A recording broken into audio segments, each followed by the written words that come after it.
Challenger Series welcomes you back to Portugal, where the EDP Ericeira Pro is getting close to looking at champions. We're a little way away from that just yet, but we're getting ever closer, and we've whittled down the field considerably.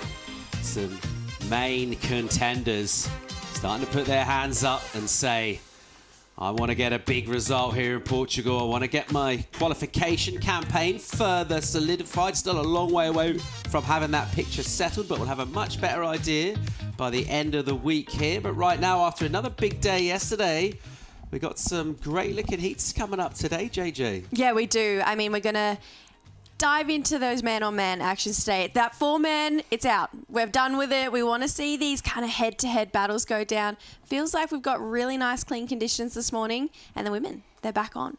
Ben, it takes a lot of stamina to put a competition together like this. Not about the surfers, though. Just how about yourself, mate? How are you feeling? You're looking good. Well, as ever, mate. You know, as I said, I'm better looking than I look, and I'm feeling great. Yeah, so I'm excited about the surfing? Yeah, absolutely. I went out there this morning, had a quick free surf, and yeah, the direction's good again. Pretty west. We like a bit of west, don't we, Paul? And yeah, there's fun waves. It's 3-4 foot. Everyone was out there ripping. So yeah, I reckon we're in for a pretty good day of high quality surfing again, Paul. In terms of our athletes having to come back again this morning and get ready to go once again, we talked about the familiarity with this wave, but what sort of thing we expect in terms of performance throughout yesterday afternoon? We saw the scores go up, performances go up. It was pretty crazy what went down. Yeah, we definitely saw the bar get set yesterday afternoon, you know, thinking back to even that last hit in Eweleiula. I mean, talk about strong, goofy-footed surfing. So yes, they've all set the bar, and now it's time for these ladies in the back half of the draw to rise to that bar and make sure that they keep delivering, because if that's the standard we saw yesterday, then we know what we're to expect for the rest of the draw. So yeah, I feel like high-quality surfing, it's the bare minimum for today. Time to go and check in with Trav Logie. He's with Claudia Pinto for the call.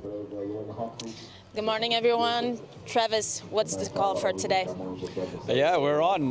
We're going to finish off women's round of 16, heats 5 to 8, and then go straight into the men's round of 16, and women's quarters are on standby. Waves are really fun. It's dropped a little bit from yesterday, but there's still really fun contestable waves out there. Yesterday, we saw the swell picking up more or less after the event was on hold. What can we expect throughout the day today? It depends who you ask. Some people reckon it's going to drop a little bit. Some people reckon we might see a pulse around midday. So we'll wait and see. All bets are off on this place, so we just kind of take it heat by heat. Thank you so much. Back to you guys. I love it. We're on. Travi likes it. Once again, got that glint in his eye. Looks comfy, doesn't he, this morning? He looks like he could direct a contest or maybe even perform a home invasion with the black beanie and the black hoodie. He's always... He could just skulk in, couldn't he, in the night? He's ready for any scenario. Whatever comes his way. I mean, like a ninja. I like how it depends who you ask. I mean, who's he asking? I mean, all these different opinions out there. Yeah, he's gotten the Lake Cup beanie. I like it. Wore it yesterday.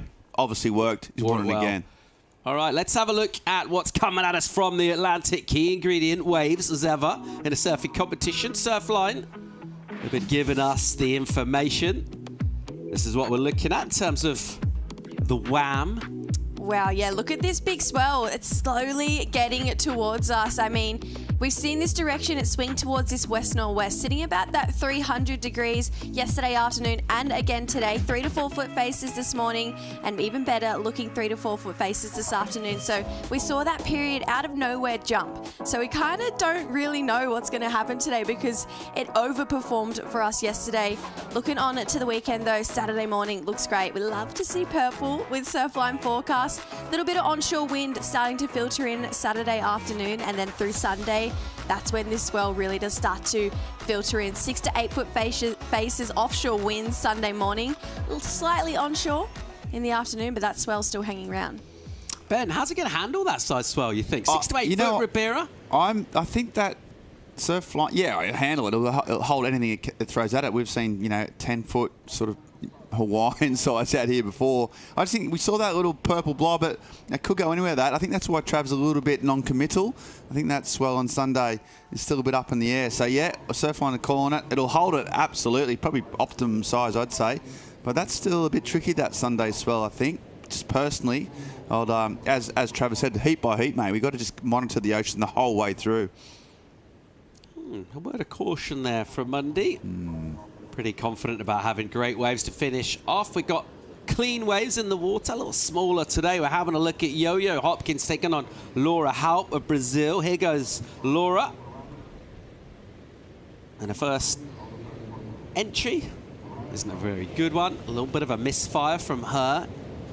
Tried to come out of the section, and early in the morning, chances for free surf out there. It was pretty rabid with all sorts going on. Right now, you got the lineup to yourself, and don't get much opportunity for range finders when you're in a heat with someone like Yolanda Hopkins, who'll try to come around the section here. And she'll eventually do that. So Yo-Yo onto the inside. She'll get the snap in. And again, pushing. And she'll get a finish. So get the better of the opening exchange by going all the way through to the inside. I think we've seen her surf a little better than that, but in terms of an opening right to kick off the day, not bad. Yeah, not bad. Definitely sitting in first gear there from Yolanda, but looking like Laura on the answer back here. All right, goes the Brazilian. She'll swing her first turn. And once again, flicking off the rail, bang. Nice cruisy feel to that. Weight back, kind of performs it off the tail. That was really nice. So a bit more dynamic sort of stuff. The board a bit more on edge. Surfer out of Floripa. She'll feel a lot better. Just a quick wave that she fell on and then immediately getting back up. And you compare that with Yolanda's. It's looked a little bit better in terms of her overall form on the wave. You sort of can't help but making the obvious comparisons between two surfers and how this wave is going to play to their strengths. What are we thinking for Laura? The variety that she brings, that natural flow that she's got as well. Really nice style with Yo-Yo. Talk about that aggression, that power.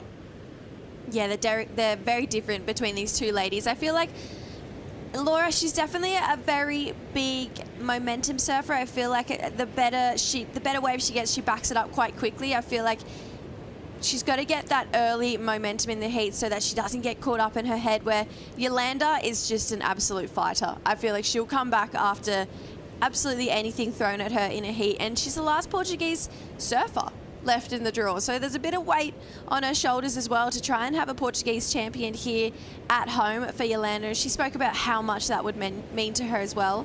So wait for these scores to start to filter on through, but I feel like both of these ladies are not really getting themselves out of this kind of first gear too far this morning. I mean, first heat of the day, they're still warming up. That was a nice second turn for Laura with a finish here. So she's gonna, that was a really nice turn actually. Got drifts through this inside bit. But yeah, I feel like I preferred that last two combination here.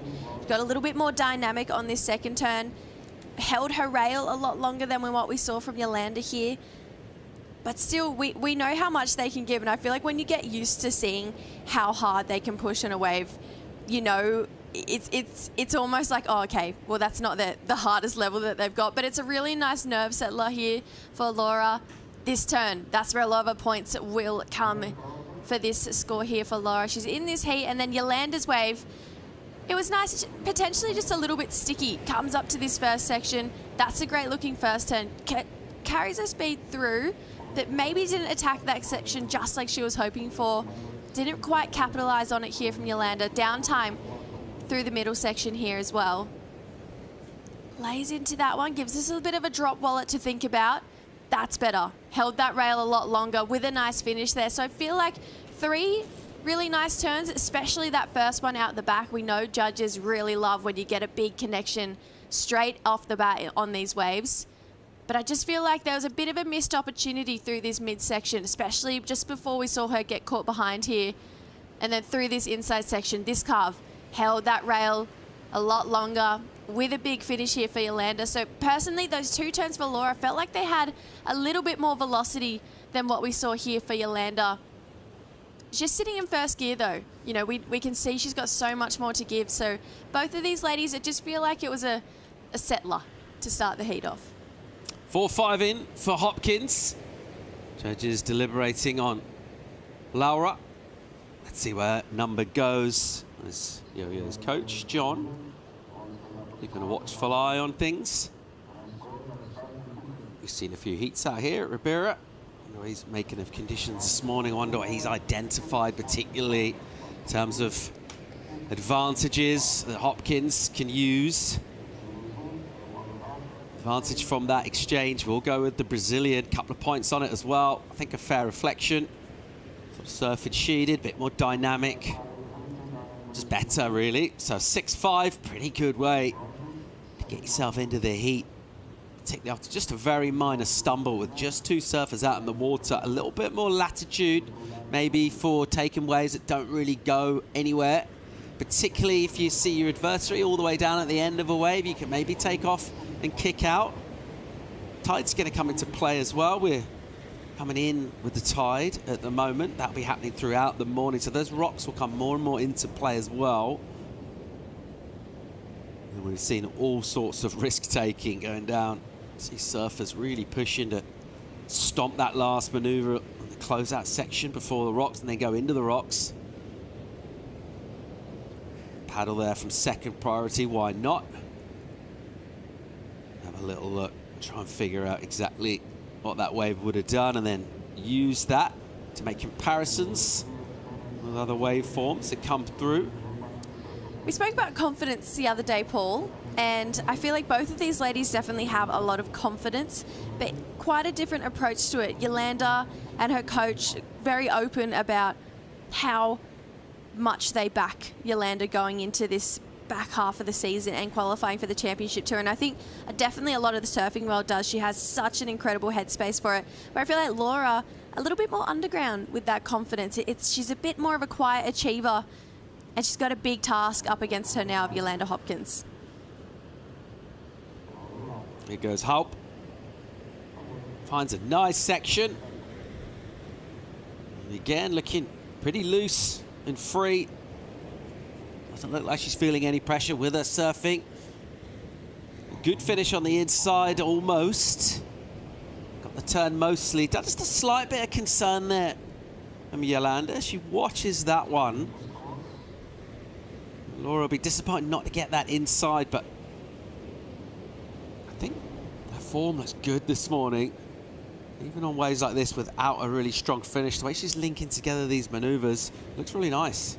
Yeah, love this first bowley section here. Just that bottom turn to the top turn combination. It's just really easy to enjoy. And then I agree, Paul, just linking them together with really smooth lines, not a lot of weird transition between the two. You know, she's just going up there and hitting it, keeping it nice and simple. This first turn here, really nice technique through that top of the turn as well. Comes through. And then just, I love the flow between all of these turns. There was not a bubble, not a second guess, not a thought.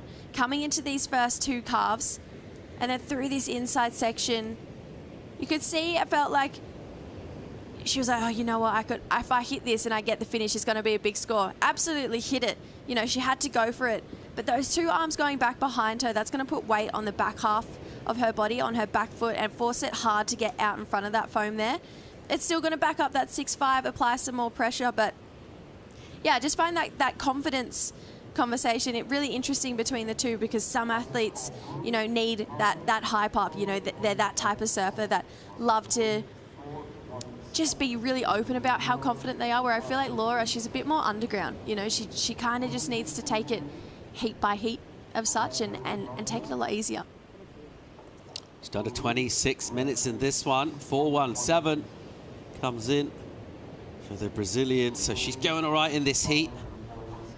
She's taking opportunities. She's putting a bit of scoreboard pressure on Yo-Yo Hopkins, who will sit in the becalmed ocean, nice and glassy and smooth, but not a lot of waves coming through as we get towards this middle part of the heat. And just a slight bit of concern from her point of view that after 10 minutes, she hasn't really made a proper connection with the ocean out here. And a contrast for Laura has been able to be sprightly, and she'll continue to just paddle around, keep surfing, and surf herself into form. And first heat of the day, a little bit of a chill. I mean, it's not cold out there, but the water's pretty fresh, and just sitting there, having to be patient, even mentally as well. Some of that little bit of a stiffness can come in to play, but hello. Some lines making their way down from Pontinha in towards Ribeira-Dillas. Here we go with Laura on the inside again, speculating. Off the bottom, driving, and then opens up, bogs a bit, but recovers. A little bit of a slice off the top, and then a slide. So not major maneuvers done, and then the finish, it's kind of dynamic. Not a lot she could have done with the sort of energy offered by the wave. Looking at something much more substantial. Hopkins still looking for a bit of quality. She might find it here. So this is the wave she's been waiting for with priority. Doesn't like that one. There were multiple lines in the set, so she'll now go a little deeper. At some point, well, she's still not made a decision to go here, so interesting to see Hopkins with priority continue to hold. Yeah, that was an interesting call from Yo-Yo. Maybe just positioning there, but let's take a look at this wave. Really nice opening carve. Love how much of that wave face she used. Came through with a snap, and then I like this end turn. Bit of flair, bit of variety. Those fins skip out down. Whether that was a mistake or forced, I'm not sure, but she regained really beautifully. I just love that first carve. Just staying really high, bringing it all the way back down to the bottom of the wave.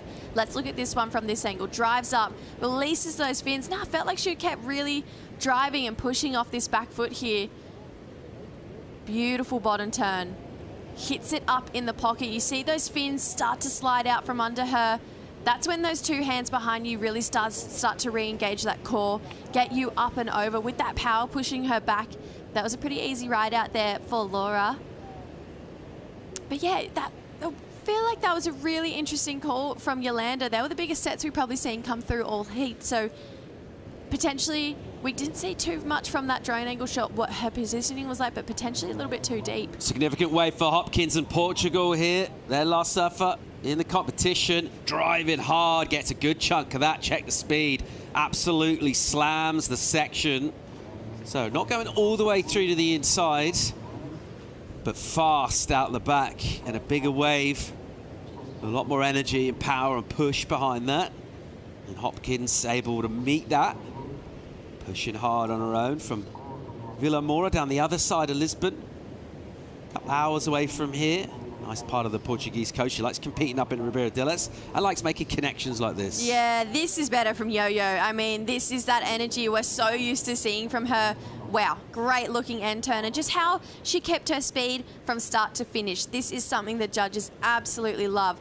Just really hooking it in the pocket here on her rails and comes through this inside section, doesn't hold back, but I think the judges are really gonna love the zero downtime in between these turns. They absolutely just flowed from one to another, up on the coping here for Yolanda, and out with speed as well. So I feel like when you finish a wave with speed, that's when you know you've done something right.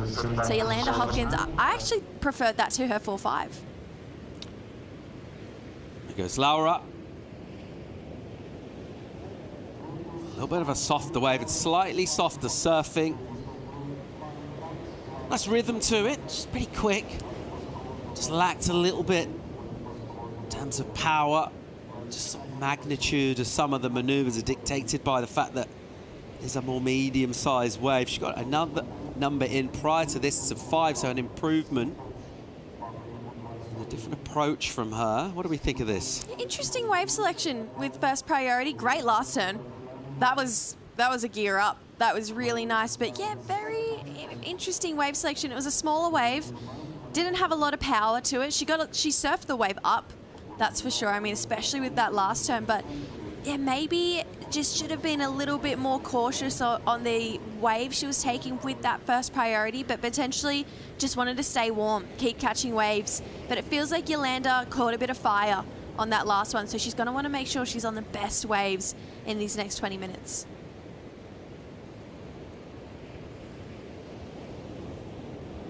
Hopkins back out on the peak, back with the prio.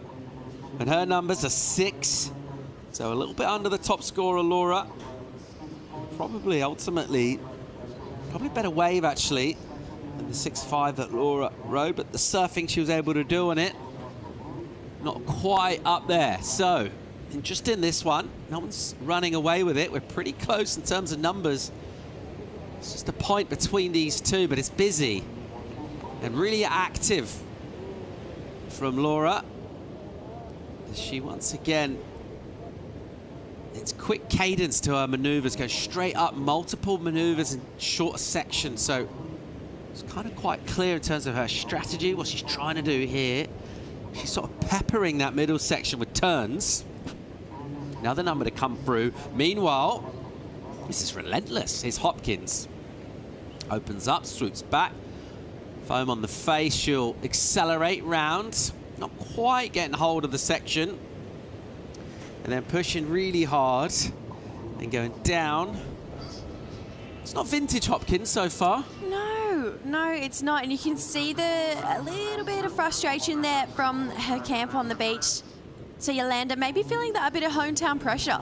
Maybe it's on her shoulders right now. This was a great looking wall for Yolanda. Let's just see what went wrong. A lot of foam to deal with on the face here. Up into the pocket, just didn't quite connect with it like we know she can. Came through that inside and just over-rotating a little too much. Her eye line felt like it disengaged from where her board was going. You can see it stayed out the back of the wave for a while, brought it through to the inside, so actually came exactly where it needed to go, but just buried that outside rail. So frustration from her coach. And, you know, she knows it too. I mean, both of these surfers, they catch fire as the heat goes on. They usually just keep progressing, but something we touched on yesterday, it's long paddles back out. You know, and we do see a lot of fatigue here, and these ladies are just going super consistent. Anything that comes through, these guys are swinging on it. So something to be cautious of with these 35-minute heats, especially for two men. There's not a lot of downtime. Yep, multiple heats surfed already, all of that adrenaline as well that you're dealing with, psyching up, getting ready for your heat. This is the moment to make it all count. Close to quarters and finals day, and a really significant result in Portugal. We're knocking on the door of the weekend and champions over the next few days. Time for a quick break here at the moment. It's the Brazilian Laura Raupp with the lead. More live action from Portugal real soon.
Back to the action here at Ribeira Dilas.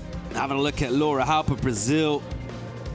Looking to try and extend her lead. She's had since the very beginning of the heat over Yolanda Hopkins. She's won most of the exchanges that have gone down. And right now, a couple of numbers to come through from the panel. A little over 15.5 minutes. And Yolanda Hopkins, who usually dominates the pre-dawn session, she's the earliest person up and out in the lineup on tour.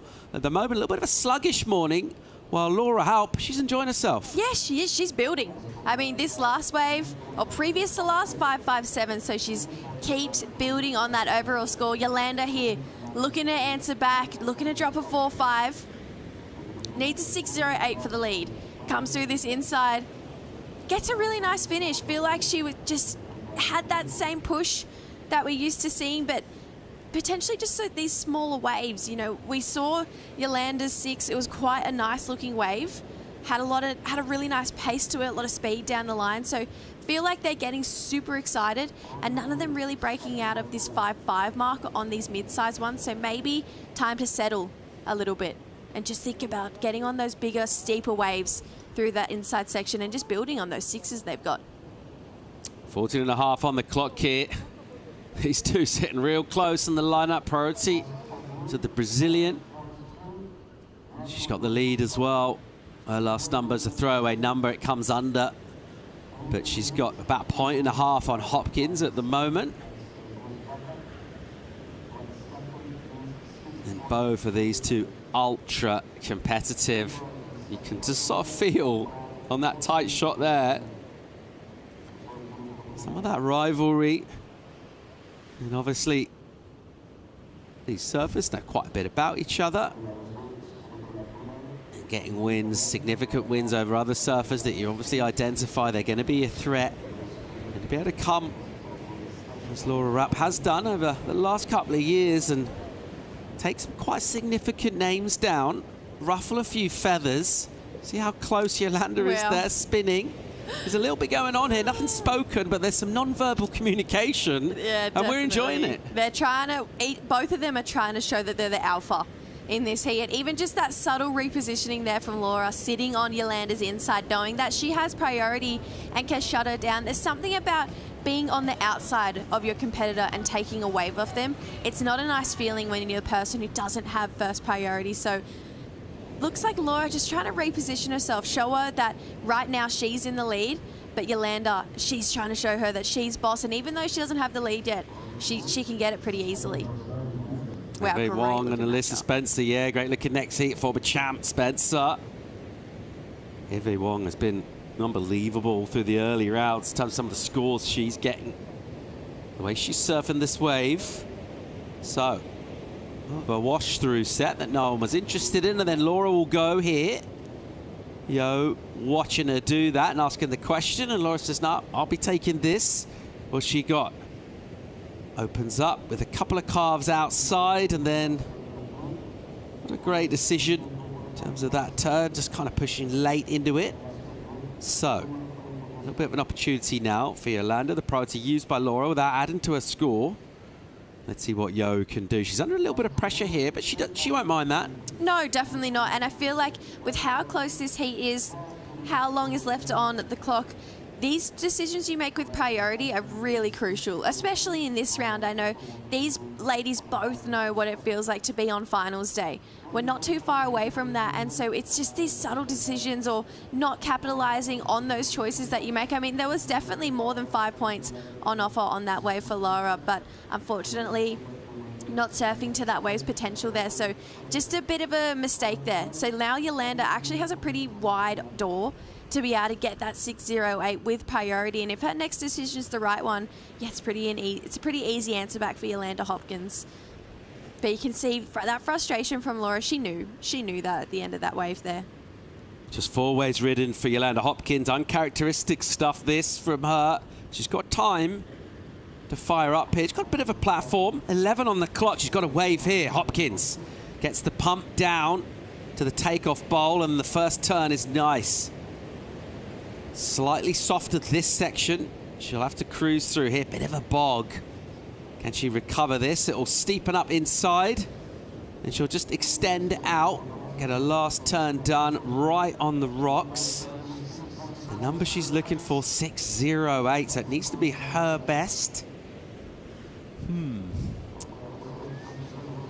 There's something I love about that first carve Yolanda did. I just felt like her board was more on rail than what we've seen her other carves be in this heat. And I feel like when we see Yolanda push that hard, lean a lot more on her heel side rail, and just really start to extend that outside fin, something special happens. That has been her best turn of the heat so far. I mean, really just pushing and opening. We saw them go a little bit more flat through this inside section. Feel like that wave is kind of, that was all there was to offer there. Great finish. So made the most of it. Wow, got so close to those rocks there for Yolanda. That first turn, though, it felt like it had something pretty special in it. And then to get the finish, I mean, that's just the cherry on top here. extended nice and high through the top of that turn. Really quick reflexes to jump out there.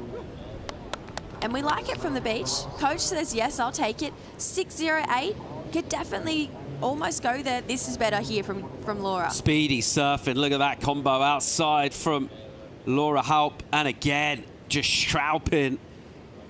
Loads of speed and glide. Won't get the last turn done. There wasn't a lot of room in there anyway, but I just thought those 3 turns out the back. Very nice. The speed throughout, no downturn. And you're thinking the judges, in terms of a point of difference, trying to differentiate with a lot of similar sort of waves. Had some extra spark, bit of extra juice on that. Be interesting to see the number for it, but those turns outside, 3 of them in quick succession, pretty dynamic. Yeah, really dynamic. She's unfortunately paying the price right now for Laura. I mean, to be honest, I don't think any champion here or someone who's had a great result with this wave hasn't had to deal with those rocks. So Laura, just biding her time. You got to pay to play, they say. But yeah, those 3 turns, they had speed, they had flow. That opened up with a really nice vertical whip. I feel like this is just going to be a really high mark of the heat. That first turn coming out with so much speed, trajects down the line again into that carve, and then really you can see that body torque through there, push super hard, really on her front foot there, so goes down. Has to deal with these rocks on the inside section, but yeah, that combination without the finish is great. Got to be the best wave of the heat so far. Absolutely, absolutely. I mean, when you see 3 turns pieced together like that with that much speed in the tightest pockets of the wave, she wasn't going out into the flat. She was staying in the steepest pocket. Yeah, it's definitely going to have to extend her lead right now. We talk about variety as well in terms of like the individual maneuvers, just the variety of the overall line. There is a little bit of predictability with this wave. The pace of it can be a little bit stop and go. And when you're watching a lot of that, can get a little bit samey. And just seeing someone go rapid from the beginning and make kind of just a different sort of speedier approach to that outside section. It looks good. It's exciting. Let's see how excited the judges get about it. They're going to assign a number for Yo-Yo prior to that. Not sure it's going to be around about the number she needs. Let's see how it goes. It's got still 7.5 minutes. She ain't going to hang around and wait for that number. But then we reckon a really good score is going to come in for the Brazilian Laura Raupp. And let's see where this puts us. It could be Yolanda with a bit to do as we go towards the end of this heat. And he knows it too. A tough one to watch from the beach. So she gets to 6-3 and does go to first. But we're due a number here for Laura. And it only needs to be a 5.8, and it felt like her best. And she's already got the high score of 6.5, so see exactly where this number goes. Really tense heat. Both of them, well, particularly Yo, building now, working her way back in. You can see the concern on her face. She knows she's in a tough battle here. It might get tougher when the score drops. Yeah, I have a feeling it will. It's going to be a short reprieve from the pressure here to be in the lead. I feel like she's going to drop back down into second. We both think that it's going to be the highest wave score of the heat so far. Just how fast she was going. It really is just that point of difference for Laura. But yeah, 6.5 minutes. Yolanda's going to have to answer back. I feel like one more wave from both of these ladies, because Yolanda's just that type of competitor who watches her opponent get a good wave and then she wants to go back and get another one. I feel like she really feeds off it, but wow, we're out. We're wrong. That last wave not going into her top 2. Comes in quite a bit under, 5.07. Judges not enjoying it. Let's check out the recap. This is the early work done. Laura up 6.5 for this. Yeah, high mark of the heat right here. Comes through this inside. Nice looking turn here. And then this next one gives us a bit of flair. We see those fins drift out and she gets the recovery there from that. And then Yolanda had a bit of a slow start coming into this one, has really built in these last 10 minutes. 6 points has her just holding down a confident second place and then backed it up with a 6.3 to get herself in the lead. And this is a 5.57 from Laura Raupp. Really nice looking wave. Great opening first turn here. That 2-turn combination, that has her currently in second place. So needs to find that and then some to get herself back up into lead, because this turn right here, really fast, speedy turn from Yolanda Hopkins. Went a little flat through this inside section. But here is where she regains. She holds onto it, finds more scores towards the end, gets out right before those rocks. So 6.3 for that wave for Yolanda Hopkins. She's in control right now. She's got priority and the lead. Yolanda Hopkins has built herself back into the heat. Her 5th wave, her best, gets the number required.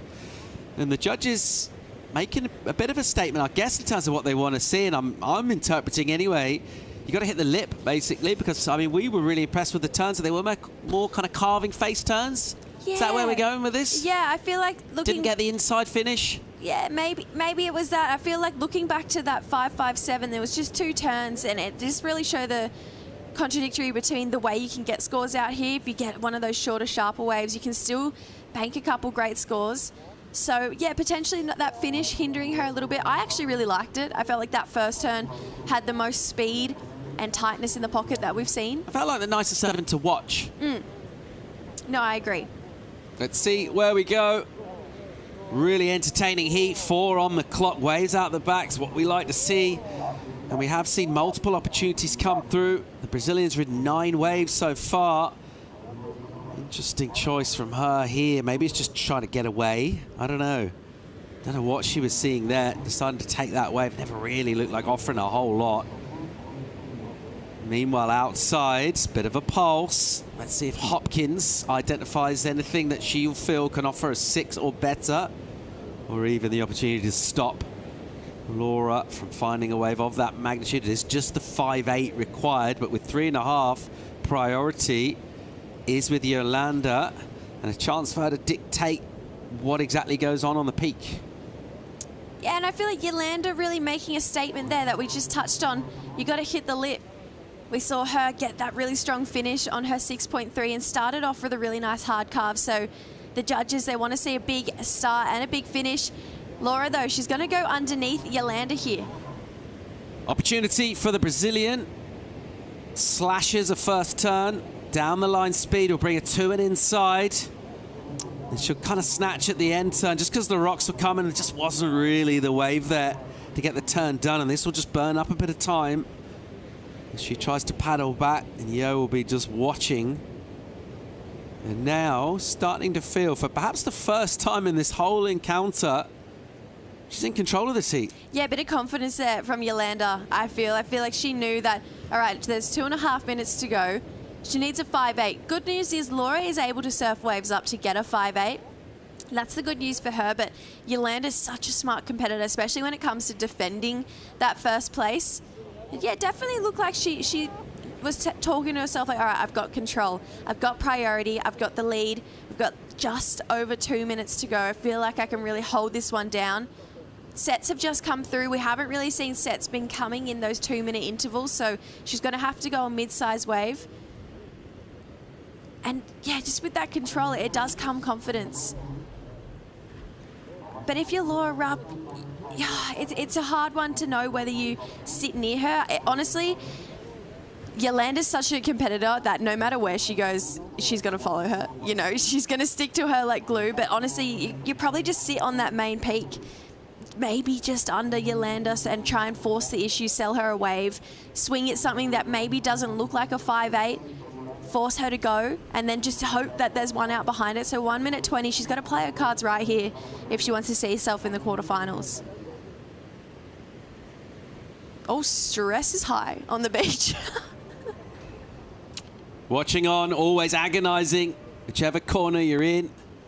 Defending a lead or chasing one down, both can be fairly painful positions to hold. We're looking at the final minute now. It's Hopkins with the lead, and this will be great news for Portugal.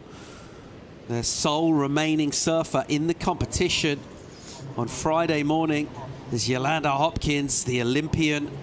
And right now, she's heading to quarter-finals after struggling to make her mark on this heat for the first 2/3 of it. And she's managed to get control by surfing with power, by making good decisions.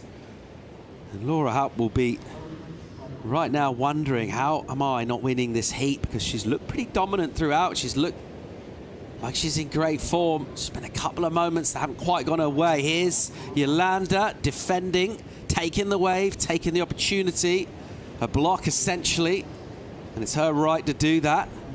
And she'll look to try and score on it further. Nice. Turns down out the back with amplitude. Gives it a good crack onto the inside and into the rocks. Doesn't need to force the finish. And that'll be it. And that looks more like relief than anything else from John, as he gets the chance now to exhale and to think about quarterfinals. That's where Yolanda Hopkins is going. And Laura Raupp will be really disappointed there. She looks like she surfed throughout this event with great form and a lot of effort in that heat in terms of 11 waves ridden, but crucially the 2 that score came under. This is the last wave of Yo. Yeah, well, if that last wave was a 6-3, you got to feel like this is going to be better. I mean, that first 2 calves held that rail all the way through. This is nice and tight in the pocket here. Gives us a bit of variety, uses that speed. Feel like that's exactly what she wanted to achieve on that 6-3, lay into that turn a little bit more. And that's going to be the high mark of the heat here for this lady. She's going to find herself in the quarterfinals. Keep flying that flag for Portugal. Yeah, I love this inside turn here.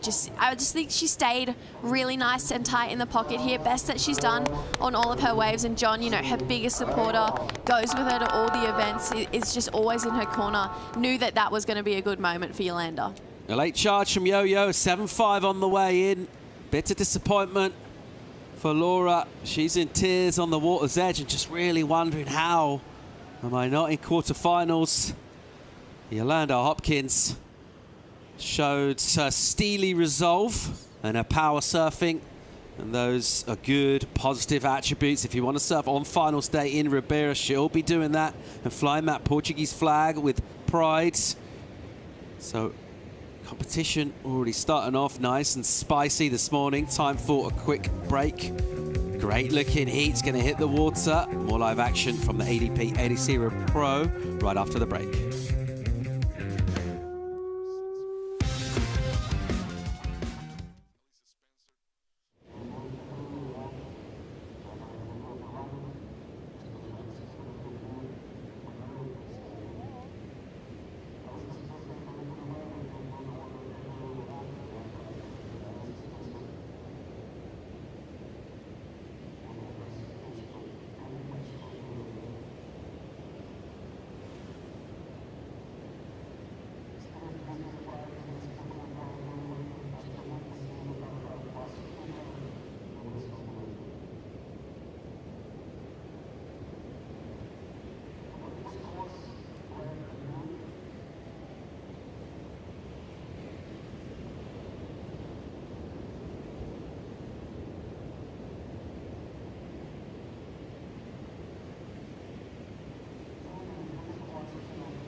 On the Challenger Series, a debrief on the beach for Yolanda Hopkins of Portugal. Keeping that proud surfing nation's hopes and dreams alive here. She identified a win, what she considered par for the course in this event. She's still on track, 3 heats away from that. Having a look at Alyssa Spencer, won here before. Wong, also in the water, who's been great and someone who's always in a celebratory mood, whatever day of the week it is. Ben Mundy joining me. How'd you like this opening wave for Eve? Eve is absolutely flying down the line. Oh, that first turn is so sweet. And there's a nice bit of rail work. Just a little bit hung up, but now she regathers. Good board speed, good style. She's been on form all sort of week, the Hawaiian, so I like that. Probably going to identify a few more points on the board down the line, but I'll tell you what, this is her style. just really matured, I think, in her approach over the last year or two. Just really knows the surfing well. But Spencer, yeah, she's won out here before. A couple of years ago, it was massive waves as well. And her backhand really fits this wave. Gifted footers have had a success out here before. And we see Spencer just being a little bit lateral at the moment. Now here she tries to get a little bit of, a bit more kind of flair. And that last turn is nice. And she just gets out before the rocks get her. So a little bit lateral, maybe a little bit safe. Maybe the first two waves of the heat, just trying to sort of feel it out a bit, Paul, rather than actually attack, which is they're gonna need to do. Yeah, I mean, thinking about the criteria, a lot of flow on both of those rides. What is flow? How do you get it? How do you score with it? What does it mean, Ben? It's the ability to just link your turns, I think. So in between, surfing is all about manoeuvres. But it's the way that you connect those manoeuvres together that I think is what's called flow. And it's it's quite a subjective thing, like a lot of the things in surfing. But, you know it. You kind of feel it. It's more of a vibes-based kind of criteria, Paul, which I'm all for. But, yeah, the ability to connect your turns and look good doing it, I think, is what's called flow. Surfers have flow. Who else does? What other lines of work? Rappers, MCs, flow's quite big there. Well, that's the thing. That's connecting the lyrics, connecting the spitting beats. Bars, yeah. Spitting bars. Yeah. Who's some of your favourite rappers of all time, Ben? Who's got flow? Who's got flow? I'm going to say Dr. Dre. Okay. Yeah. Always Snoop Dogg. Okay. And Vanilla Ice.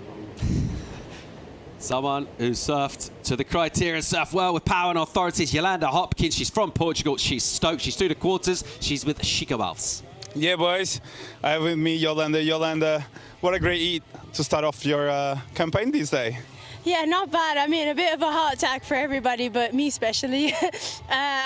She started way better than me. I could see she was finding those waves with a bit more ball. It seemed like my waves were a bit bumpy, and I felt like I was surfing 100%, but I was trying to calm myself down and readjust my position because the tide keeps coming in and it's changing the takeoff zone. But yeah, just trying to get the best I could out there. I fell on a couple of critical waves, but by the end I managed to get the good score and go to first, and then I had the chance to block her, and then the last one, and ended up giving my highest score. What goes through your mind knowing you're so high in the rankings and doing so well right now, and that goal is closer and closer? And how do you manage your stress? Might be really hard to do that. I mean, especially in Portugal, because everybody's like, oh, you're almost there, you're almost there. I was like, I know. I really try not to think about it. It was a bit like Brazil was a bit last year. I was so close, and I was passing heats, and the people that I kind of needed to lose were losing. And at the moment, I feel pretty comfortable. I mean, another fifth. I don't have a throwaway yet in my lineup, so I'm really happy. I just try not to focus too far ahead and just focus on the moment and trying to perform. Focus on the moment. You want to send a quick message to all the Portuguese fans? Obrigada a toda a gente que veio aqui para a praia bastante cedo, está bocadinho frio, e mesmo as pessoas que acordaram para ver o hit, muito obrigada. Eu estou a tentar dar o meu melhor e espero conseguir chegar à final e ganhar aqui em casa, seria muito especial, e espero que vocês venham também aqui no fim de semana e apreciar aqui o surf da Ericeira. Boa, Yolanda, parabéns. Good job. Good luck for the next one. Back to you, boys. Yeah, thanks, Chico. We talked about the dominance of the Europeans for the women coming into this event. Not necessarily the way it's gone down, but Yo-Yo for the CT in 2026, Ben. How would that make you feel? Yeah, pretty happy. She's worked so hard for it. She's come so close so many times. She just mentioned Sakurama. It was all there, almost there unfolding for her. Everything was going her own way, and it didn't happen. But she keeps battling away. So, yeah, I think you'd be a bit of a cold-hearted human not to give Yolanda Hopkins a due. She's just battled away. She never stops trying. She's improved the surfing. Yeah, and I reckon she can do some damage as well. Checking out Alyssa Spencer here. Someone that's qualified for the CT. The backhand is a weapon for her. And it served her well in the past at Ribeira. There's a nice hit. And another. extending board and body up to the lip, through it, clocking it. She got the better of the opening exchange, got a point on it as well, just busier. So the 6.33 for her first wave. And another number heading her way here. These two with a chance to just watch that heat go down between Yo-Yo and Laura. What do we think of this backup wave for Alyssa? Well, I liked her composure here. She was just really nice and calm, just S-turning, just trying to find the sections. Eventually she gets this one here. This is probably the best turn of the wave, but this next one where she wanted to maybe go a little bit more spray and can't get the finish. Look, it's kind of similar to the first wave. Sort of just bite at a time, really. That flow that we were talking about, she's got plenty of that.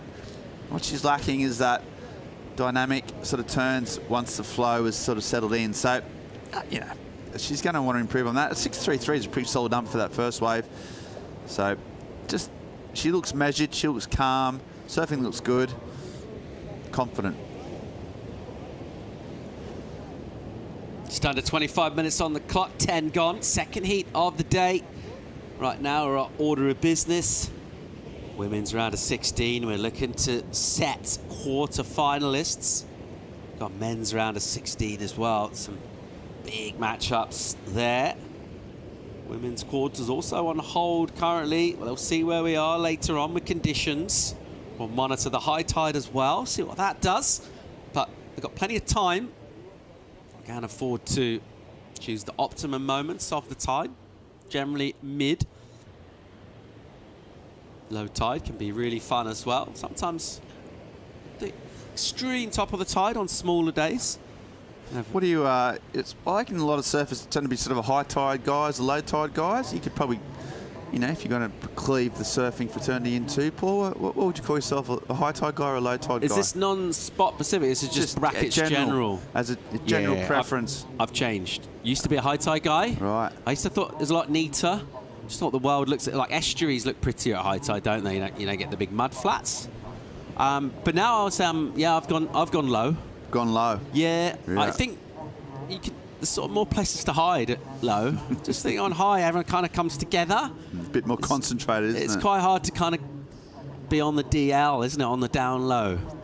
I just like the fact low, everything's a bit spread out. There's kind of more white water around. You can just kind of lurk behind it. So yeah, low tide, Ben. Yeah, interesting. Especially where you live. Thinking about maybe getting into mid, maybe next year. Mid's tricky, yeah. Mid's a more... Your timekeeping's got to be good for mid. Yeah. It feels a bit more... Got to be more alert. You've got to be sort of onto mid. And it changes pretty quick, mid, doesn't it? It's hard to pinpoint. I'd say I'm a low tide guy. It kind of depends a bit where you grew up, I think, and what type of your favourite... Ooh, there's some... It's either henna tattoo or surgery going on there. It's like a sea urchin. Ben, have you not been sharing your cabbage leaf theory to Sophie? Yeah, I mean, just... I mean, it's not that difficult, guys. Get the cabbage out.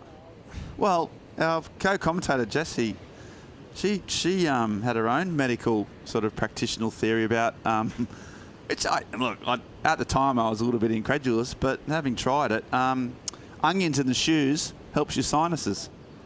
So she was, you know, it's a similar theory, but you know, I think the needle is the first port of call for an urchin. If after time it's embedded in the foot, bring out the cabbage. That's my theory on it.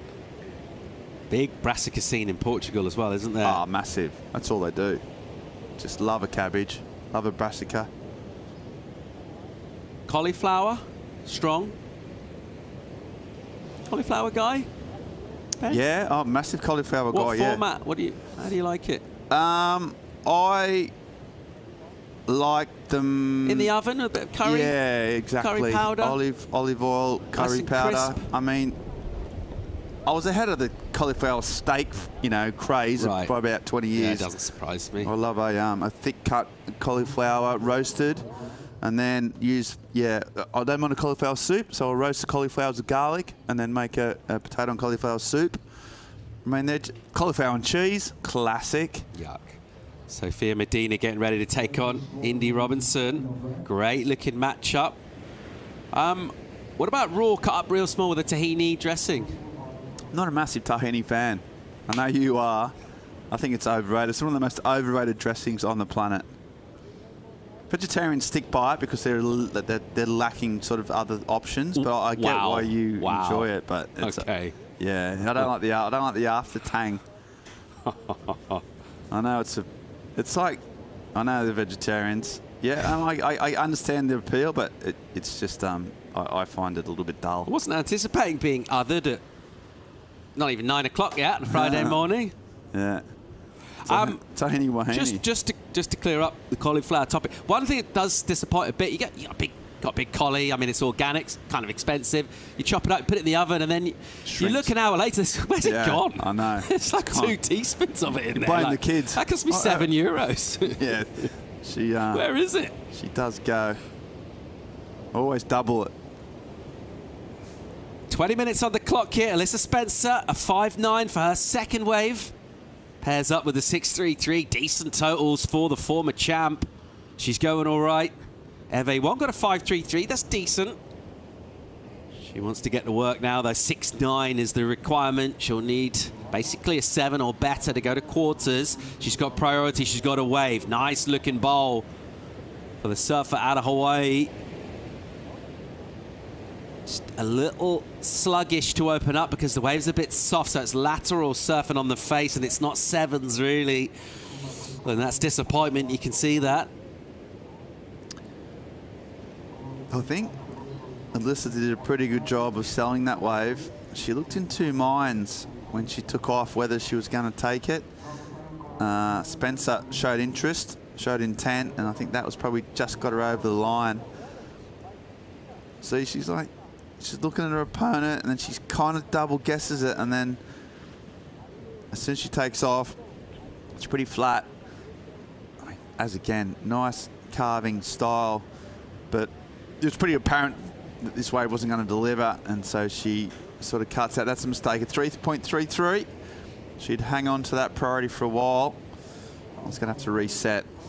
Ever made your own tahini, Ben? Yep. Yep. Is that true?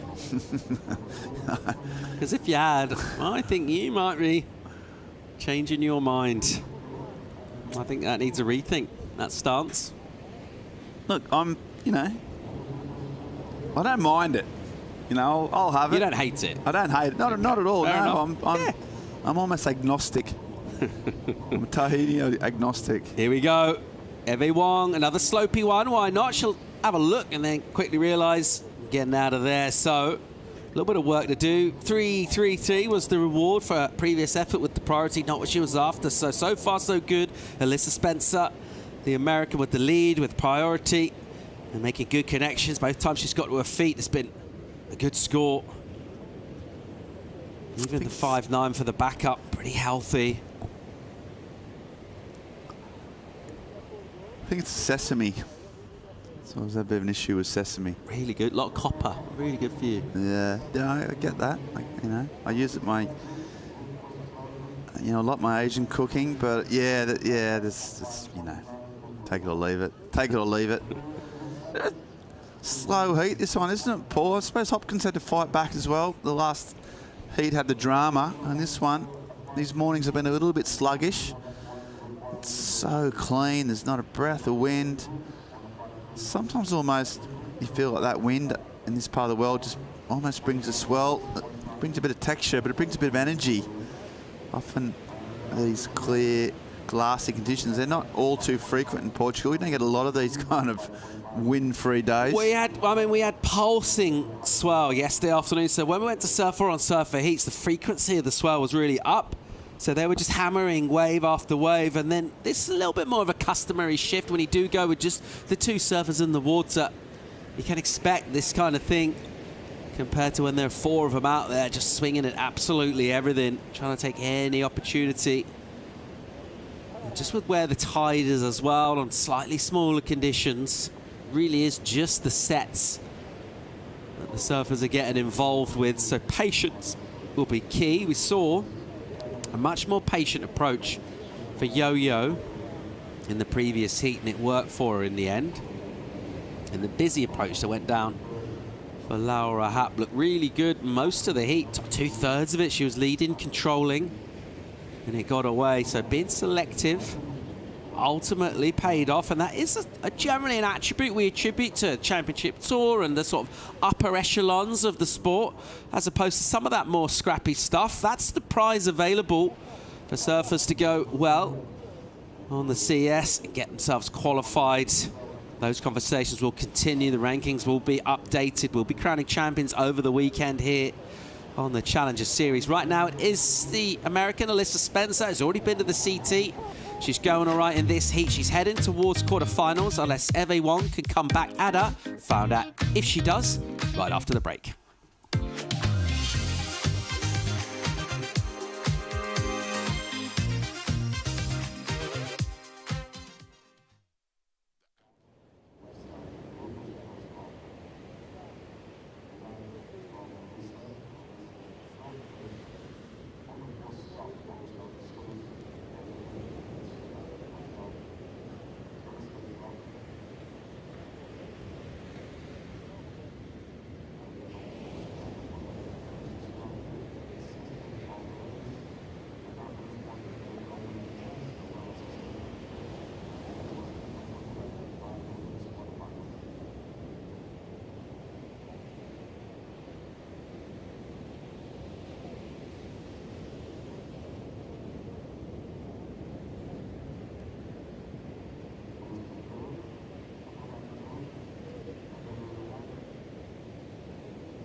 Welcome back to the action here in Ericeira. Having a look at Spencer, still with just the 2 ways ridden, still with pretty decent lead. It's a 6-9.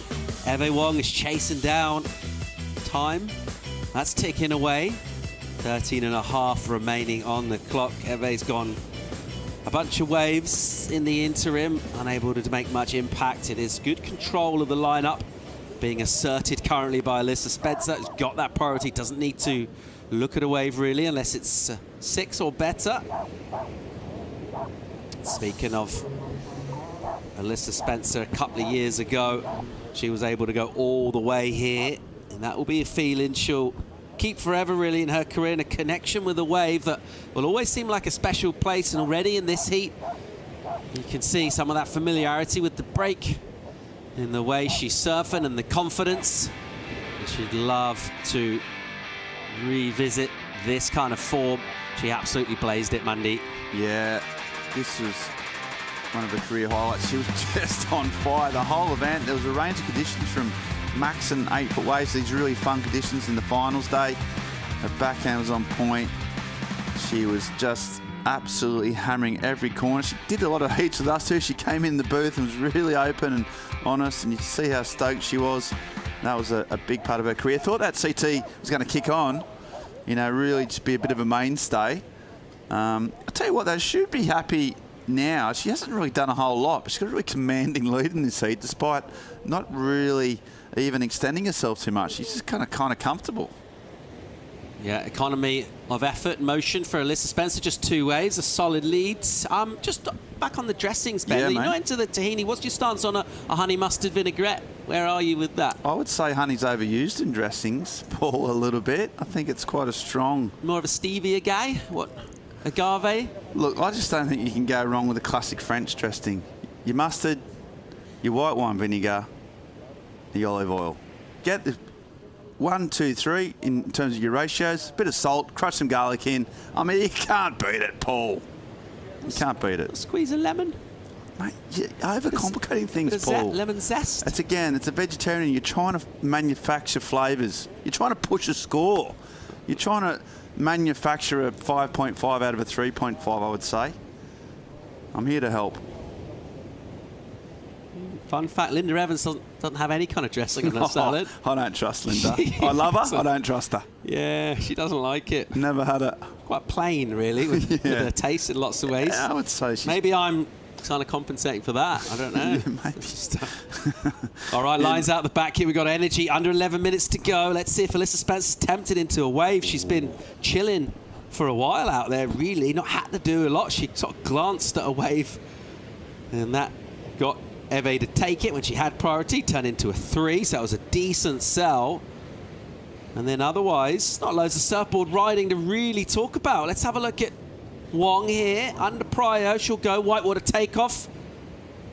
And she'll chop back towards the pocket. Here we go. Good section here. She'll have at it. Pushing really hard. That was nice. Powerful rail turn. There's a good hit into the lip. This will feel a lot better.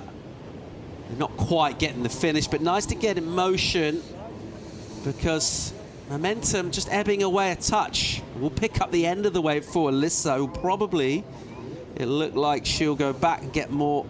She'll regain priority as well. So a quick in and out, and she'll continue to be in control here, Monday. Yes, she will, but she's chasing a 6.9. I just think this wave, without priority, it's a very good decision. I think she could have pushed it a little bit harder. She served it really well. This turn was nice. Just here, she knows she's chasing a big number. She pushed on this one. This turn here was a little bit soft, and then she didn't get the finish. Just think she's left a little bit of points on that wave. You know, 9 minutes to go in round 16 of a Challenger Series event. It's time to really stamp, your mark on it. Be aggressive, be confident. I think she just was a little bit, I want not to say timid, that's the wrong word, maybe a little bit tentative. But she's going to get us probably, well, she's definitely going to improve her score. She's going to put some pressure on Spencer. The fact that she got it without priority, all wins, all pluses, and where the judges put it should be interesting. Under the 9-minute mark here, waiting for the last score to come in for Wong. 6.9 is what she's chasing. She improves a 5.33. She'll bring the requirement down, which is essentially your second choice of task. If you don't have priority, you don't get a wave that'll get the score you need, you can try and bring that total down, make things a bit easier. Also, maybe find something on the way back out, particularly here. We will get some wider energy. Maybe isn't available to the surfer with prio on the peak. Got to try and manifest something positive, get some momentum going, because she's been second best throughout this entire heat. You can see a tight battle in our first heat of the morning between Hopkins and Raupp. Yolanda, who was up against it really throughout, just kind of surfed her way into form, found those connections. Interesting to hear her breaking down that heat. Almost self-coaching, really, very analytical debrief on who were getting the better ways. Meanwhile, here goes Spencer. She'll do some neat stuff out the back. She'll rearrange the feet and then give it a crack. So as the wave gets steeper, she's able to push. What about that choice for a use of priority? Yeah, well, I think her opponent's wave was a better one that was ridden without priority. So I would say that's a bit of a mistake. I mean, you call them mistakes, but these waves are really hard to judge in terms of what wave. Even 2 waves in a set are going to be different, and there's some numbers coming through, so it just goes to show that priority is so important, Paul. And I mean, this wave, she's trying to improve on a 5.9. I don't think she's going to do that. She may have just ceded control back to her opponent. Hello, yeah, scoreboard news, big number in for Wong, 7.17, so under the priority of Alyssa Spencer, who let her take the wave. She's just finding out about it right now. It's good news for her. She's gone into control here. Doesn't look very happy about it. Just trying to get the information in. She probably hasn't clocked in now. She'll know. 7.17. I was probably a little bit guilty of underselling that myself, lacking a bit of excitement. We'll have another look here, Ben. Yeah, I think these 2 turns here, this turn here, it's right in the pocket. It's nice. This one's probably the money one. Bang. She actually did dig the rail there. That was the aggression I was complaining that she lacked, whereas actually was there. And even without the finish, she still got a 7.17. I'm still a little bit surprised by that number went north of the 7-point mark, but I suppose compared to Spencer's ones, who were quite calm and composed, this turn here is what the judges really rewarded, I think. She did get the fins sort of out. Cut back slash on the face, 7? No, is what I think, but I'm not as good as those guys that do this for a living, and there's 5 of them. Oh, there's about 100 of them, let's be honest, and they all average it out, and they're always bang on, so they know this. Yeah, and I think in these round of 16s they do up the scale a little bit. That's a lot of to and fro and jostling for position there. Spencer trying to get up in a grill. 5 minutes to go here. And a turning point in the heat with Wong now in control. Alyssa, second priority, takes a wave. Looking for number 618. On the face, patient, waits. Gives it a clip. There's another tag.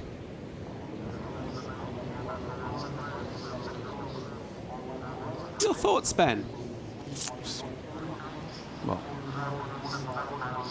my thoughts was that's probably not enough, but I'm a little bit sort of lacking my confidence in my scoring at the moment. So I just think Dougie Silva, I don't know what his approach was. I don't know what that hand gesture was. Kind of thinking about dressings a lot actually at the moment, Paul. Sort of, you know, might need a dressing down. Viv was always about she went big on the balsamic throughout the entire 80s. She thought that was a new thing. See, Alyssa, she drives around the corner here without priority, so kind of chancing a hand more than anything else. It's lacking that flow that we talked about earlier on in the heat, Paul, in terms of connecting the turns. Does a lot of action and finishes off needing a 6.18. So I'll tell you what, it's going to be close. Look, these girls are really, really tight. Score comes in. It wasn't enough. She just didn't have that amplitude on her turns. The wave wasn't big enough. She's going without priority, so the wave choice is a little bit limited to 4.83, not enough. Still gets back out there, 6.18. She's chasing Wong out in the lead. 3.5 minutes on the clock, hoping for one more opportunity. Could be a case of next wave wins. Yeah, let's recap it now with 3.5 to go. Remind ourselves how this one's gone down. It was Wong early on, a mid-range number for this, sort of set the tone for the heat. She went quiet after this for a while. Yeah, nice carve there. That was a nice wrap. She's such a smooth, stylish, those Hawaiians have that inherent style.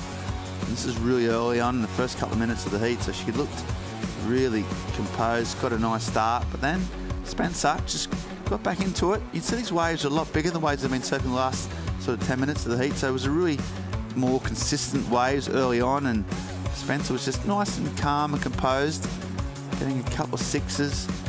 And then a finish here, particularly aggressive, but still, that's a nice turn and kicks out for the rocks.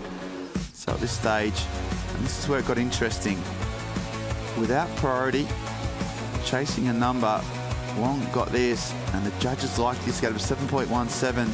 Spencer's probably still thinking about the decision, didn't go this wave, elected not to, and Wong just capitalised with some really great surfing, and that has put her in the lead. With 2 minutes to go, with live action though, this could change. Crucial wave here, bit of sunshine starting to poke through and brighten things up. Can Alyssa Spencer illuminate the judging panel? Couple of big hits. Oh, there's another. She'll crack that. The fist bump. Let's see where this goes. Numbers-wise, 2 on the clock. 6.18. The requirement. Like that. She liked it. Yeah, I think the difference probably in this wave is the first time we've seen that vertical nature of her turns, which is one of her real strengths. So those backhand hangers, and she found a nice rhythm. As you said, a really important wave was less than 2 minutes on the clock. That first turn was solid. Bit of spray off that one, and then just gets it up and finishes strong. She likes it. Will the judges like it? And Paul, the scores are in. They did. Yeah. It was always going to be the number, wasn't it? And it's there by some margin. It's the high score of the heat as well. It did feel like that kind of surfing. Feels like the best, most aggressive, fastest, crispest surfing we've seen. 7.43 for her. And she's back in the lead here at an absolutely crucial time. Here is the form she showed to win this event. 2023, and not wildly dissimilar kind of conditions to this. And that familiarity with this wave on the backhand, that rhythm to the surfing, belting it, Mundy. Yeah, absolutely. Right in the pocket, that vertical element. Every section was absolutely tagged. Chasing a 6, got a 7. And that leaves Wong, well, 45 seconds, a few sets approaching. Here she goes, live action. All right, looking for a 6-6. She's already gone into the 7s. Here goes Eve Wong. She'll open up, carving back to the juice. Steep section here. She'll tag that with speed. Another good-looking section. Nice turn. Again, getting the tail out onto the inside. Gets that wrong. So, doesn't absolutely maximize. The squad aren't really sure whether to cheer, whether to kind of just look at the floor, like no one really knows. 6-6 is that number. That'll be the last wave ridden in the heat, Ben. She's asked a question of the panel. I'm going to have to ask a question of you. Is that a 6-6? Emotionally, first of all, Ben, does it feel like a 6-6? It doesn't, only because your emotions cloud your judgment on that final turn. I think surfers and surfing puts a lot of emphasis on that final, the happy ending. So emotionally, I'm a little bit concerned, but it's sheer hard facts of it. If you look at those turns before that and the way she surfed the wave, really, really close. So the judges, well, her squad's reaction too was a bit telling. They weren't exactly up on their feet cheering, I've were they? seen more emphatic responses to your surfer get the wave. I've had more emphatic responses to some of my jokes, and they usually fall really flat. So yeah, they weren't sort of impressed. So I'm going to go off their lead on this one and think that she may not have quite got there, and that last turn, if she completed it, would have been something to think about. But yeah, now an anxious wait all round.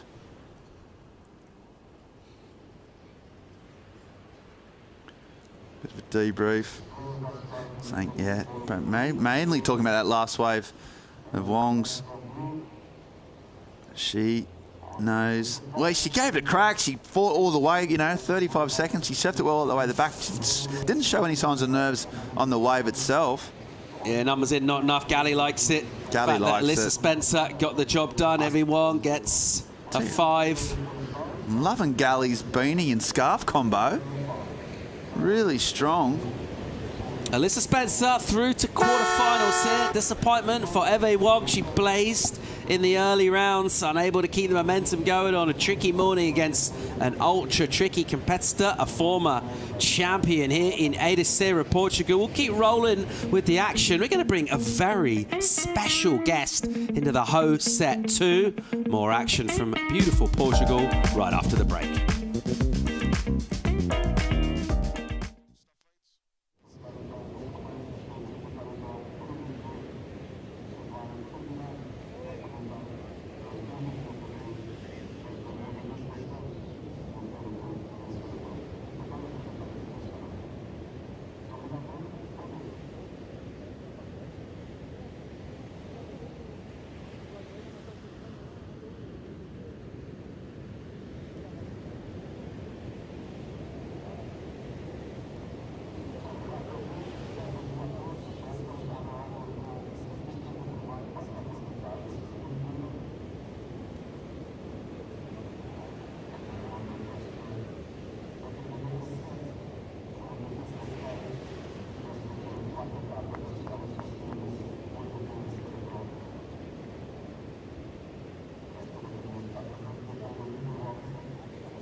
The EDP Ericeira Pro is brought to you by EDP, official energy of the EDP Ericeira Pro.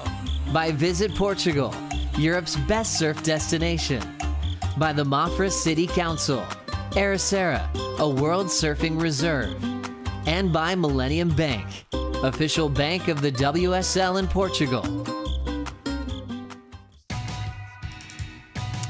And just like that, we are back with another big day of surfing here at the EDP Ericeira Pro, and we are finding out who our quarterfinalists are going to be.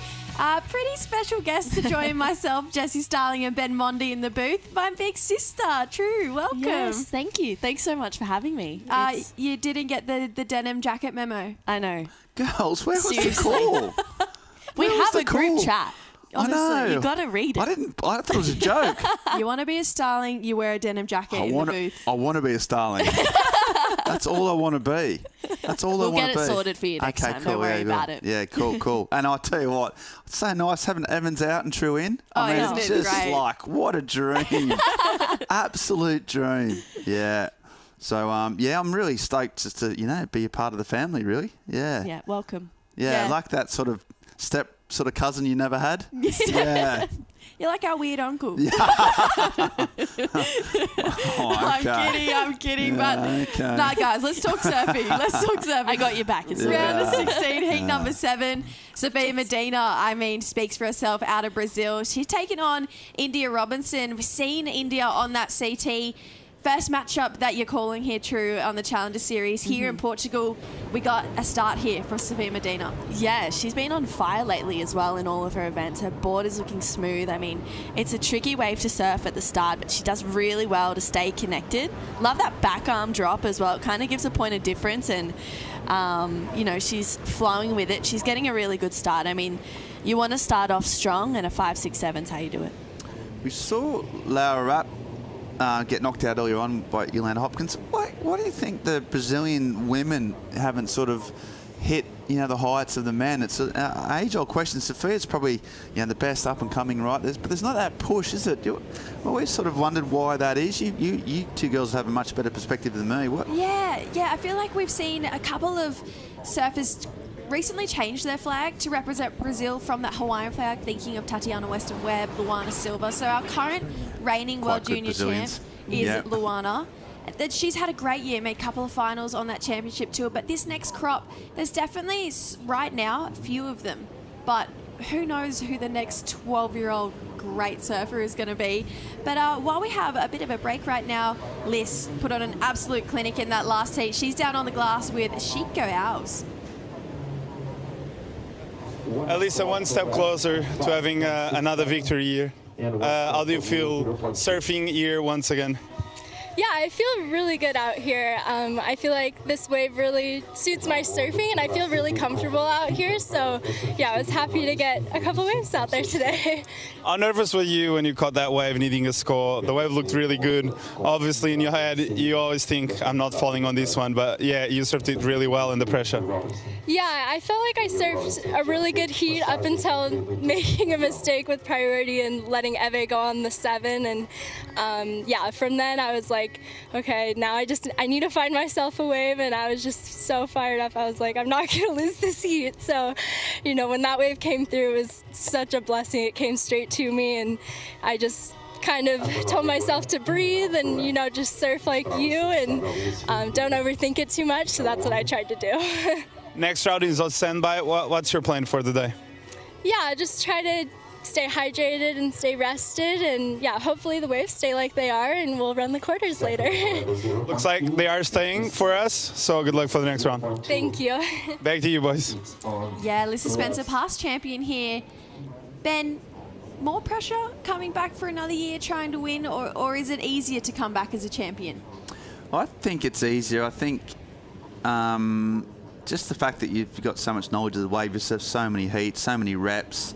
And it was, I think, 2 years ago, so it almost settles down. There's no pressure on defending your title. We saw Sally Fitzgibbons who didn't do it. So, yeah, I think it's more positive than negative. You've won here. You've got that muscle memory. And, yeah, she knows what to do, especially pushing to these quarterfinals and on now. She just knows 3 heats, and, she's really, really got control of her destiny and getting back on that CT where she belongs. So, yeah, I reckon it's a positive. Thinking about the heats we've seen this morning, we've had a couple back and forth matchups. I mean, Yolanda, she was on the back foot that entire first heat, came through in those last 5 minutes. Alyssa Spencer led, then fell back, and then back to the lead again. We've seen Sophia Medina open up with a 5-6-7. Not much right now from India Robinson, but pretty similar to where she grew up, True, Bells Beach. We see so many characteristics that are just really alike between these two. What are you expecting from India here? Yeah, it's so funny that you say that, Jessie, because yesterday, even sitting down on the beach, the landscape is really similar to Bells as well. So I kind of feel like for India, maybe that gives her a bit of sense of comfortability here, you know, and she's had a third here already, I think in 2023 or something like that. So she's comfortable. She knows how to get into those finals day matchups. And I think for her, it's more just that confidence. You know, she's been out of the competition scene for a little bit. This is like the year where, you know, she wants to really make a statement. And I feel like for her, as soon as she's up and on her feet and she gets into that 5 points, she's going to feel comfortable within the heat. And then she can really start to open up. But before, you guys were talking about the Brazilian surfers as well and why there isn't that kind of Brazilian storm in the female side of it. And I honestly think, particularly on the Challenger Series, there are so many good females. It's actually crazy how many good females there are. And I think with, you know, Sophia and Laura, they have such amazing breakout performances, but I think it's the consistency that maybe they lack a little bit, particularly in those finals day appearances. And with the 2 extra events that's added into the Challenger Series, it just means that you need to continue to level up. Both of these ladies know what finals days feels like. Sophia Medina, her best result on the Challenger Series being a 3rd place at Bolito last year. India Robinson, though, she's tasted victory and back up at Snapper when we had those Challenger Series there, and we got some pretty pumping waves there. And I said it yesterday, I feel like when you win at Snapper, it's got to be the hardest place to win just because of how perfect these waves are. But True, we get to surf this wave every single day. You actually got to call this event. What are your take backs? What memory lane are you feeling right now? Yeah, that event was absolutely insane. I was so lucky to do the beach commentary for that event, and to call India into that win was pretty crazy. But she was just looking on fire the whole time, and this ring of fire, you could feel it. Up in the tower, you could hear it, you could feel everything, and the stomping, the cheers, the vibration. There was so much there. And off the back of that win for India, it was insane. You know, we saw Sally and Sophia McCulloch cheering her up. 2 of her really good mates, 2 fellow competitors as well. It would have been a really special moment for her. So we've had a bit of a sleepy start over these last couple of minutes, but finally looking like we're going to have a bit of action. It's a paddle from Sophia Medina, the Brazilian surfer. Sleepy start to this wave. Nice tidy carve back. She's just biding her time, pacing away for this steep section here. Big layback from Sophia Medina. Can't hold on though. So paddled into that one, tried to force the issue there. Not too much. You still get some fans on the beach, but potentially just not wanting to sit still for too long out there, Mondi. No, without priority, yeah, she's staying busy. India still waiting for that opening exchange. I mean, it's not a bad shout. Look, you know, she didn't have priority. This wave, even if it didn't have opportunity at the back, she thought one big turn, you can still manufacture a score, but she just got it wrong here. Big bottom turn, kind of got her knees compressed and went down, so it's not going to count. Interesting to see her. India's still out there. She also dealt with, you know, some adversity, hasn't she, India, with a concussion. It was quite a serious sort of head injury when she was younger. So she hasn't been able to just, you know, go back to back to back to back in terms of years on tour and competitive. She's had breaks and she's had to deal with a lot. I really like her resilience. That's why that probably win in Coolangatta meant so much, you know, just all that she'd been through and how hard she worked and all support she'd had. Yeah. So it's a really good story in terms of, you know, where she's at, but she's got that talent, hasn't she? Just when she connects it all together, True, she's so great to watch. Oh, yeah, it's crazy. And she's got the talent and the dedication as well. I always see her down at the beach. She's working with Bottle a lot at Surfing Oz. She's got that there, and she's got the dedication for it too. She's opened up this heat now. This is her best ride already. Really nice hook. This is that power that we talk about of India Robinson. Just is so able to throw so much water off this back foot. Nice use of the open face here for the Australian surfer. Comes through this inside section, needs to add, lays into a turn, gets out of there just before those rocks as well for India Robinson. It was a long wait for that wave, but felt like she really relied on her rail from start to finish. Yes, she covered some territory, didn't she? And there's the brains trust. They liked it. I mean, she waited a while for it. I think it was, I think she made it count in the end. She waited for 10 minutes, stayed patient, and just trying to match, at this stage of the game, trying to match Sophia's first wave. So, yeah, we'll see how it comes in. But good surfing. Talk about good surfing. So who's the better surfer out of you two, would you say? Can't ask that question, Monty. Jessie. No, it's actually true. Based on facts and how deep people went in competitive draw, Right. It's definitely So true. she's, yeah, right. Honestly, That's True a could lie. still surf on this level. She bloody rips. That's untrue. But India looking really at home here. We talk about her at Bells, True. Yeah. It just feels like we're getting shades of that right now. Oh, yeah, seriously.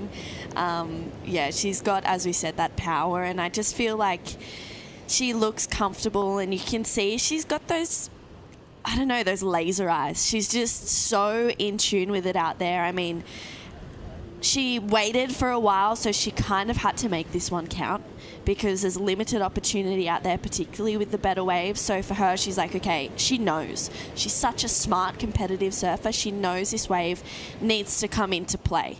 And I thought she surfed it really well. And that end section is so hard to hit, particularly the timing with the rocks at the end too. So I think she did it really well to kind of time it and get out just in time, but also make it seem as though, I have fully completed this turn, because that completion is such a fine line too. Yeah, she did it really well. You're right. Just to add a bit of flair, but still do completion. And in terms of rankings, Sophia, is the favourite. She's probably higher up in the rankings than India, but India coming back into. Speaking of favourites, so who's the parents' favourite out of you two? Would you say? Bill, our dog. Is it right? The I dog? think it goes Bill. I think it goes Bill, Jessie, then True. No, True. That's not. I'm just joking. That's so sad.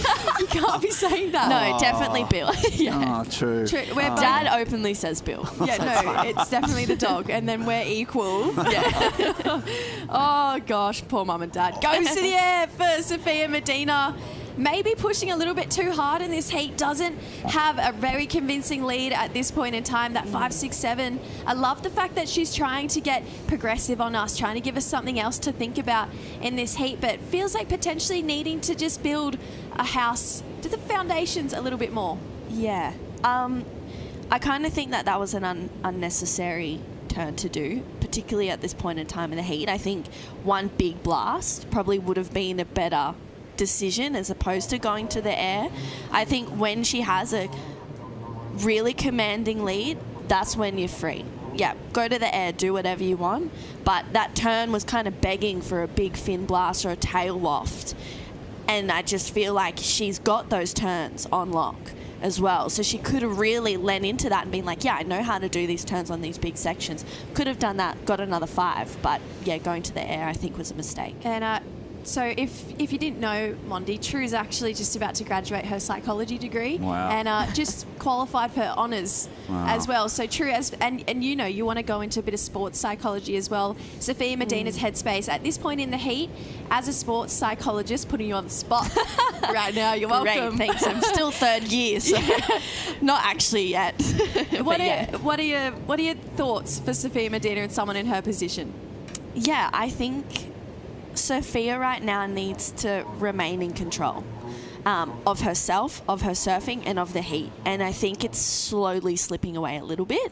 You could maybe see on that last wave going to the air, maybe getting a little bit frantic, because I don't know if Sophia's got those on lock. I'm not sure, but I think going to those turns, she's only got a 2-3-3 as a backup. She needs to remain calm and really strong and aware of, okay, what turns am I going to do? The selection, she's up now, so hopefully she can, remain in control of this heat. Yeah, let's see if she stays composed, starts to add to her scoreline here. 2 really nice carves. This wave not offering her too many steep sections here. Bit of variety with a slash from Sophia. That's better, nice and tight in the pocket for a finishing turn. Seems like this was a nice all-round performance here we definitely know she can push a lot harder, Mondi, but as far as completing a ride from start to finish and knowing what that feels like. Well, she just listened to True, didn't she? Bang on. You're welcome. She just said, you know what? She took control back of the heat with a well-surfed wave. She didn't push it. She managed that risk versus reward, I thought, pretty well, which is what True just so articulately, said. And so nice carve, just getting back to her strengths, playing to her strengths, those big rails, nice carving sweeps. It wasn't an incredible wave, but, she's backing up a small score. It's really tight. So in these tight heats, just finishing off and getting your rhythm back is really important. So, yeah, she did well. And she didn't need an incredible wave. She needed a 5, and that's makes such a big difference, particularly putting pressure onto India and things like that. So I think this was a really smart decision for Sophia, particularly at the point of this heat. There's 17 minutes to go, and she's just slowly edging out in front. And any moment that you hear, like, if you're India right now and if you're hearing, instead of a 2.27, you need a 5.5, that's a little bit of extra pressure. Yeah. And that's a good position for Sophia to be in right now. She's adding the pressure. Yeah, and a 2.27 and a 5.5 are completely different looking waves. Yeah. You have to have a completed ride to get up into that 5-point range. It was a 4.67 for that last one of Sophia Medina, so really adding to that question now. India Robertson looking for a 4.61. At Sophia Medina, 4th year competing here, but still so young, 20 years old. And this is her best result by far. Never really broke out of the round of 32. So now pushing her way up to a 9th here. And having just, obviously big brother in her corner, helping her navigate her through these times, because we all know that the Challenger Series, it's really hard. It's ruthless, it's relentless. It's one of the hardest stages to try and stay consistent on as well. So Sophia Medina just trying to find herself into the quarterfinals to get some crucial points.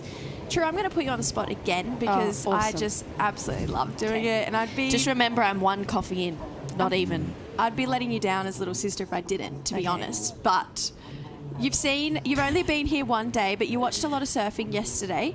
Yep.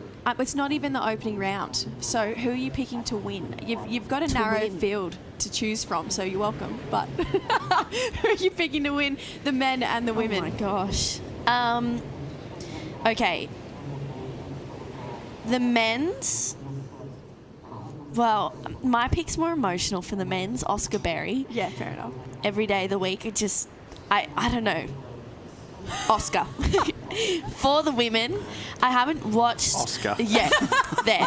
Bang. Okay? The way it's an emotional one. We want it to happen. Moustache. Okay? I don't care. He's like... I call it as I see it. We love him. Yeah. For the women, I haven't seen too many heats of the women. I watched one yesterday.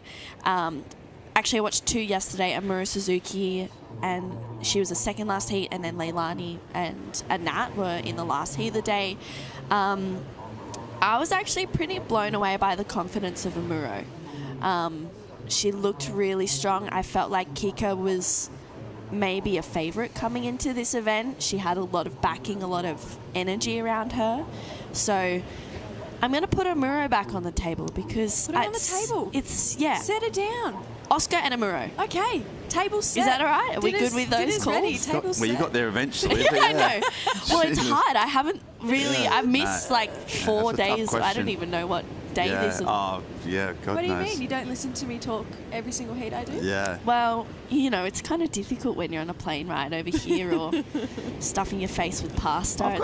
It's tricky. Yeah, it is tricky when you're wanting the eternal city. Yeah. I've got a question for you. You're talking about the sports psychology, which is, and I'm not sure if you're going to get into surfing or what type of avenue you're going to pursue, but I think, what about the lack of women coaches?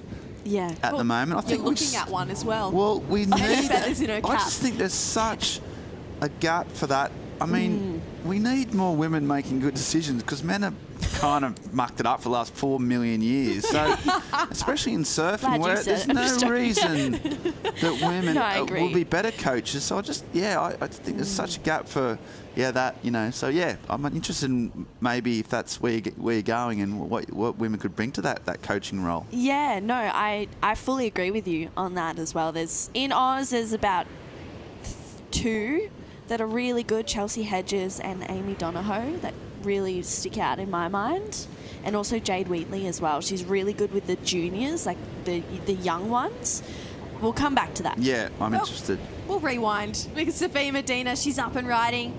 Slow start to this wave, so under priority, just trying to get her feels out. This has been quite a slow heat, but press pause on that, play on that conversation. Yeah. Take it away. I do a little bit of coaching back at home. I love kind of working with younger kids in the like 15 to 16, particularly girls as well, to kind of get the best out of themselves in surfing and, you know, help guide them and navigate the whole thing. But yeah, I'd love to get into the coaching and kind of marry the coaching and psychology for sure. It'd be really cool. We're going to have to take another pause on that conversation because I feel like we can really dive into it. We've got 12 and a half minutes left in this one. It's been a sleepy heat, but this lady, Sophia Medina, currently has the lead. We'll see if she can hold on to it. We'll be back right after this short break.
It's a close call right now between two of surfing's best. India Robertson trying to get a backup number here. Opened up with a 5.73, just getting a little caught behind here.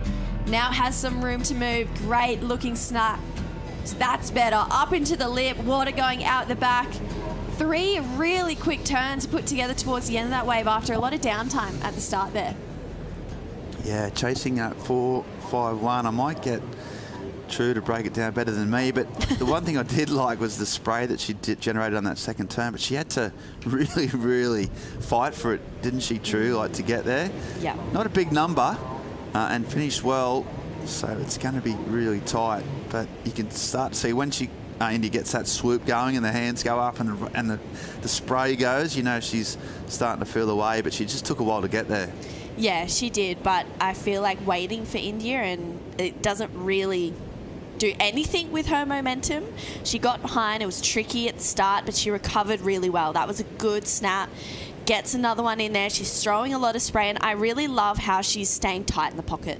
We've kind of seen a lot of calves, and that's a real point of difference, I think. And that first turn too was pretty critical. The judges did like that first initial turn. She hit the lip and then drove around. So the fact that she got one in out the back is usually a really good sign. Yeah. So, yeah, you'd expect her to maybe get the lead. Yeah, and you'd have to say India, as far as it goes on the women's side of the draw, has one of the heaviest back foots. You know, she can really generate more spray, a bit more pizzazz. You know, she can make her turns feel like they've got just 4 or 5 extra % on her competitors just because of how hard she's pushing, throwing a lot of water. That score, that wave, gets her into the lead. It's a 5-point ride. Still really close between these two surfers. No one getting out of this 5-point mark range. We want to see someone really break out, get into that 6, get into that 7 range. Something that's going to get them there, you'd have to say, is going vertical in the lip. I think going vertical in the lip on the best wave. And I feel like, I don't know, obviously I haven't been watching since the start of the event, but particularly yesterday, watching a couple of heats, it was pretty clear that if you were on the best wave and doing surfing that was kind of a little bit different, you were getting good scores.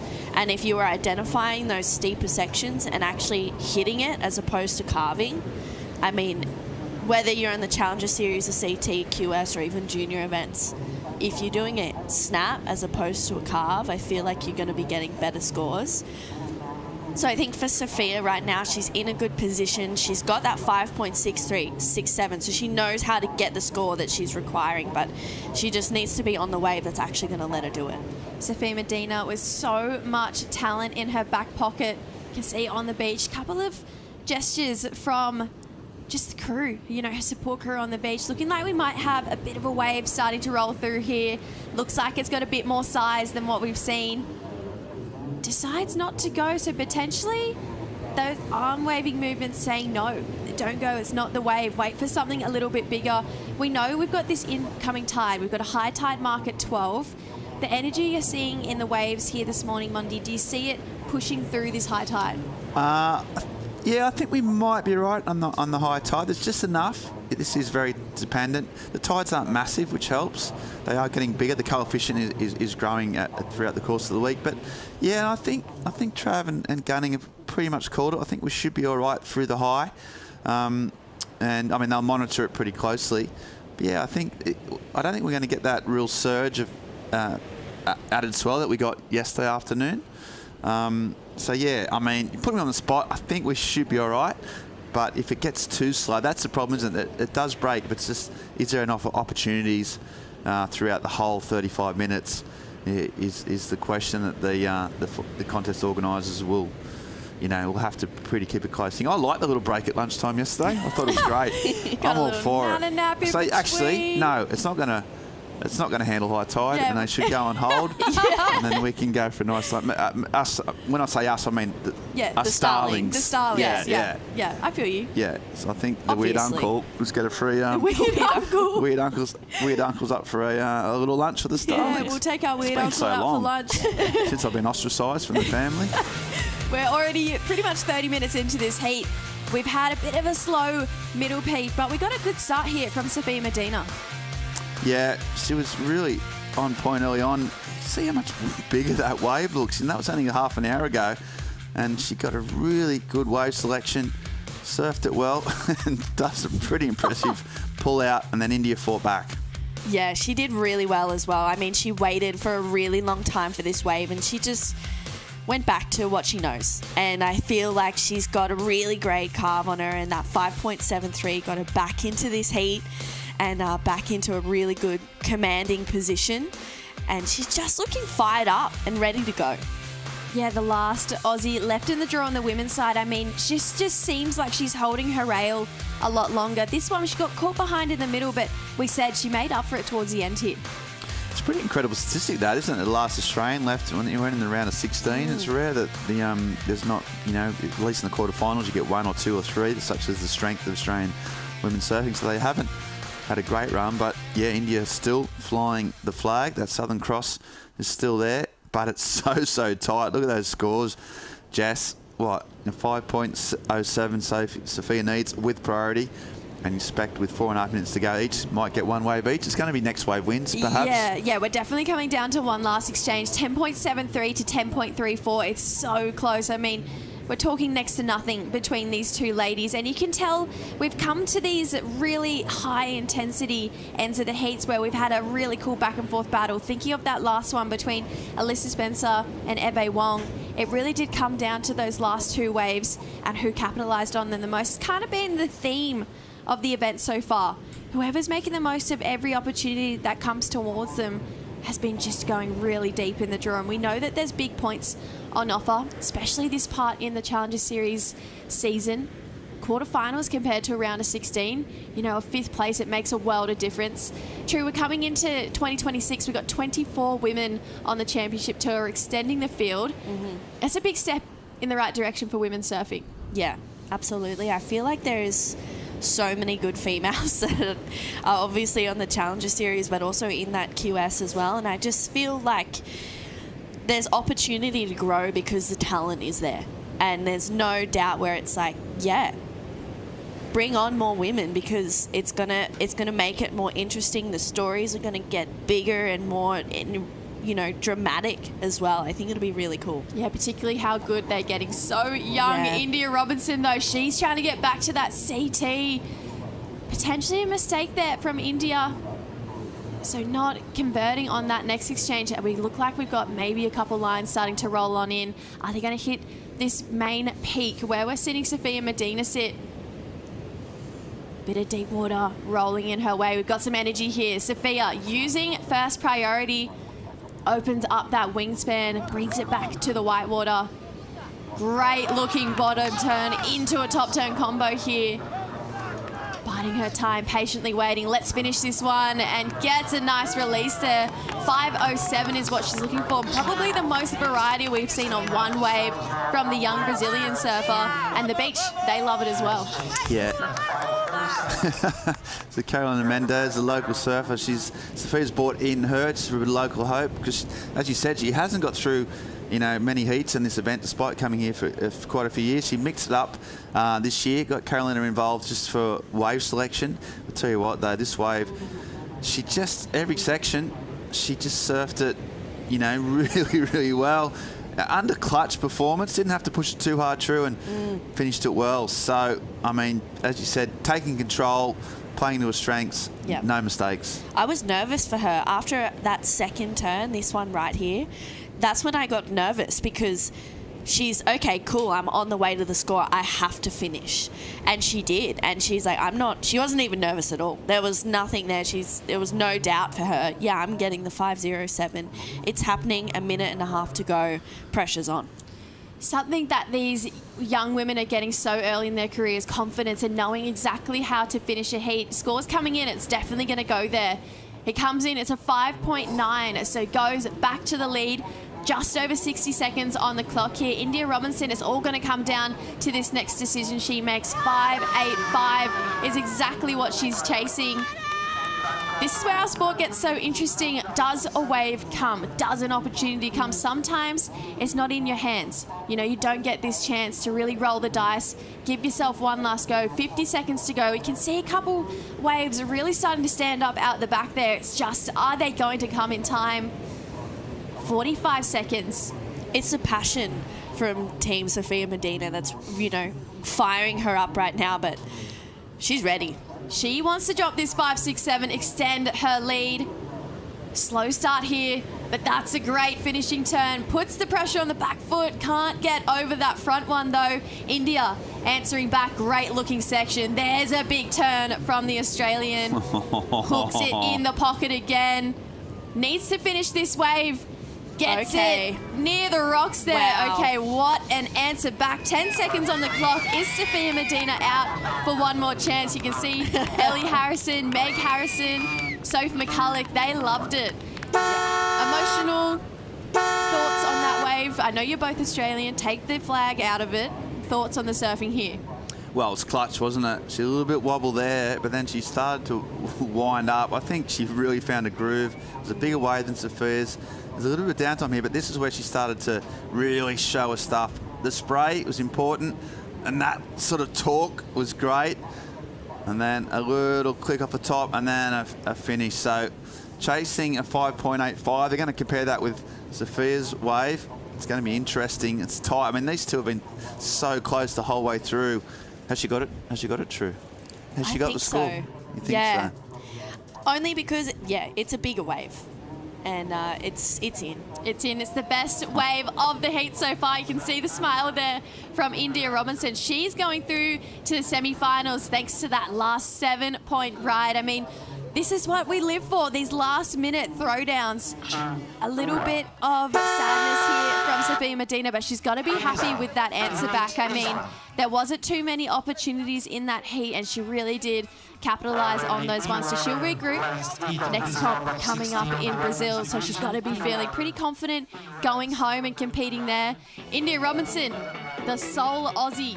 We're going to see her in the quarterfinals. We've got another big matchup coming up right after this short break. Do not go anywhere.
In the 80s, there's this crew of surfers. Yeah, these surfers.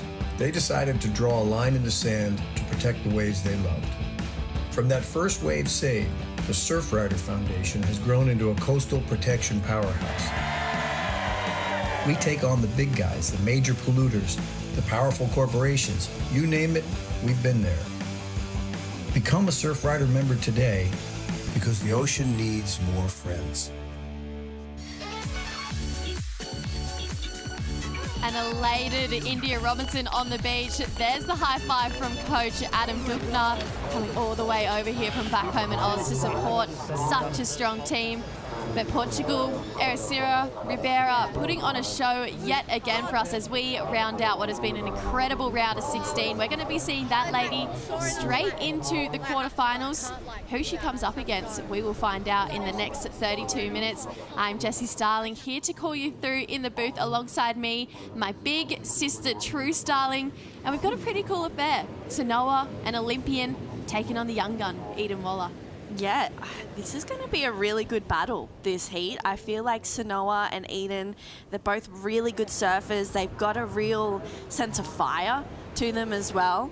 They've both already had waves, so really nice first backhand slash. This wave goes a little bit flat, so she kind of has to bide her time, but does really well to get a dramatic finish, nice and vertical. I really like that approach, and Eden, she's got a really cool kind of style. The way she surfs waves and draws her lines is so different.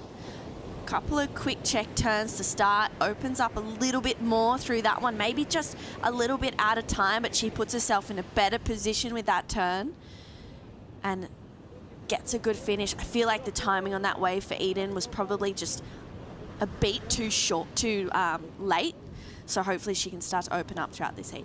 Yeah, Eweleiula, just such a young gun coming out of the US. Had a pretty cool result this year in a specialty event that Stab High puts on. It's really cool air comp over there in the Shinsenabe wave pool, and took the win in the Ladybirds division with some incredible tricks. I mean, we've just seen this new prerequisite come into women's surfing. It's you got to do airs, and Eden's one of those women who is really leading the charge for that.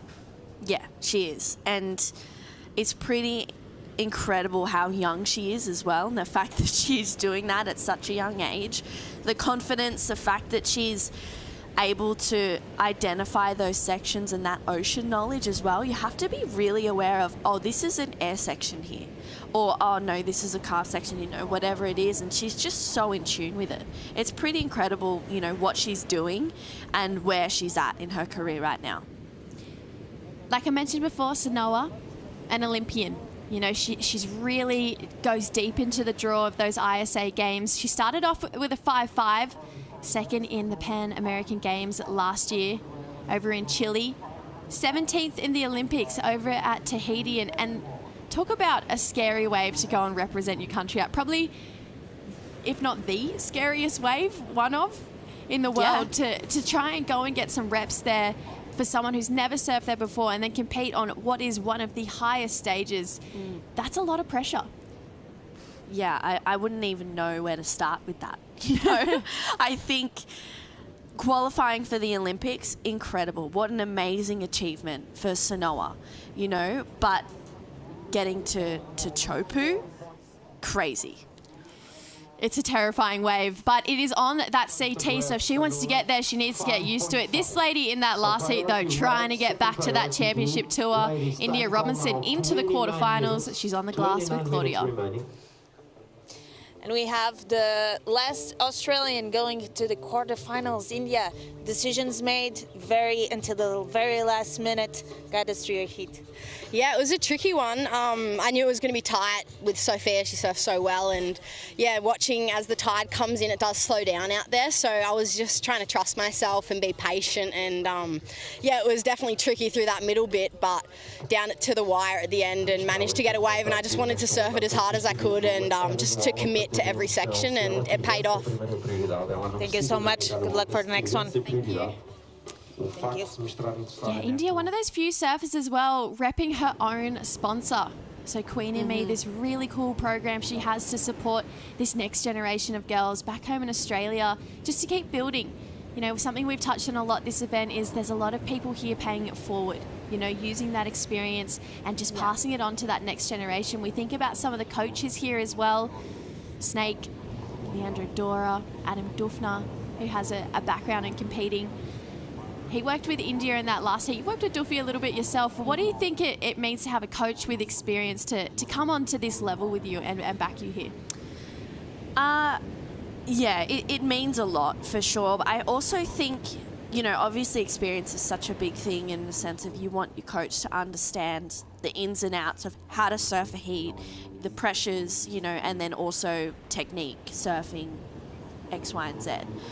But I think what's more important is the relationship that you have with your coach. And I feel like, you know, I can't comment for the rest of the coaches. I can only comment from my experience with Duffy. And he's such an emotional person, and he's, within a week, you're connecting with him. And it's like, cool, you've got a really good flow, a good rhythm with him, and he's just easy to bounce off. And I feel like for India, so far it's working, that they've been working together. And I was talking to him yesterday about it actually, and he was like, every day I get a little bit extra. There's a little something more that I'm learning and that I'm able to go, oh, okay, cool. Like that's where I can get the best out of her surfing or his surfing. And I think when you come across a coach that's just like sitting back and actually watching and observing and then being like, okay, this is how I can coach them, it's a pretty incredible power and a pretty incredible person to have in your corner. So Noah working with Mr. Matt Myers over here at this event, who has a lot of wins under his belt, especially on that women's side with Alyssa Spencer. Think back to the year that he worked with Cole Hausman, and Cole dominated that year. So a lot of coaches with the experience of just how high pressure the Challenger Series is and how consistent you have to be. Eden Waller, 15 years old, she's working with her family down here at this event, and having that family atmosphere we know is so important, especially so young. Thinking about Tia Zabrowski, 14 years old, has her whole family here as well. It changes everything, especially when you're young. It feels like you need that family support around you. Absolutely. It's nice as well. It's a sense of comfort. Your family's here. It's like, cool, you know, Yeah, I don't have to be an adult. I don't have to go home and worry too much about making dinner. I just got to do the dishes. But can we just talk about Eden's little brother just Zion? for a moment? Oh my because gosh. he is so cool. In the Newcastle Challenger Series, actually, I met him there with Leilani, and he was like, yeah, like, what are some cool treats? And I was Do like, the accent. No. I was thinking about it. And you almost started. Almost. But yeah, I'm going to stay Aussie for that one. But I was like, yeah, go and get a caramel slice. They're, you know, if you like chocolate, if you like a bit of caramel and cookie, like, that's the bee's knees. And he came back the next day, he comes running up, he goes, True, caramel slice, best thing I've ever had. I've already had 2. And I was like, I told you. I said, okay, this is the next one. You've got to go for a custard tart. Like, they're the good Aussie little sweet treats. Oh, so good. But the pastel donatas here, my goodness. I'm going to go have one after this with a coffee. Some heroes don't wear capes. True, just passing on sugar addiction to the young 13-year-olds coming through our sport. For Zion, though, I get it. I mean, the caramel slice, the pastel donatas, there's always a treat around the world that pretty much change your life, just like pastel donatas have done for me here. That was actually my breakfast this morning. Eden having a look at this one. Can't quite get into it. Sanoa using priority here. Fumbles on this first turn and decides she's going to get out of there. Didn't like the start of that wave. It's not going to build too much on her situation. Any other children that you're passing on your sugar addiction to, or it's just not? No, well, he asked. You ask, I'll give. Yeah. So if you're going to ask me what's Yeah. a good sweet treat I can go and get from the bakery, I'm going to give you a couple. Yep. But that was at the top of my list, the caramel Favorite slice. sweet treat in Europe so far? Oh, that's really hard. I've been on the gelatos a little bit, the gelato train, but France was pretty good for a sweet treat. Oh, the chocolate eclairs in France. That was probably the best day of my life when I had one of those. I was like... I knew it was loading in there. Yeah, it was coming. Yeah, I was like, I knew it was loading. because it's not quite the pastel de nata. They're so good, and I'm loving them. But I'm a chocolate girl. You are. You know? You are. So I'm thinking it was the chocolate eclair. I hope everyone's getting an insight into what my life is like with True. Yeah. Going everywhere.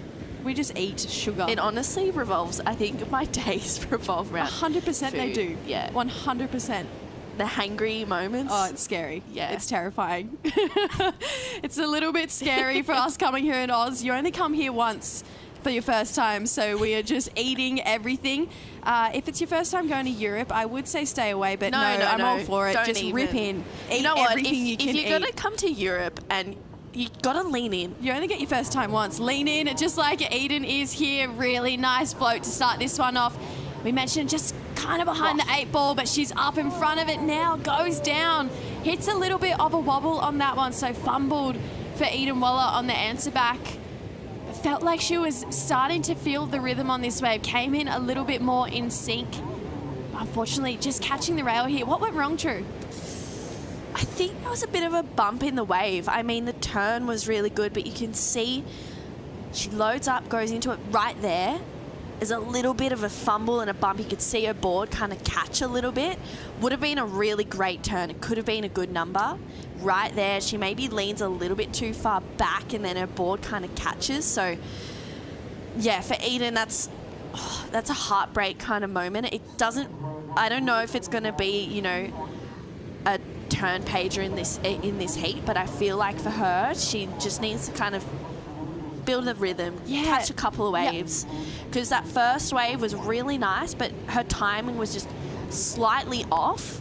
And that makes such a big difference in heats. If your timing is slightly off, it's the difference between a good turn and an okay turn. Yeah, we saw Eden on that last one had really nice weight distribution. It was right in the center of her board, which is exactly where it needed to be to ride out of that turn. But right at the end, you see that back foot slipping off. So potentially just hitting one of those big chunks of water.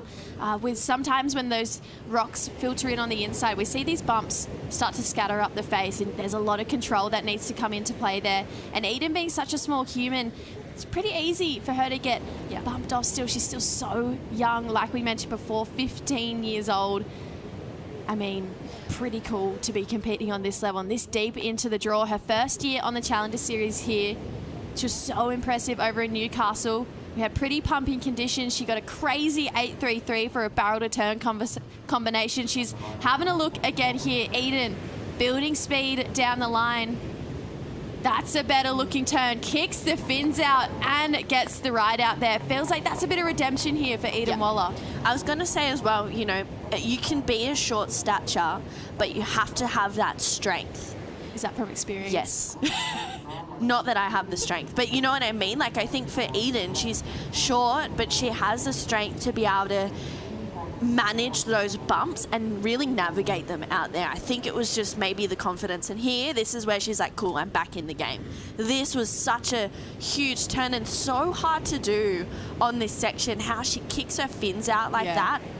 She's such a progressive surfer. I mean, at 15 years old right now, she's doing that. It's going to be pretty insane what she can do when she gets older, but really love how dynamic it was. You can even see the tail tweak as well coming out of it. You know, the one turn is so strong. Look at that. Wow. full fins out. She gets her a bit of a slide as well. I mean, it's tricky to do. She stays low. Love that turn. She's got really good response on her board as well. She's just able to find the right position exactly where she needs to. We talk about that weight distribution. She's got that on lock. So young, and someone who really reminds me of her when she was 15 years old. I see a lot of Molly in Eden. Molly was going for really similar turns like that, and I think that's a great role model to have. You can see that Eden kind of idolizes her, especially with big single finners like that. So hopefully she can find a combo of turns, because that 3-5, she's definitely going to be chasing more. So Noah hot on her heels. 18.5 minutes to go. It's a close one right now. Quick commercial break. Let's see if Eden can give us more of these right after this.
It's been a morning filled of close affairs between the women. We are rounding out the round of 16 here. 3 out of the 4 quarterfinals set. And we've got a great matchup right now between Eden Waller, Sanoa Olin as well. I'm Jessie, my big sister True, joining me through these next 16.5 minutes. 5-5 is the high mark of this heat right now for Sanoa. We talk about her working with Matt Myers.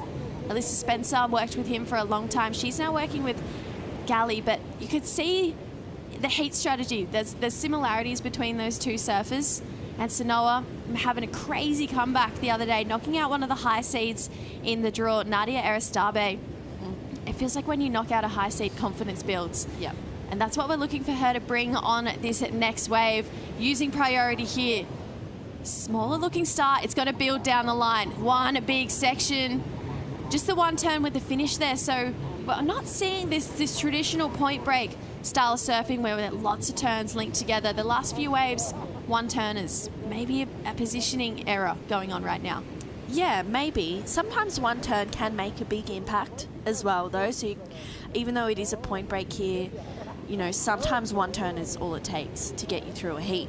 3.5 for Eden's last wave as well. It got her up into first. So Sanoa's chasing a 267. She's got a really smooth backhand. Reminds me a lot of Alyssa in that wingspan, those arms that she's got.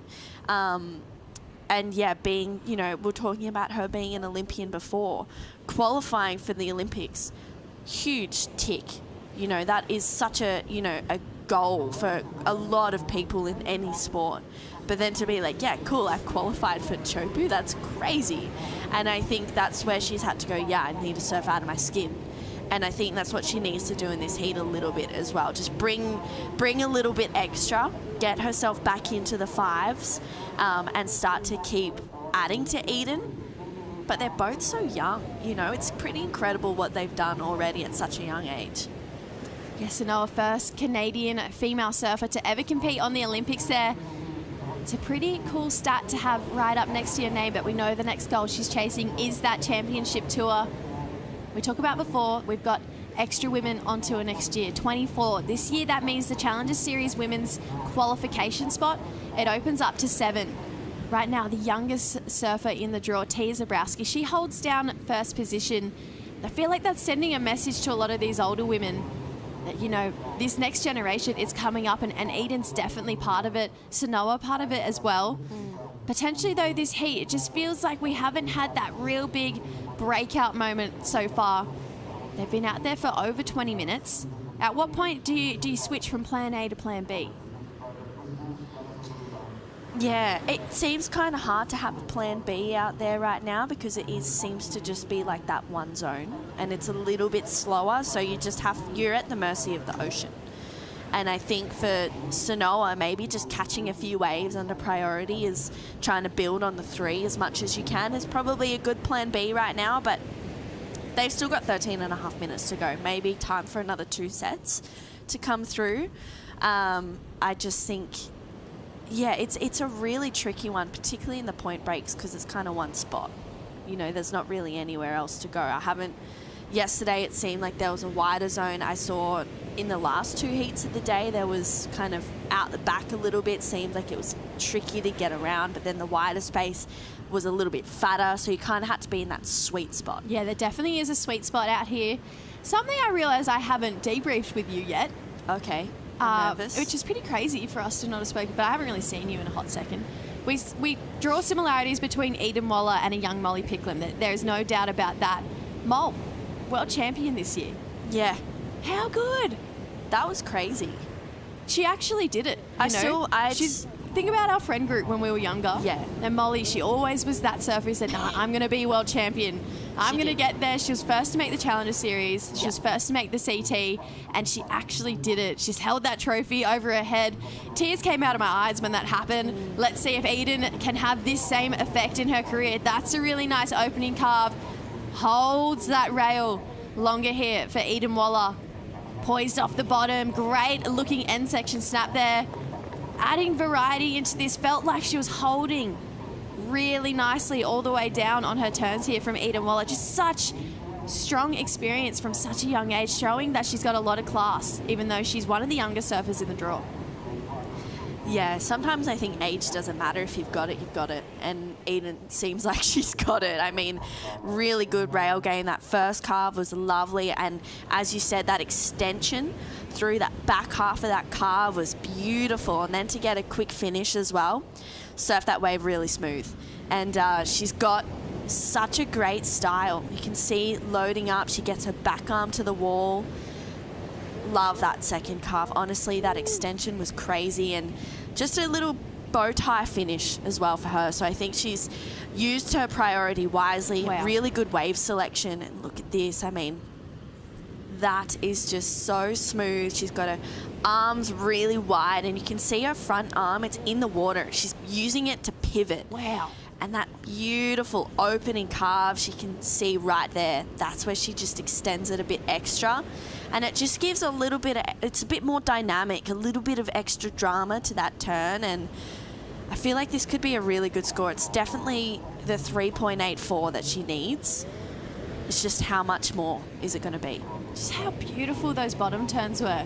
You know, she was getting really deep off the bottom and just holding all the way up. And it's going to be the high mark of the heat right now. 6 points. Just for those 3 big turns there. You can see she's just got a world of class when it comes to technique. Love the way she has that entire front hand in the bottom of the wave as she comes up. And just knowing how to hold. I mean, you can't really be taught that. That's all based off feel. Sanoa here answering back. Needs a 5.18. She has the power edge in this heat. Throwing a lot of water on her backhand. She's not scared of a little bit of pressure and finding a score in these dying stages. She's going to get out before the rocks, but it feels like that power, it's a bit unmatched right now. Yeah, it was a little bit carvy for Sanoa's last wave, but that's okay. She needed to get herself on another score. I mean, let's see if she gets a strong snap to start. A nice carve. I mean, she's got a really, really strong backhand, but this wave kind of lacked that steep section. She might just get it here, but again, I mean, she's throwing so much spray. She's got that power and that real aggressive surfing, but different from that 5.5 because her 5.5 was strong. It was dynamic. She had that real vertical approach. Just this wave kind of lacked that. But really loved that turn there. Bang. Really smooth. She's got that power. She has that aggression as well. You can see, you know, we were talking about people kind of performing under pressure, and it seems like Sanoa, she's hearing the 6 and she goes, I'm not actually cool with that. That's not what I want to hear. Get out of here. Yeah, seriously. You've got a 6, okay, watch me get into the 6s. And it's this real back and forth battle that I love. Yeah, we love these man-on-man actions. Eden, she's now answering back. Beautiful roundhouse cut back. Such a great read of the ocean here. Beautiful tight carve in the pocket again. Up and over this section. Now it starts to steepen up on this inside. She's going to go for the finish with the rocks in sight. So Eden Waller looking at better at 4.67. Feels like she might have just done that there. Here is this back and forth battle we're talking about. We love these wave-to-wave actions going down between these two surfers.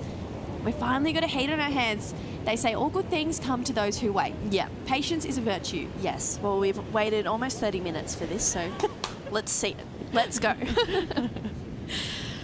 Yeah, that was that first carve, that roundhouse for Eden, smooth. She looks like a different surfer from the start of the heat. The start of the heat, she kind of catched a little bit, particularly on the 2, that second wave that she had. But now she's smooth.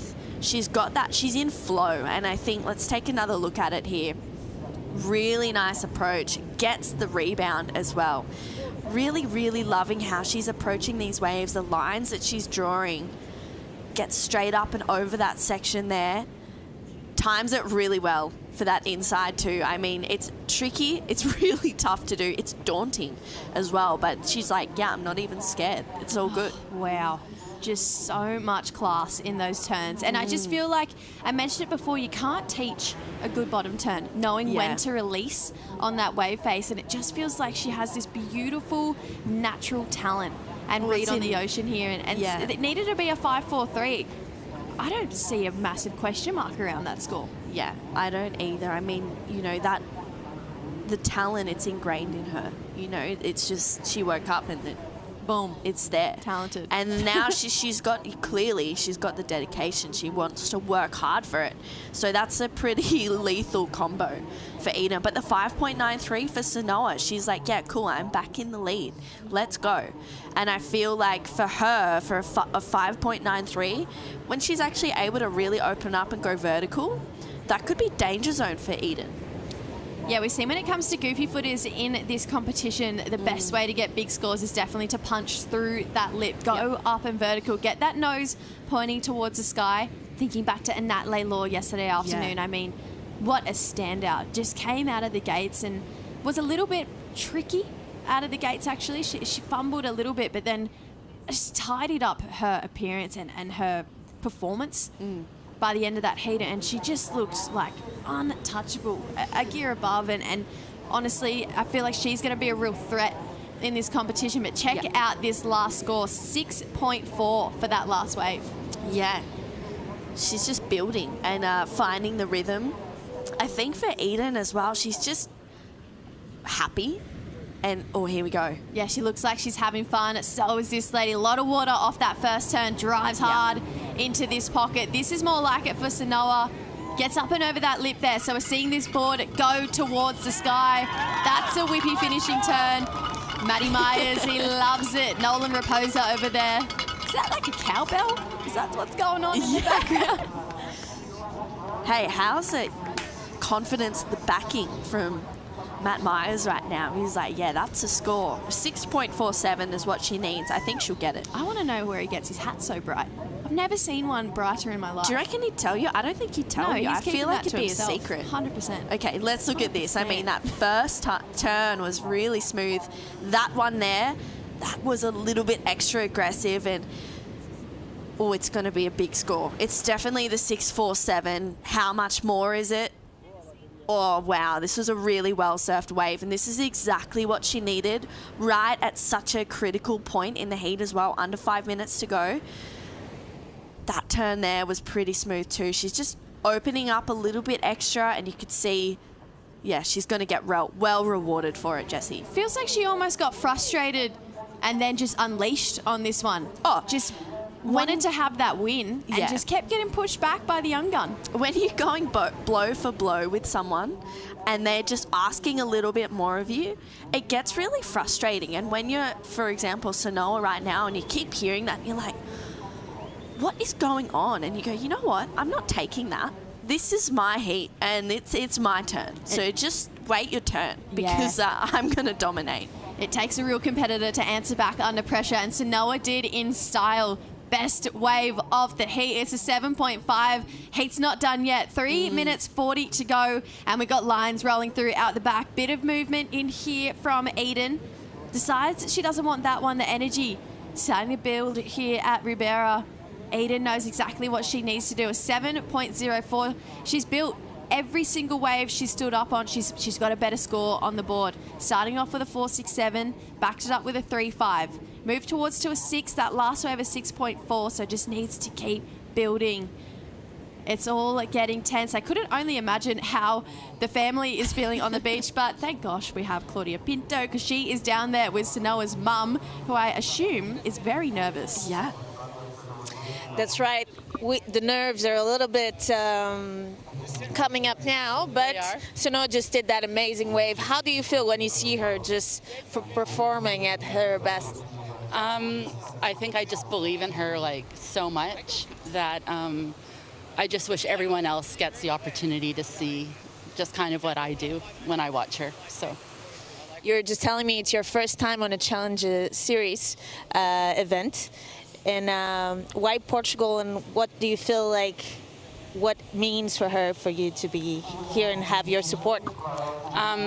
Well, she told me last year how much I'd love it here. And she was like, you know, Mom, you'd really love Portugal. And I just feel like we've had, I really want to be more engaged as I was when she was little now. And I just want her to know that we're here, and that we just know that she has the potential to go all the way, and we just want to be a part of it with her. Thank you so much. Back to you guys. Big opening turn here, right on cue from Sanoa. There's a lot of water on that second. Fumbled a little bit though. I almost got teary there from Sanoa's mum. A lot of love and support on the beach. And it means so much to have, you know, your parents in your corner, especially your mum over here, other side of the world. Seemed pretty cool, calm and collected. We borderline had to ban Mum from coming down to surf comps. She's the loudest person on the beach. You can hear her in heaps. She got banned from football matches. Basketball as well. Yeah. But it's the passion that you love from a mum, and everyone's different. Some mums need to go pace up and down the beach and be in silence. Love you, Megsy. Others want to be on the beach and in the passion and there. And I think for Sanoa's mum, I feel like she was kind of holding it together a little bit. I think she was probably ready to fire up, but I think she's like, okay, I need to maybe keep it cool, calm and collected just for a moment. But you love to see that raw energy, and I think for Sanoa it's pretty special to have her family here. Under 60 seconds to go in this heat now. 45 on the clock. Eweleiula with priority, looking to answer back, needs a 7.04. Has all the talent in the world to be able to do it, but this is when you're at the mercy of the ocean. Does the opportunity come through? The thing about Eden is she can surf a wave up. If she gets a 5, easily can go to the air and take that number well above a 7.04. 25 seconds to find out if anything is going to come her way. This is when we start to feel pressure. Bit of movement out in the water right now. Still paddling out to sea, so potentially seeing something we can't right now. She's trying to scramble into position. Quickly checks the clock. 10 seconds to go. This is going to be her last opportunity here. Needs to paddle hard. Can't get into that wave. So positioning let her down. It is going to be Sanoa, our Olympian Canadian surfer. See Maddie Myers and his new family a kiss there. So that is a job well done from the team on the beach. And from the lady out in the lineup, 7.5, big number. Backing it up with a 5.93. What a great battle. True, thank you so much for coming in those last couple of heats and Thanks for having me. Us through. I mean, it's nice. We haven't done this in a while. We should do it again. I think so. Guess what we are? Okay. In the Philippines and Taiwan. And back to the Philippines. Let's go. Oh, yeah, let's do it. 6 weeks on the road. We talk too much sometimes. No, never. We're just going to keep going. No, thanks for having me. It's been good. Yeah, no, it's been really cool to get your insight as far as a psychology perspective goes and as far as a female coach goes. But guess what? We've just gone through the round of 16. We're really starting to punch through these heats now. And the quarterfinals, they are decided. Ooh. True, there's a couple big ones in there. Wow, there is some big. Every single quarterfinal is huge. Kira Pinkerton and Tia Zabrowski. That is going to be a powerhouse of a heat. Yeah, your pick in quarterfinal heat number 2, Amira Suzuki, said you're going to see her win. Coming up against one of my picks to win, Anat Law, just a really powerful goofy footer. And then Yo-Yo, the last standing Portuguese surfer in the draw. She's got the hometown supporting her here. That's a lot as well. She feeds off that energy. She loves it. She's always up at 4 a.m. She's one of the first down at the beach. It's her routine. Taking on Alyssa Spencer, though, she's won here. She's got that kind of rhythm, I guess. Yeah, and India Robinson, Sanoa. That feels like it's a really evenly matched heat. 2 really powerful surfers, both really stomp on that back foot. And this is going to be Sanoa's best result so far in competition here on the Challenger Series. Take a look at these rankings. We've got a bit of movement. That top 7, Laura Raupp, she's moved up into it. So has Kira Pinkerton, unfortunately losing Teresa Bonvalot. Leila McGonigal up to 9. And look at that, cheeky little Sophia Medina making her way into the top 10. That is, that's a really, really tight top 10. Are you serious? I mean, Tia Zabrowski out in front. I feel like last year, for me, I was like, she's on tour next year. There was no doubt in my mind. But this kind of 5 to 10 zone, that is really, really deadly. Yeah, we've got a lot more to break down over the next couple of days. And the men's round of 16 are coming up next. It's a big matchup to kick us off with that man on your screen taking on George Petar. Stay tuned for plenty more coming right up.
Welcome back to Ericeira, having a look at the first heat of the round of 16 for the men. Georgie Petar, 7th on the CS, taking on Kade Matson, currently in 14th. Both of these two have had taste of championship tour competition.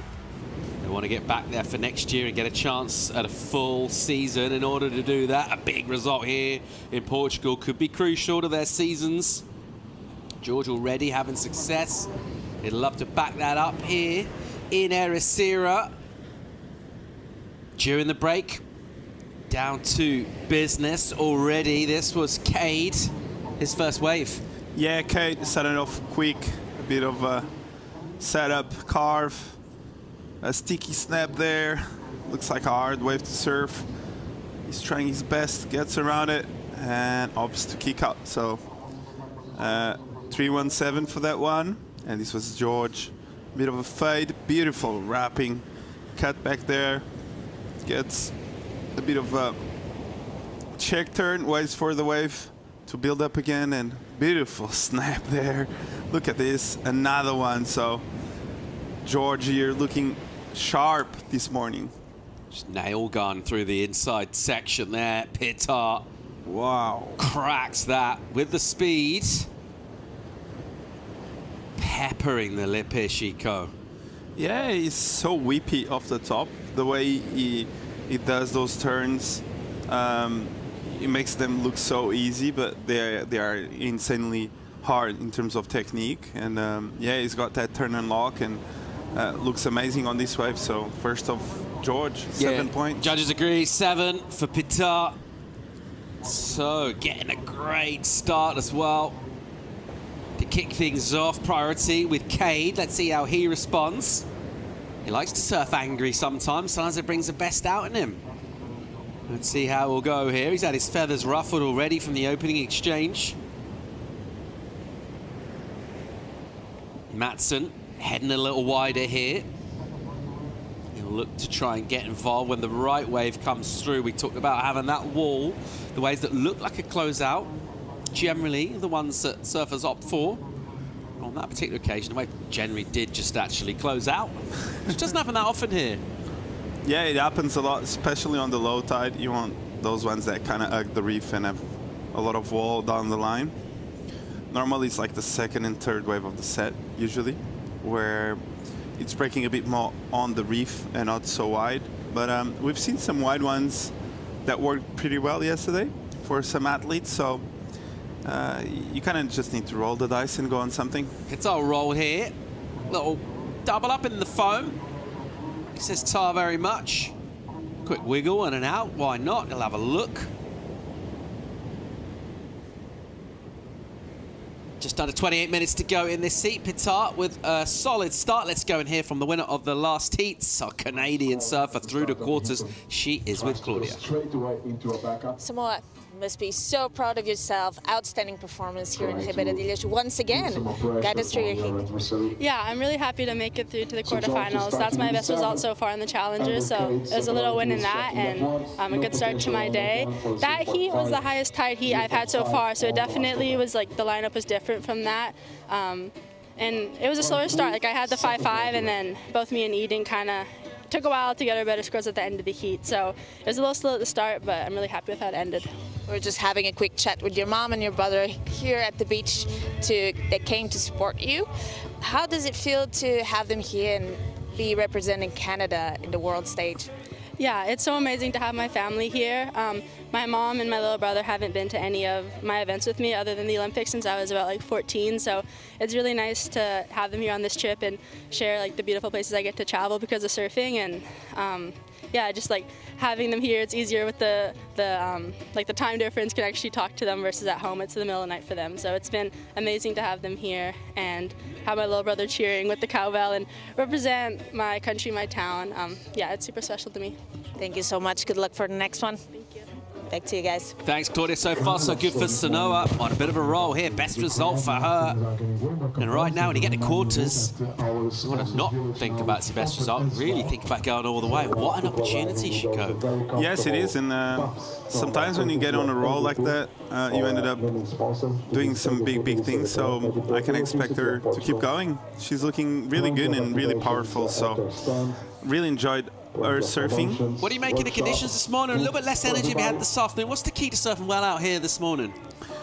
Well, I was actually talking with Tomas Fernandes. He's a local, and we were actually talking about how important it is to, in the mid tide to high tide, to surf like with less power on the bottom turn. Like, do not make all that pressure on the bottom turn. It's kind of key, and you see George doing that. He's just surfing from the middle part to the top, but not making too much power force on that bottom turn. I think it's key, especially on higher tide. And yeah, I think that's fundamental to surf this way well, especially on this tide. All right, lines out the back here. Priority with Matson. He's had it for a little while. What's he going to do with it? I reckon he might be interested. He'll perk up here. Let's see how he goes. There's a wave out the back, bending its way in. George will buzz around a little deeper. We see quite a bit of this from under prio. Surfers will try and snaffle something inside, and then they can always kick out, but they just kind of can afford to be a little bit annoying and in the way up to a point, and then have to get out the way. Exactly like that. Here goes Kade. Patient. And then the first snap's nice and vicious. Again, absolutely tagging it vert and then slicing back. Matson. Wow.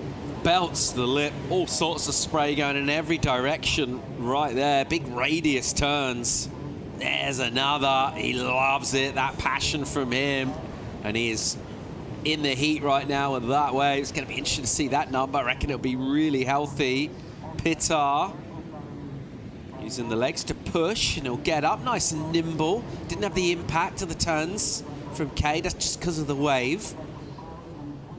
Wanting to get a back up on the board as well. And he'll try and go back for prio as well. I think it didn't look like he went far down the reef. Let's have another look. Yeah, a bit of a white water in the face means the wave will double up for sure. So George here, massive snap off the top. Beautiful carving gouge there. Another one, so 3 in a row for George now. A bit of a cutback, and he was able to finish it off here near the rocks with a snap and a bit of a leap glide there with a backwash, and he makes it. So nice wave there by George, but I tell you what, I think this one from Kade was the wave. Beautiful layback jam out the back, waits for it and jams it again. A bit caught up there, the inside rail, but he was able to regather and do another big snap off the top, releases the fins, beautiful torque of the body there, and he was able to finish it off near the rocks as well. Nice snap. He's throwing buckets of water. As you can see, look how intense was that bottom turn and the off the lip. Timing it really well. And yeah, just beautiful surfing there by Kade Matson. As we see the last turn near the rocks here, throwing buckets of water. Releases the fins, weight transfer to that front foot, regathers, looking in control. So yeah, this is going to be a big number. He's back on it. Matson on his way out the back. He's going to get a solid number in. We're going to get another number for Petar as well. Did well to snaffle a wave immediately behind a massive number. Drops for Kade. 8, 6, 7 for him. That is huge. He's gone excellent. It had to be, really. You can see the delight as he learns that from our beach announcer. That's going to feel great. What a way to respond to your opponent getting a 7. And we'll get a number for George. We'll take him back first for sure. Great to see big numbers coming in already. No real surprises. The sort of quality we're looking at. These two outstanding surfers with power. Oh. In a great liquid wave. Priority is with Kade Matson. And he'll use it now. Patient, multiple, not really bottom turns, just kind of prodding, and then able to time that really nice and unweight and just drift and float and then recover and then tag it a couple of times. So right back up. Yeah, a bit of a slower wave, this one. Looked like a good one from out the back, but was quite soft all the way in. And this one looks like he's egging the reef a bit more. And let's see what George can do on this one. Petar will go here. Oh. George, first turn. Pushes hard. Bang! Into the lip with the drift. Really dynamic. Will he recover that? No. It's kind of a couple of moments where it looked like it pulled it. Pretty hard to come out of the white water. Bit of a mistake there by George, but he's looking good. You can tell, like, if he gets a really good one and he can not fall, he's going to go really high in the numbers. Really nice wrap there. And here he goes for blows the fins out, and just an awkward landing there. Couldn't really understand if it was the front foot that came off, and this was Kade's backup. Nice drift of the fins on the first section, but the wave was quite slow. Didn't really allow him to open up on the inside section either, so I don't see that going into his top 2 at the end of this one. But we still have one more score coming in for George, and looks like he's going to be a big one.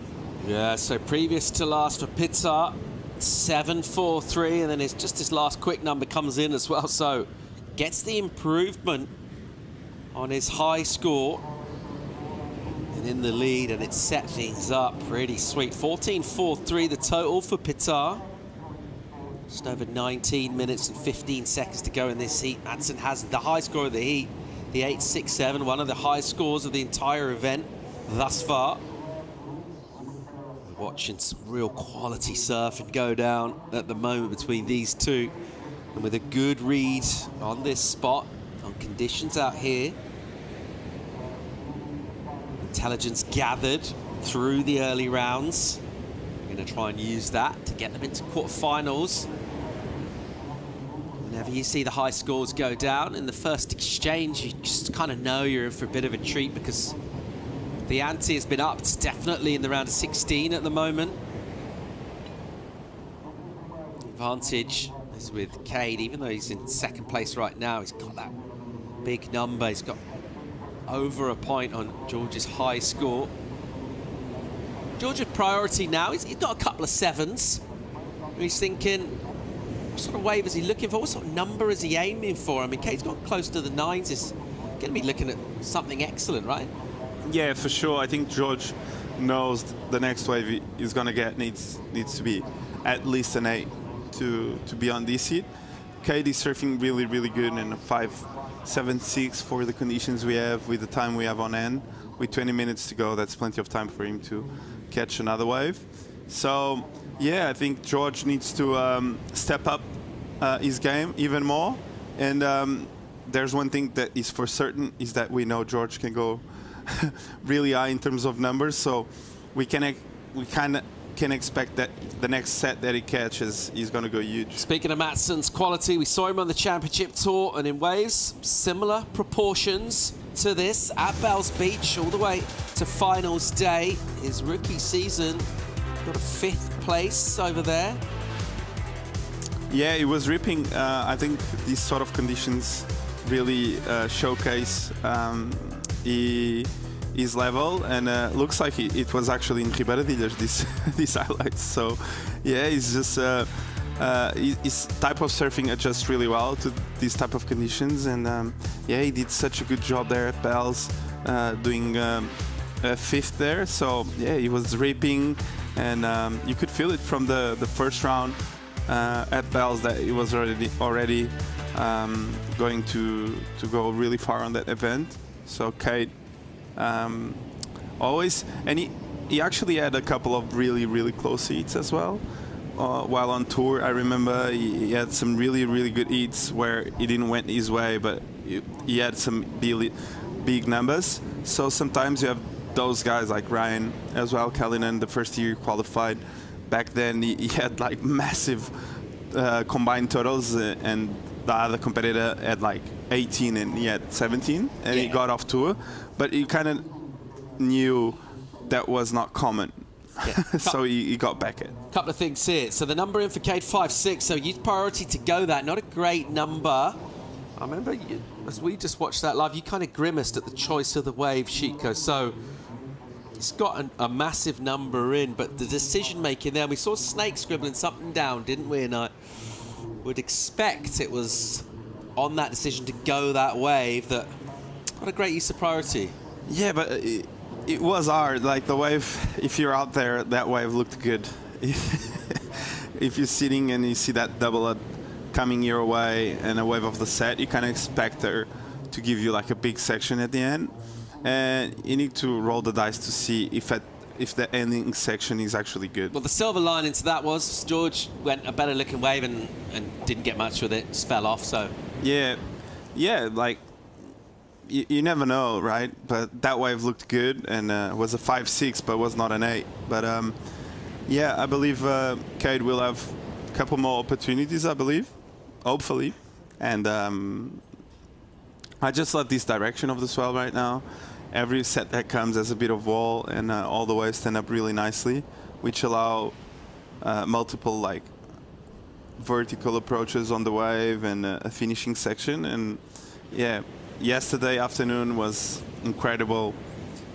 If anyone stayed around Ribeira area after the comp was over because of the glare, it was like non-stop pumping waves for 2 hours, and was just amazing to be around. Just under 14 and a half on the clock here. Things have settled down the round. A 16 for the men. It's brought fire from the outset. Gone huge on the scoreboard with Kade Matson, the American. A massive number, 8-6-7. He's chasing down the lead, though, looking for a number here. It is George Petar in control at the moment. More live action real soon.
Fun conditions out in the water here on the reef at Ribeira Dillas. It's slightly becalmed in the midpoint of this heat, which is sending someone to quarterfinals. Who's it going to be at the moment? The Australian George Petar. Because of the virtue of the fact he's got 2 decent scores in, he's in the lead in this one. What he doesn't have is the high number. That's with the American Kade Matson. It's really well poised at the moment. Kade with that 8-6-7 that he just tore into with big energy and aggression, precise surfing. Since then, just a little bit of an error from his point of view. His backup kind of meager, and he didn't need a lot to go back to the lead. He didn't quite get there. It was a 5-6. Just an abbreviated ride. It was a touch soft. Chico was able to identify that from the safety of the studio, from the lineup. For Kade, it looked like a good wave, and Ribeira, it can bluff you, can mystify you, can be tricky, even for those with major experience here. Let's see what it does throughout the rest of this hit. We just want the waves to keep coming because we're looking at 2 surfers really on the top of their game. You'd expect George to try and improve as well himself when he gets the opportunity, sitting with that priority. Got a lot happening out there, Chico. Yeah, a big lull in action right now. We have been waiting for waves for the last maybe 8 to 9 minutes. So as we see Sammy Pupo coming up next against Lucas Vicente, one of the standouts here in Ribeira Dillas every time he comes. we kind of expect him to win every time he lands on the airport. It's like, okay, Ribeira Dias, Samuel Pupo. Probably we will make finals day, and he really is. Not on finals day still, but he's looking insanely good. Working there with Matt Myers. Always so calm and collected. Always in his zone. And Lucas Vicente doing a really good result for him on his challenger, probably his best result so far. Yeah, have you been surprised at his performances thus far? He's looked really fast, really aggressive, incisive. Yeah, I've seen a couple of his heats, and he's looking the best I've seen. What's he got to do to get past Samuel? Well, I think based on the conditions, I think the only way to do it is the way you need to do with anyone, which is wait for best waves, get the 2 best waves of the heat, and surf it well.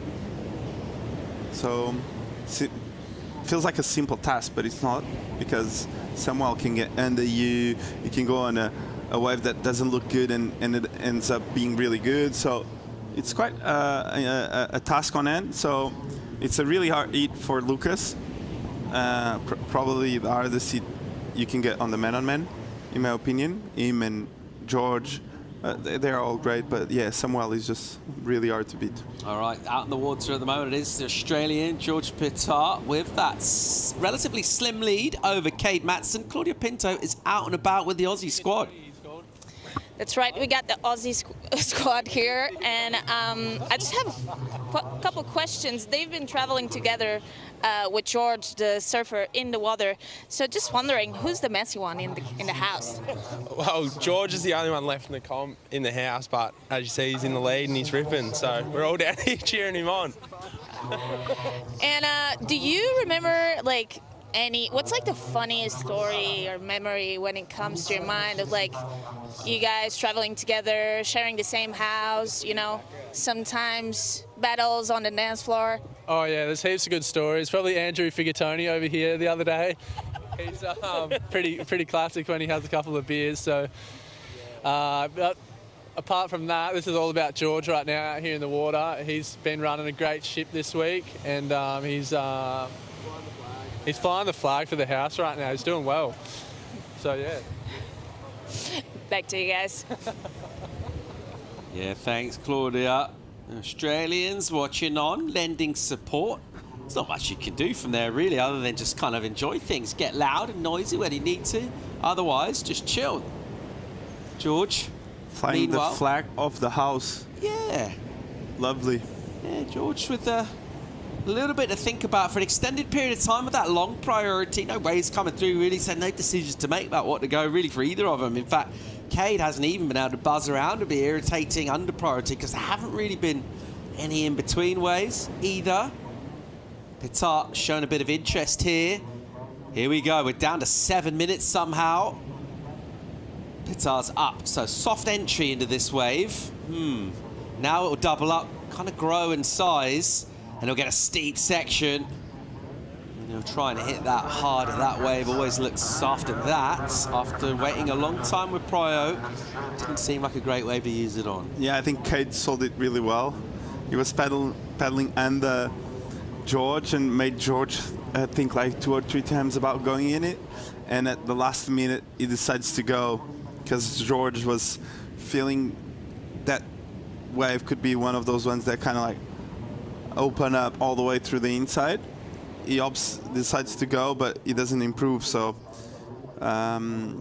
tense moments there on this heat. And he's left the door wide open, hasn't he? Yeah. He's still over 6 minutes. Kade Matson only needs a 5.76. He's got priority as well.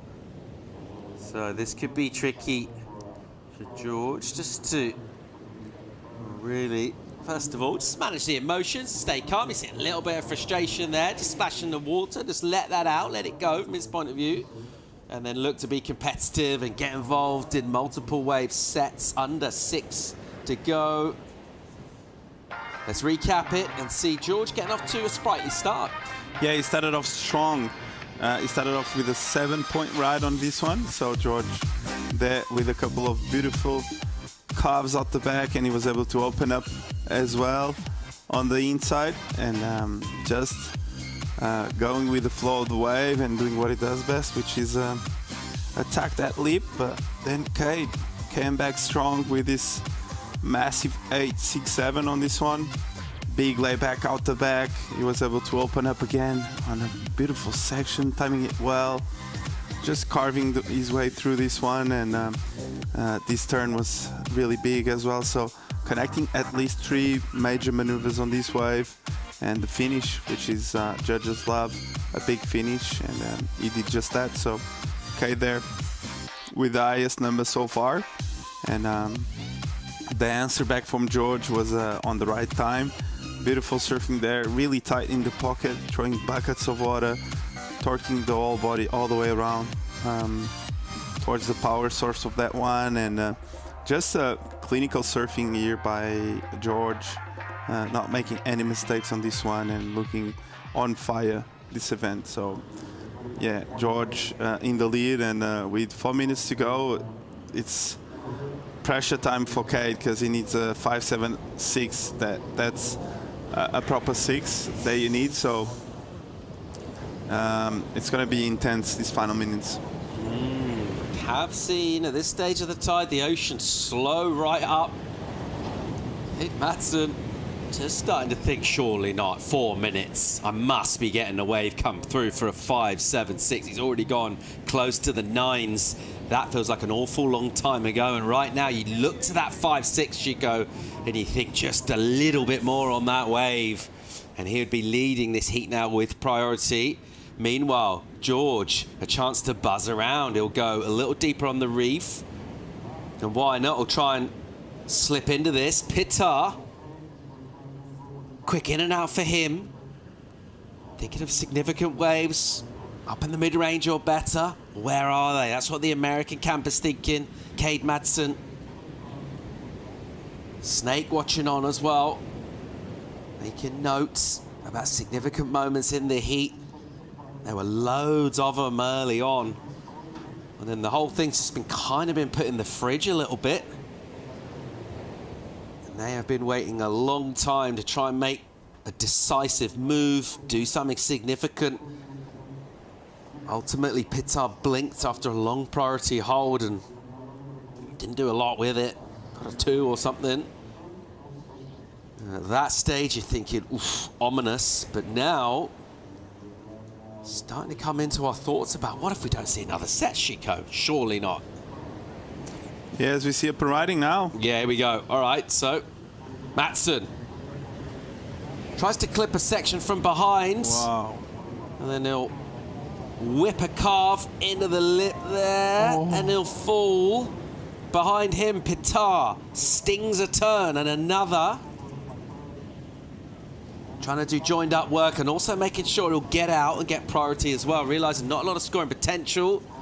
Check where Matson was. So we picked him up just towards the end of that ride. Kade. 5.76 was the number. He did get a wave. It looked like it had that mid-range scoring potential available on it, but it was a tough one to ride. It was caught behind a little bit. Fell at the end. Your thoughts, Chico? Yeah, it's just the fall at the end might cost the score he was needing. This was George behind. I really love this first turn. Massive blow of the fins out the back. Nice quick flutter around this section, and he opts to get out of that wave. But yeah, Kade, he got the wave. He needs a 5.76 on this one. So let's see it again. First turn, gets around it. Nice float here around this section. Beautiful down carve. It was looking really good on this one, and then bang, just kind of mistimed that section with the backwash and poked the nose. So yeah, 1 minute to go. And I think there's some lines coming. Pendulum swings again here. Final minute. Petar with the lead and with priority. Will look to control this here. There's a bit of energy coming through. You can see Matson not enjoying his current situation. Somehow he's got an 8.67 and he's heading out of competition unless he can find himself a wave here. And Petar all over him. And a little bit of desperation Kade will try and get close to this. And it'll just slip underneath him. George kind of let him get away a little bit because he realised, well, he's not going to catch that wave. And now Kade just going underwater, really. He can't believe it. The ocean has not cooperated with him at all. And this has been a really, really contrasting heat in terms of energy that pulsed through at the start with multiple waves right up on the scale. 7s for Petar early on. That high 8, close to 9, and they'll just shake it out here. So a heat which didn't really provide a lot towards the end. At the beginning, it was exciting, and it was ultimately George Petar that made 2 decisive blows. He's through to quarterfinals here. Kade Matson bows out with a couple of words of encouragement for Petar. He'll take it all day long. He's got past a tough opponent, and he's through to quarters. He'll be absolutely delighted with that effort. That's our first round of the heat. First heat, the round of 16 for the men, all wrapped up. Petar through to quarters. A multiple champ's going to hit the water soon in the form of Samuel Pupo. Lucas Vicente taking him on. That'll be happening right after the break.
The EDP Ericeira Pro is brought to you by EDP, official energy of the EDP Ericeira Pro. By Visit Portugal, Europe's best surf destination. By the Mafra City Council, Ericeira, a world surfing reserve. And by Mayo, official tech partner of the WSL in Portugal. Welcome back to a massive heat, an all-Brazilian matchup. Samuel Pupo, Lucas Vicente. We've kicked Evans out. He was too high octane. He needed a rest. Alves, too head up, too focused, too committed. He's having a break. We brought in Jess Starling. I was out walking amongst the crowd. I saw your dad then, just then, Jess. And he apologised on your behalf for calling me a weird uncle. And I said, no worries. I know it's not your fault. He's a good one. Yeah. Okay. This is a replay though. Vicente's backhand's been on fire all week. Jess, what's he got here? Yeah, definitely the dark horse of the event. Lucas Vicente, a couple of sleepy turns to kick this one off. Now it starts to steepen up. That's that spray we're used to seeing from Lucas Vicente. Brings it through this inside section. We've seen big moments on here just like that all morning long. He's got a really long one. My goodness, taking it all the way down into those rocks. Wow, really getting stuck in there. Here we go. The high tide's coming up, and those rocks come into play. And he's dry docked that board. He's gonna. Oh no, he's a wave as well. God, that's terrifying. Oh, this hurts, especially in the first wave of the heat. He looks pretty relaxed about it. That board of his. Sort of unsticked white blade. It's been absolutely slicing these waves apart the whole week. just doing this relentlessly, just up and down. Good waves he's been choosing, and he seems to have made it back off terra firma and into the lineup.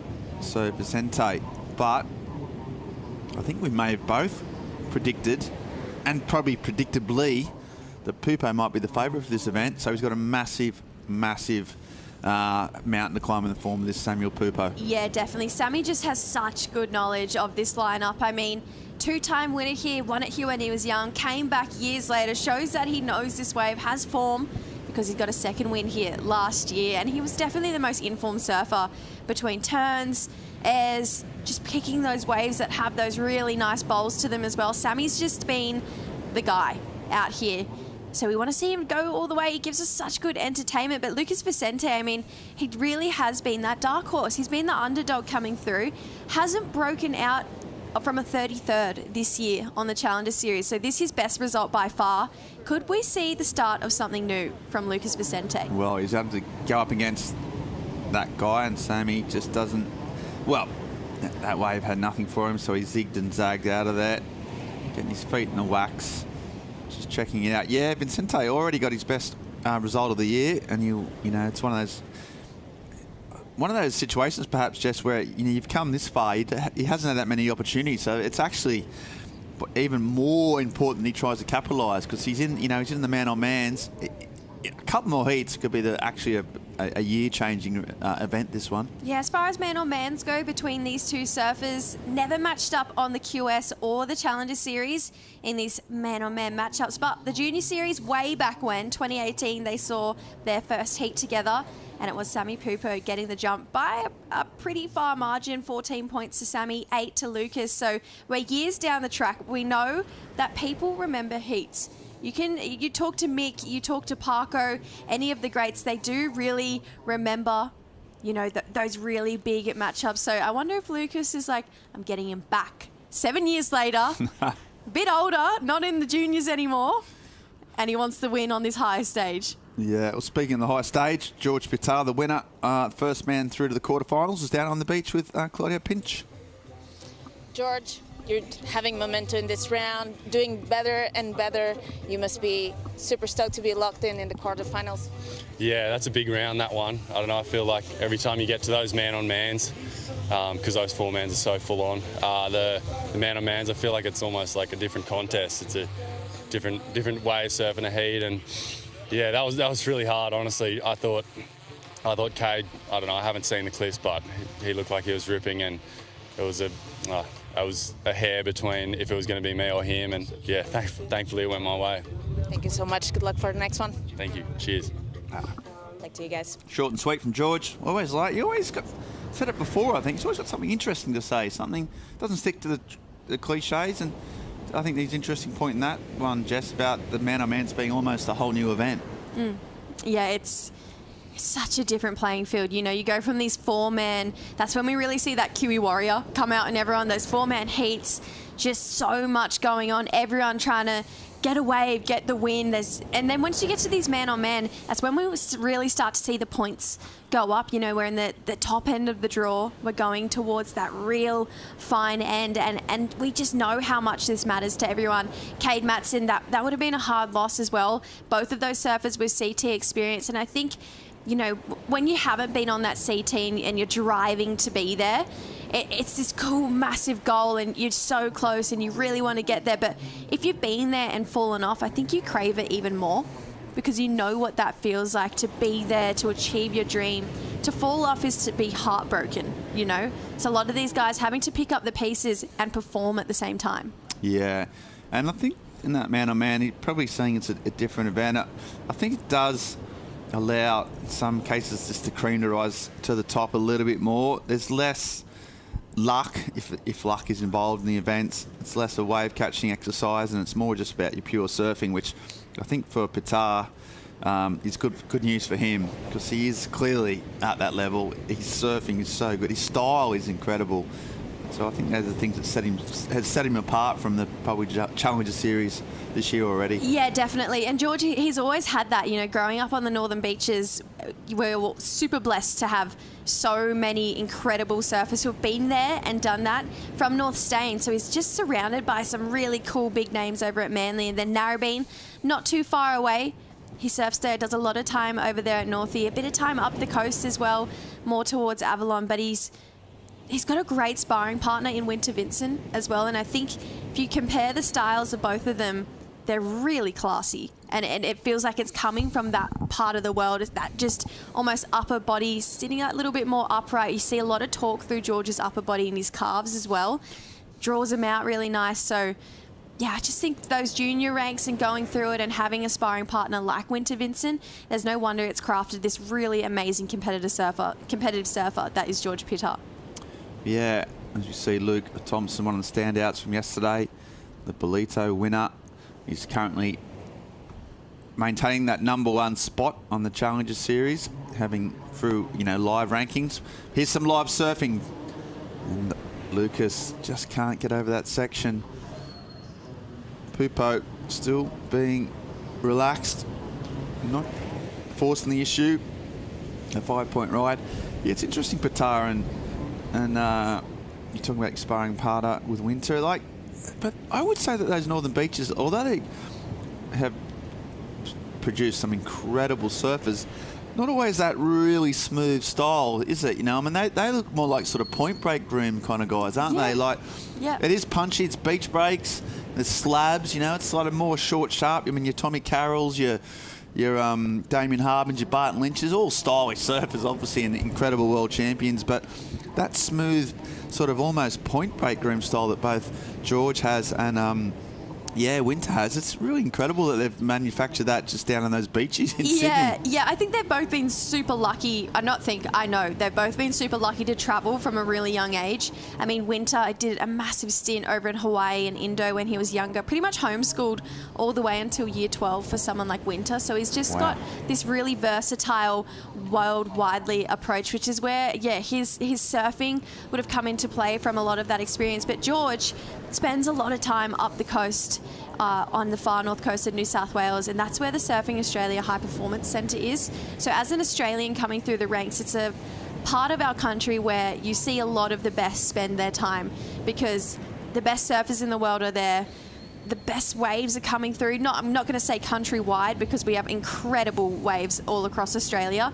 But as far as point breaks go, Snap is one of the best waves in the world. So both of those surfers, but more in particularly George, has spent a lot of time there from a young age. And I think when you're surfing snapper and you're 15 years old and you watch Parko just absolutely tear apart a wave, or you see Mick out there with that really silky smooth style. Honestly, Steph, like, no one surfs those waves better than them. So you want to mimic your idols, and that's why we're super lucky to have people like that, you know, just influencing that next generation. Exactly. Tell you what, in terms of trying to influence this heat, it's been a slow kind of start to this one. He's all smiles there from Kato. He's looking relaxed in Red Bull Athlete Zone. Everything you need in there for the athletes to get prepared. And right now, those guys out in the water, just 10 minutes, 12 minutes gone. A 5-point ride for the Goofy Foot Brazilian. But Pupo just approaching the 20-minute mark and yet to open his account. High tide filling in, could be an issue. We're going to keep an eye on it. Travis, he said that. He said it's just a heat-by-heat basis. There's swell around, but there's no sort of massive change in the swell. There's not a bump or a decrease. It just kind of stays pretty consistent. So the high tide, probably the major determinant factor at the moment. And Sammy's just got to wait it out. He hasn't had any opportunity at all so far. And that 5-point ride of Lucas suddenly looking not too bad now. Yeah, definitely not. And with these extended heats, you know, we've gone to these 35 minutes over the last couple of days, they're really coming into play for these man-on-mans, because as we're seeing this tide come up, this swell that we have here today doesn't have the same amount of energy that we saw yesterday. So it really is going to come down to taking off on those sets, those waves that bowl up and carry that energy through from start to finish. So there's no point Sammy trying to force the issue on some of these smaller ones, because you'd have to think someone of his caliber. Hopefully that 5 from Lucas isn't going to be the high number. But yeah, it has just definitely been a waiting game. But great start for Lucas Vicente, because potentially that could already be a backup score. Yeah, and looks like Sammy's going now. Here goes the defending champion. There's a trademark Raupp. He looks so set on his feet. Nice little squirt up there. And just that wave just dying and just kicked out. So had no power, no potential. He might get a little insider. Even doesn't let that one go. So after waiting all that time, the wave just not delivering. He doesn't look too rattled. He looked pretty calm on that wave and composed. He's not one for rushes of blood or second guess himself. He'll go back out and re-establish himself, but still a bit of a blow to wait that long and get nothing for it. Yeah, and you could see in the body language that he was frustrated. You know, his surfing, his calves didn't look as spicy as we normally see from him, and those shoulders just absolutely sagged right at the end. They just dropped so far down. So Sammy waited a long time for that one. He kind of had to go that wave. He wasn't sure with what's coming, but feels like we got a bit of energy building now out the back. Yeah, a few lines approaching.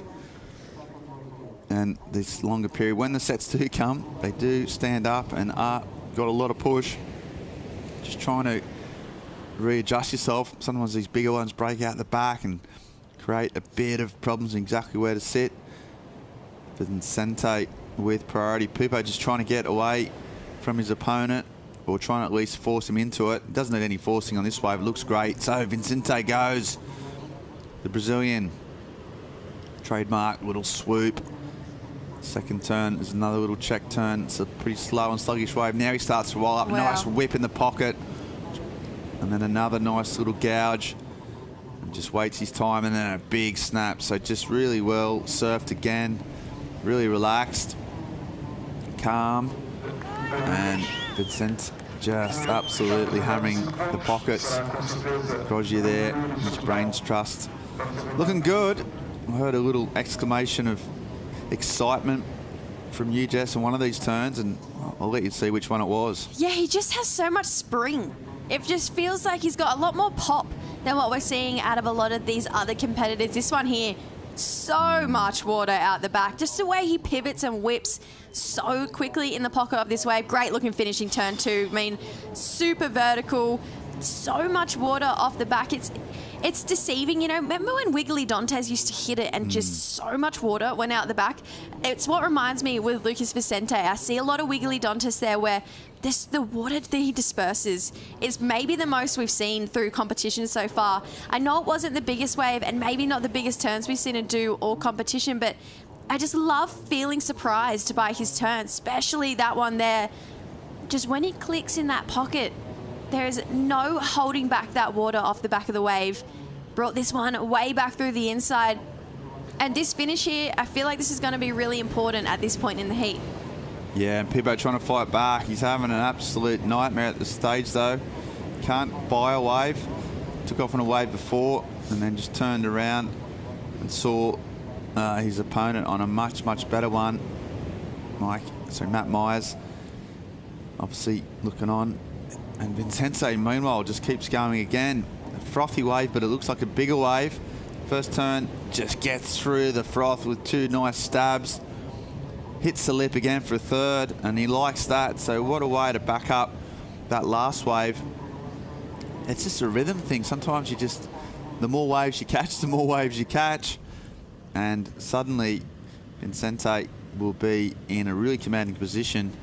And the defending champion's on the ropes. Yeah, I agree. My dad used to say to me when I was little, the more time you're on your feet, the more opportunity you have. And it feels like it's the game plan here for Lucas Vicente. Really love how he timed this section, patiently waited, super critical turn in the pocket there. And a lot of foam on that face. He had to really bide his time, navigate exactly how he's going to attack this section, that bottom turn. Hand in the water, uses that front arm to whip him up even quicker, which is where we're seeing this pop come from. That back foot right up against the back edge of that tail pad.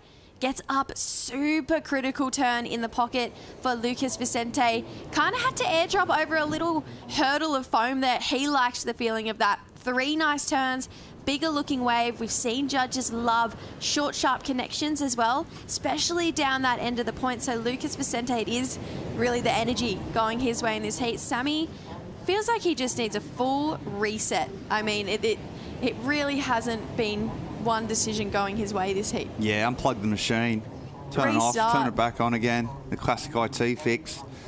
And Lucas with a 6-point ride for the wave preceding that wave. So a solid number. Maybe the next one will be a bit above that as well. So, you know, good numbers. Not, you know, especially who's up against. You know, you would have expected to need probably a few 7s. But having backed up that wave, again, he's going to be in a really strong spot. Meanwhile, way up the point, Sammy just a little bit out of sorts, really. Seems to be a bit off the zone and just can't find those set waves. Yeah, just splashed a bit of water as well. So definitely feeling the emotions right now for Sammy Pupo. This is where that CT class really needs to come into play. He knows what it feels like to have his back up against the ropes and need to push forward.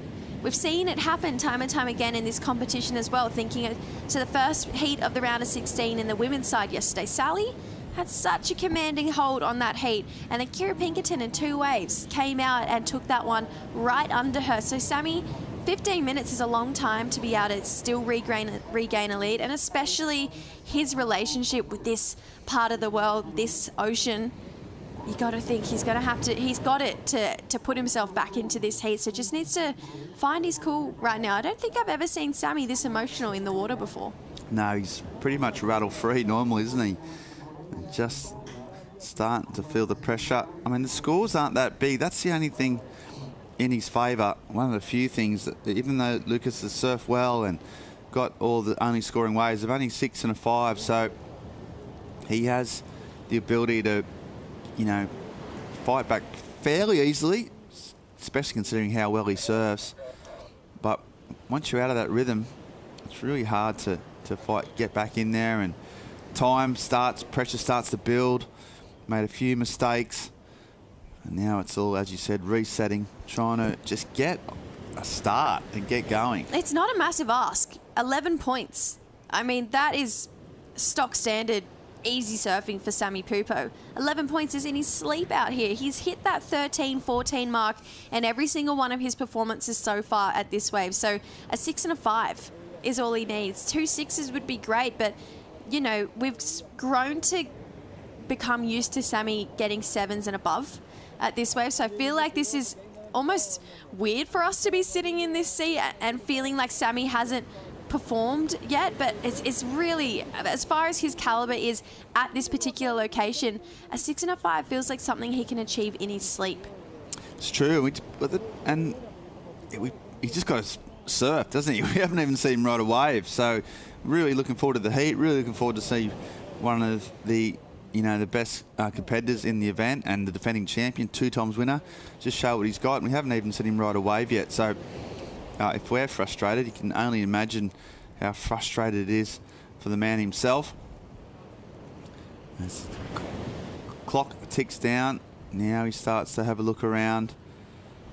He knows the next wave is obviously super important, but he leaves that one, has a good long look at it. Vicente says, righto, I'll go, no worries. Just starts to wind up through the little inside section, a couple of nice clicks. Foam climb through the lip, and another foam climb just over that, but that wave showing why Sammy just ignored it for now. And a good decision. That's not going to improve Lucas's score. So, Pupo still staying patient, not getting lured into catching waves that aren't going to get the scores he needs. But with 12 minutes on the clock, he has to get a move. Another little splash to the water, as you said, unusual for him. Starting to feel it, so just going to hope there's going to be some waves. While we are having this little lull, we're going to have a short commercial break and come back with the last 12 minutes of this heat of the EDP Ericeira Pro right after this.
Hey, welcome back to Riviera de Ilash. And here goes Sammy Pupo trying to get back in the heat. 10 minutes on the clock. First wave of note. Here he goes, the defending champion. What's he got for us? Fangs down the line. Nice little carve, even a bit of a slide of the tail. Nice phone climb. Starts to rev up now. A nice roundhouse cut back. Still got that style. Still looking smooth. Not rattled at all once he's riding. A nice little finish. But unfortunately, that wave just not delivering. It's still going to be a wave. At least going to go into some type of scoring for him, but after 20 minutes or 25 minutes of hanging around, not the wave he would have wanted. Still, such a low scoring heat at the moment, Jess, you know, it's still important. The whole time I was watching that wave, the only thing I could think was, come on, Sammy. You know, we know he's got so much more in the tank than what he gave us on this wave. Just looking a little sloppy in comparison to what we usually see of Sammy at this wave. Starts to build speed. Just feels like his body language is showing that he wasn't really feeling this wave. He's got to get a score on his board. It's the best wave of his heat. That was more like it. But I'm thinking to myself, come on, Sammy. You know, you set the bar so high here. We know how hard you can push. And this, you'd hate for it to come down to if he had to surf this wave just a little bit harder and he finds another one and that score comes short. You know, you just got to give everything your all as soon as you're up on your feet. It's the decision he made to pull the trigger and go on that wave. So if you're going to make that call, go for it. You know, don't hold back. Don't half-ass it. Just absolutely lay into it. And I feel like Sammy, that's just his strength, especially at this comp, and I think maybe letting himself down a little bit on that wave. Okay, harsh but fair there from Jess Starling. Sorry, got to say it. Yeah, that's what you're here for. Opinions matter. And speaking of opinions, well, Miguel Fortes down there on the beach, he's the contest director, and he's got an opinion. What have you got for us, Claudia? Miguel, we had a bit of a slowing down. The waves were not really coming on this heat. What's the call for now? Yeah, it's true. So basically, we don't have enough swell to go through the high tide. So we have to come back with the tide going out. We're going to finish the round, call it a 2 for possible start at 2:35. See you. Stay tuned. We'll be on hold for now. Stay tuned. Okay, there you go. So yeah, with this swell dying in the face of the increased water on the reef, Miguel has made the decision to go on hold.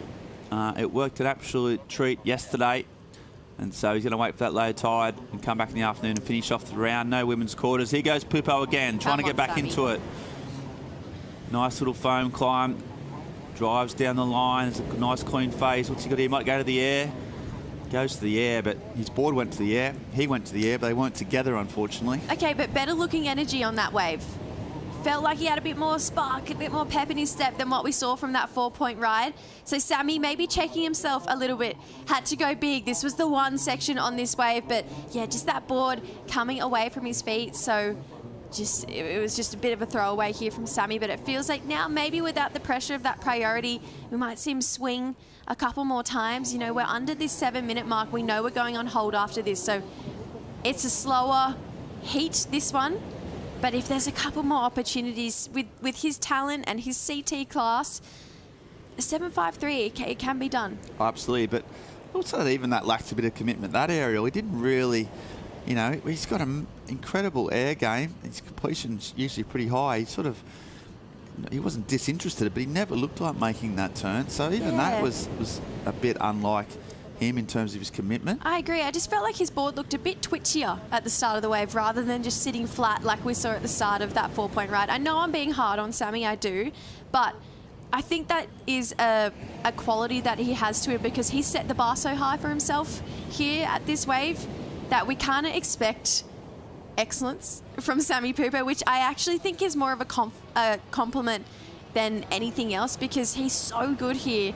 And I think he sets that bar high for himself too. And so it's hard sometimes when you set, you're a bit of a perfectionist and you want to achieve such a high, when you're such a high achieving person that maybe when you're not getting there, you feel deflated. But it's so much more attainable than I think Sammy's giving himself credit for at this point in the heat. Yeah, you're right. He has set the bar high, the defending champion, 2 times winner. Meanwhile, Vicente's just been really consistent. He's going to go this. Sammy's just calls him into it. And Lucas up and riding.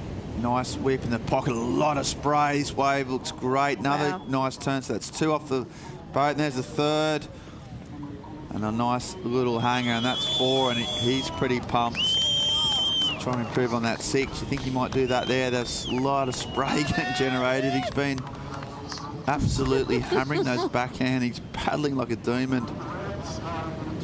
And just showing he's more, his fellow countrymen how to do it. That first turn was sick, Jess. Yeah, that was really tight in the pocket. Just whips so quickly. He just pulls that front arm up and it just gives him so much speed off his bottom turn. And then he just really talks through that upper body and brings it back around really fast and then pushes at the same time. That's why we're seeing so much water come out the back of this wave. And 3 turns without a moment of hesitation between any of them. I mean, we had that little pause before that finishing turn here, but just such smooth lines between turn to turn. And I think that's what the judges obviously love here at this wave, is when you get a series of critical turns on a bowly section, it's going to be an easy score for the judges to give out. Look at that, from a turn straight into a bottom turn and then yet again into another one here for a finish. So Lucas Vicente ticking all the right boxes here, and I love the self-commitment from him as well. Yeah, an 8-point ride, a massive number, and that pushes Sammy Pupo's what he needs up to a bang on a 10, a perfect 10. So he's really boxed in his opponent. Here he goes, needing, well, a combination of scores. He's not going to get it with that. And you can just tell this is a heat that's just hasn't gone his way from the start. And Lucas absolutely capitalised. Better wave selection. Been absolutely ripping. Every wave's just improved, really, for Lucas. A 5, then a 6, and then an 8. So he's just going through the gears. And Pupo needing a miracle now with 3 minutes on the clock. Well, it's still possible. It's possible. He's not in combo, but you'd hate for it to come back to that 4 if maybe he had pushed a little bit harder, surfed that wave up to his standard. I mean, that could have come in around a 5 if he had really pushed pretty hard, 5-5 potentially, and then he wouldn't be chasing as high of a score, but it just really hasn't been his heat. Yeah. You know, sometimes you have those heats you kind of want to forget about. Yeah. And this just might be one of those heats for Sammy. He looks mentally off as well. Usually he's laser focused, has great comebacks on him, but this heat maybe a little bit detached from it. Yeah, he's had a shocker, and now at the back, Vicente just keeps swinging, going down. I mean, even that 4, it wasn't a good wave. Yeah, you're right in terms of his commitment to it, but it was never going to give him any big numbers, especially for some of the scores he's been posting, not only last year when he won, but this year as well. So just one of those, yeah, not a whole lot of...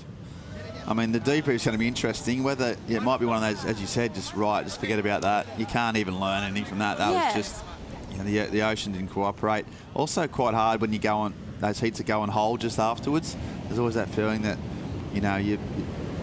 the swell is dying, the tides come in. They actually call the event off just after that heat. It's always a bit of a tough one to take. And Sammy just hasn't been able to show what he's capable of. And fair play to Vicente, who's absolutely shut the door. I'm going to dish out some compliments here. 1, love the colour you're wearing. Oh, thanks. 2, Lucas Vicente is just improving every heat. And if he's got the ability to take down Sammy Pupo, he's got the ability to take down anyone, because Sammy, even with a loss here, in my opinion, is still the informed guy, especially here at this wave. I know he's got frustration, a lot of anger towards this heat right now. And in the nicest way possible, I hope we don't see him back here at this event next year. I hope he re-qualifies for the tour and stays on past the cut line. I know we don't have the cut, but towards the end of the year. So, yeah, I hope, as a compliment, we never see Sammy back here again. Yeah, well, you can see him, that frustration. It's really rare to see Sammy doing that, elbowing his board, you know, sort of showing all his frustration. So, yeah, it's been one of those heats to forget. Not for this guy. He's into the quarterfinals. His best result of the year by some margin. He's not done yet. Now he's just enjoying himself. Bit of icing on the cake. God, he's so good. Just creasing this all the way through. And there's another one. Just buries that one, but it doesn't matter. 30 seconds to go. And to be honest, didn't really get out of second or third gear there. I feel like he's got more to give, which is really smart going into those finals day appearances with those quarterfinals, semis, and that big one, that big grand final there. If Lucas can keep lifting his game every single heat, he's a threat. He's a real threat for the win here. Yeah, well, there's going to be one of 8 surfers left. 3 heats away from potential massive, week. And there you go, Sammy. Well, a heat total of 6.83 tells the story. Convincing win for that man there. 14-point heat total, which is solid. And you can see there what it means to that lot. They're all behind their man. Huge victory. Huge upset. Haven't seen a whole of those, to be honest, but that's the biggest one we've probably seen of the event in terms of disparity between the rankings. And he is stoked. He says thank you to all the people and unpeople that matter. Best result of his career so far. Wow. So there you go. So huge. Means a lot. Look at everyone surrounding him. He's just so stoked. That board looks great. He's been absolutely ripping all events. It's not a surprise in some quarters just because of his form. But to beat one of the great Brazilians here in Portugal means a lot. Well, he's still going. Wow. I mean, I've really never seen Sammy this upset before. He's usually such a calm, measured guy. But yeah, you can all visible just how much it means to him, how upset he is, how disappointed with his performance and the waves he got. So, but it's all about this man. He absolutely dominated. Yeah, I feel like I'm feeling mixed emotions right now. It's really bittersweet because I'm stoked for this guy. Lucas Vicente just gave us everything in this heat. I just think his technique on his backhand, how much water he throws out the back, it's just so explosive off the bottom and the top. He very much deserved to win this heat. Went excellent. Got 8 points for these 3 big turns here. I mean, Lucas Vicente, best of his career so far. And that's got to feel so good for him moving on into these deeper rounds, these quarterfinals. But yeah, this is the bittersweet part. You've got to say the informed surfer at this event, maybe ever. Sammy Pupo going down, but just felt a little bit lackluster from him throughout this heat. You can see just that body talk. It's not as lively and reactive as it usually is. Love how his first gear is still so good, though. Yeah. To be that talented that this is your cruise control, yeah, hats off to Sammy Pupo. But unfortunately, a lot of anger. I felt like there was a bit more going on potentially upstairs and a bit more head noise than we've seen from Sammy Pupo, but it really does mean the world to Lucas Vicente, his support crew. Looks like he's got a lot of support from the Basque Country surfers as well. So, yeah, it's cool to see an underdog really start to rattle some feathers. Yeah, absolutely. Great surfing.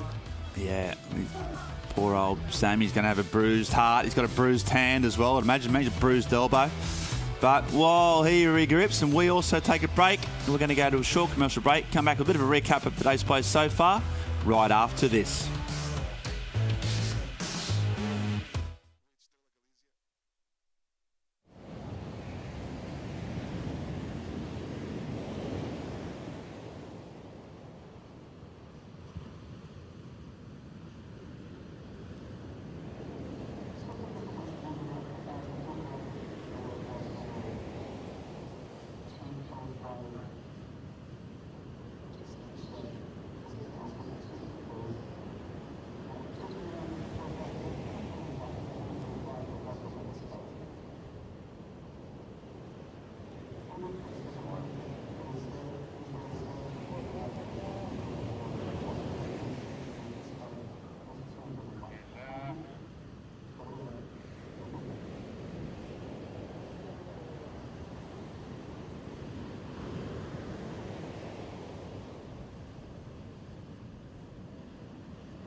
Welcome back to Portugal. We are on hold, unfortunately. We've seen some incredible surfing today, but the high tide has come in, and so we are forced to go on a bit of a break. I know it's upsetting, Jess and Paul, but we're going to come. The good news, we're going to come back. I like the call. I'm pleased.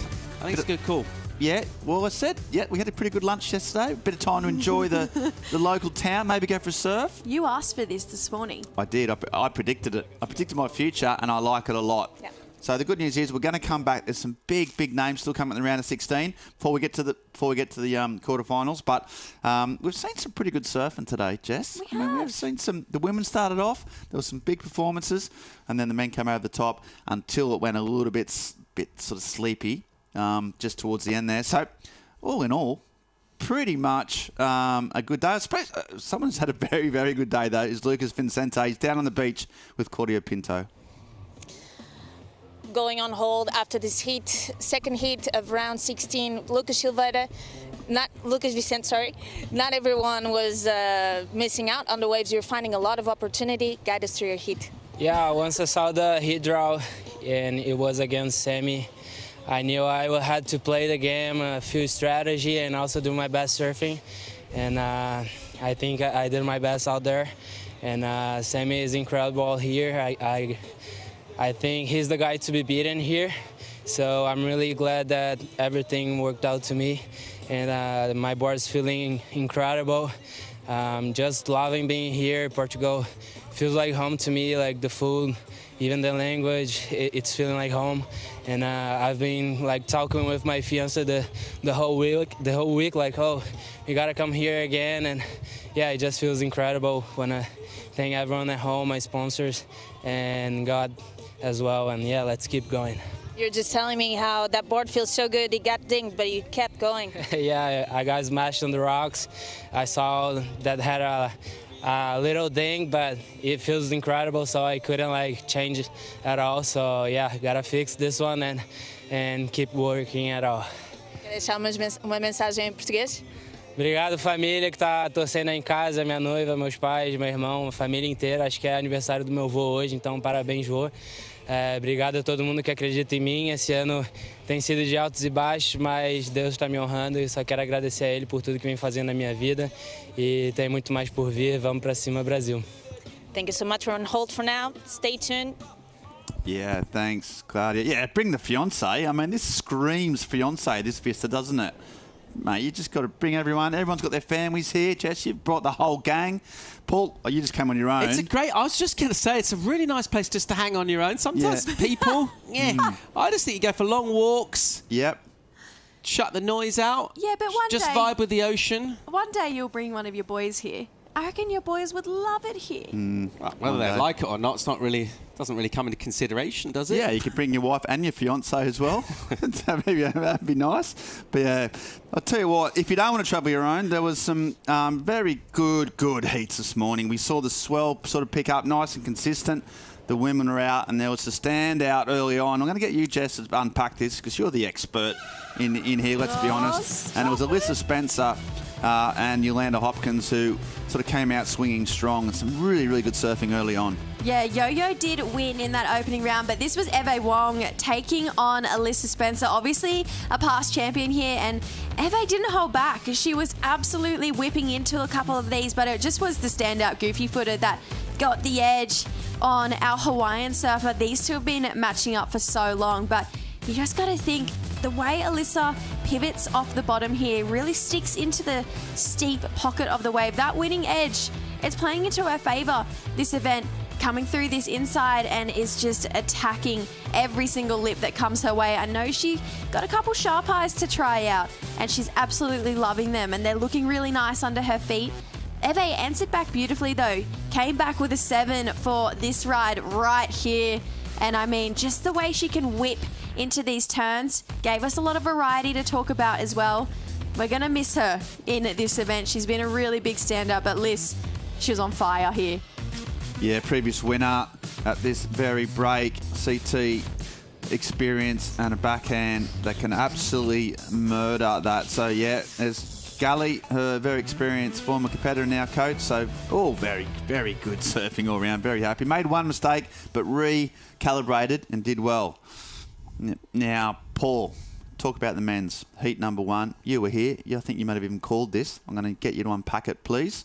What did you like? What didn't you like about Georgie Petar's performance? I feel ripped off. Right. Because we only got half a heat. It was so good to kick off. It was such an exciting match. I'm just a little bit gutted that the ocean went so slow because the way the opening exchanges went down, it was really setting up to be the heat of the event. Petar, his approach was brilliant. He was just a little bit more consistent, getting the 2 opportunities, sluiced a couple of 7s. The contrast in style between these two, just the way they sort of go about life, it kind of comes across in the surfing. George, a little bit more laid back, I would say. And then Kade, a bit more intensity about everything he does. He got a massive score, went right up there, one of the best in the whole event. A big 8, close to the 9s for him.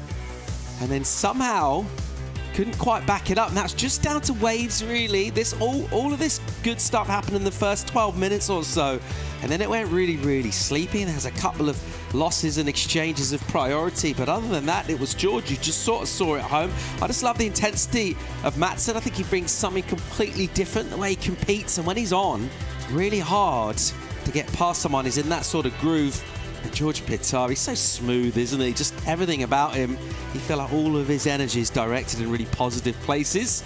And getting a couple of 7s and just finding the rhythm out here, it just goes to show, really, at some venues, and we saw this a little bit with Sammy Pupo as well, some places you can get inferior waves and you can get a heat win.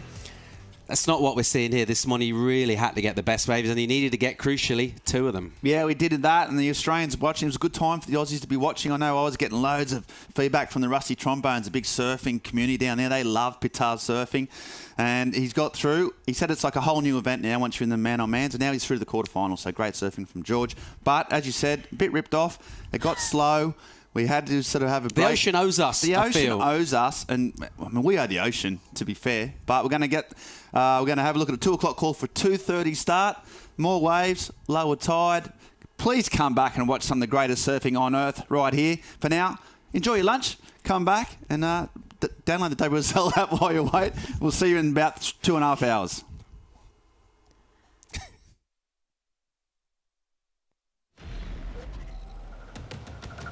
The 2025 WSL Championship Tour season will be remembered for quality waves and groundbreaking performances. Setting that rail, and she guns her way out of a beauty. Oh and my goodness. Pulls an air in the tube and comes out. And then you go to Cloudbreak to have everything on the line in one day at a world-class venue in Paradise.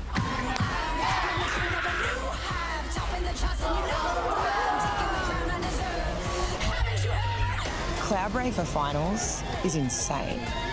You have to be committed. There's no hesitation. It demands pure surfing. Beating multiple sections. Yago on the wind-up, smooth, attacking the carve. With WSL finals, there's no hiding from your biggest rival. If you want that crown, you've got to take down the best. That was insane! You're one heat away from a world title. The #1 seeds are nervous as hell. Fear of failure and the desire to win. Losing the final event after leading the season, it was heartbreaking. There's a lot of pressure. If you say you don't fear the failure, you're lying. I want to win, and I really mean that, and it's scary that that may not happen. The best field we've ever had, locked on this island. There's nowhere to hide. It's going to be on.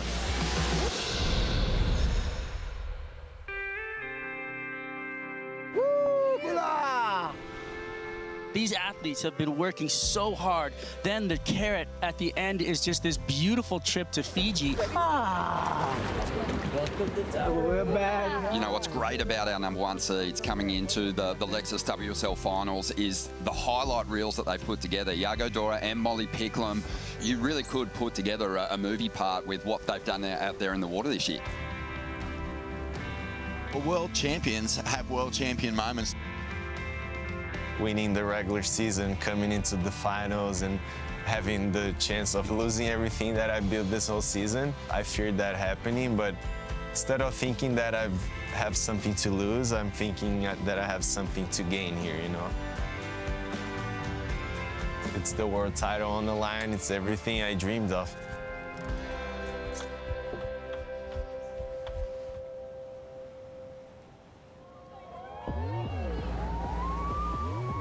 This Final Five is an extremely exciting group of women. Betty Lou goes big at Burleigh, takes her very first championship tour win. Betty Lou in 5th place, Caroline 4th. In 3rd position, you got Katie Simmers, then Gabby Bryan and Molly Picklum in the #1 spot. Molly has earned that place with groundbreaking performances, also amazing resilience this year. She knifes it harder than anyone, and this is a wave that actually demands complete commitment, and Molly has it in spades.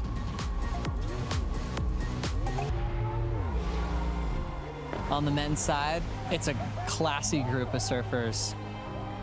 So coming in at the #5 seed, we have a world champ, Italo Ferreira. #4 seed, Jack Robinson. At #3, Griffin Colapinto. The #2 seed's Jordy Smith. And world #1 is Yago Dora. Yago Dora is everyone's new favourite surfer. He was carving out a career as a free surfer for himself while all his contemporaries on tour were just starting their journeys. And it took him a while to sort of flick into competitive mode. It kind of afforded him some time to work on a very unique approach. The guy can land big airs, he's good in the barrel, smooth like Jerry Lopez. The biggest mountain is he's never been here before. This is the day that we've been waiting for. Wow, look at this morning. What? Good morning. How pretty is that? Oh my God, it's Waiting for a potential world title showdown today. This whole year has amounted to this moment. We're on, boys. It's starting at 8:30. Oh, yes! Bring it on! How good? Game on. I'm pretty excited. It's all about to happen right now.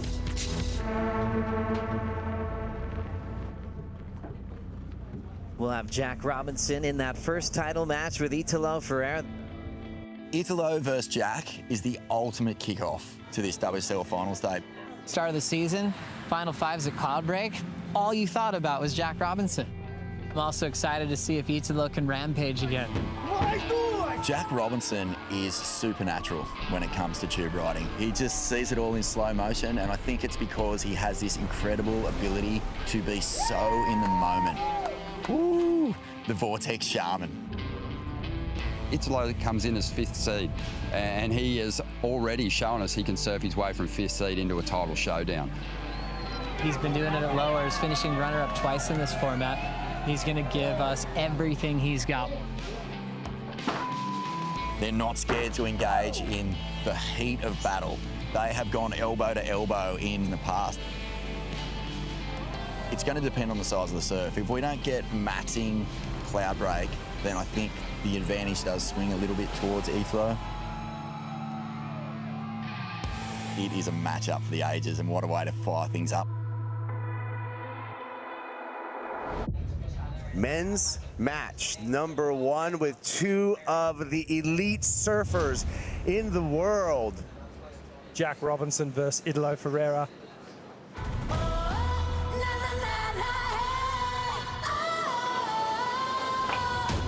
The high energy approach of Eweleiula with the more laid-back, zen-like approach of Jack Robinson. Eweleiula, this is under the priority of Jack Robinson.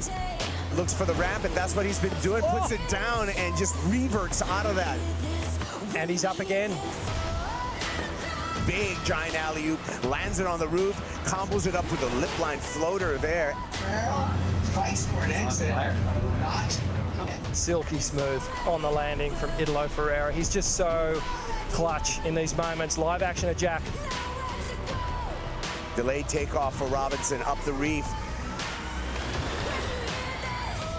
Hung up on that first turn, and wheels are falling off right now for Jack Robinson. I'm actually a little flabbergasted here. This is so uncharacteristic for Jack. He is rattled at the moment. He sure is. And gets caught up and goes down. Something has ruffled the energy of Jack Robinson in this heat. Back to live action here. Cloud break, Eweleiula pulling into the barrel.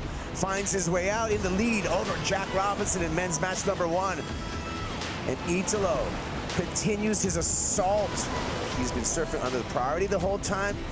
He has the lead, and he's put Jack Robinson in a corner.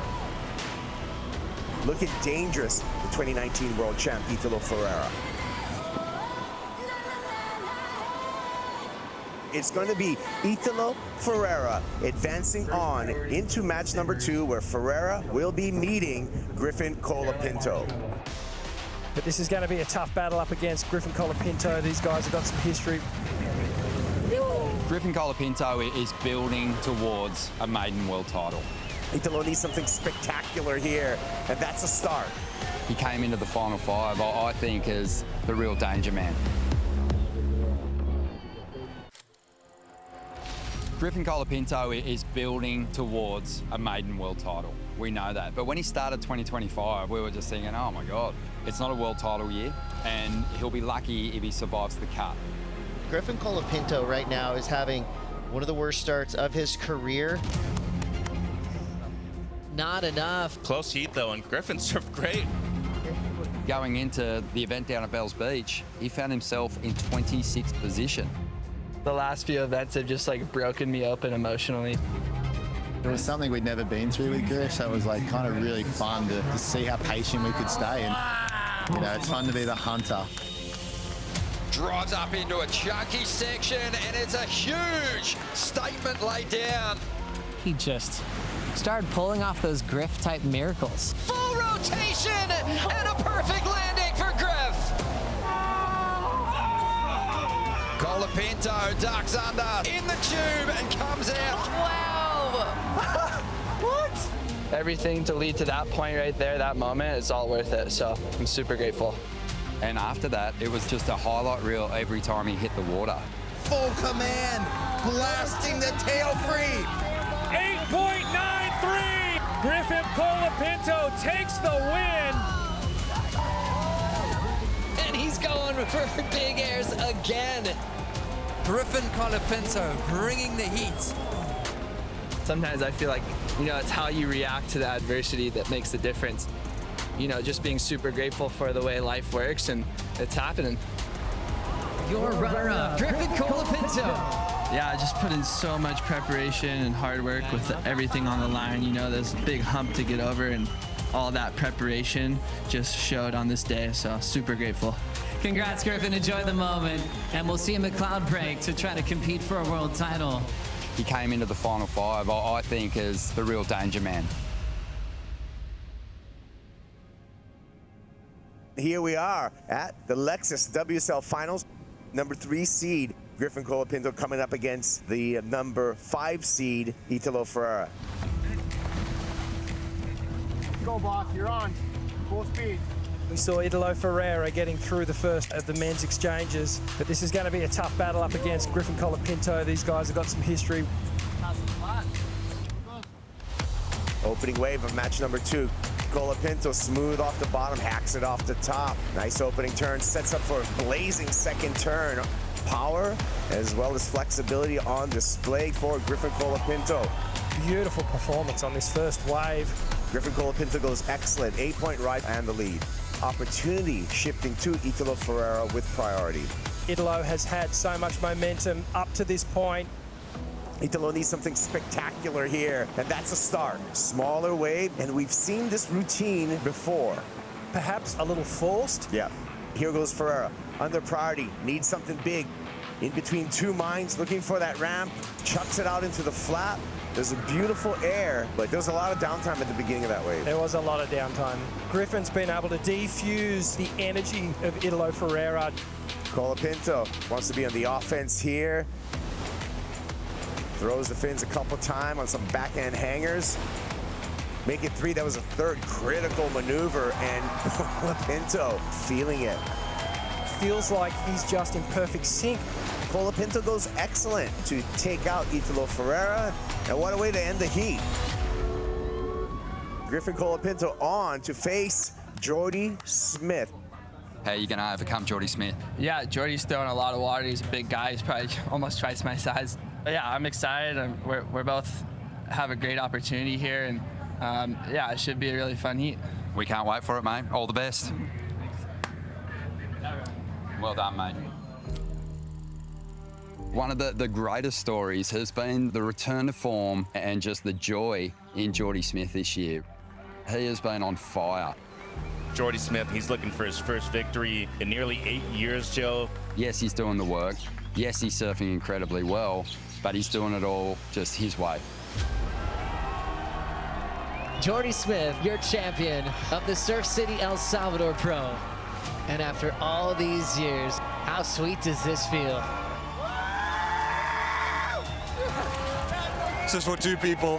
This is for my wife, and then secondly, my father. I've always wanted to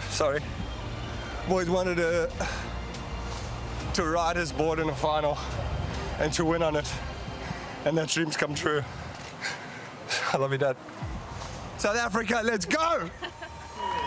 Almost gets you teary thinking about the dedication that he's put into the sport, how much he loves the game, and you're like, here he is, not just showing up, but a true threat for the world title. The best in the West, Jordy Smith. Oh, come on! So stoked! This has been a reinvigorating season. For me, this year has just really been about have fun and enjoy this because it's not forever. I would love nothing more than to see Jordy Smith win a world title. 18 years on the tour, he's been at it, and so many people have said he's the guy that should have won a world title. Jordy Smith is everyone's sentimental favourite.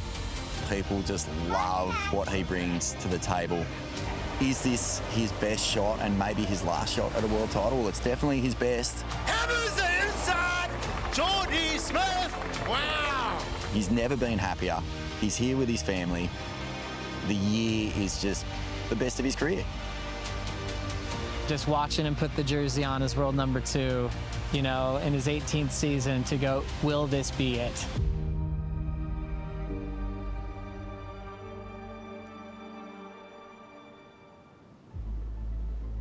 You're watching the Lexus WSL Finals.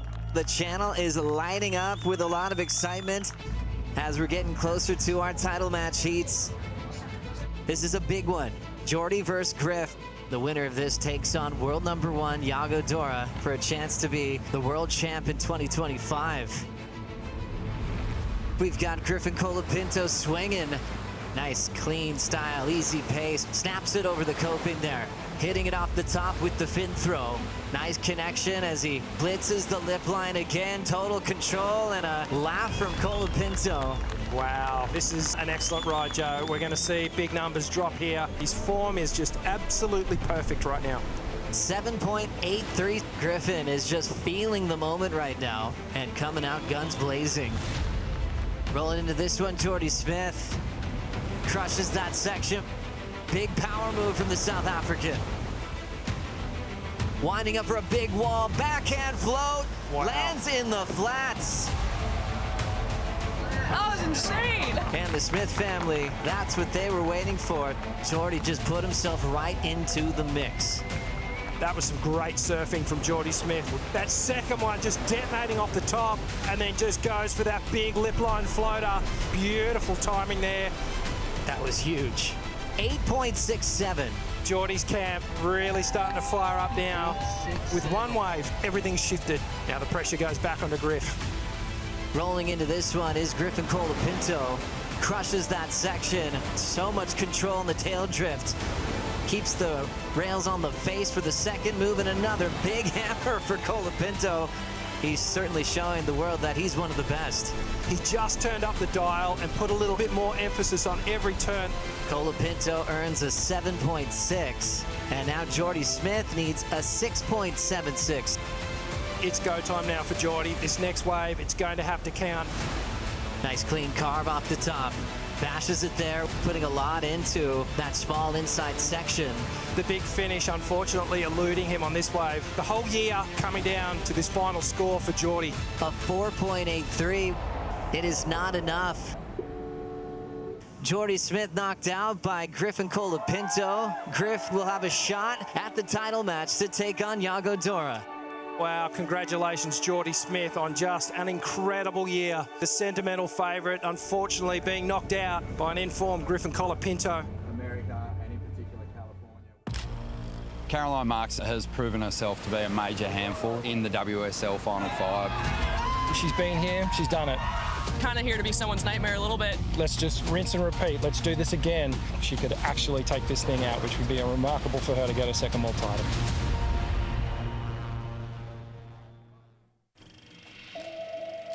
Caroline Marks has proven herself to be a major handful for the world's best in the WSL Final Five over the years. It's Caroline Marks up 1-0 against Kade Simmers in the title matches. She's been on form all day. There's no story more famous than when she went on a run and snatched a world title away from Carissa Moore, getting her maiden world title. Caroline Marks takes the first heat of the title match to put Carissa Moore under pressure. We'll see if Carissa Moore can find redemption in this matchup, Rosie. Those 3 words, must-win situation. Caroline chucks some spray. Last of Caroline, 7.6, the best of the matchup.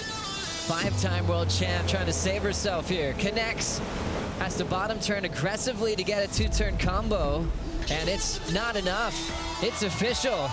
Caroline Marks is your 2023 world champion. Caroline's been here, she's done it. And it's almost like, let's just rinse and repeat. Let's do this again.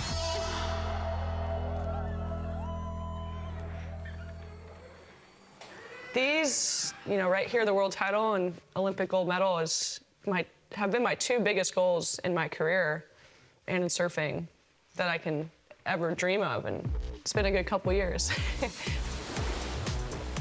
Your first one, they say, is like the hardest one to get, but in saying that, I want more. So I'm like, I know the position I'm in, and I know it's super possible. So I'm gonna try everything I can to get it. I feel like she has a bit of an advantage here because she can decompress, get rid of that pressure, and come from behind. And it's weird that she has somewhat gone under the radar. I overheard you say at a table the other night you're ready to take up the role as the dream ruiner. Is that true? That's true, yeah, that's what I'm here for. Coming in not as number 1, you're kind of here to be someone's nightmare a little bit. Are you willing to do whatever it takes to win? Yes, I am. I'm so freaking ready to win a contest. This young surfer coming from the island of Oahu, her first ever championship tour victory. Let's hear it for Betty Lou Sakura Johnson. Final move, bang! You've just won lowers, 2 event wins in the same season here in 2025. Betty Lou's had a dream season. She had highs, she had lows, but this year it clicked. This confidence, this momentum, and she could be looking pretty deadly. And when you see a surfer of her talent click into a mind space where, okay, I'm not just here trying my best against my heroes, I'm actually here to destroy their dreams. That's when you start seeing performances like the ones she put on throughout this year. Here to just, be in the present and enjoy this beautiful place and, yeah, hopefully make it all the way to Mali, and we'll see what happens.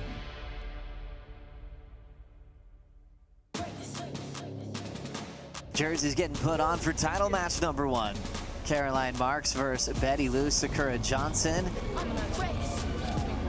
All roads leading to Molly Picklum, who's the boss of world number 1. Caroline Marks getting started. Nice swing into the pocket on the open face. Driving into a nice lip line hack there. Settles down for a view inside the pit. A successful opening ride. Eweleiula's on the next one. Looking for an answer and comes up with nothing. Advantage Caroline Marks with priority. Moving into gear just above the 6-minute mark is Eweleiula. From the North Shore of Oahu, crushing sections. Nice little inside line under priority and is chasing a 5.17. Caroline Marks, a 2023 world champ, eliminates Eweleiula Sakura Johnson. She will now take on Kade Simmers, a rematch of the world title showdown last year that went to a third decision. Kade coming in here, she's world number 3. She's the defending world champ, but all eyes are not really on her at the moment. I'm so grateful I'm not in first place. Like, oh my God. And you know what? Maybe that could work in her favor. Kade Simmers. She's taken the 2024 world title and now the youngest ever world champion. My head was so whacked last year, like before the contest, and this year it's a completely different mindset of going into it, like just having nowhere to go but up. Kade, maybe not her best year, but she's still there fighting for the world title. She's got the experience. Have fun. Kade Simmers looking to go back-to-back with her world titles. Kade Simmers striking the lip. Deep bottom turn, beautiful fan off the tail, moving quickly on the open face again. She will end with a fall. Simmers will be using that score in her top 2. As we see to Caroline opening her account. Winding up second turn, open face hook. Needs a 6.34 for the lead as she winds up on a classy open face cutback. Belts it under the lip line just in time to sneak in the finish before running out of water. Answering once again, 7.67 and the lead from Kade Simmers. As we see Caroline now at the back. Nice, beautiful pace bottom turn, slaps it off the lip, crushes it again as she is looking so solid. See Kade watching on and just watching Caroline get that work done. Now Kade Simmers' requirement increases to an excellent score, needs an 8.10. And right now, door is open for Kade for sure. It's just with 50 seconds on the clock. She will go over the falls and we will see Caroline Marks upset the reigning world champ. 2 big wins today will now face Gabrielle O'Brien. Yeah, I just want to keep building, and this is where it really matters right here. So just put my head down and see what happens, taking it heat by heat. It was definitely a dream. I don't think I believed the dream. Like, I always thought I could, but I never really, was convinced. And Molly, good golly, knows how to pick 'em.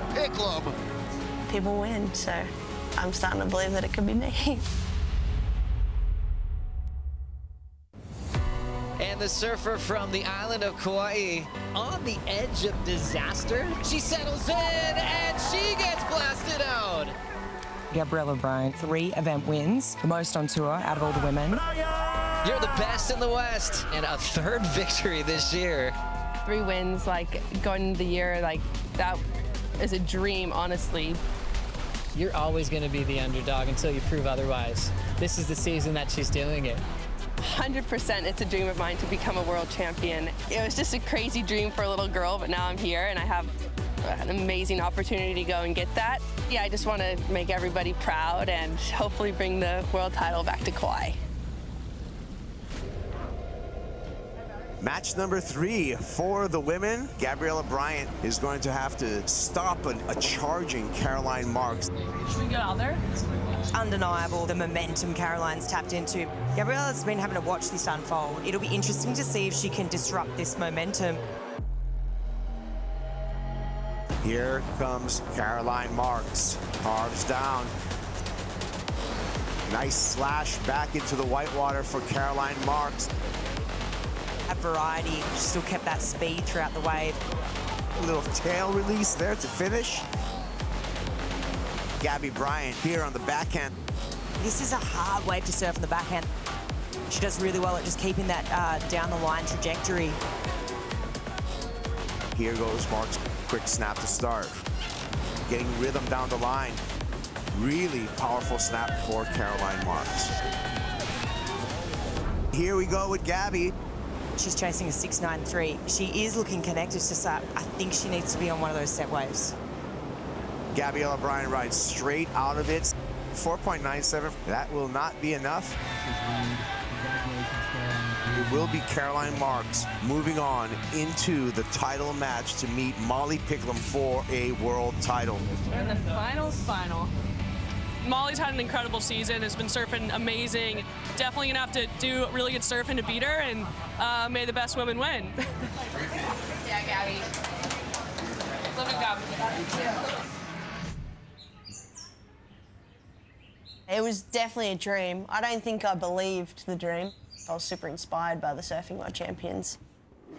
The dream part, I think, came about, and believing in it, I think, came more later. If not, maybe literally just last year. Like, I always thought I could, but I never really, was convinced. People win, so I'm starting to believe that it could be me. I was convinced the moment I kind of let go of feeling like I need to fight and go and get it. It feels like a difference between receiving it and being open to it. Perfect. Surfing's different. You can't just go and get it, because sometimes it's not your choice. And I think the moment I understood that was the moment when I was like, huh, all right, let's see how this goes. And then I finally got the event win. In previous years, it's kind of been like trying to figure out how to get there rather than just like, this is it, and let it come. Dev coming up the 310, and by the grace of God, I got the glacier flow.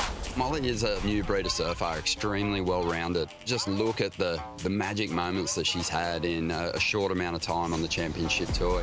Molly putting her head down, grabs around the pipeline, pulls up and under. She's still going and gets the exit.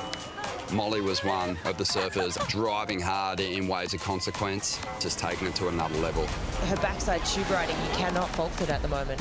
In those moments, I just kind of step up to it. I just dance with it. I don't really fight it. For me, fear just makes me super focused, and I just figure out a way to step into it.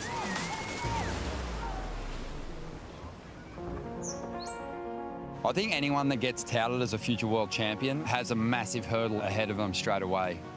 You're just winning, winning, winning. When you lose, I think it really sets you back. She's cracked the final 5 a couple of times and never made a heat.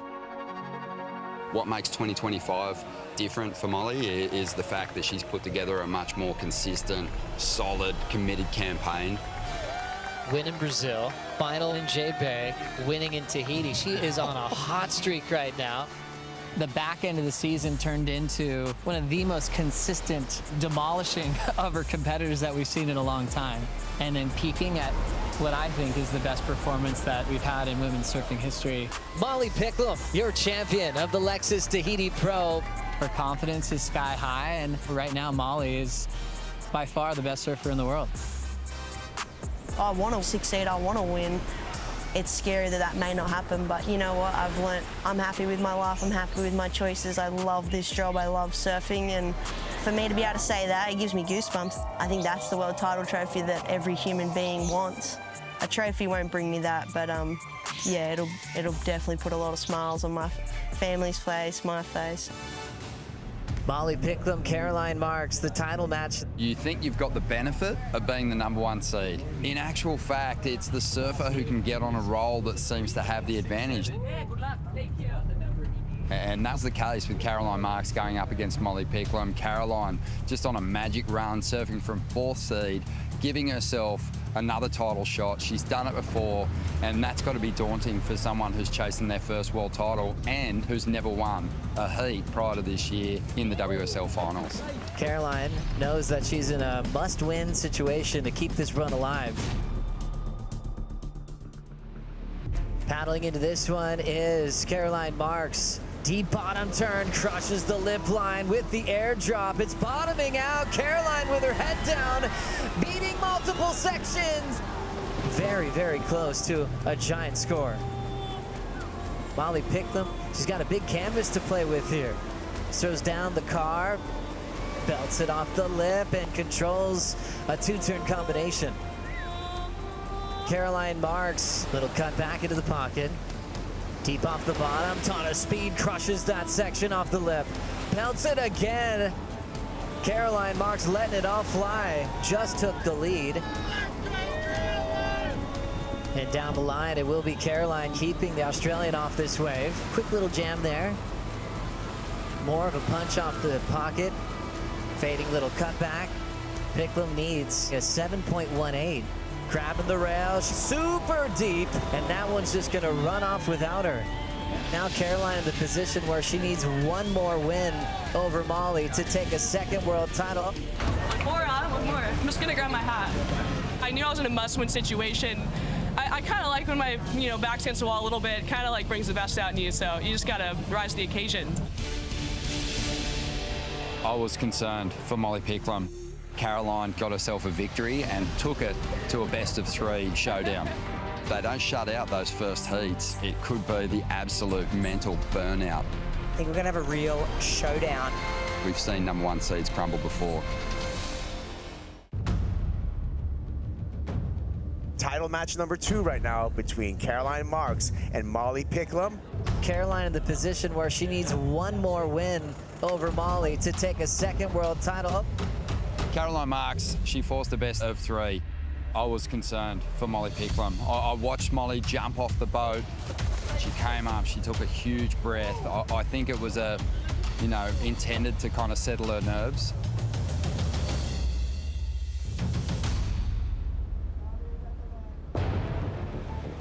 Pickles, her first mission, just to tie it up right now. Yeah, she needs a win here for sure.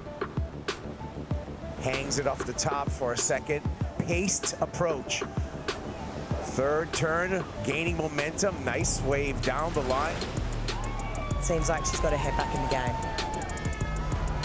Marks draws off the bottom, snaps off the top. Good opening turn. This is her 6th heat of the day. Yeah. Is fatigue potentially going to play a part in that? Losing some ground there and a wasted effort. Gets this one under priority. Pickles. Looking down the line, looking for a barrel. Grabs the rail on the DHT, comes the funnel, spit out, and here comes Molly Picklum. That is going to do wonders for her confidence. 8.93 for Molly Picklum, and now she's running away with this title match number 2. And what was a mild combo for Caroline Marks has now turned into a severe combination. Marksy, not one to back down. She's still so connected. Boards look great. She looks great. The placement of her turns. Title match, heat number 2. Molly Picklum dominant. It's going to take it to 3 with Caroline Marks. I think we're going to have a real showdown in this next title. Molly Picklum, she absolutely dominated Caroline in the 2nd heat. Shifted the energy and given herself a really good chance going into that final heat. It is coming down to this. Molly Picklum taking on Caroline Marks. We're about 35 minutes away from knowing who's the world champion in 2025. It's what you want to see, right? It's come down to this final moment. First wave will be taken by Molly Picklum. Grabbing the rail, hollow pit. It spits her out. Winding up for a big closeout hammer. Everything's working for Picklum. I just love the commitment. She's really going for it. The confidence is high. She's ready to stand up and take this moment. She's ready to earn the victory. 8.83 for Molly Picklum. Into this one, though, it is a world champ named Caroline Marks trying to fight back in this heat, attacking well and held to one major move. Caroline has to give way to the priority of Molly Picklum. Nice patience off the bottom, arcs it beautifully off the lip line. Nice speed and channels another hack under the lip. Molly Picklum on the edge of accomplishing her big dream. She's found the magic right now. It's an excellent heat for Molly Picklum. She's just got to be going, is this happening right now? Marking a brand new era for Australian surfing world champions. As we close this one out and make it official, a surfer that's been fearless in the heaviest waves, unstoppable all season, Molly Picklum, your world champion.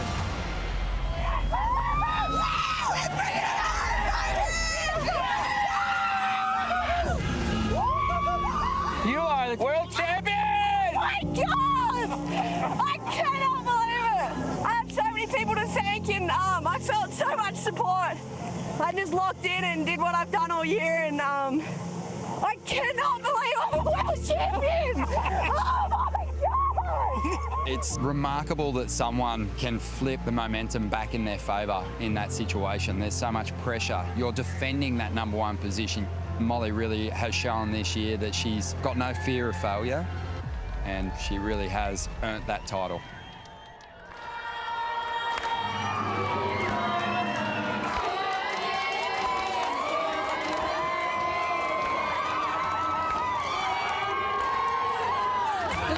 No way. Are you kidding? I'm so proud of you. That was insane. I fought for it. Your world champion, Molly Picklum. I just feel so honoured and grateful that I've had such role models to look up to. There's so many females that have been before me and paved the way for us to get out there and really do what we love, and it means the world to do it in front of them. Molly Picklum, your 2025 world champion. The stage is set for the first title match for a shot to be a world champ. I just felt I was gonna win.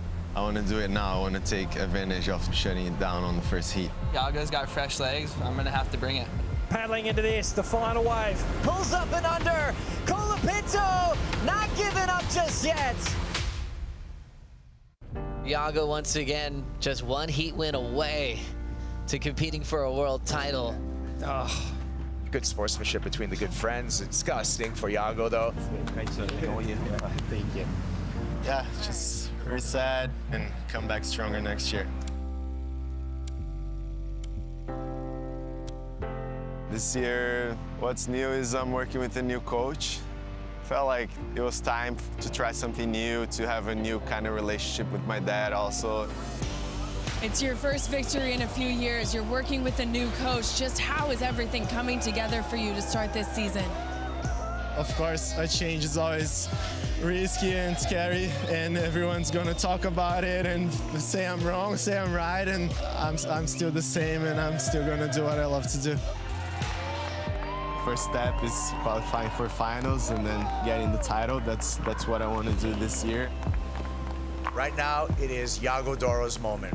We've been talking about world championship contenders. Finally, I think we're seeing him rise to the top. We got our final 5 all set. Yellow leader's jersey in Fiji is going to belong to Yago Doro. 2 good waves away from a world title.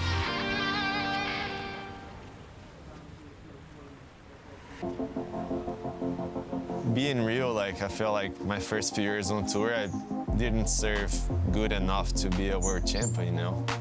Seeing the world champions like Medina, seeing John, seeing Mick, so many areas of my surfing needed so much work. I didn't see myself as like good enough to be a world champion until like 3 years ago. Yago Doro pulls off one of the best punts of the year. Okay, I feel like I can win any event on tour right now. I can be world champion.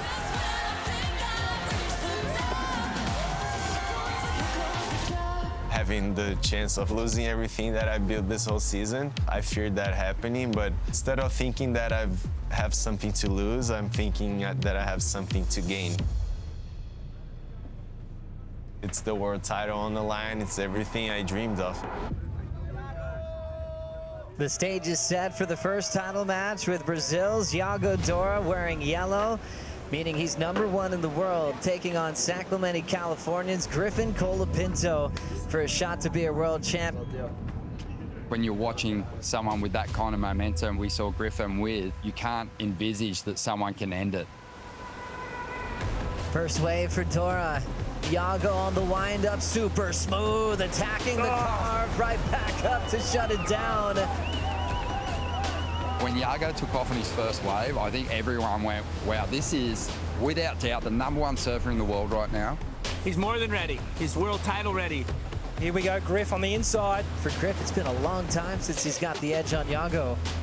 Was patient to find the pocket there.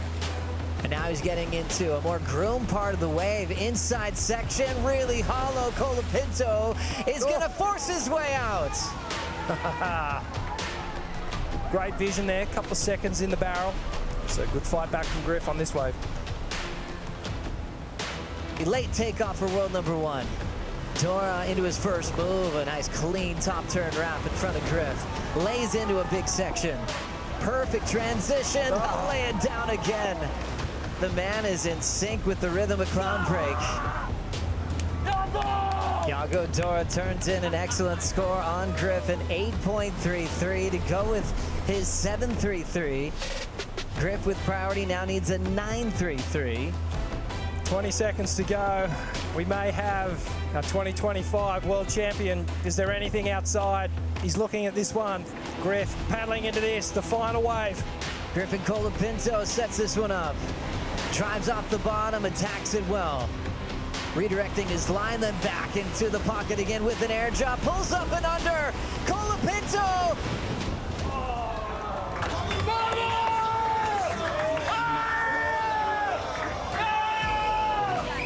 From the heart of the Brazilian storm, rises a new force. Your 2025 world champion, Iago Dora. You were healthy all year. You got the #1 spot right at the right time. It's unbelievable. The signs were all there for me, and I felt something special this week. And since I got here in Fiji, I knew something. It was going my way, you know. Didn't matter whoever I was gonna get in the finals, things were gonna happen, and I was gonna come out with the win. And I'm so happy. I have no words.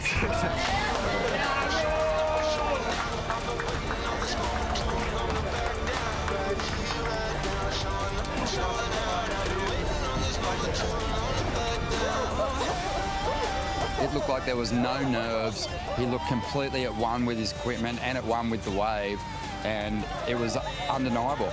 You know, he banked bigger numbers, he was more aggressive, and he finished it with a single heat win, the 2025 world champion, and another name added to an incredible list of Brazilian champions. Congratulations to everybody involved in professional surfing this year. This is one to remember.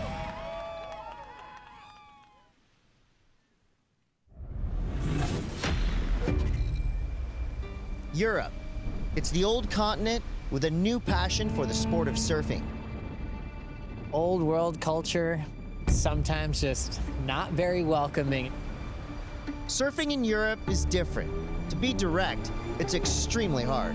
You get over here and you have the idea of perfection, but the reality of Europe is you're gonna get punished.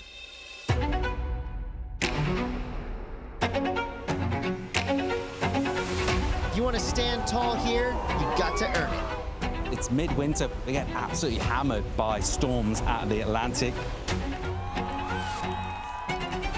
To thrive in the North Atlantic, you must be resilient. It's cold, it's windy, it's unpredictable.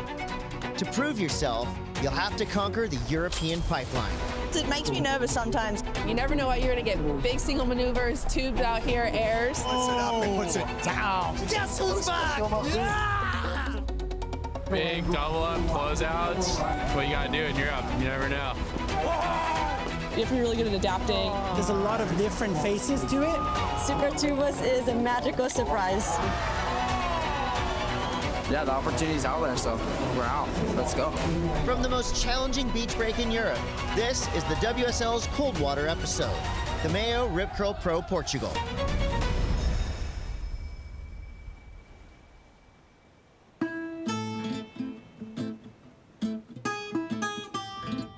As the world's best arrive in Peniche, Portugal for stop 3 of the CT, a massive west swell is pumping at the contest venue of Super Tubos, setting up an iconic pre-event warm-up session.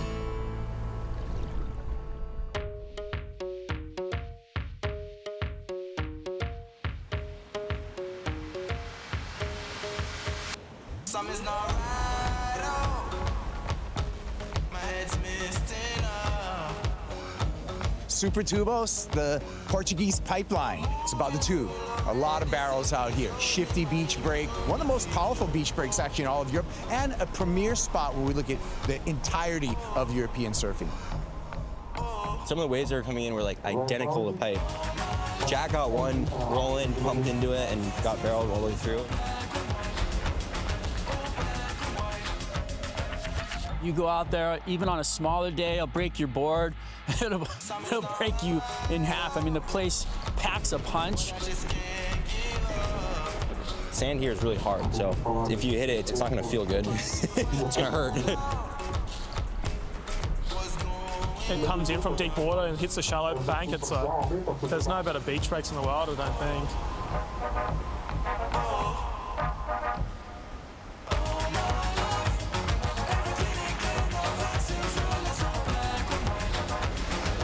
Yesterday was like the best I'd ever surfed it.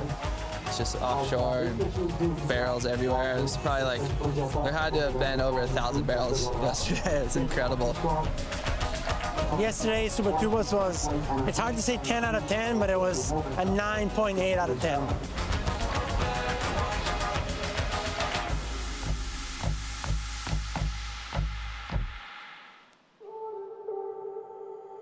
The Mayo Ripcrow Pro Portugal is the biggest surfing stage in Europe, and this event is a popular affair for frothing surf fans and international media.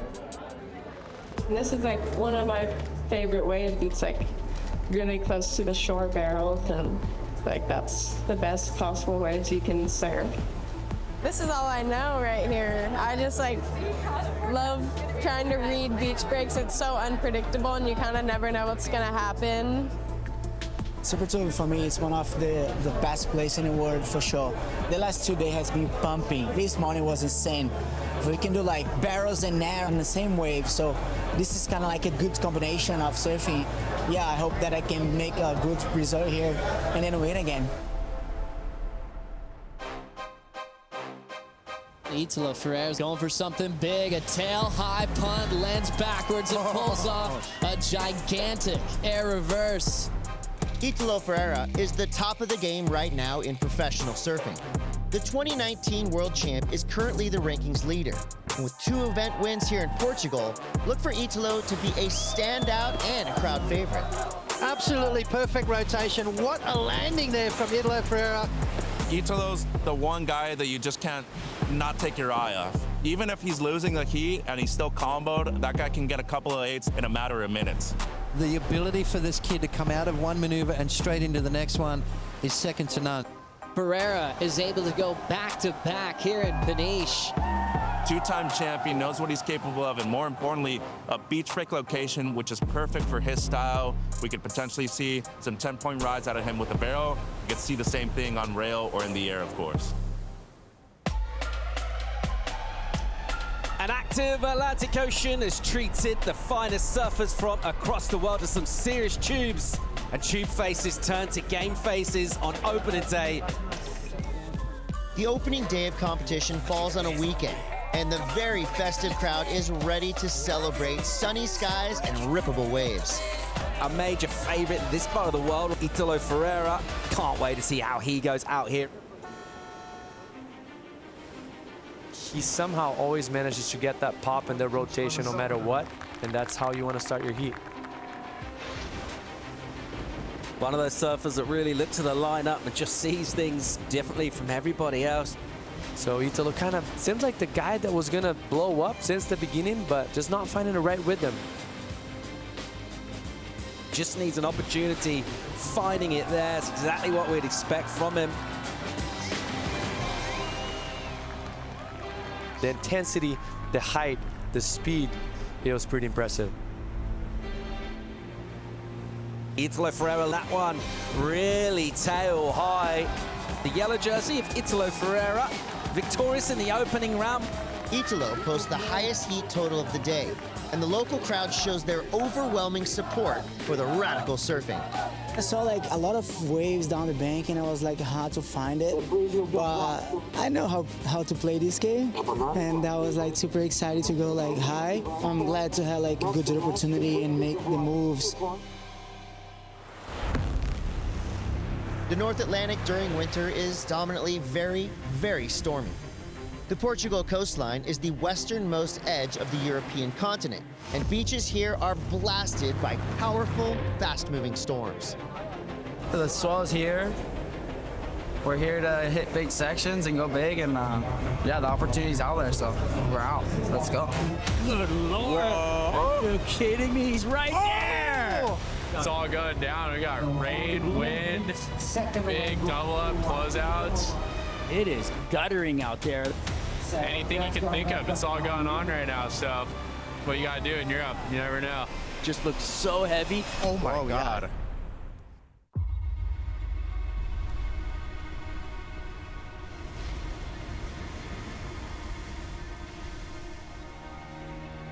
Surfing in Europe is characterized by quickly changing conditions. Watch out, there's a big set coming our way. There's a big set coming our way. Fast-moving storms and gigantic tidal movement produce swells that can begin the day at 2 feet and quickly jump to 20 feet by the afternoon. The ocean in general is just mental. We got here this morning, it was 2 foot, and now it's 20 foot faces. It's just super heavy, super gnarly. It's all going down. We got rain, wind, big double up closeouts, anything you can think of. Yeah, definitely got a lot of push, a lot of power still. It's a lot of work though, I'm out of breath.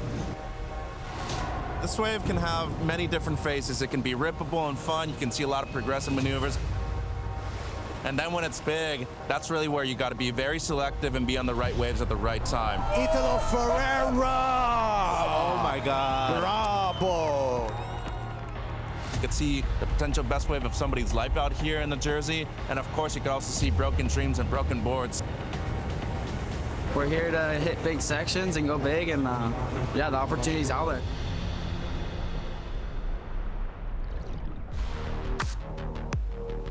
Jack Robinson might just be the best barrel rider in the world right now. And here in the round of 32, Robbo proves this point in wild, stormy conditions. Jack Robinson, number 8 on the rankings, up against Ian Gentile, the Maui boy. Oh my God. Bravo! Good Lord. Are you kidding me? He's right there. That's what we expect from Jack Robinson. That's his first go at it. Here's live action again, Jack Robinson. Oh my God. Goodness. What'd you think about that? He took that wave so right there. 8.17 for that last ride. We're all that swell energy for Jack Robinson. Gentile in a wide barrel. And again, just seeking an exit. And he is pretty much up against the ropes right now. Jack Robinson off the bottom. And another barrel. Robinson on with the spin. And it looks like he's gone excellent again, potentially. Wow.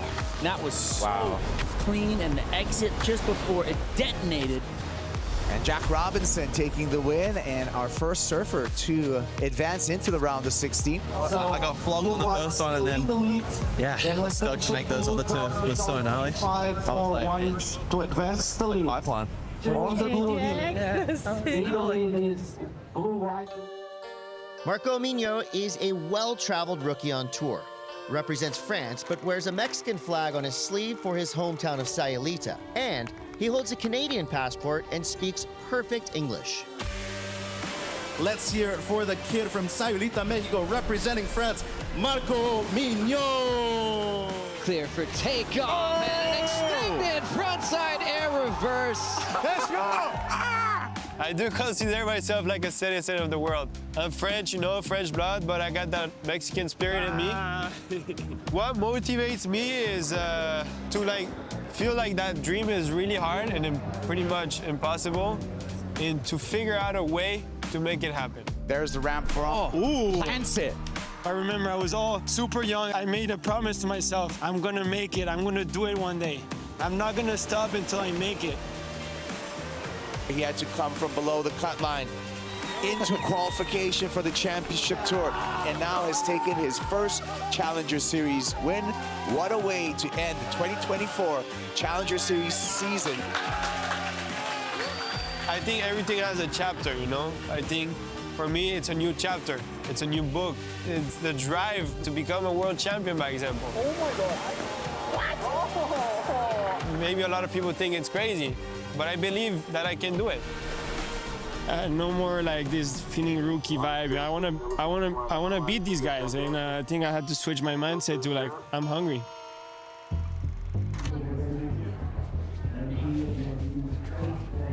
Marco now finds himself on surfing's biggest stage, taking on one of his heroes. Griffin Colapinto coming up against Marco Munoz. I say do exactly what you said you're doing. Go from up there and find the clean water and just start going to town. Out here, it's all about like creating opportunity for yourself. You're sitting second on a single. Griffin Colapinto off to the early lead. Wow, that's a strong maneuver on the backhand, Kaipo. We've seen him get 2 victories here in Portugal with surfing like this. You can like manufacture all these different types of unique maneuvers on waves that maybe other guys can't. So I feel like I have that. Yeah, I mean, Griffin is a hero, but you know, your heroes end up being your rivals. So it's on. It's time to eat. Marco here. Marco Munoz up into the lip there. 6.43 to kind of get things going. Excellent timing right there for the second turn. Griffin Colapinto relentlessly putting up some backhand hangers. Leave for a little spicy finish. Just glides it through, looking good. Colapinto's gonna get a backup for the 6.5. Marco Munoz puts it up and puts it down right there. M&M. That's the sign. You're getting used to that claim from him. Oh, and there's Dad. A large wave, a large section, and a perfect rotation. And of course, M&M, baby, all day long. Last of red-white, 8 points. That puts Marco in the lead. The future shapes the present as the rookie defeats the veteran. Marco Munoz Camp celebrates the French rookie's first head-to-head heat win on the CT. Marco Munoz, he's on to the round of 16. That is a big confidence booster right there, beating one of the most dominant surfers here in the past. M&M's is here! Guess who's back? Yeah! You know, you really have to want to beat everybody. You gotta be hungry. But at the end of the day, you know, Griffin is a big inspiration, and I have so much respect for him. And yeah, feels good to beat my hero. Oh, nice work. The sun is out, and now it's time to fly. Kade Simmers takes off as the world's best women touch down for a primetime performance at Super Tubos. Pops that frontside air. Bingo. Just huck and fin and get in there. That's some great surfing right there. Oh, bang! Whew.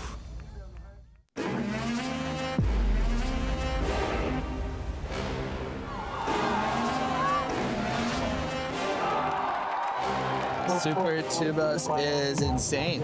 Challenging. Exciting. Comes out behind the spin. Special, tricky, Thick.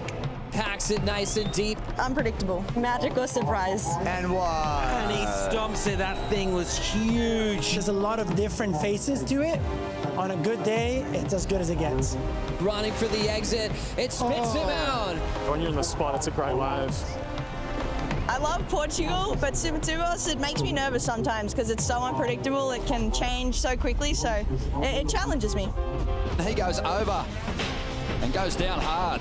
This wave really offers really good sections for airs and that kind of surfing, and I always get excited coming here and having the opportunity to compete and do the kind of surfing I like to do. Dora wants to go for the air, jams it shut, and it was a bit of an air show as we see ramps really providing. We see it every year. A lot of great memories coming from this place right here. 2015, me Italo first Brazilian final since 1999. It was pretty sick, you know, scoring a 10 in the final. Italo pretty much scored a 10 in the final too with the biggest air. So it was pretty cool, really cool heat.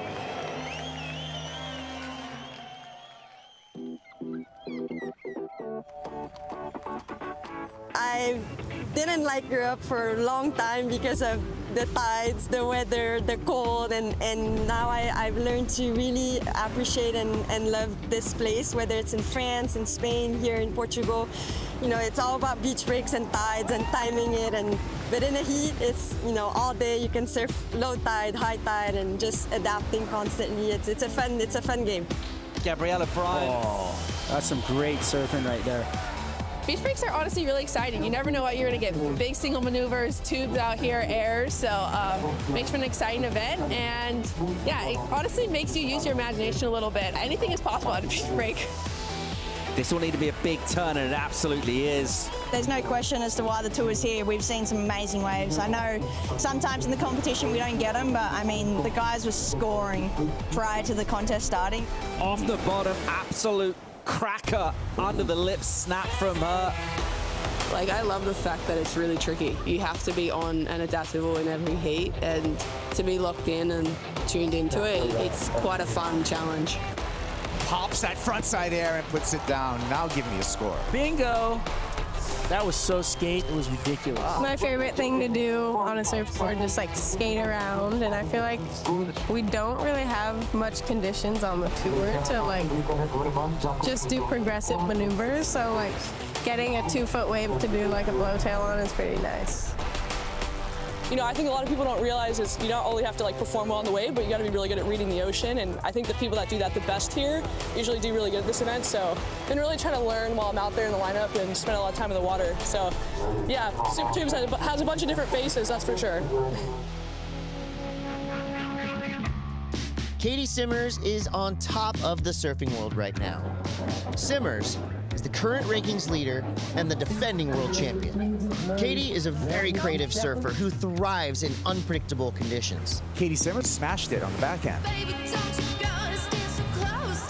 Kade Simmers has control of this heat onto the round of 16. What do we got here? Loads up. Ooh, vicious. Classy face in front of her. Pops that frontside air and puts it down. That was ridiculous. What is going on? That was sick. Heat control for Simmers. On to the quarterfinals. Just huck and fin and get in there. Sick little air. Yeah. Kade Simmers has been the standout throughout the early rounds, and now she has landed in the quarterfinals for a very interesting matchup with rookie Aaron Brooks. Absolute banger of a heat hitting the water. Let's see this heat fire up. Kade Simmers coming from behind that section, getting up in vertical. 5-3-3 for Simmers. Brooks on a left, opens up with a snap. That'll feel good for her. Multiple speedy, incisive maneuvers. Beautiful surfing from Erin right there. Obviously different approach from Kade. She's way more energetic, pushes the board harder. 6 points. Blue is now in the lead. And then straight away, Erin does this. Backhand attack from Erin Brooks. Spicy, putting it up steep and hard. Starts it off with a nice setup snap here, and it gets very critical. So good work. She's going to apply a lot of pressure now in Kade Simmers. That was sick.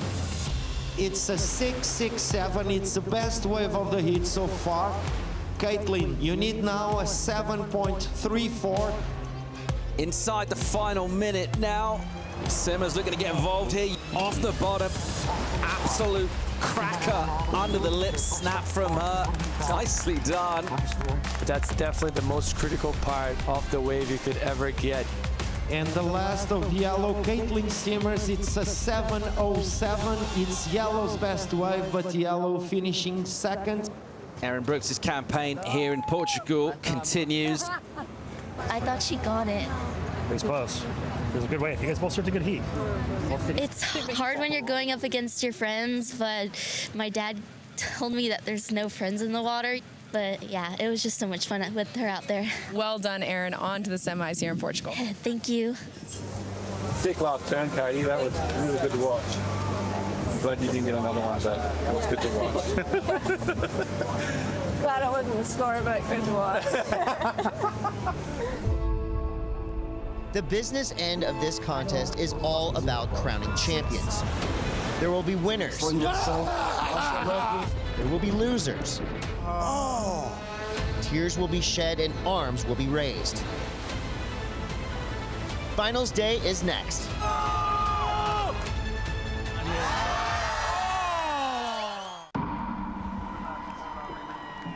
Today is finals day. The sun is out, the beach is bumping, and as we move to the pointy end of competition, the drama of winning and losing begins.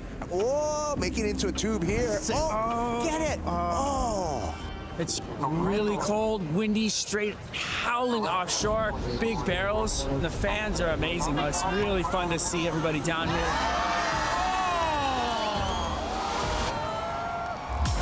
Felipe Toledo is going to move on. Down the beach, here's Leo. Big clip off the top, drives in real nice, incisive, sharp surfing, aggressive. We needed. Yeah, I heard the beach erupt, and then I was like, oh, that's a good score. So I kind of just focused on myself and focused on my surfing. Barron stole the game, stole the show. The rookie Mocamino on a strong start to his campaign. And the rookie through the quarters.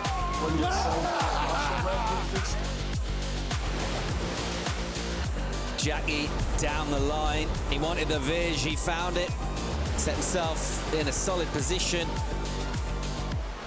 Beautiful trainer for Iago, just such a late takeoff.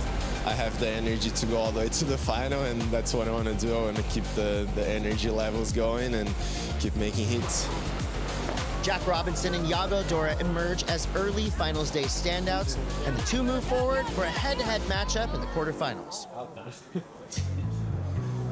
The feet so high, it's my back. Oh, very.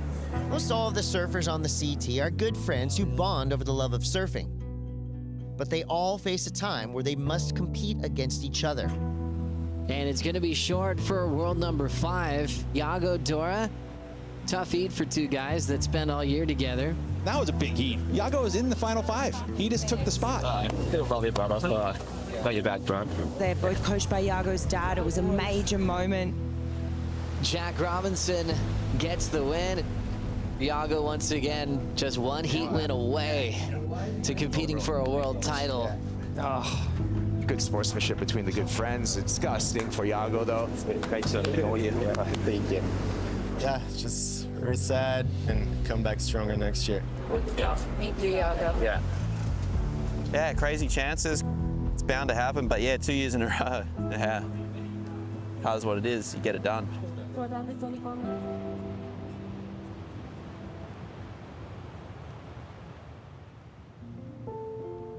This year, what's new is I'm working with a new coach. I'm not coaching Iago in this year, 25. It's a new formula for this year, and for my eyes, maybe work good. I feel like I've always been the nice guy and putting myself in second place just to make sure the vibes in the house were nice or something like that.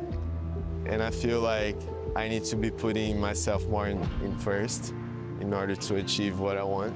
Yeah. I'm looking to do that this year. Felt like it was time to try something new, to have a new kind of relationship with my dad also. Is this the weirdest scenario in professional sport? Jumps on the bike behind his old man who's coaching the other bloke. You know, that's his flesh and blood. It is a really interesting situation. I mean, it's probably as hard as it gets. I know how it is now. I'm a father, so you're like, it's your son, you know. He does a good job of separating the family from the work, but it's not easy, especially when you come up against each other. I like to see the two boys on the finals in Fiji in 25. I keep my dream. Drama-filled heat coming up here.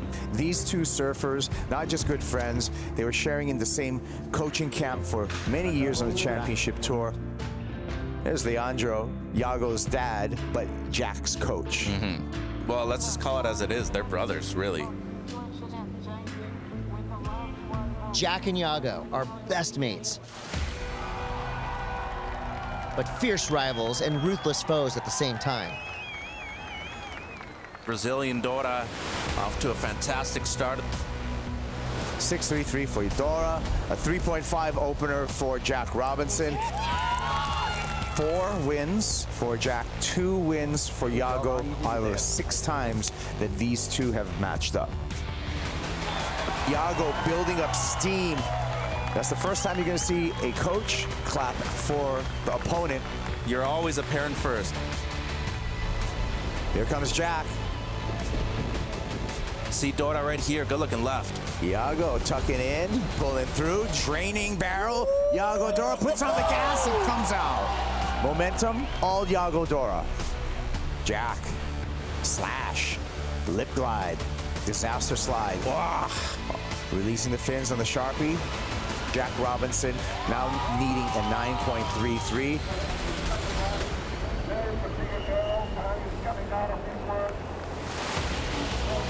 Iago Dora, all the juju, all the momentum, everything going to the Brazilians' way.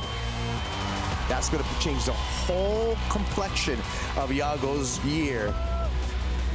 First semi-finalist we have, Iago Dora. It's nice to be in the semis and make one more heat and hopefully fight for the title in the final.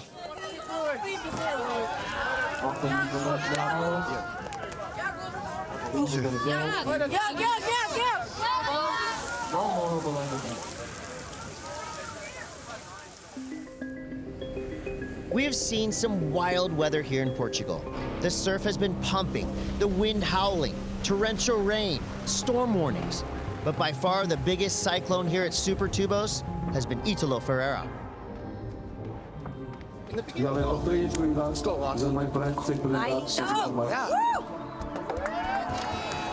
Everybody's talking about Italo. So far this year, he's no doubt been the best competitor. Being here in Portugal, where he's won multiple times, I think is going to be very difficult to beat. We got the Energizer Bunny out there. He's flying all over the place. You talk about how gnarly the wind is right now and nobody able to complete an air. That guy went out and just demonstrated that he's capable of.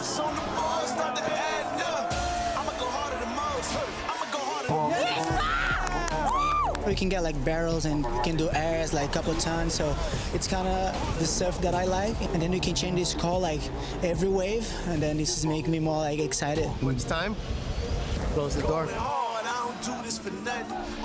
Italo Ferreira, 2-time champ here. Looks like he's headed to another final in Peniche. I'm really stoked to make the final here. So it's time to win. See you in the next one. One more. Thank you. Let's do it. Thank you. Italo and Iago will contest the men's final. But first, the women are on deck for their finals day appearance. It's going to be hard. Caroline's been surfing great, so it's going to be a good final. Chops off the top. What a great way to start off the final. Caroline Marks. That would have been a great answer back. A tall order out there. It's pretty challenging right now. It's still anybody's final to take right here.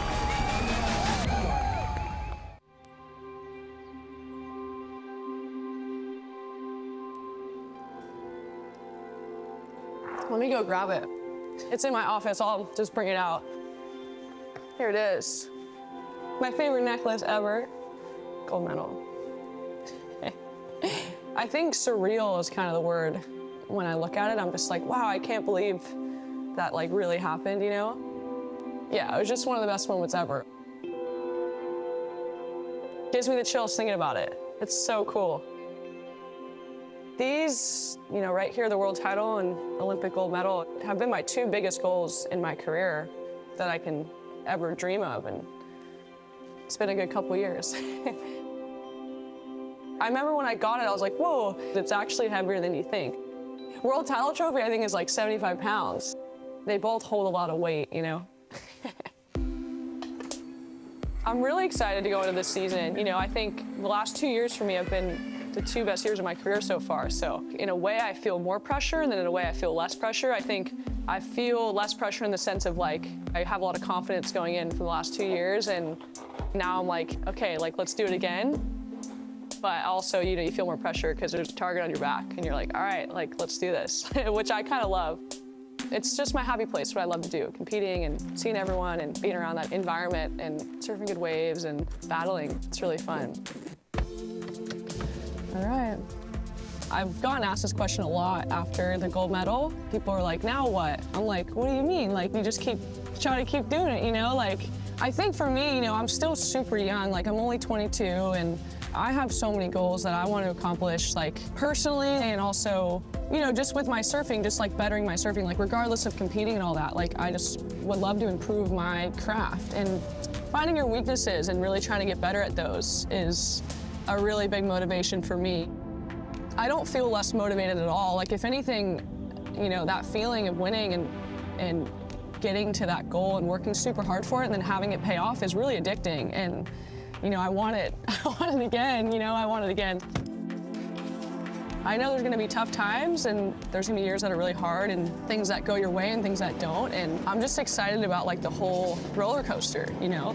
I guess if I'm just like getting better every day, I'm stoked about it. 3 heats remain in the women's side of the contest. And as we begin the semifinals, a rain squall moves through the Super Tubos lineup, setting the stage for a stormy ride to the final heat. Ain't nobody else up on my level. Going to the strength of the backhand, Bango. Marksy finds this one under priority. She's just so good at putting that board right in the perfect spot. Could be Caroline Marks into the final. Felt like a whole new contest today and kind of just tried to reset my mind and do what's best for me today, and thankfully it worked out. Here we go, Gabriella.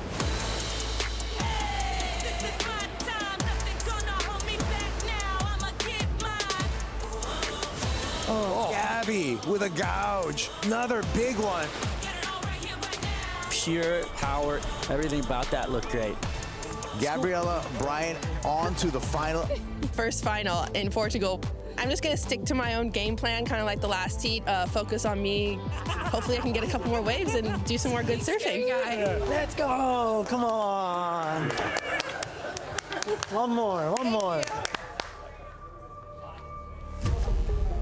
The women's final is set. Goofy versus regular. Power versus tenacity. Caroline Marks versus Gabriella Bryant. 2019 champ here at Super Tubos. The 2023 world champ, Caroline Marks, coming up against the power surfer, Gabby Bryant. It's going to be hard. Caroline's been surfing great, so it's going to be a good final. But yeah, let's see. Gabby, looking here. Chops off the top and rides out of it. Gnarly right there, Kaipo. What a great way to start off the final. Caroline Marks, nice smooth transition through that first turn. Little whitewater on the face, but dependable finish, I was going to say, until that convergence of whitewater. And there's the coach's reaction. That would have been a great answer back to the opener of Bryant.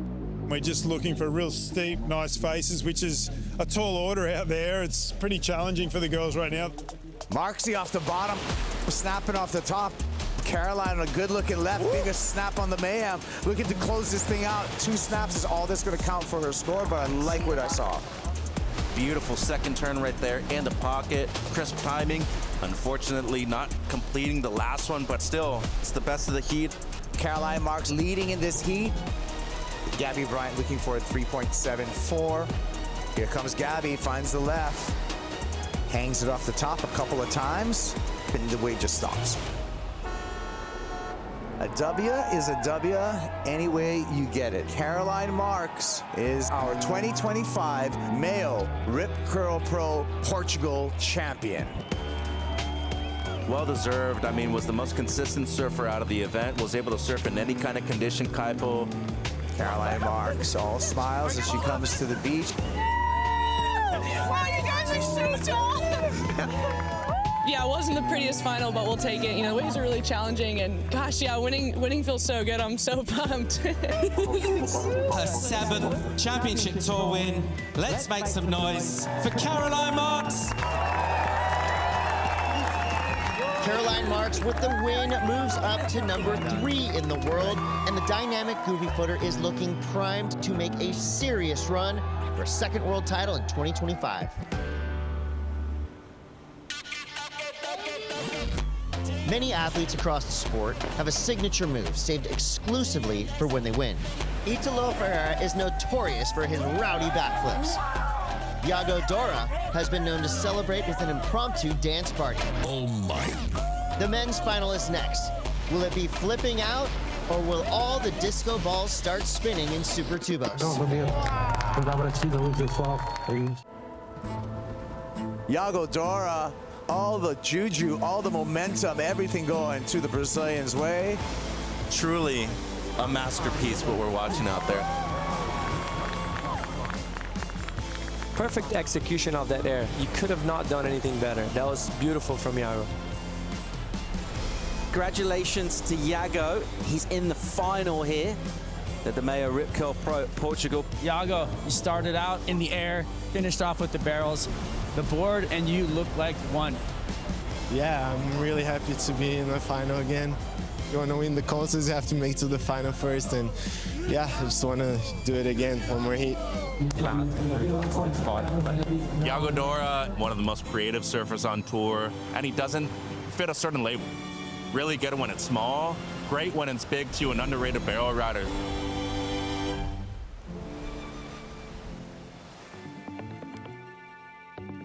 Iago Dora is the most underrated surfer on the championship tour. The Brazilian is a cool, casual, creative genius who surfs with a style that is so technically advanced, it's hard to comprehend. Oftentimes, the beauty of Iago's surfing hides how intelligent it really is. I love surfing itself more than anything, and competing is what makes me want to like be better each day and keep improving and keep working on things that make me a better surfer. Gets there early for the big rotation above the lip. Upside down, Iago Dora pulls off one of the best punts of the year. Where most of the surfers can get a bit inverted with their tail out high above their head, you know, Iago's consistently tweaking and boning out airs and actually grabbing so many different ways, and he's just amazing to watch in the air. Dora goes to the air, answers back. Brazilian world champs Medina, Toledo, and Ferreira have popularized the sport with their dramatic winning personalities. Iago has taken a different path. He is focused on surfing style rather than competitive conquering. I've seen myself in a place where I was like trying to surf to the criteria too much and like forgetting like my creativity and like my freedom to like do what I actually wanted to do on a wave. You're not like having fun anymore. I like to be creative and really like be free to do whatever I want on a wave. The feeling I have from surfing is more important than any title, I think. Dora is the anti-establishment, and today his punk rock approach is cranking up the volume of professional surfing. I still have the love for surfing that I had since I started. That's something I'm proud of.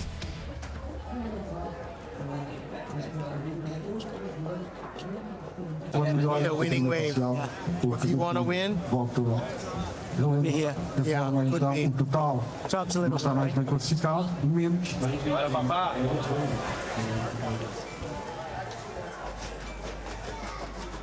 Men's final, Iago versus Italo. Are you kidding me? Massive airs are gonna go down, barrels. More than that, here he comes right now. The guy is an animal. Listen to this crowd. Here we go, baby.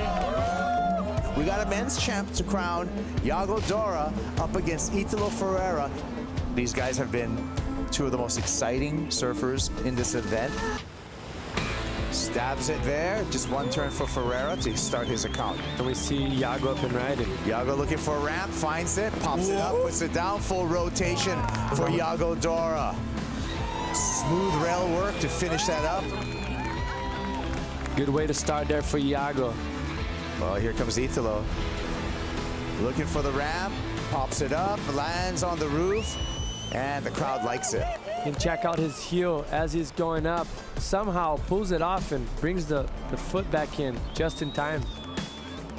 This is going to be the backup at the moment for Dora. Great stab right there. Should be a decent backup, but considering Italo's probably going to get a monster number, this might be irrelevant right here for Yago.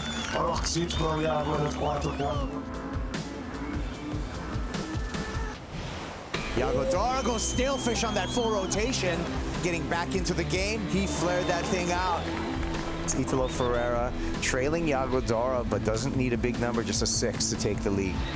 That was sensational. Just unfortunate that he wasn't able to land it.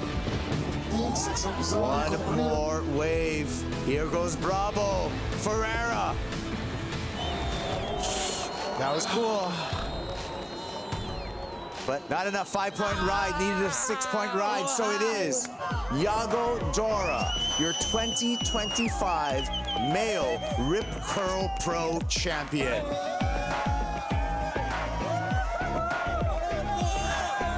It's always so hard surfing against Italo. He seems to always do what he needs to do and find a way to win. And I found a way to win today, and I felt something special was gonna happen here this week, and it did. It's your first victory in a few years. You're working with a new coach. Just how is everything coming together for you to start this season? Of course, a change is always risky and scary, and everyone's gonna talk about it and say I'm wrong, say I'm right, and I'm still the same, and I'm still gonna do what I love to do. Yago Dora, this cat can dance. The champion here in Portugal busts a move with his signature samba. Italo will have to save his backflip for another day.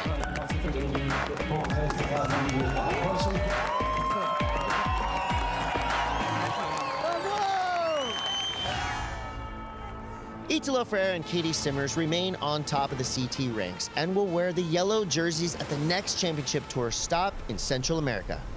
We descend upon the beautiful cobblestone point of Punta Roca.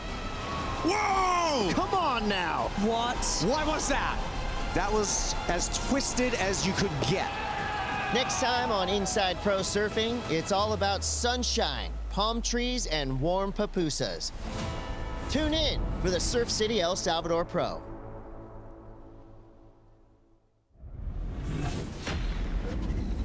The south side of Huntington Beach are the world's best surfers out here. One of the biggest events we have of the entire year. A lot of people hopeful to make that leap up to the championship tour.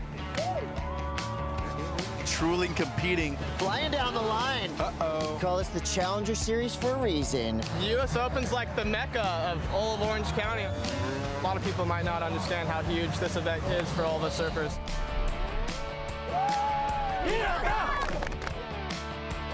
You want to talk about emotion, you want to talk about passion. Got the right walk up, boy. He came out guns blazing with this turn.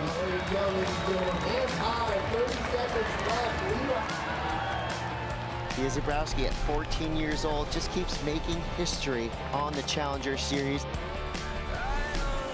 Waves are starting to pulse. I think this is as good as Huntington gets, like just perfect size and pretty much glassy all day. No! That's what we like to see. Nadia Aristarabi, upside down.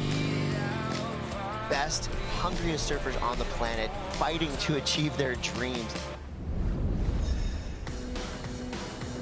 Welcome to the U.S. Open of Surfing, where beach culture and world-class competition collide. This is stop 3 of the Challenger Series, a global battleground where careers are made and championship tour dreams are on the line. It's called the Challenger Series for a reason. It's challenging. 7 events, hundreds of surfers. I think having diversity of waves, different locations, especially starting at Newcastle, finishing right there again. The inclusion of pipe on the calendar is huge. Pipeline perfection. Oh, he likes it. Going through the US Open, that's another animal. Third Challenger Series in. This is where you really set yourself up to build momentum towards the end of the year. They have to show up here with the mindset of no matter what the waves look like, no matter how many people are getting nailed by stingrays, no matter what happens, you're trying to make that leap to the championship tour, trying to get those sponsorship dollars to get yourself around the world and back. Really good surfing, congratulations, yeah. A win at the US Open is massive for any surfer's career. Lawson pops it up in the air and puts it down. Let's go. Some of them have, witnessed for themselves why it's called the Dream Tour. I mean, the stakes are really high. I feel like that's why we all watch the Challenger Series on a day like today, is the pitfalls of a bad loss, and it's the joys of a victory. It's intense, it's unpredictable, and here in Huntington Beach, it's on full display. The round of 16 opens with a stacked heat. Morgan Siblick from Australia is calm and calculated. A former CT finalist known for power and polish. Michael Rodriguez brings CT experience and explosive frontside combos. Mateus Herdy is the wild card, fast, fearless, and landing some of the biggest airs of the event. Mateus dropping hammers on every single wave. The lone Australian, he's already got a good wave on the board. Morgs on the backhand is spicy. Mateus Herdy for a big move. And a quality maneuver on the outside on the larger set wave too. That's an 8.33.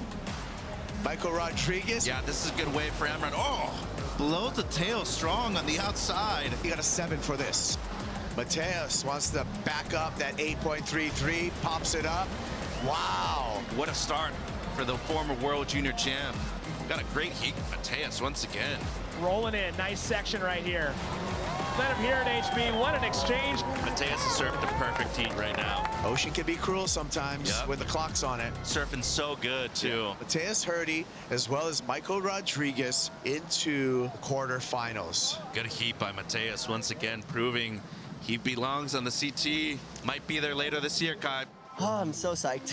I'm not gonna lie, I was so stoked when I finally broke that wall. It was one of the things that I wanted to do was just get a big set and do a big turn, even if it was just one big turn on the set. And as soon as I heard his score, I was like, that's what they want.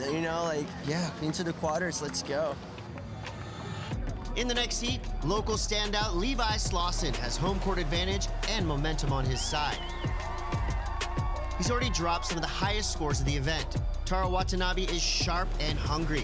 This Californian thrives in Huntington's tricky peaks. And South Africa's Luke Thompson rounds out the heat.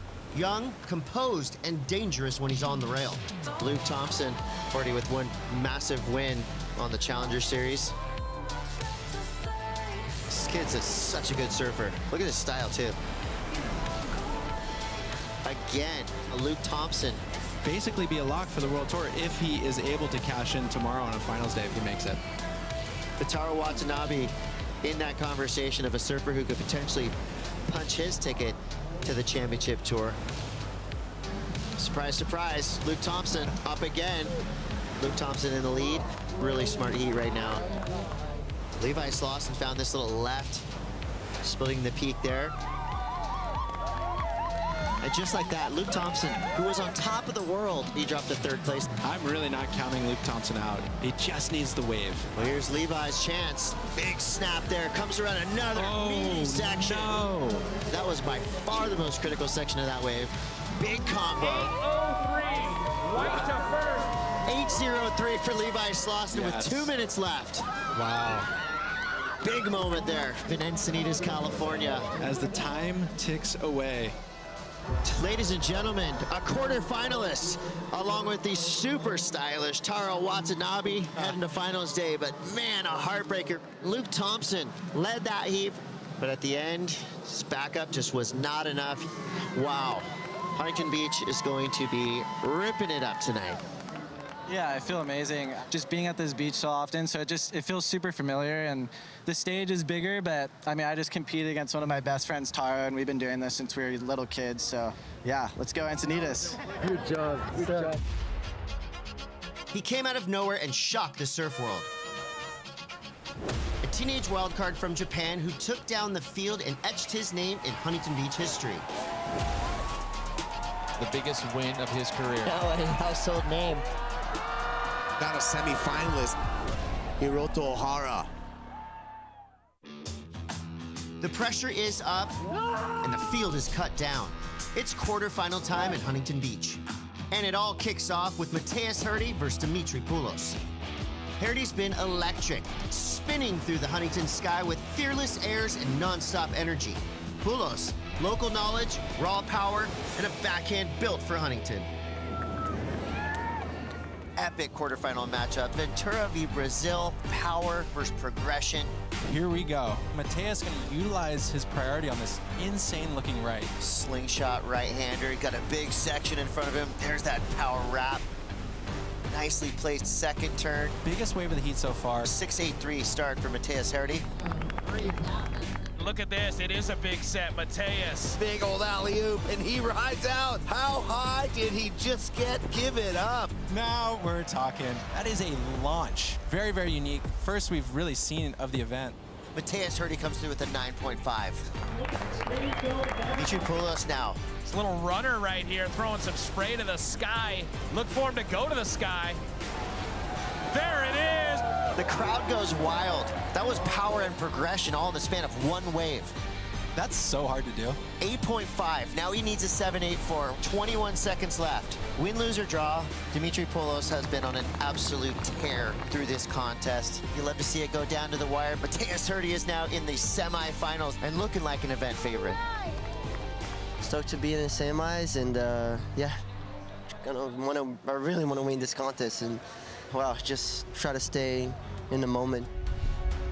Every once in a while, the US Open delivers a moment nobody saw coming. Japan's Hiroto Ohara's breakout win in 2015 was one of them. Here we go. We're gonna start it off with a paddle battle. It's gonna be Hiroto Ohara up and riding on his backhand, this strong, powerful regular footer going vertical, sticking to the power game. That's what's been working so far. 4 minutes, 30 seconds to go. One of these surfers in the lineup is going to be $100,000 richer. Hiroto has priority. There is a little set in the water. He needs a 7.57. It's a big score, but we know that there are sevens out there. Who's gonna go? It's Ohara and Hendrickson. Ohara on his backhand. Two big turns out the back. Follows it up with a third, streaking down the line. He finishes. Setup turn, bam, goes vertical on the inside. Hiroto Ohara, the 2015 Vans US Open champion. Hiroto Ohara making his way from the early rounds onto the top of the world. The biggest win of his career. What are you going to do with $100,000? Are you going to spend it right away? Trying to get a driver license and then get some cars. Hiroto Ohara, your 2015 Vans US Open of Surfing champion. 10 years later, Hiroto's back in the quarters. And standing in his way, Taro Watanabe. Let's go, let's go. This is going to be a great matchup. Here we go, Taro Watanabe. Wow, explosive projective. Ripping through every one of these turns, putting a little bit extra, and he gets the fourth nice steezy layback to finish. Hiroto on his own pure bowl right. What's he got? Builds board speed, chucks it, reverses, and layback jam finish. I love it, the Pier Bowl showdown. Once again, Hiroto Ohara got the best of that exchange. And he was able to recover priority in the process as well. This is where it kind of that chess match in these man-on-man heats matter. Taro, huge jam right there in the pocket. Hiroto at this stage, 14 minutes to go, so he's going to stay near him and most likely take the next best wave, so he's got to roll the dice. Taro kind of sucks him in. Nice carve there, drives it off the bottom, hammers it there. Wow. Gonna better his score. Yeah. And the number is a 5.87 for Hiroto Ohara. Now the need for Taro Watanabe, a 7.13. That's up in the good range. Well, the support squad on the beach explodes here for Japan because they got a semi-finalist in the way of Hiroto Ohara.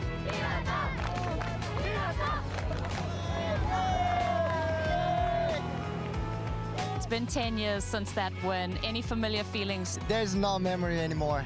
10 years ago. I'm a new person, you know.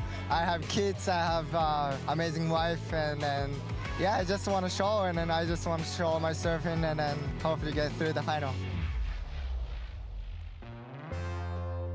Southern California surfers collide as Kade Matson from San Clemente takes on Levi Slauson from Encinitas. A spot in the semifinals is on the line. Quarterfinal, number 4, out in the water for the men. Here we go, Levi on the backhand, his opener. Big opening turn. He's going to try and get right up there and do it again, and he does. Hammering away, oh my goodness. A flat 8 for Levi Slauson and a tremendous start. Here goes Kade with the answer. Kade trying to answer back. Matson fades the bottom turn.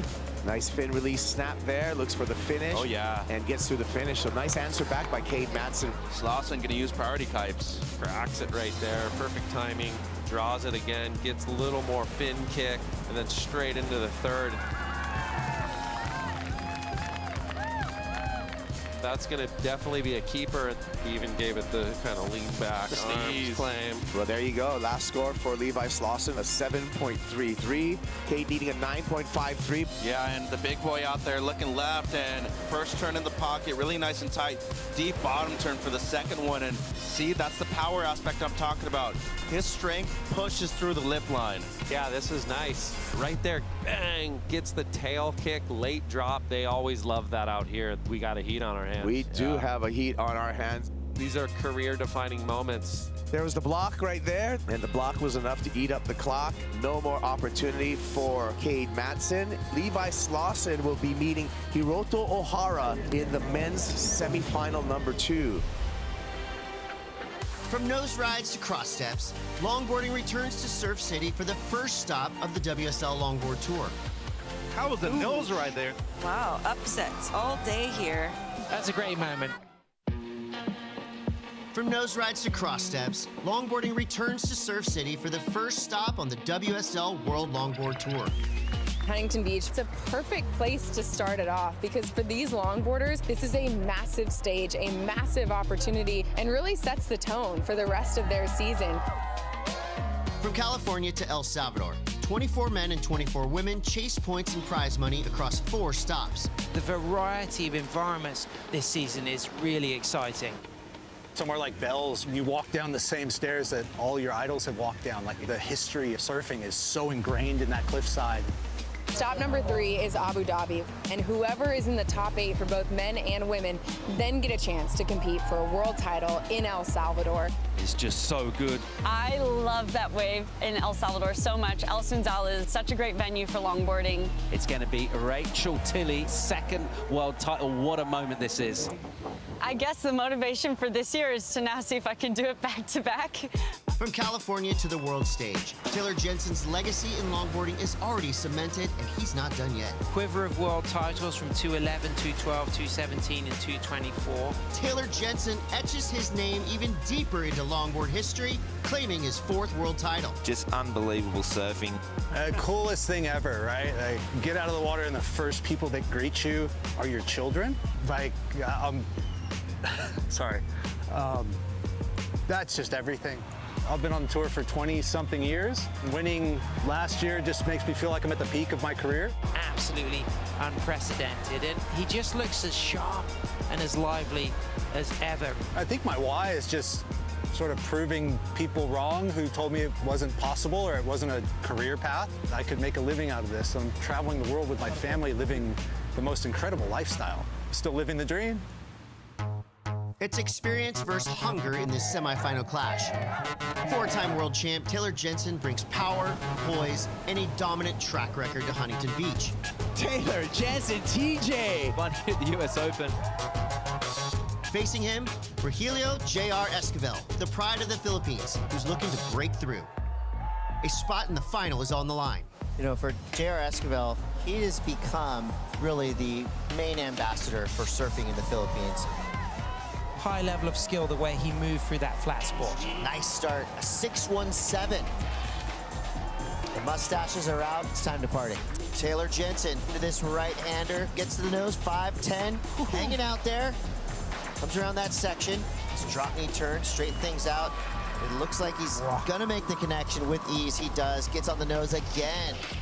Oh yeah, Big finish. Look out, JR. It's an 8-1-7. As we can see, TJ looking to get that backup score. That wave was a 3 when he took off, and he turned it into what I think could be at least a 6. Spot on there. 5, 6, 7.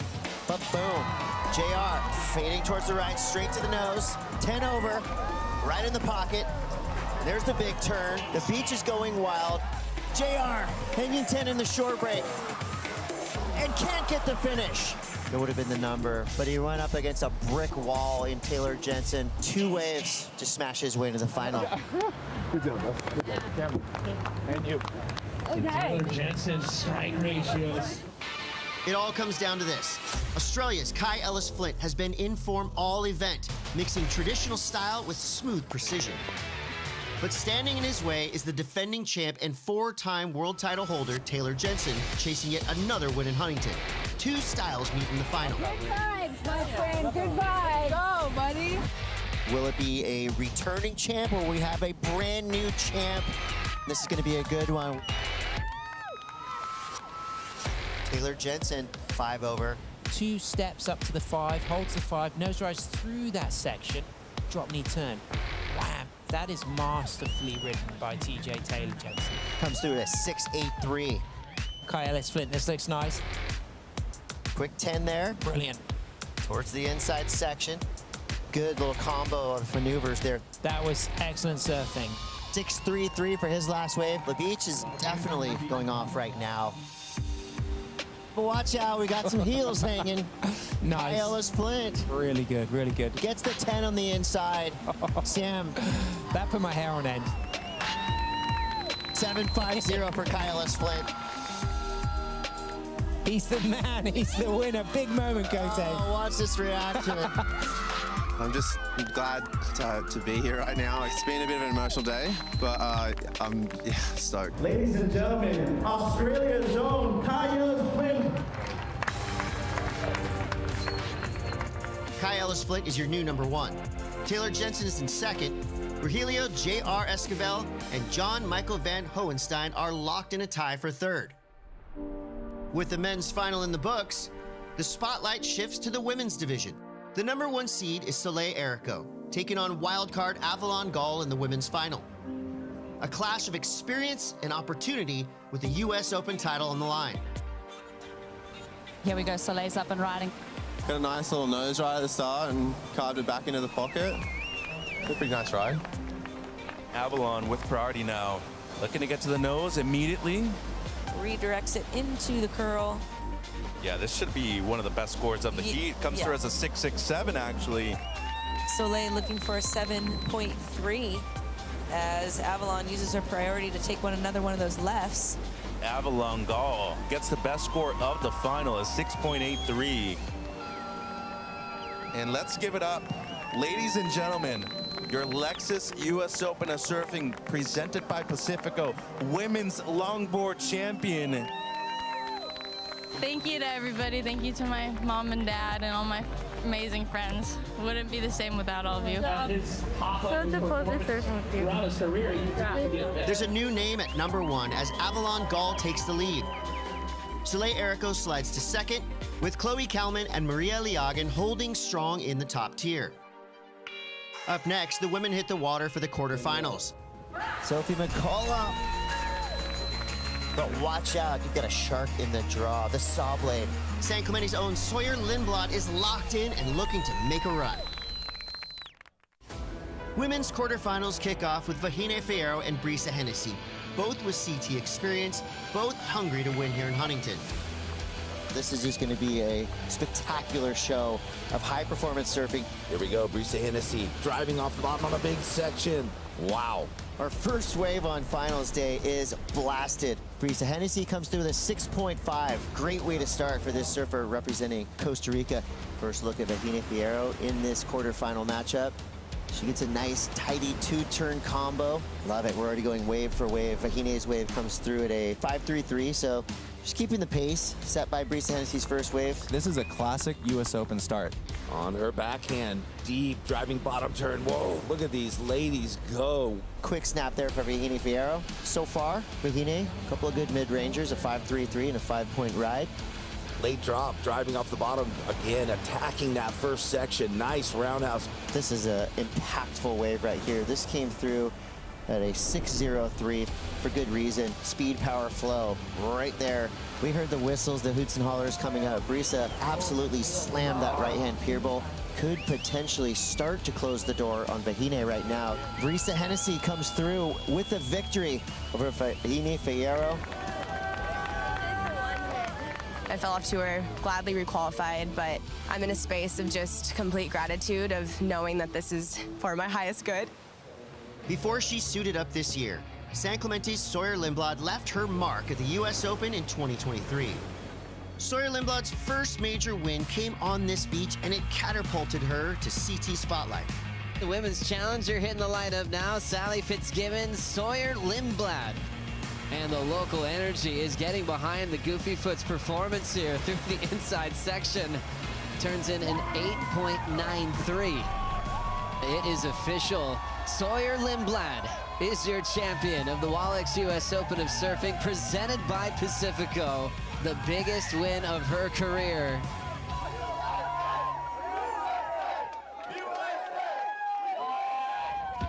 Australia's Sophie McCullough and American Sawyer Lindblad face off next with a semifinal spot on the line. This is going to be an insane matchup. Here we go. Sawyer opening up.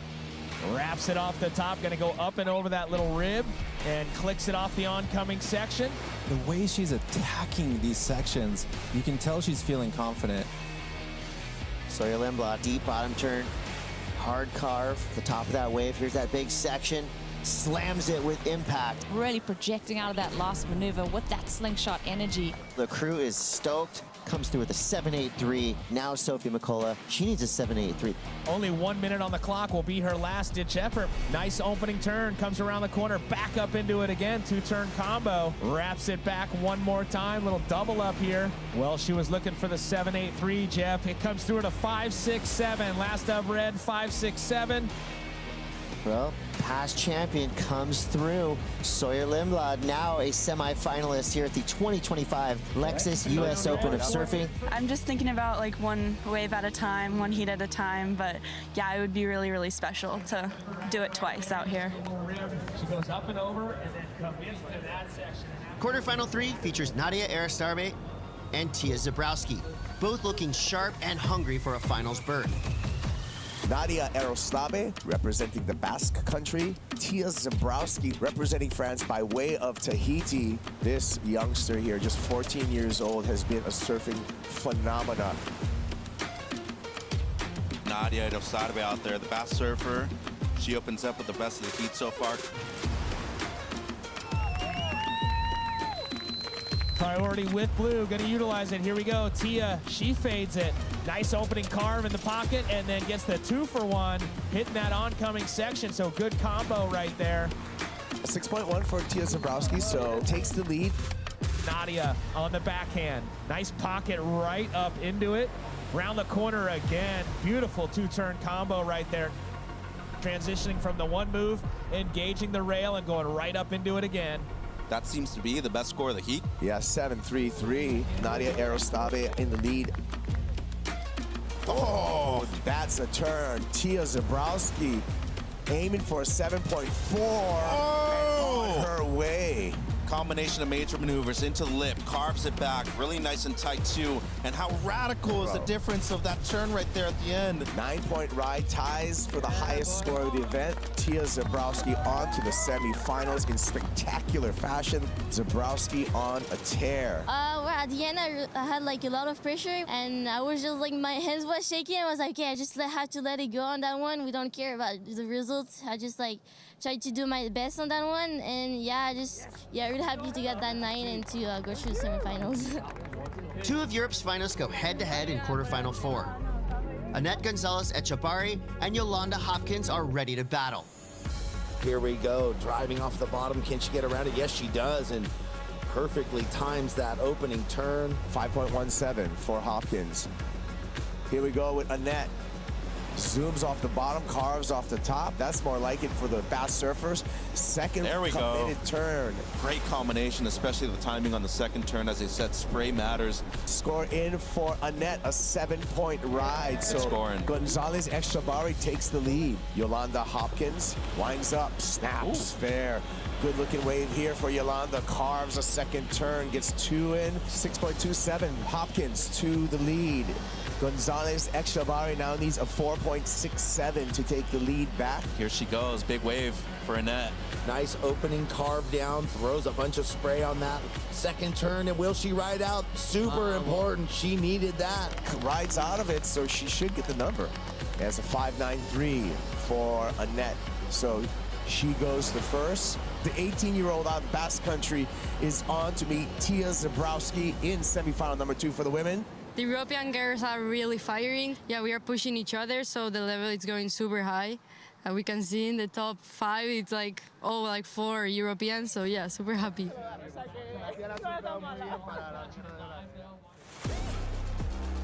Everything has built to this.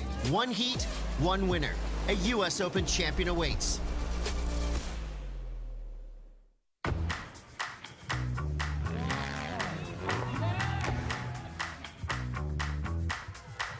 All eyes are on center stage at Surf City. In front of a massive crowd, Brisa Hennessy and Sawyer Lindblad face off in a must-win semifinal.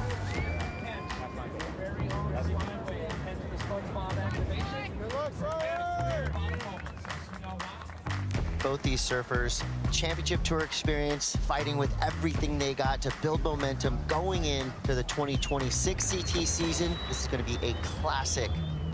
As we watch Sawyer on the backhand here, really loved that first turn. A little bit of a bigger left, and 5.17 on the board.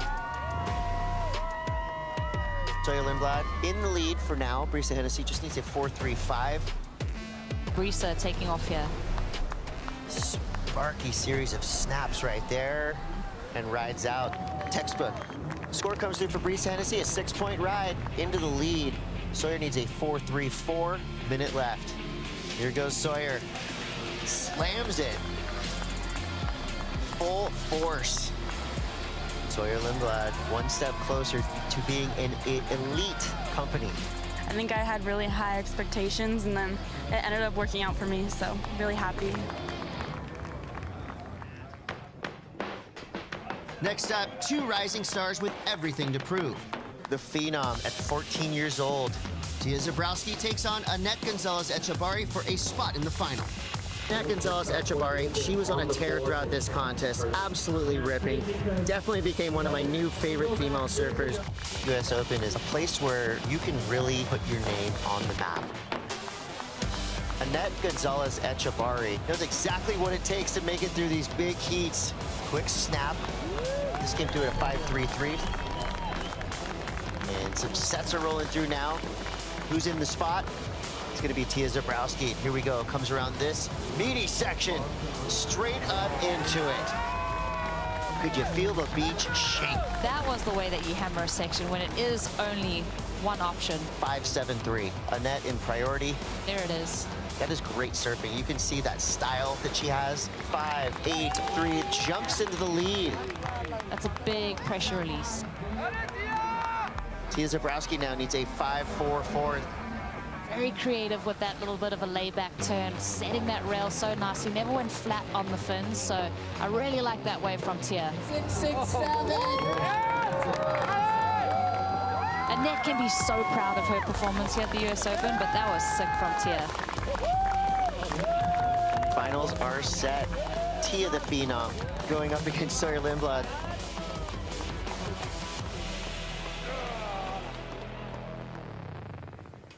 She's a San Clemente standout with championship tour experience. Sawyer Lindblad has already made her mark, and she's just getting started. Sawyer Lindblad drops into this one. Gets into barrel, spin out. That's what she was waiting for. Lindblad lighting up, a beautiful snap, nice carve off the top. She can just go upside down on demand. This last year, I was able to really come into my own. Sawyer's opening ride. Yeah, super excited to see the start of this. Whoa, loved that second turn through so much spray. It's only a second showing here at Bells, and I'm so impressed with what I'm seeing. Really proud of how I stepped up and I was able to perform at the highest level and perform under pressure. Welcome back to Western Australia, Margaret River Pro. Big one for Sawyer Lindblad here, sitting in 10th position. Sawyer dropping in, it's a good looking wall, drives off the bottom, straight up into the lip. You could see the disappointment on Sawyer's face after that. A fall that could be extremely costly. Snake drops his head. Unfortunately, in her second season, Sawyer Lindblad failed to make the mid-season cut. She was one heat away from making it, so it's unfortunate, but she's going to bounce back. She's way too good a surfer and so solid that she'll be back. Sawyer Lindblad is controlling this lineup. Big section, straight up into it. The women's tour is expanding, so she made the tour next year already, so she'll be bigger and better next year for sure. I just want to come into the next season on the tour better than I was before.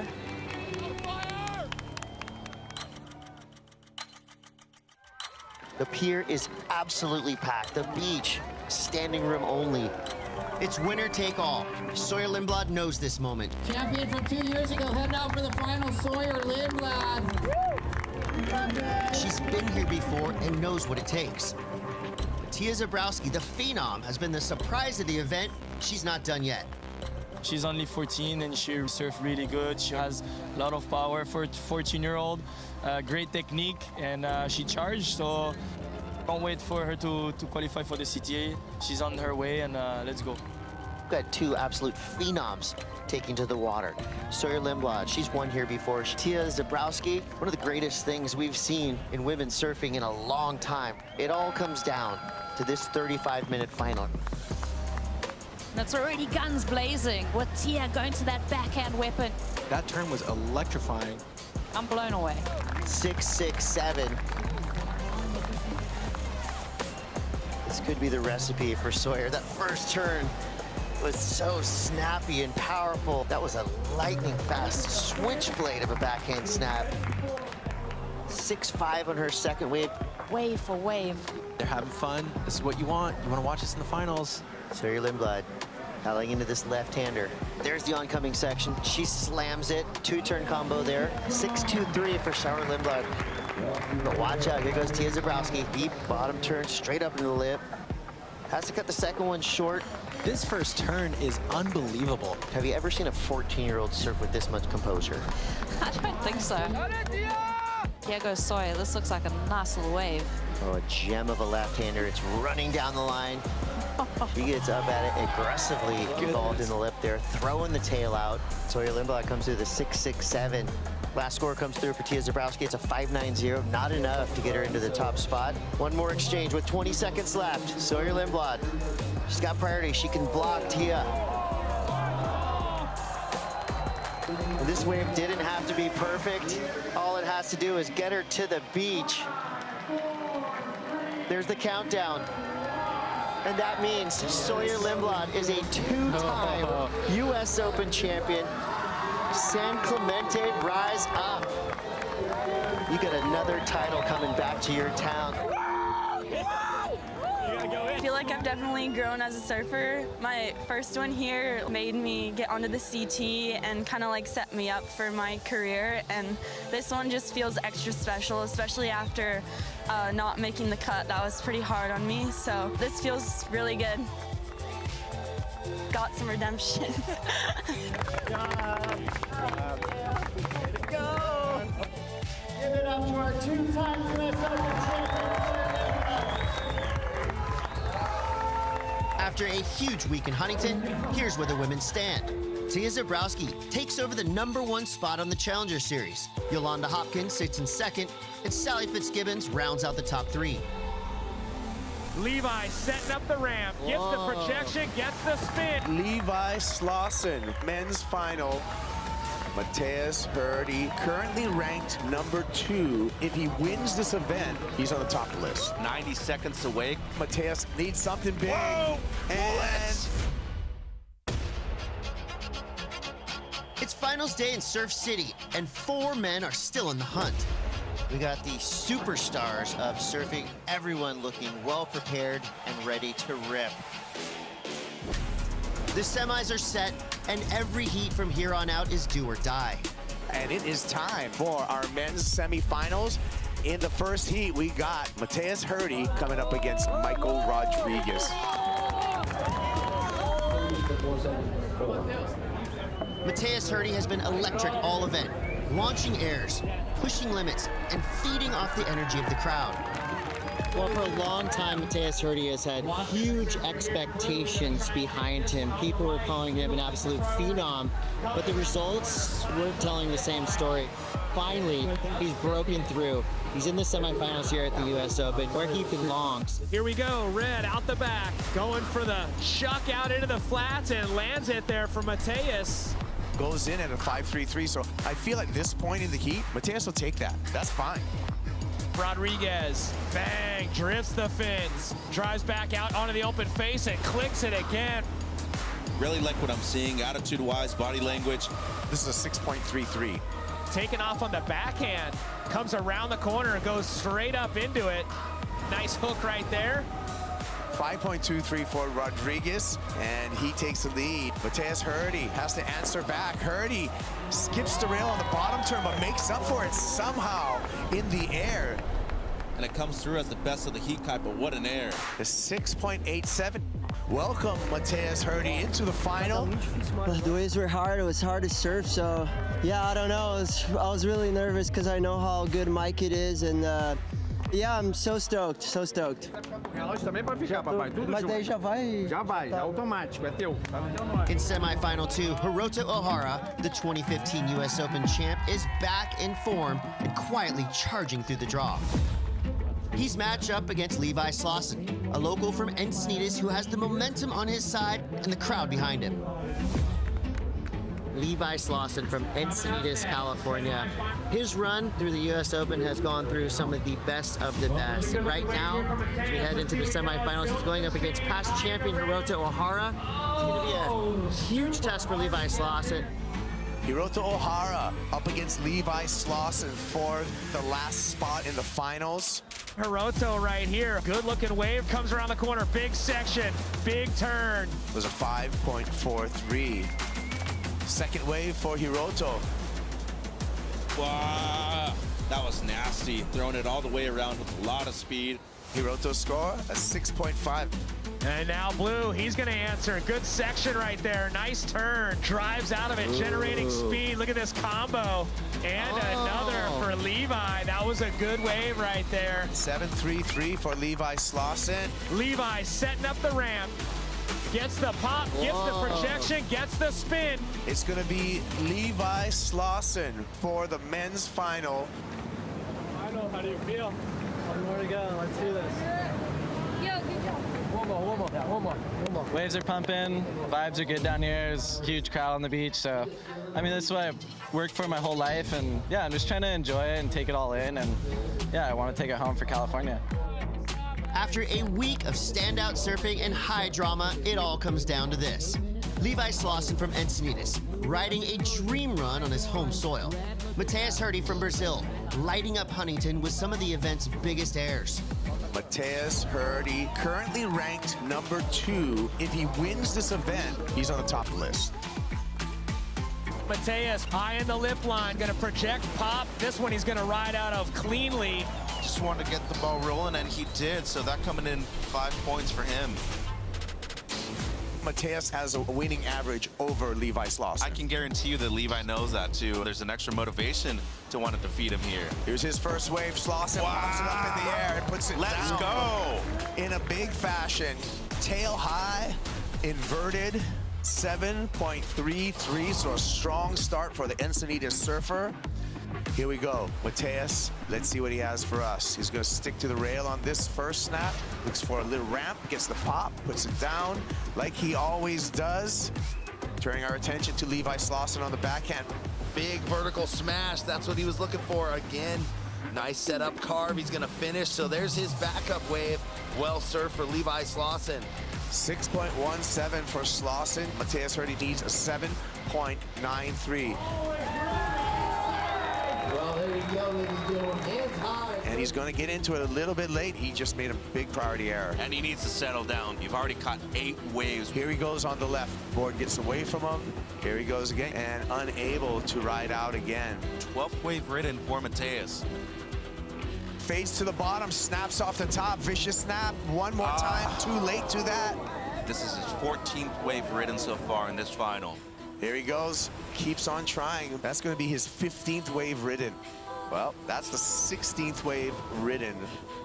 17 waves by Matthias Hurdy. 4 waves for Levi Slauson. 90 seconds away, and he might be keeping him off. No, he's going to let him go. Needs something big. Whoa! And he'll pull it off.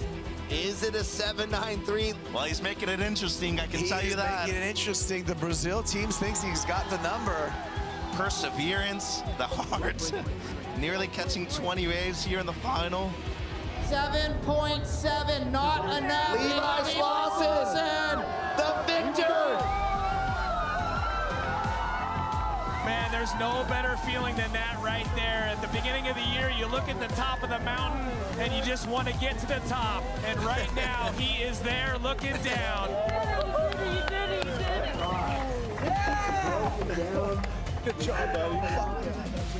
All the times of, hard losses and, all the times of doubting yourself and all those different things, like, these wins mean everything to us. I mean, I've worked for this my whole life, and I'm just in disbelief.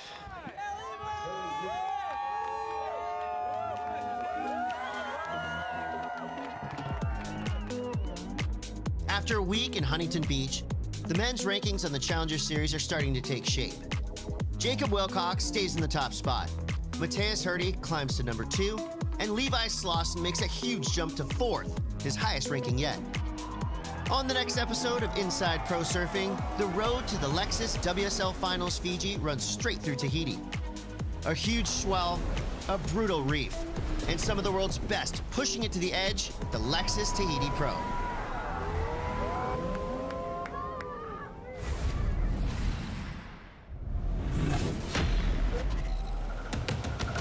The 2025 WSL Championship Tour season will be remembered for quality waves and groundbreaking performances.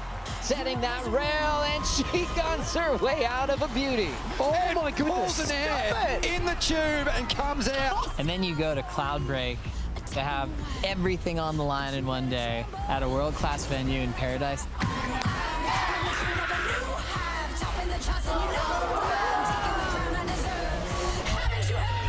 Cloudbreak for finals is insane. You have to be committed, there's no hesitation. It demands pure surfing. Beating multiple sections. Yago on the wind-up, smooth, attacking the carve.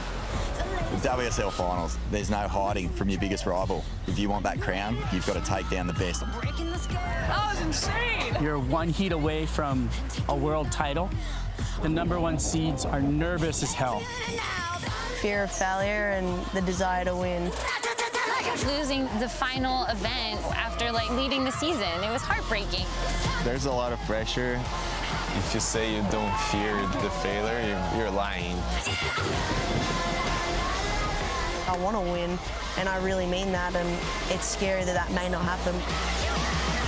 The best field we've ever had, locked on this island. There's nowhere to hide. It's going to be on.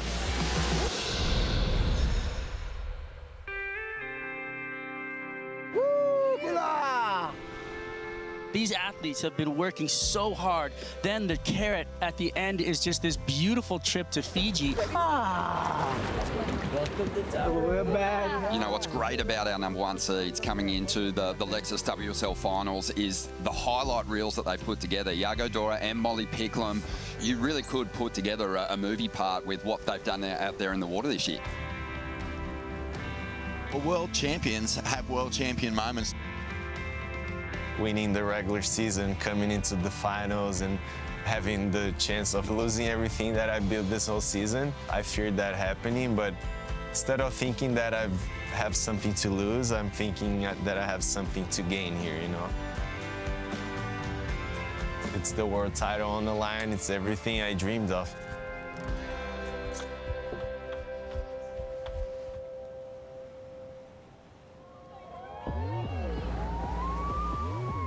This final five is an extremely exciting group of women.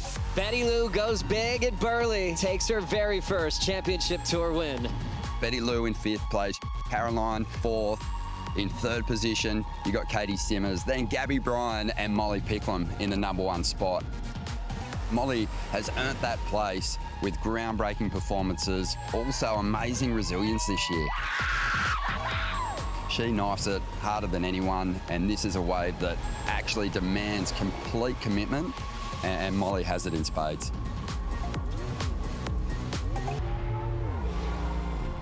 On the men's side, it's a classy group of surfers. So coming in at the #5 seed, we have a world champ, Italo Ferreira. #4 seed, Jack Robinson. At #3, Griffin Colapinto. The #2 seed's Jordy Smith. And world #1 is Yago Dora. Yago Dora is everyone's new favourite surfer. He was carving out a career as a free surfer for himself while all his contemporaries on tour were just starting their journeys. And it took him a while to sort of flick into competitive mode. It kind of afforded him some time to work on a very unique approach.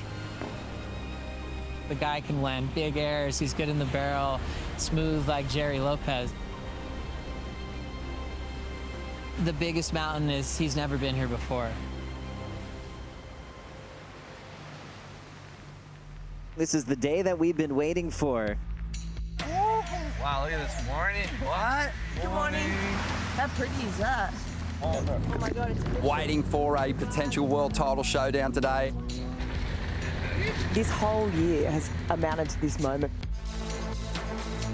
We're on, boys. It's starting at 8:30. Oh, yes! Bring it on! How good?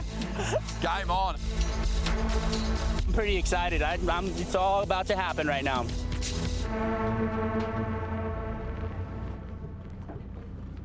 We'll have Jack Robinson in that first title match with Italo Ferreira. Italo versus Jack is the ultimate kickoff to this WSL Finals day.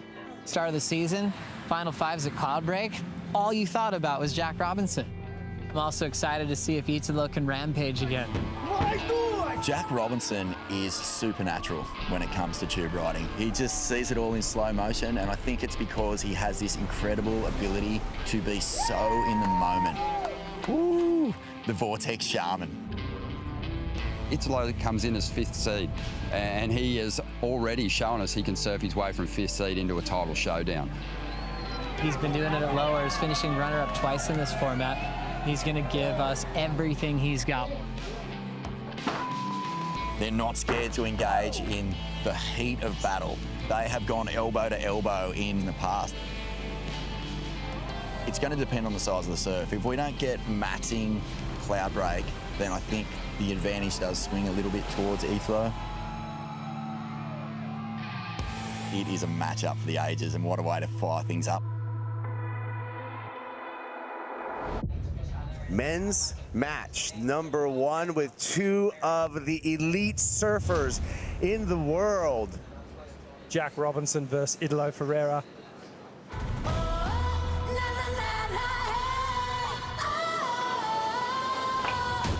The high energy approach of Italo Ferreira with the more laid back Zen-like approach of Jack Robinson. Italo Ferreira, this is under the priority of Jack Robinson. Looks for the ramp, and that's what he's been doing. Puts it down and just reverts out of that. And he's up again. Big giant alley-oop, lands it on the roof, combos it up with a lip line floater there. Fights for an exit. Silky smooth on the landing from Italo Ferreira. He's just so clutch in these moments. Live action of Jack.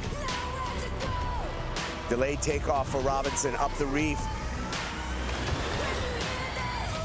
Hung up on that first turn, and wheels are falling off right now for Jack Robinson. I'm actually a little flabbergasted here. This is so uncharacteristic for Jack. He is rattled at the moment. He sure is. and gets caught up and goes down. Something has ruffled the energy of Jack Robinson in this heat. Back to live action here. Cloud break. Italo Ferreira pulling into the barrel. Finds his way out in the lead over Jack Robinson in men's match number 1. And Italo continues his assault. He's been surfing under the priority the whole time. He has the lead, and he's put Jack Robinson in a corner. Looking dangerous, the 2019 world champ, Italo Ferreira. It's going to be Italo Ferreira advancing on into match number 2, where Ferreira will be meeting Griffin Colapinto. But this is going to be a tough battle up against Griffin Colapinto. These guys have got some history. Griffin Colapinto is building towards a maiden world title. Italo needs something spectacular here, and that's a start. He came into the final 5, I think, as the real danger man. Griffin Colapinto is building towards a maiden world title. We know that. But when he started 2025, we were just thinking, oh my God, it's not a world title year, and he'll be lucky if he survives the cut. Griffin Colapinto right now is having one of the worst starts of his career. Not enough. Close heat though, and Griffin surfed great. Going into the event down at Bells Beach, he found himself in 26th position. The last few events have just like broken me open emotionally. It was something we'd never been through with Griff, so it was like kind of really fun to see how patient we could stay. And you know, it's fun to be the hunter. Drives up into a chunky section, and it's a huge statement laid down. He just started pulling off those Griff-type miracles. Full rotation and a perfect landing for Griff. Colapinto ducks under in the tube and comes out. Wow! What? Everything to lead to that point right there, that moment, it's all worth it. So I'm super grateful. And after that, it was just a highlight reel every time he hit the water. Full command, blasting the tail free. 8.93! Griffin Colapinto takes the win. And he's going for big airs again. Griffin Colapinto bringing the heat. Sometimes I feel like, you know, it's how you react to the adversity that makes the difference. You know, just being super grateful for the way life works, and it's happening. Your runner-up, Griffin Colapinto. Yeah, I just put in so much preparation and hard work with everything on the line. You know, there's a big hump to get over, and all that preparation just showed on this day, so super grateful. Congrats, Griffin. Enjoy the moment. And we'll see him at Cloud Break to try to compete for a world title. He came into the final 5, I think, as the real danger man. Here we are at the Lexus WSL Finals. Number 3 seed, Griffin Colapinto, coming up against the number 5 seed, Italo Ferreira. Go, Bach, you're on. Full speed. We saw Italo Ferreira getting through the first of the men's exchanges, but this is going to be a tough battle up against Griffin Colapinto. These guys have got some history. Opening wave of match number 2. Colapinto smooth off the bottom, hacks it off the top. Nice opening turn, sets up for a blazing second turn. Power as well as flexibility on display for Griffin Colapinto. Beautiful performance on this first wave. Griffin Colapinto goes excellent, 8-point ride and the lead. Opportunity shifting to Italo Ferreira with priority. Italo has had so much momentum up to this point. Italo needs something spectacular here, and that's a start. Smaller wave, and we've seen this routine before. Perhaps a little forced. Yeah. Here goes Ferreira, under priority, needs something big. In between two minds, looking for that ramp, chucks it out into the flat. There's a beautiful air, but there's a lot of downtime at the beginning of that wave. There was a lot of downtime. Griffin's been able to defuse the energy of Italo Ferreira. Colapinto wants to be on the offense here. Throws the fins a couple times on some backhand hangers. Make it 3. That was a third critical maneuver, and Colapinto feeling it. Feels like he's just in perfect sync. Colapinto goes excellent to take out Italo Ferreira, and what a way to end the heat. Griffin Colapinto on to face Jordy Smith. How are you going to overcome Jordy Smith? Yeah, Jordy's throwing a lot of water. He's a big guy. He's probably almost twice my size. But yeah, I'm excited. We're both have a great opportunity here, and yeah, it should be a really fun heat. We can't wait for it, mate. All the best. Well done, mate. One of the greatest stories has been the return to form and just the joy in Jordy Smith this year. He has been on fire. Jordy Smith, he's looking for his first victory in nearly 8 years, Joe. Yes, he's doing the work. Yes, he's surfing incredibly well, but he's doing it all just his way. Jordy Smith, your champion of the Surf City El Salvador Pro. And after all these years, how sweet does this feel? This is for two people. This is for my wife, and then secondly, my father. I've always wanted to ride his board in a final and to win on it, and that dream's come true. I love you, Dad. South Africa, let's go! Almost gets you teary thinking about the dedication that he's put into the sport, how much he loves the game, and you're like, here he is, not just showing up, but a true threat for the world title. The best in the West, Jordy Smith. Oh, come on! So stoked! This has been a reinvigorating season. For me, this year has just really been about have fun and enjoy this, because it's not forever. I would love nothing more than to see Jordy Smith win a world title. 18 years on the tour he's been at it, and so many people have said he's the guy that should have won a world title. Jordy Smith is everyone's sentimental favourite. People just love what he brings to the table. Is this his best shot and maybe his last shot at a world title? Well, it's definitely his best. Hammers the inside, Jordy Smith. Wow. He's never been happier. He's here with his family. The year is just the best of his career. Just watching him put the jersey on as world number 2, you know, in his 18th season to go, will this be it?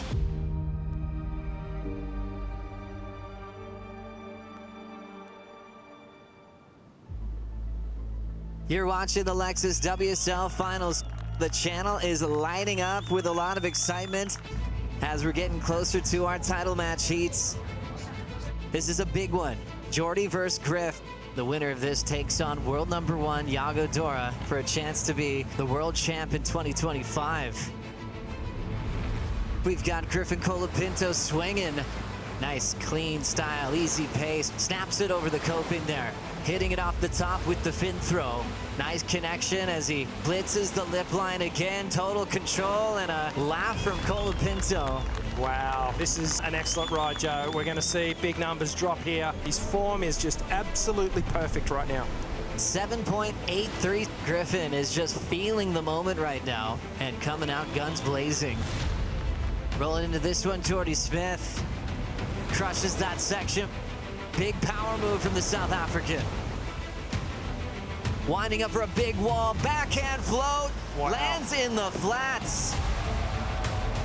That was insane! And the Smith family, that's what they were waiting for. Jordy just put himself right into the mix. That was some great surfing from Jordy Smith. That second one just detonating off the top and then just goes for that big lip line floater. Beautiful timing there. That was huge. 8.67. Jordy's camp really starting to fire up now. With one wave, everything's shifted. Now the pressure goes back onto Griff. Rolling into this one is Griffin Colapinto. Crushes that section. So much control in the tail drift. Keeps the rails on the face for the second move, and another big hammer for Colapinto. He's certainly showing the world that he's one of the best. He just turned up the dial and put a little bit more emphasis on every turn. Colapinto earns a 7.6, and now Jordy Smith needs a 6.76. It's go time now for Jordy. This next wave, it's going to have to count. Nice clean carve off the top. Bashes it there, putting a lot into that small inside section. The big finish, unfortunately, eluding him on this wave. The whole year coming down to this final score for Jordy. A 4.83. It is not enough. Jordy Smith knocked out by Griffin Colapinto. Griff will have a shot at the title match to take on Yago Dora. Wow, congratulations, Geordie Smith, on just an incredible year. The sentimental favourite, unfortunately, being knocked out by an informed Griffin Colapinto. Caroline Marks has proven herself to be a major handful in the WSL Final Five. She's been here, she's done it. Kind of here to be someone's nightmare a little bit. Let's just rinse and repeat. Let's do this again. She could actually take this thing out, which would be remarkable for her to get a second world title.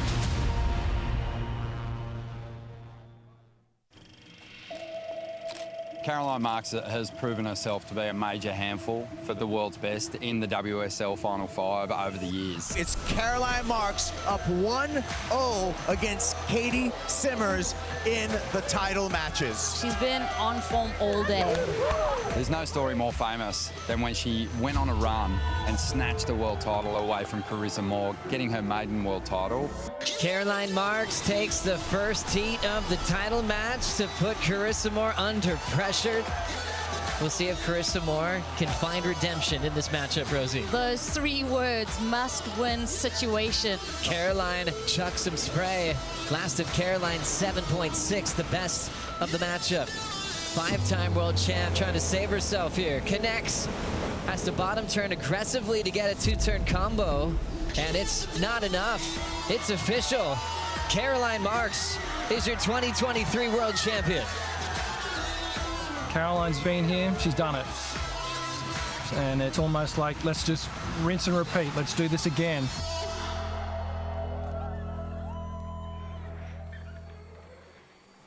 These, right here, the world title and Olympic gold medal have been my 2 biggest goals in my career and in surfing that I can ever dream of, and it's been a good couple years. Your first one, they say, is like the hardest one to get, but in saying that, I want more. So I'm like, I know the position I'm in, and I know it's super possible. So I'm gonna try everything I can to get it. I feel like she has a bit of an advantage here because she can decompress, get rid of that pressure, and come from behind. And it's weird that she has somewhat gone under the radar. I overheard you say at a table the other night you're ready to take up the role as the dream ruiner. Is that true? That's true, yeah, that's what I'm here for. Coming in not as number 1, you're kind of here to be someone's nightmare a little bit. Are you willing to do whatever it takes to win? Yes, I am. I'm so freaking ready to win a contest. This young surfer coming from the island of Oahu, her first ever championship tour victory. Let's hear it for Betty Lou Sakura Johnson. Final move, bang! You've just won lowers, 2 event wins in the same season here in 2025. Betty Lou's had a dream season. She had highs, she had lows, but this year it clicked. This confidence, this momentum, and she could be looking pretty deadly. And when you see a surfer of her talent click into a mind space where, okay, I'm not just here trying my best against my heroes, I'm actually here to destroy their dreams. That's when you start seeing performances like the ones she put on throughout this year. Here to just, be in the present and enjoy this beautiful place and, hopefully make it all the way to Mali, and we'll see what happens.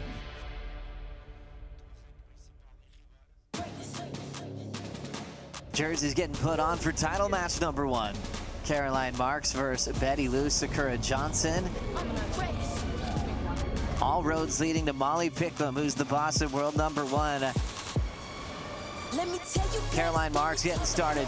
Nice swing into the pocket on the open face. Driving into a nice lift line hack there. Settles down for a view inside the pit. A successful opening ride. Betty Lou's on the next one. Looking for an answer and comes up with nothing. Advantage Caroline Marks with priority. Moving into gear just above the 6-minute mark is Betty Lou. From the North Shore of Oahu, crushing sections. Nice little inside line under priority and is chasing a 5.17. Caroline Marks, a 2023 world champ, eliminates Betty Lou Sakura Johnson. She will now take on Kade Simmers, a rematch of the world title showdown last year that went to a 3rd decision. Kade coming in here, she's world number 3. She's the defending world champ, but all eyes are not really on her at the moment. I'm so grateful I'm not in first place. Like, oh my God. And you know what? Maybe that could work in her favor. Kade Simmers. She's taken the 2024 world title and now the youngest ever world champion. My head was so whacked last year, like before the contest, and this year it's a completely different mindset of going into it, like just having nowhere to go but up. Kade, maybe not her best year, but she's still there fighting for the world title. She's got the experience. Have fun. Kade Simmers looking to go back-to-back with her world titles. Kade Simmers striking the lip. Deep bottom turn, beautiful fan off the tail, moving quickly on the open face again. She will end with a fall. Simmers will be using that score on her top two. As we see to Caroline opening her account. Winding up second turn, open face hook. Needs a 6-3-4 for the lead as she winds up on a classy open face cutback. Belts it under the lip line just in time to sneak in the finish before running out of water. Answering once again, 7.67 and the lead from Kade Simmers. As we see Caroline now at the back. Nice, beautiful pace bottom turn, slaps it off the lip, crushes it again as she is looking so solid. See Kade watching on and just watching Caroline get that work done. Now Kade Simmers' requirement increases to an excellent score, needs an 8.10. And right now, door is open for Kade for sure. It's just with 50 seconds on the clock.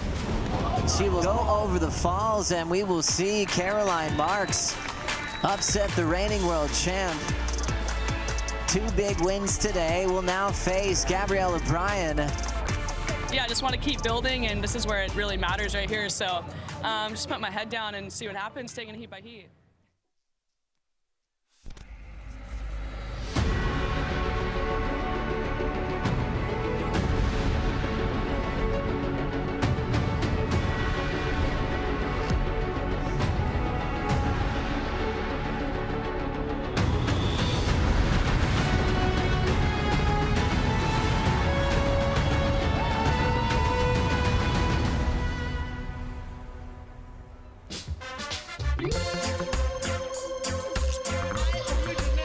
And it's a very warm welcome back to Portugal. Challenger Series is in town.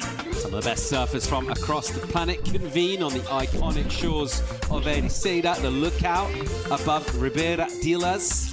As you look down the coast to town with a lot of surf spots, our attention is focused on the right-hand reef point that comes down here every year. It's a bit of a festival. A lot of people from all over Europe come down in vans, and of course some of the best surfers from all across the world are here, and they got, well, one reason to be here. It's because they want to go and qualify for the CTJ. That's it. And I mean, there's two big car parks here. We've got one for the athletes and the staff, and then one out the back, and it's packed. We've got camper vans set up. The whole car park is pretty much full. The beach, it's alive right now. And the waves, they look fun. We are back down. We've had this little midday nana nap session. And we're back. I mean, we surfed a couple of heats this morning. Unfortunately, couldn't just push through that high tide, but you can just see that crowd really starting to filter on down to the beach this afternoon. A beautiful day for it. I mean, it's just gorgeous. Ran a couple of heats for the men's round of 16 this morning. And then we had to go for a pause with the high tide, but before we did that, well, we saw some real big names and some emerging names as well. A major upset went down in the form of Samuel Pupo losing out. And that was a bit of a shock because he's been unbelievable out here, but it wasn't really a shock to see Vicente laying into it here because his backhand has been lethal. Yeah, one gear and it's just go for Lucas Vicente. He has just been so switched on. Feels like he's hit this new confidence we haven't seen from him yet this year on the Challenger Series. Best result by far here and taken down the top dog, last year's champion, Sammy Pupo, two-time champion at this wave. But Sammy kind of looked defeated from the start, unfortunately. Just couldn't find those waves that really gave him that nice cupped out wall. Show us that surfing we know and love from Sammy Pupo, but you can see it's just a bit half-hearted here. He was really upset at the end of it. You could see how much this result meant to him. So Lucas Vicente said in his post heat, you know, he's the guy to beat here, and I know that. I knew I had to bring my A game So we're going to see him into the quarterfinals. Yeah, frustration though from Sammy. Absolute elation for Lucas Vicente. And then a super tough heat fired up between George Petar, who's ever smooth and always competitive. And he kicked off well, started off sprightly with sevens, and the heat really fired to life when Kade got involved. But all the ways came at the start of this heat, Jess, and it's all about making hay while the sun shines. Yeah, when I saw George have that opener, I was like, wow, that's something pretty special. But then this guy came out of the gates and just got an excellent number, went up into the 8-point range. And then you said it, you felt a bit ripped off. The ocean went quiet for a long time, and this is when we knew that high tide was really starting to filter in. Kade, though, just such classy surfing. Like you said, felt like he was surfing with a couple more beats of energy. Really serious approach all the way through to the inside, just in full attack mode. But this guy, bit of a calmer approach about him. And he's going to be into the quarterfinals along with Lucas Vicente. And just this style of surfing, it feels like it really suits this wave. Laying it on rail, fully torquing that body back to the pocket. And George, he said it was going to be a great battle between him and Kade. So he was really excited to come out on top and keep adding some points. We know there's a lot of wiggle room in that top 10 at the moment. So George, yeah, further in the draw now. So we've already got couple of quarterfinalists established here. Still got the rest of today and then 2 more days in our window for the event here. So time, not a problem at all. For that reason, we can be more selective with the slower heats and the higher tide as well. With that smaller swell in the water today, things slowing up. Good call to go and hold. Really no need to force the issue. We're pretty confident about getting back on here this afternoon, as this tide will now ebb out, drain off the reef a bit, show us more opportunities, and we know all about a bit of a swell heading our way. Maybe showing up a little bit tomorrow, but certainly for Sunday to finish off and getting the biggest swell and the best conditions of the week for finals day, if indeed that's when it is. It's not every surf contest you can say that happens, so things are looking pretty good to finish strong here. Yeah, I mean, we can definitely see that bump in the swell starting to come in. It's looking like we're going to have wind, but backed off a little bit to the morning, so we really can just kind of pick the eyes out of it. But we know we want to get through the round of 16 today, make the most of the swell that we have today, potentially the power dying off a little bit tomorrow. But right now, #1 on the rankings, Lukey Thompson, taking on what I would say is another dark horse in the form of Shohei Kato. Yeah, how do you think these two would have dealt with that long pause there? So a few hours off there. I mean, they would have been all ready to go, done all the prep and all of that stuff, and then just told, actually, you know what, you're going to have to just kind of bottle that and come back in a couple of hours. How do you deal with that? You get so switched on, you know, before heats, and these guys were minutes away from going ahead. I feel like we heard the call around that 10, 11 minute mark before that previous heat finished. We even saw Lukey going through his warm-up, so I reckon they would have got out there for a surf, felt the ocean, see how it was kind of pulling through, got their lineups, making sure that they were working for them. And then they would have just done the same routine, pretty much. They've gone and probably had some food, regrouped, and now they're back out there. 35 minutes on the clock, and what a moment for Shohei. Best result in his Challenger Series career. This is his first year on the CS, and he's into the round of 16. Interesting to hear Luke Thompson in his interview. I mean, he blazed through the round of 32, but said how nervous he was feeling, and he hardly slept. Surprising to see the way he went out and performed. Didn't show that at all, so another feather in his cap, so to speak, to be able to go out, maybe be feeling a bit of turmoil, to perform, look like you're absolutely reveling. And in these slightly smaller, windier conditions, let's see if maybe some of those airs come into play. Nishi watching on. Shohei Kato already with a good result, but got to sort of park those thoughts, I guess. You think, oh, great, I mean, I'm round of 16, but you know what you are is really a couple of heats away from making the final, and you've got to kind of look ahead rather than think, oh, I've done well here. It's like, no, you've opened up an opportunity to maybe do something really special. Yeah, it's right there. I mean, it's so close that these guys could taste it. And this is such a big moment for Shohei. Like I mentioned, best result in his Challenger Series career so far. But a quarterfinals, that's just proper keeper. I mean, the points difference between the round of 16 to the quarterfinals, you really want to take that 4,000 points and above, something that'll really play into Shohei's favor going into those last 3 events. And it's such a great momentum, I think, for someone like Shohei. So if you can get into that finals day appearance, get at least a result with a final next to it, quarterfinal, semi-final, or the final, they're points you're going to take home and edge so closely towards qualifying. And then for Luke, this is just replacing a result he already had at the start of the year at Newcastle. Didn't really make it out of that second round. So this is a really big result. He'll probably drop Newcastle after this and carry this one all the way through to hopefully qualification. Yeah, number one on our live rankings as of now, as of this heat.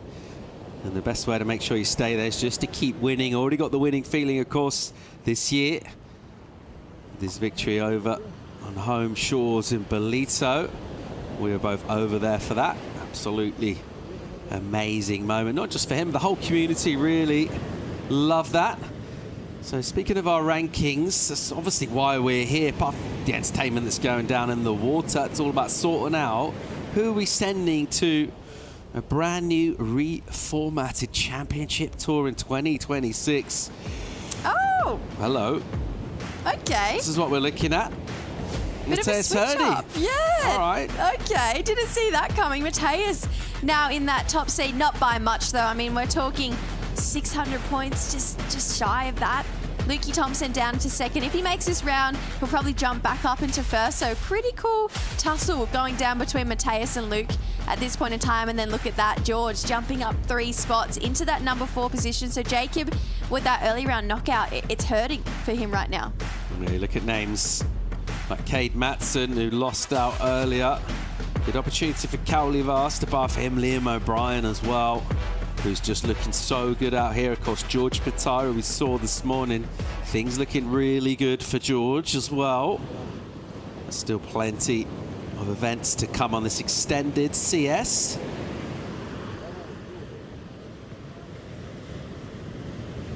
I think surfers up top there, like Luke Thompson, like Mateus Hurdy, if they went all the way for a win here, that would be something really quite special towards trying to cement your place on the CT. Obviously adding more events this year, and those numbers are always a little bit uncertain anyway, just with the way the points work. Rather than getting too far ahead, if you just keep winning your heats, the rankings will take care of themselves. Let's see if we can get some action to these two. Looks like something of a sense of interest with a seaward paddle. Looks like Luke Thompson on the inside. And he'll go here. South African Thompson, first turn. And he'll hit it again. So those crumbly sections, he gives them a crack. And now he's got a nice looking bit of wave to deal with here. Good speed between these maneuvers. That was really nicely done. Being creative, showing variety. It just kind of presses the finished as well. Another good looking wave right here for Kato. These ones that double up can offer you a ton of speed and energy. Now look for the lip here. Bang. Wow, that was so impressive. If he can stick with that. What a great opening exchange already. Beautiful wave for Shohei. Wow, again, releasing the fins. A brilliant exchange. It's great to see both surfers getting something significant right from the get-go. Let's go. Come on. If your support crew doesn't cheer for you like that, get rid of them. That's the new standard. That is the benchmark. I mean, wow. Shohei, what a showdown for these first 2 waves here. Not as critical as a start with that turn, but wow, does he not wind up through this inside bit. Great looking bowl. Sick floater, tabletop floater over that really harsh lip line here, and then really starts to just build his confidence down through this inside section. Again, another sick tabletop floater there for Shohei Kato. This is such a great opening exchange because Shohei felt like he was a little bit nervous at the start here, but just clicked into gear through this midsection, found so much more room to work with down the line. Loved that hook in the pocket, but these two, I call them tabletop floaters. These 2 tabletop floaters were sick. The hang time he had up at the lip there, all those fins completely out the back, airdropping from the top of the wave there, holding on. The judge is really going to love that critical part of the wave here, and just how he placed his board. It's not easy to ride out of those, keeping that drive moving forward on this front foot here. You can see again, fins out the back for the finish. So both surfers are going to get a pretty nice score on the board, but they felt like there was something pretty special about this wave here for Lukey Thompson. Great start, straight up into the lip. Bit of a foam climb here. Takes his time to wait for this one to bowl up through this inside. Got a great read on this one. Big turn in the pocket. This turn there, wow. How's he lays into it and then just keeps driving the tail around? That was pretty crazy. And then with the finishing turn there from Lukey. So two very different approaches, but this big turn in this middle part of the wave, there's some serious points here. Just bides his time, gets over this lump, and then this section here, goes into it, snaps into this and lays into that. Isn't done. He keeps pushing that back foot, brings that tail all the way back around with the completion. This feels like it's going to be a big number. This is one way to start a heat from Lukey Thompson. Just really classy, clean surfing. The judges going to love this combination of really big moves. Look at this. There's that drive round from the tail I was talking about. Has that rail completely facing the beach. Gets those fins in, brings the nose back around, and just capitalizes on every single section with power from Lukey Thompson. Confidence builds every single time he's in the rash. It feels like he's heating up to something pretty good here. Great opening exchange. Love to see both surfers getting involved significantly. Judges will decide where exactly these numbers go. I reckon we're going to get a healthy one for Luke Thompson as well as Shohei Kato. Interesting too, I feel like the second wave of the set had better shape and a nicer pace to it, but I feel like Luke really surfed that wave up. You know, those turns had serious business behind them. Yeah, it was a little bit of a flatter wave, but you couldn't really tell from the speed he was able to generate, the amount of energy. So he was pushing really, really hard. Number in for him, it's excellent. No real surprise there at all. 8-5 for Thompson. And we have gone on hold. We've come back and we've kicked off with excellent surfing from the current number 2 in the ratings. Very close behind Mateus Hurdy on those live CS rankings. And getting a great entry into this heat. Judges will deliberate on the score for Shohei Kato. Did super technical surfing of his own. Maybe not the spray. Not that the judges are judging spray as such. Maybe not displace as much water, but the sections he was hitting were really steep, and the lightness of touch, the board control, that was really cool and dynamic as well. I reckon it'd be a healthy number for him. We're still waiting for it. And we've kind of kicked off where we were with the Kade Matson heat with George Petar, really, with good numbers going down at the start. Let's just hope this continues. We should be seeing more frequency, really, with the tide going out with these sets. Small waves breaking. That's what we're hoping for. Luke looks cold. It's just constantly moving. Shohei the same. It's really interesting, the contradictory between these two styles. I like that point there, Paul. Shohei almost a bit more cat-light.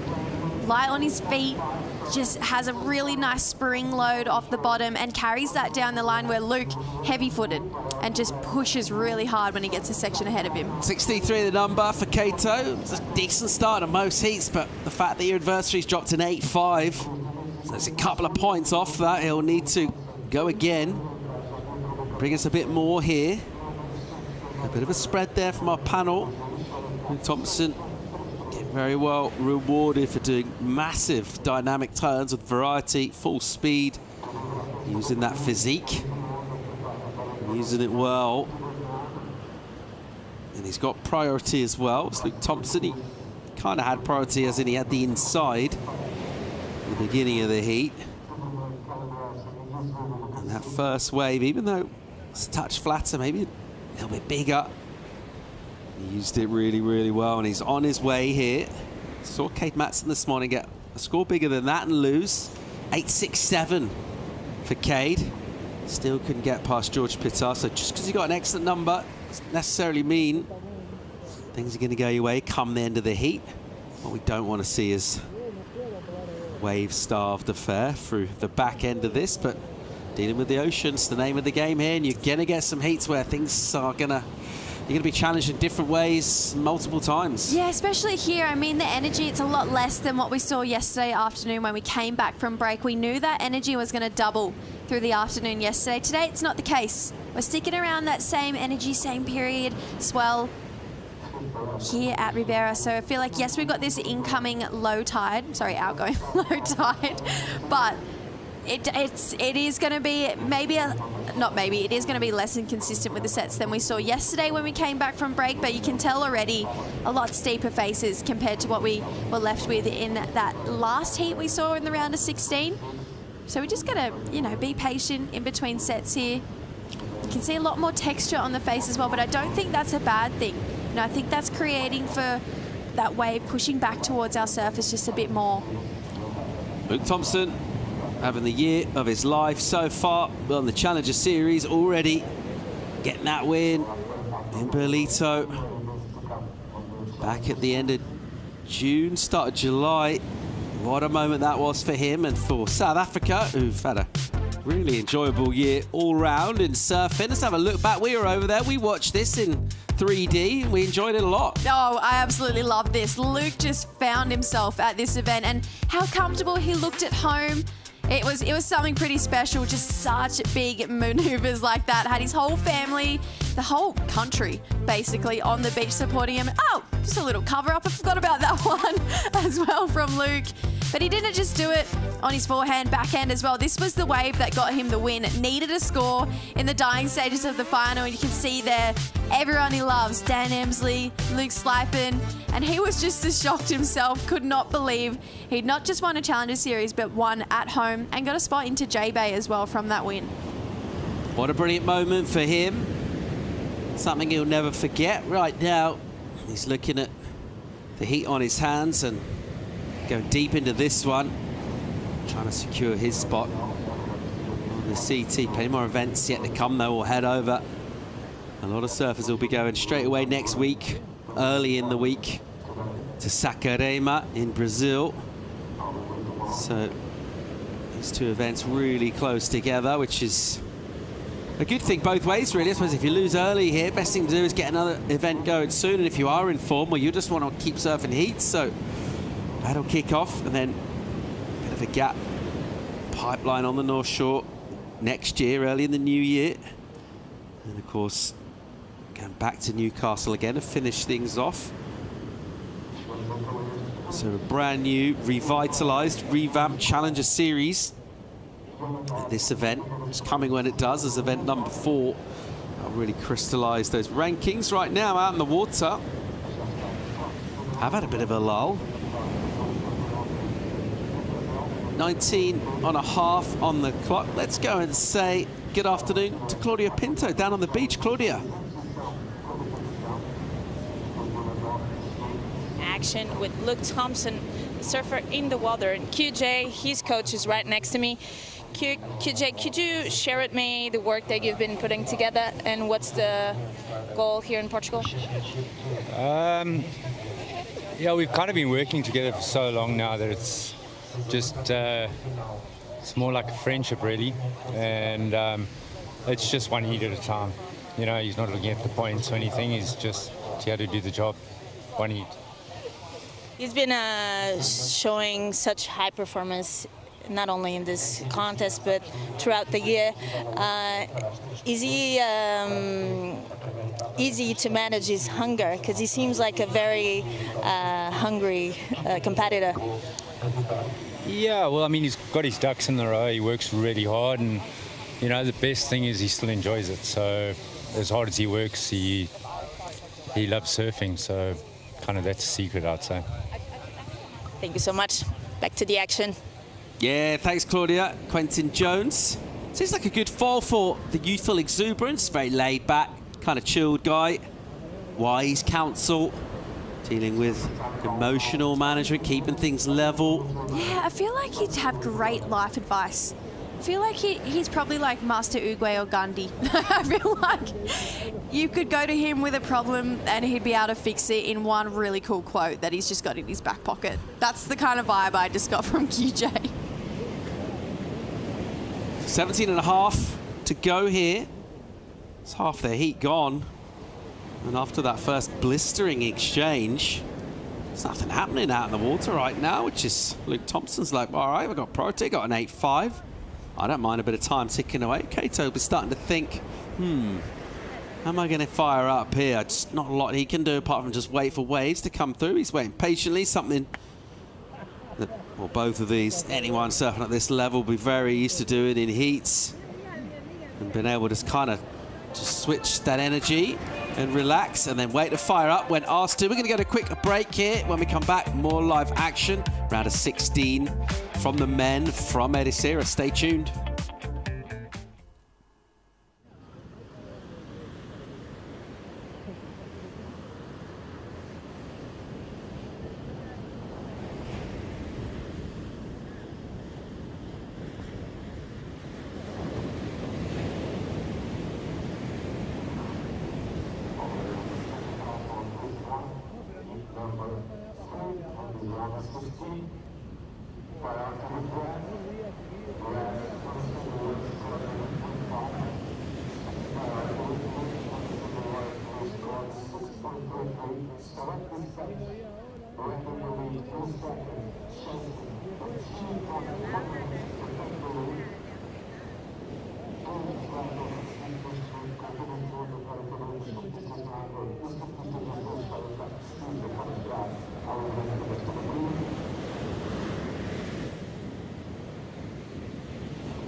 Friday afternoon in Portugal sees the men round of 16 recommence. I saw a couple of heats go down this morning before a tidal hold. You're trying to stay loose and limber in the water. Luke Thompson of South Africa with, after just a wave apiece ridden, pretty sizable lead. He's got an 8.5. It's a really big number. Shohei Kato with a 6.33. And he'll want to get involved as soon as he possibly can. Won't be able to do much unless a wave comes through, though. It's not one of those spots you can paddle up the beach, go somewhere else, find a different peak. Really just got to sit there and wait. And he might be tempted a little deep here just to get something going. He probably would make a decision after looking at the back, seeing what else is behind. And he'll just check that by having a look. And he'll think, you know what? I'll open up here. Releases the tail, and then look how drivey and low he gets, and all seemed to be going so well before it suddenly went so wrong. Yeah, Shohei, it felt like he potentially wanted to take to the air there, try and surf that wave up. Started off so well. Really looked comfortable on that board and definitely looked a lot smoother in his decision-making skills on that wave. It's going to get him up into the lead. So a 2.5 for that last one, pretty much just based on that carve with release. But yeah, it would have been cool if he had to finish that in a bit of pizzazz. Take to the air for Shohei. He looks out behind, makes sure there's no sets coming towards him. Who knows? It could matter. You know, this wave, it could really come into it, but great looking carve. I mean, staying up in that top third of the wave, pushing hard off that tail, really making the judges feel something on that carve here. Starts to widen his stance, but just couldn't get the pop he was looking for. So maybe hitting that section a smidge too early. But yeah, just that board just didn't want to go anywhere near the air. Jump up to the lead. Thompson just needs a tiny number to go back there. Looking out the back, well, you can see some lines making their way through. As this tide runs out, it'll be a little easier to detect the sets as well, because they're starting to feather way out the back of the reef here. 13 minutes or so on the clock. Thompson still with that priority. He's feeling so far so good, but he'd love to see another kind of decent looking set wave come towards him and just make sure, get a score on the board. You had a little bit of heartbreak yesterday afternoon. Your pick to win out of competition. Who's your new pick? Carly Vast. Love it. Love your work, Paul. Guess what? Coming up this afternoon. Woohoo. So did mine. Yeah, I was just about to ask you that. So did mine. Who have you got now? Emotionally, Oscar Berry. But I think I'm going to go with head over heart. And I probably actually am maybe going to say Luke Thompson again for the win. I just feel like he's looking really switched on. What about these two? Wow. Callum Robson, Luca Messinas. Messinas has been unbelievable really throughout. I don't know if anyone's had such a good connection as him with these waves. He looked like he's got total mastery of the joint, as if he's sort of seen something others don't see. His surfing has been brilliant as well. Just faultless, really, mistake-free. No weaknesses at all. Cal Robson has just been hammering sections as well. So let's see how that one goes down in around about 12 minutes time. We thought we had some waves coming towards us. Waves and other ideas. So this is that set, but it arrives with something of a whimper in terms of the early opportunities. But right now, a bit of interest. Thompson, he's keen here to paddle himself in a position. Kato will just make sure, keep him honest with the paddle. And it is Luke Thompson in action now, the South African, already with an 8.5 on the boards. Down the line with speed. He'll clip and try and come around, playing a little bit of catch-up. Gives it a nice hit, but doesn't hit it hard, and that's much better as he gets loads of release to finish. Gets the fins out as well. The South Africans, they like it. A lot of them down the beach on the support train for Lukey. Feel like he's gone up a gear. Feel like he's just keeps improving every time we see him put the rashi on. He was impressive yesterday in the round of 32, and he was impressive in the round of 64, but it just feels like he's building every single time he's on his feet. There was not more really than 4 points on this wave when he paddled in. It was a bit slower. Didn't really hit a steep section until there. Like you mentioned, he was chasing. But look at how he surfed this wave up through this turn just here. Massive end section finner there. Just got such a nice release when he came up to this end section. Here's the check turn, came back around. This is where we start to see him really find this bit of open face for Luke. Speed projection down the line, starts to build up for what is the money point of this wave. Best looking section of the wave, gets up there, gets that tail whipping around all the way through, and didn't even have any doubts that he wasn't going to make that turn for Luke. So it feels like he can push harder and harder for longer on these waves than what we've seen him done in the past. So Luke, yeah, that's going to be another really nice score, and smart of him to surf that wave up. It's where the judges, second wave of Luke Thompson. He'll get back to the lineup with 9 minutes or so on the clock, and he'll have a decent total as well when the score does come through. It's not a question of whether he'll go to first or not, it's just how much by and how hard the task facing Kato will be, who right now will have priority. That's the one thing looking up for him. He'll need to try and find something a bit special and get involved here, and he needs his next wave really to be something significant, kind of attack that 8.5 that Luke Thompson threw down at the start of the heat. Let's see where this number goes for Luke. Already with momentum in this heat this year. Right now, very well placed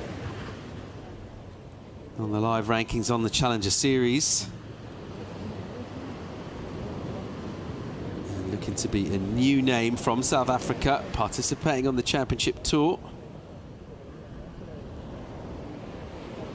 Number in for him, 5.07. It's pretty helpful. 13.57 is decent. That means that requirement right now for Kato, 7.25. Nothing untoward. He'll be trying to surf a wave up towards the 8s or better, I reckon. He might show a bit of interest here. He'll go out and could spin, but put himself right in the slot. Here goes Kato. What's he got for us here? Loading up the speeds. And he'll go over the white water, and they'll just tighten up those pumps again. Push in, but he needs a steep section. So far, this is set up stuff, but none of it doing real damage on the scoreboard. We're going to redirect. It's nice and technical, but once again, it's surfing on the face rather than hitting the lip. He'll get a lot more of the lip there. I think he would have hoped for something that just drained and doubled up a bit more. The second of red, Luke Thompson with a 5.07, please red in the lead. They're going to make noise anyway, which we love. Just wasn't loads of steepness to that wave, was there? I want her cheering on me in the booth. That is just great stuff. But yeah, I mean, it was great surfing. A really nice end section turn when he did find that open water here. But I don't think it's going to challenge the 725. Bigger looking wave here. So waited a while for this set. Doesn't really connect with this first section here. That's a nice floater down the line here for Shohei, and then starts to slow up here. Has to put it on rail. That's nice. Tight turn in the pocket with a release here from Shohei. But this wave really not giving him much until here. Great looking snap in the pocket. Had that tail up and out. He's really got that light-footed approach to him. He's got really cat-like approach as well. He's got a great air game. I'd love to see him rely on it in this back half of the heat. But yeah, I just felt like this wave may be lacking one or two more really high-quality turns like we saw of that last one here for Shohei. Great looking finishing turn, but yeah, it just lacked a bit of X factor out the back. You can see he has kind of forced to go to his rail. There really wasn't much to work with through this mid part of the wave. And then the biggest point, best part of this wave is when he came through this inside section. He kind of gave us a little bit of variety to work with. This one coming through as a 5.33, so the judges making a bit of a statement that if there's not something big going on out the back, you're probably going to be living in that 5-point range. Thompson will use priority and have a look around as well. Wave's a bit sectiony, and he's fading it a long way in. Generally not a good sign here at Ribera, but just because of where Shohei is, he can afford to speculate and get back out and control the lineup as well, or get priority again. So just exerting a bit of dominance there. Oh, hang on, we'll have a bit of a paddle battle. So maybe he faded that a little bit too much, and now he's having to try and make amends. So this is a bit of entertainment.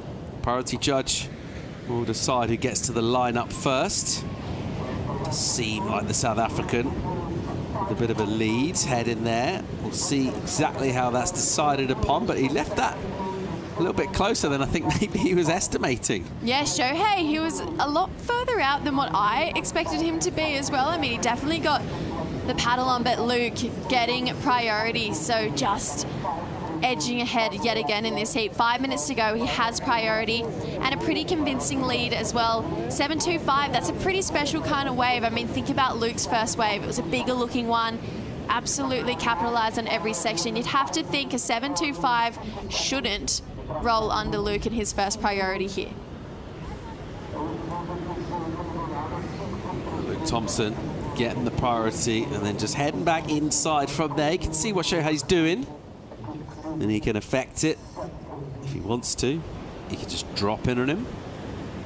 So chances are getting a little slimmer now for Kato inside that 5 minutes. That just feels a bit more significant.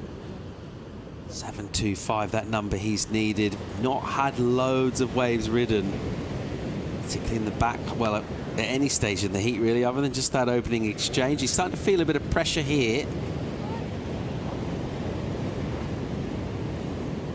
He'll stay competitive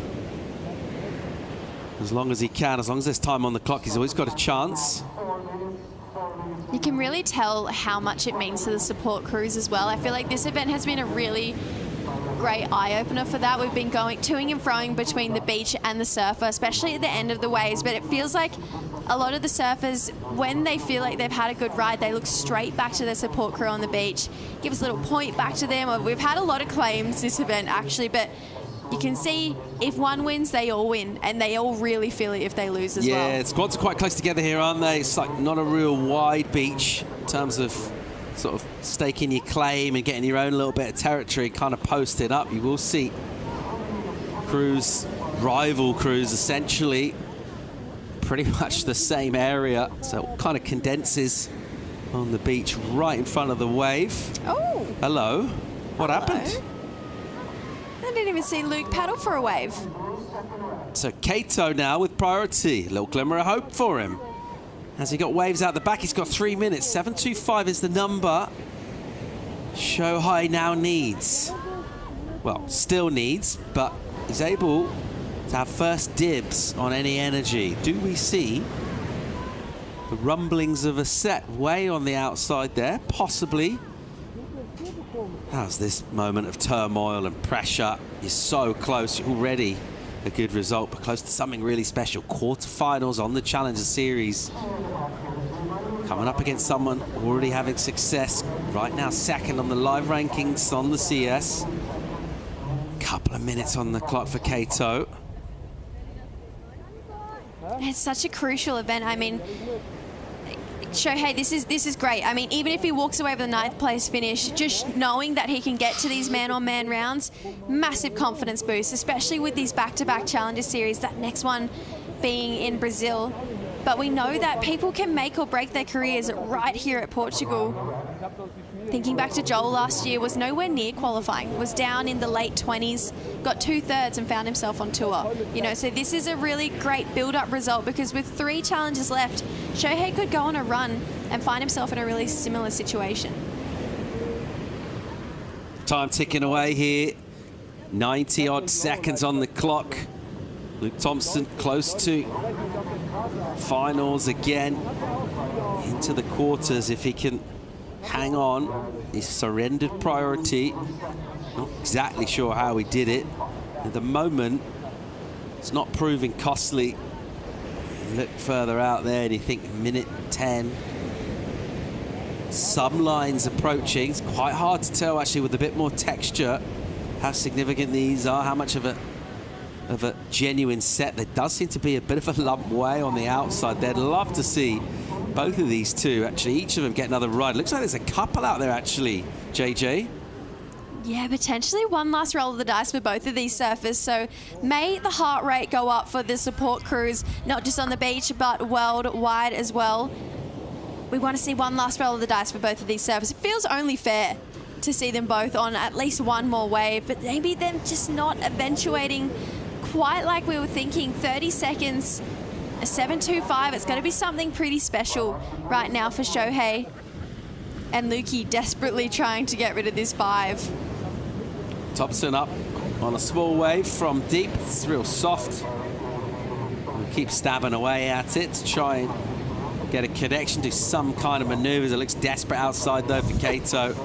Not sure there's anything out there for him. Thompson will work this thing over on the inside, gives it a fang, and there's another. We'll have a look out the back and just confirm the fact that Kato is still prone on his surfboard, hasn't ridden a wave, and he'll be disappointed. It's been a decent result. That won't feel like it right now, but I think when he reflects in a few hours, maybe later on today, he'll think, I've done okay. But you have to say, hats off Luke Thompson. He's having a fantastic year, and to open up with an 8.5 early on in the heat, he's on fire. Yeah, you want to start that way. You'll take an 8.5 right in these first minutes, but Luke, he's just looking a gear above.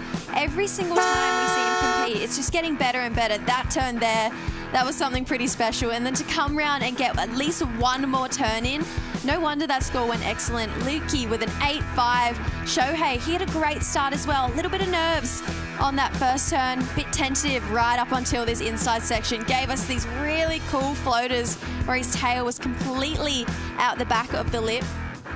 Nice rail work from Shohei as well. I mean, he had a great fight against Luke, but it just was that powerhouse. I mean, he just has so much strength behind him for Luke. 10 out of 10 for the support crew, may I say. She is epic. But Luke on the fight back with this 5 here, knew he needed it. Wasn't probably the size of the wave he was looking for, but just had to get another score on the board.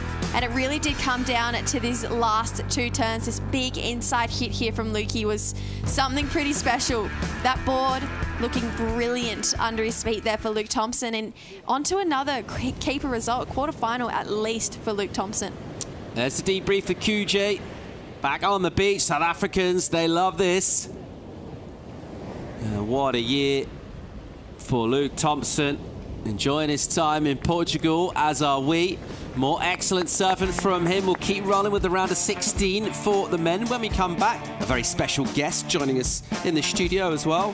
More live action from Portugal real soon.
The EDP Ericeira Pro is brought to you by EDP, official energy of the EDP Ericeira Pro.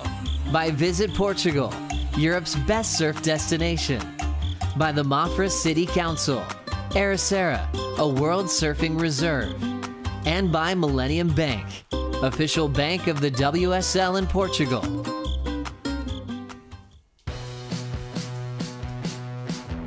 The fun continues here in Ericeira, Portugal. Stop 4 on the Challenger Series, round of 16. We're sending surfers to quarterfinalists. Who's it going to be? Callum Robson from Australia taking on Luca Messinas of Peru. Blue skies over the World Surfing Reserve. Some swell in the water. A little bit of high tide has made us go on hold. We're back. We've seen an excellent heat already, and it's time to welcome in Mikey Madonna into the studio. How you doing, mate? Yeah, good. Thanks for having me, guys. So from your point of view over here, a bit of a disappointing result. Yeah, for sure. Definitely disappointing. It's one of my favourite stops on the Challenger, and yeah, one of my favourite places to come. And yeah, I feel like it's a wave that suits me, and definitely suits my surfing. I just feel like I've struggled to figure it out, and I've had some slow heats and just been on the short end of the stick. So yeah, definitely frustrating, but I got another opportunity next week in Brazil, and yeah, just going to do everything I can to be better for that one, and yeah, turn it around at the next one. To be honest, I feel like Brazil suits surfing too. Yeah. So I think you'll be pretty sweet there. Yeah, definitely. Just want to enjoy the rest of the time. Beautiful Portugal, and yeah, like I said, another opportunity next week. So yeah, just enjoy it as much as I can, and yeah, get ready to go again. Picking up some live action here. Messinas doing some vigorous wiggle work out the back and trying to connect on the inside. And he won't do that. It's relatively uncharacteristic from him. Usually pretty good with his wave selection, but not finding a lot there. And any time of day feels like a great time of day to welcome Chico Alves back into the booth. You all right, mate? All good, all good. Yeah? Lovely to see you. Love to be here. Welcome, Mikey, as well. Yeah, thank you. Hope you're enjoying your time in Portugal. Yeah, always. Although you lost, which is quite hard. Yeah. But yeah, great waves around. What have you been up to? I just had a little surf up at San Julio. San Julio? Yeah. San Julio? Yeah, it was actually really fun. Yeah, just sort of surfing as much as I can, and a lot of Aussies left in the comps, so down in supporting them, and yeah, cheering them on through, and hopefully we can get a few more through to the quarters this afternoon. George ripped this morning, so that was really good to see, and then Cal's in the water right now, and hopefully he can be inspired by George this morning and put together a good heat. Something to watch. Nice. Let's just have a second look at the first one of Lucas. We haven't seen this one yet. Nice first snap, really quick off the bottom, off the top there. Gets around it. Looks like he's gonna get a bit of a double up section here. Nice wrap, gets some speed down the line. Always really lively on his board, and a big finish there. 667. Your thoughts on that, Mikey? Yeah, Luca's been really impressive this week. It looks like he's got a really magic board under his feet. Yeah, it just looks like he's coming out of his turns with so much speed, and yeah, it's going to show there on his first wave. It was put together really well. I've seen a lot of Luca's. He's got a really deadly backhand, but yeah, he's looking really good right now. Yeah, he's always been known for his backhand, but I feel like he has improved so much on his forehand over the last 3 years. I feel like he has every time we see him, every season he's better and better on his front side as well. And this comp is a bit like a shift in that sense, because for sure. he's like demolishing the right. So yeah, for sure. He looks super fast, and like I said, his board looks really responsive, and that's definitely what you need at Ribeira. Here he goes again here. Peruvian Macinas. Float, covers some ground, a sparky hit in the pocket, and then a quick chop, and on the gas again, bang. Almost pokes the nose, and pushes out clean, and another spray. He's real busy. How do you think, like, someone like Carl, maybe you know better Carl than Luca, reacts to being a bit behind at the start of this one? Like, you know, Lucas has a 667, now he just like got a backup.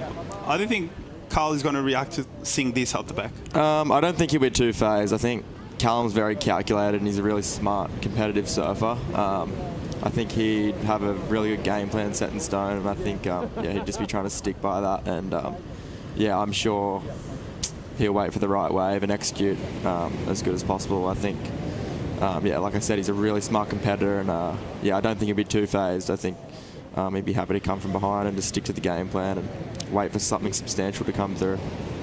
So as we have a second look here at the backup of Luca, nice finishing turn. Got a bit caught up there on the top of that one, 433, as we expected. A bit of a lower number than his first one. Smaller wave, harder to connect the maneuvers, so we kind of expected that.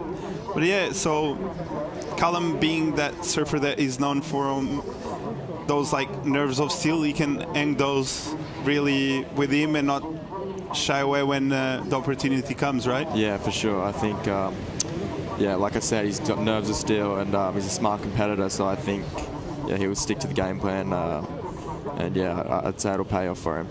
I'm sure he'll find a good set and execute.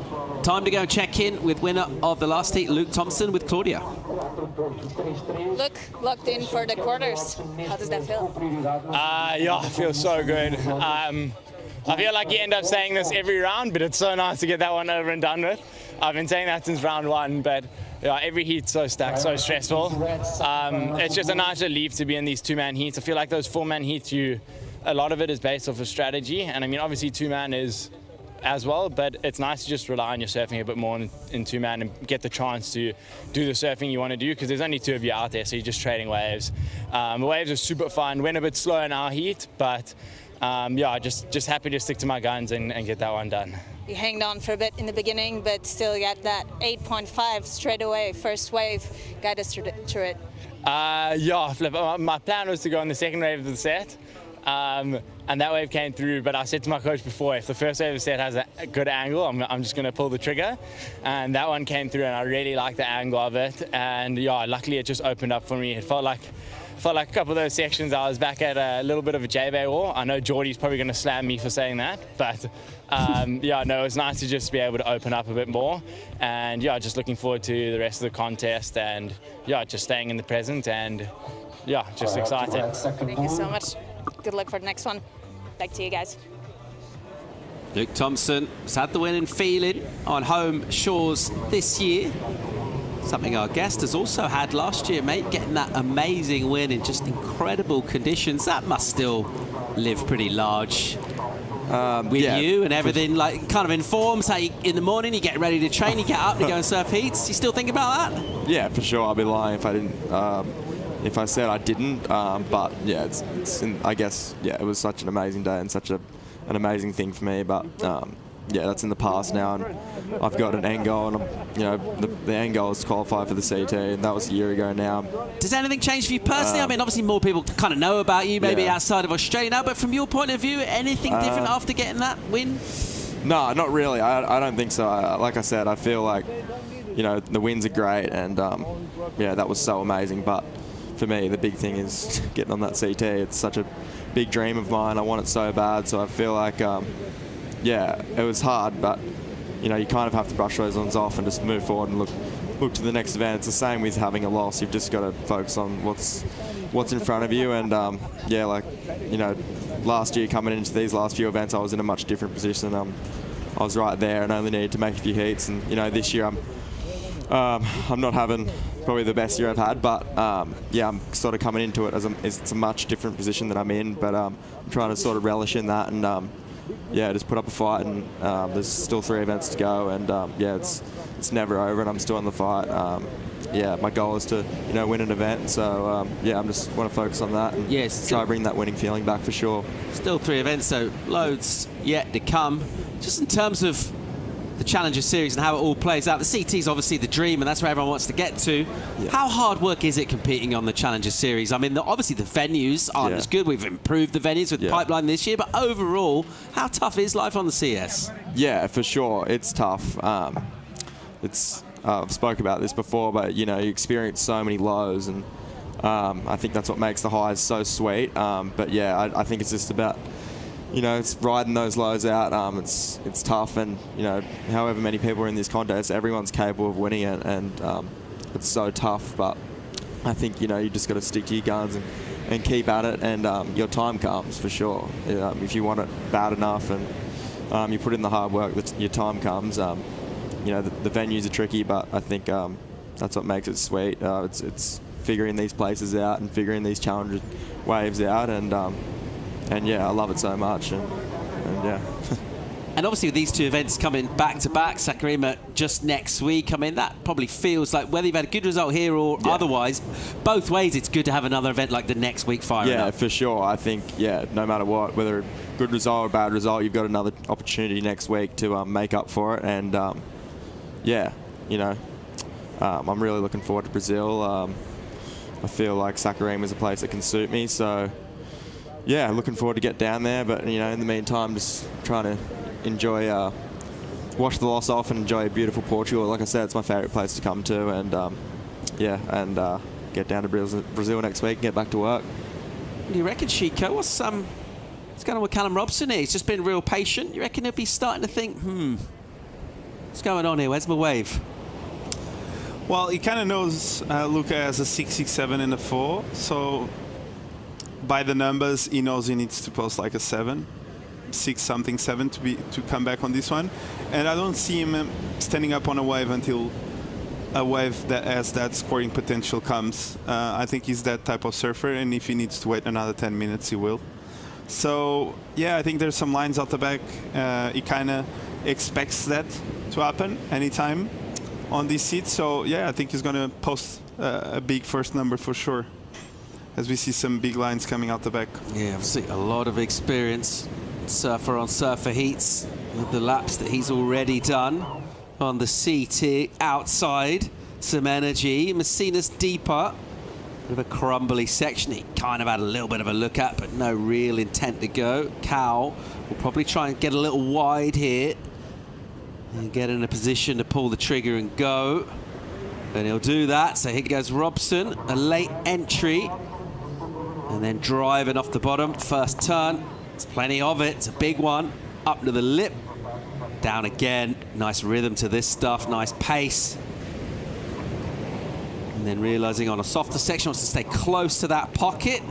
It gives it a little extra spark as well. So all of a sudden, from kind of no backswing, a decent wave comes to Cal Robson. He's in the heat now. Yeah, as expected. He waited a long time for this one, and I think he surfed well. Those, I think, was the second or the third maneuver was the best one, and he puts a lot of energy in his surfing. You can feel he really wants it. Gets really low on his board on the bottom turn. Really makes sure every part of his body is in tune with his maneuvers and is connected to the surfboard, and is really good to see how much he wants it, and you can feel that when he's surfing. So I think that's something that judges love to see as we see the replay. Take it away, Mikey. Yeah, Cal, this wave I don't think it hit the reef as nicely as he would have liked, but other than that, it's a start, and he put the wave together pretty well. Yeah, it's good to see him on the board now, and I think he just needs to get back in the good priority. Okay. Yeah, nice timing on that first turn. Like, Cal seems to have found his rhythm and his timing really well at this wave. Looks like he's got a magic board under his feet. And didn't really give him the finish that he liked, but yeah, it's a put together wave and he's on the board.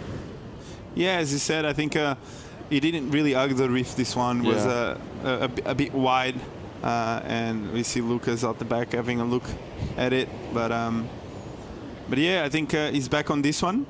I think it will be an in-between score, in between Lucas waves, in between the 6 and the 4, which allows him to be in the mix and to be on this heat pole. Just a little over 17 minutes to go here. Judges deliberating on a first score for Callum Robson. Definitely be a useful one for him. He's waited, he's super patient. Half the heat gone, just the one wave. We'll find out that score on the other side of a quick commercial break. At the moment, Luca Messinas with the early running. Cal Robson back at it with his wave. More live action right after the break.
Back of the action here at Ericeira. Look at it, Luca Messinas of Peru. The moment with the lead over Callum Robson from Australia. Cal, the 5-2-3 is opening wave. Got a quick smaller number as well. Paul Evans alongside Mikey Madonna and head judge Chico Alves. As you see Luca here, a setup snap, gets around it. Beautiful carve there, really fast, as you said, Mikey. Bang, releases the fins. Looks like he's on another day. The waves he's choosing, they're standing up really well for him. That was really impressive surfing. Like I said, his board looks just unbelievable right now. It's doing whatever he wants. He looks so responsive and so fast, and he's getting to the section so early, and it's allowing him to just send so much spray, throwing so much fins. Yeah. Just we can see fins out the back everywhere, every time he hits the lip, as we see there. Yeah, just getting his timing really right, which I think is just so key out Ribeiro to keep with the speed of the wave. Yeah, he's doing a really good job. A 6 for this one? Thoughts about that? Well deserved? Yeah, for sure. Yeah, I can see why they kept the score down. There wasn't really a proper major moment. I think you've seen most of the scores that are getting the excellent range have kind of had that one major moment. But yeah, other than that, really well put together wave.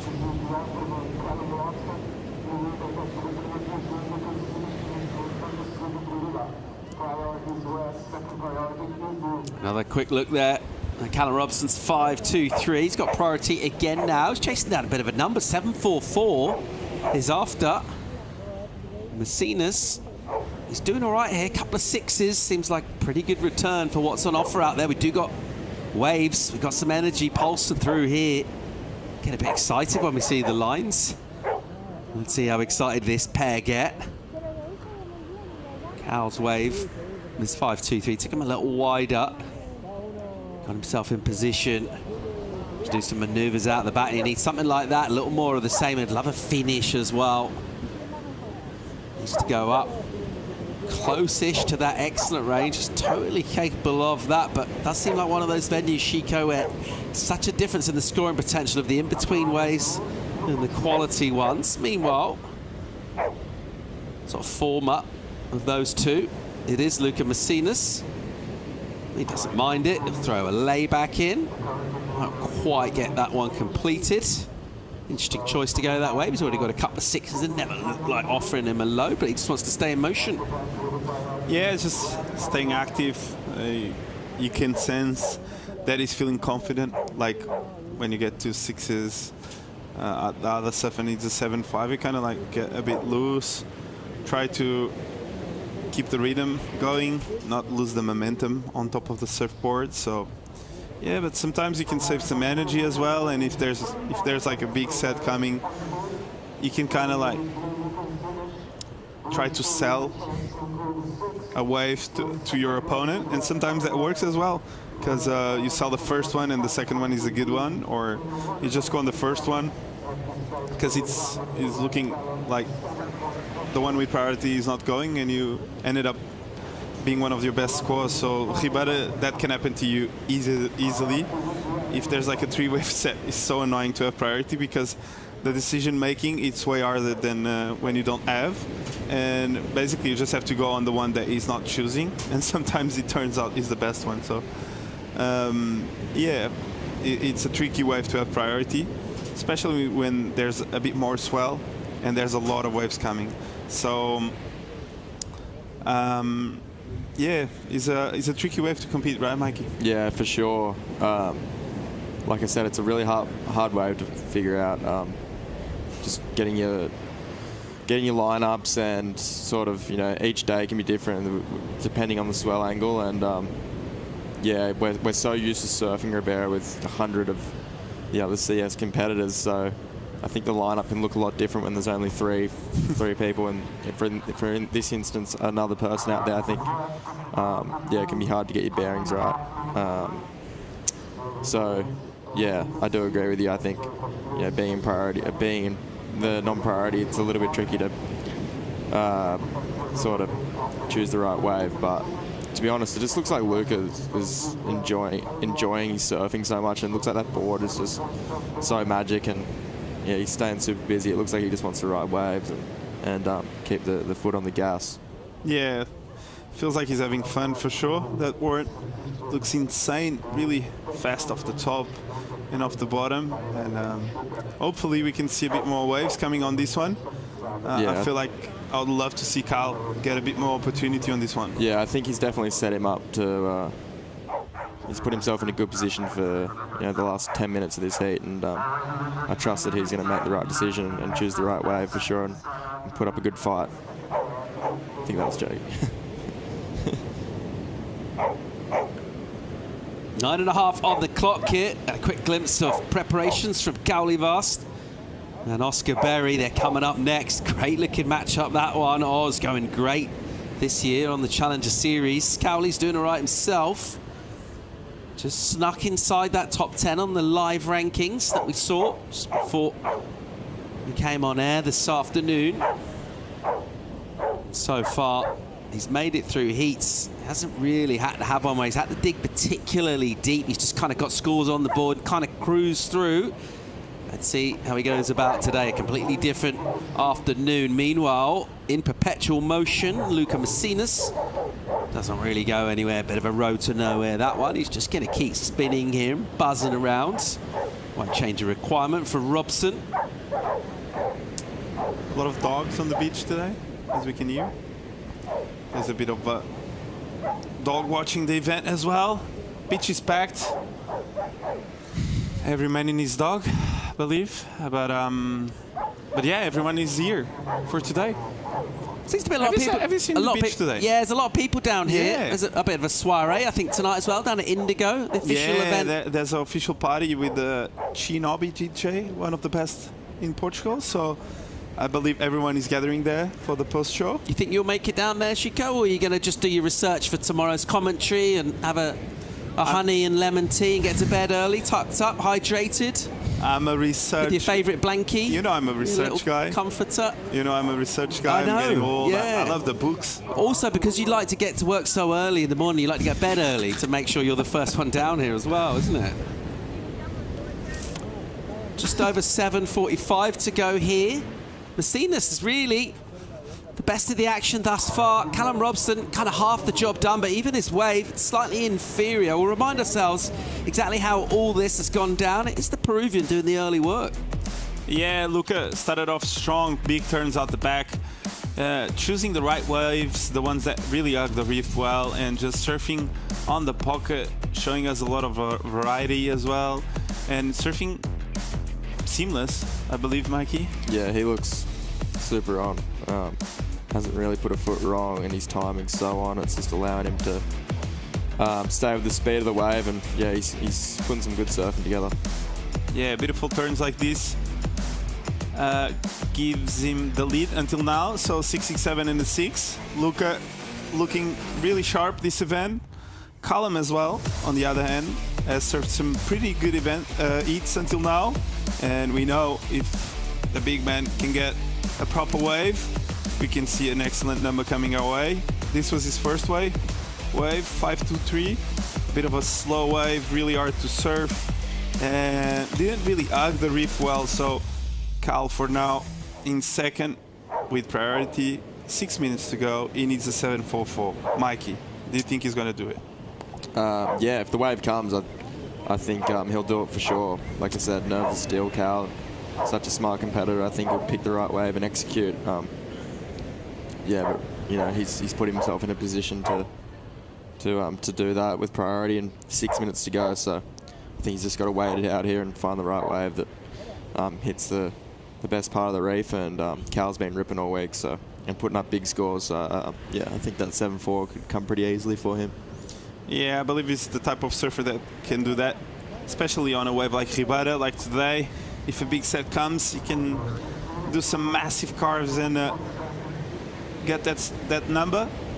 But time, Paul. Yeah, well, it's his enemy. If a big set doesn't come, but just an average kind of wave, 744, quite hard to get that kind of score here unless you find one of the better waves of the heat. Yeah, I believe you need a set wave. Judges seem really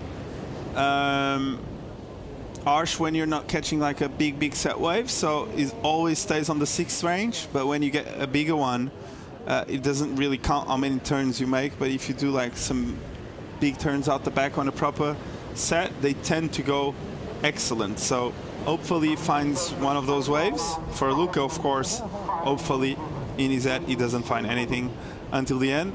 For us, trying to enjoy surfing as much, we just want to see a last flurry of action, and hopefully we will see that in a couple of seconds, I would say.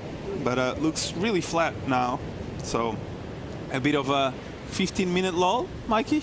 Yeah, it's been a while. I think we're due for a set now, so 4 minutes to go. Yeah, I hope something of substantial can come through for Cal, for sure. What goes through your mind when you're on a heat like this and 15 minutes passes by and there's not a sign of a set coming in, you just need a score? Yeah, for sure. I think it's easy to get in your own head. I think you just got to, you know, stay in the moment and do some breathing, whatever works for you. Yeah, just sort of, you know, remember the work you put in, and if the wave comes, you just got to believe in yourself to know that you can get the score. There's not much you can do when you're going up against Mother Nature, so it's yeah, for Cal it's just about sitting there and yeah, hoping the wave comes through, because I know he's got the confidence to get that 7.5 all day. That's the most important part, keeping telling yourself it's possible, it's gonna happen anytime soon, and until the horn sounds. We've seen it in competition surfing, many heats turn around in the last few seconds, so Cal just waiting for that moment to happen. Yeah, for sure. And looks like there's some lines out the back, I believe. For sure, these are the moments I think that every athlete, every surfer sort of dreams of, right? So, you know, getting the score on the dying moments it's a pretty big thing, and it's a It's the best, huh? Yeah, it's the best. So I think Cal will be wishing on one of those moments right now for sure. Yeah, it's just the adrenaline that goes through your body, all the doubts, and then suddenly the opportunity comes, all goes through your head so fast. Yeah. And it's funny because many times you can not even remember the wave. Yeah. Everything goes so fast, right? Yeah, it can turn into a blur for sure. Yeah. Even though if you surf it good, you only kind of remember the last turn. Yeah. And you go like, whoa, I think it was good. I think it's enough. I don't know. Like maybe the second turn wasn't that good. I need to get some information from the beach. And you run and you ask, how was it? I can't really for sure. tell. I think from the moment you stand up to those moments on the beach, you're waiting for the score. Everything sort of turns into one, right? Just turns into a bit of a blur for sure. But those are the best moments of your career, of your life, really. Do you feel like you're the type of surfer that when those moments come, it goes your way, or you feel like it never goes your way? No, because sometimes like you need 667 and you get like a 670. Yeah, for sure. I mean, I think out of 10, you have those moments go your way, and then you have not go your way. That's just the part of the sport. But like an athlete always feels it doesn't go their way, right? No, I don't think it's like that for me. No, I feel like I've had a lot of those moments go my way. Nice. That's but at the same time, I've had amazing. a lot not go my way. But like I said, it's part of the sport, and that's why we love it, and it makes it so enjoyable, and it makes it frustrating at times, but it's super rewarding when it does go your way. Yeah, it's super rewarding. Never felt that too much, but nonetheless, I believe it's amazing to turn it around at the last minute. Should be good to be good at surfing, Paul. Frustrating moments here for Callum Robson. He's looking at the next minute and a few more seconds. He can sort of see what's coming within that as he looks out the back, and the answer to that is not a lot. So it's anxious for the Aussie squad. The Peruvians, they won't mind this. Macinas was just busy, built up that scoreboard pressure.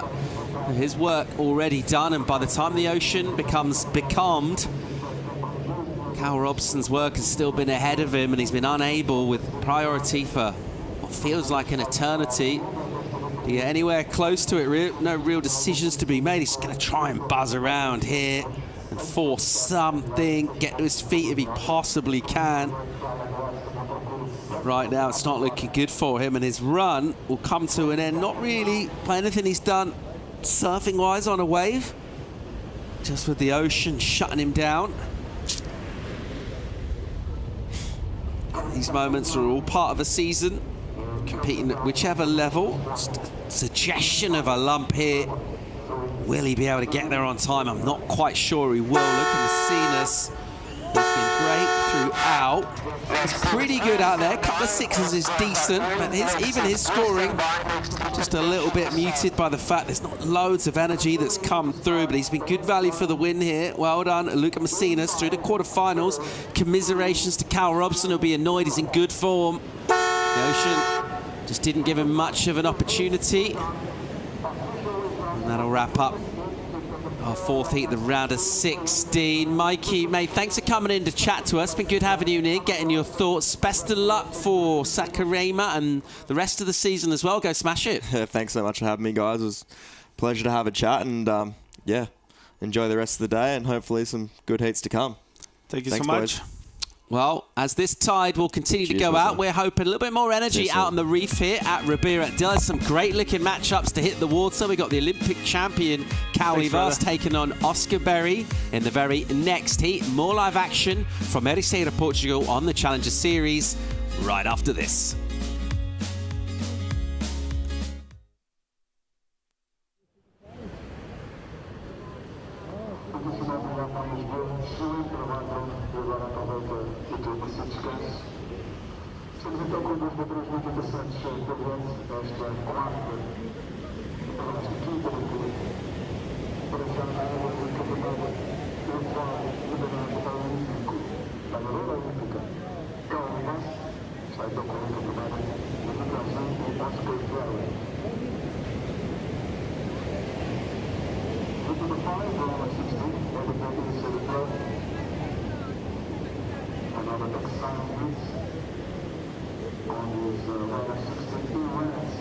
The man with the gold medal from the Olympics, Memphis, Hungary.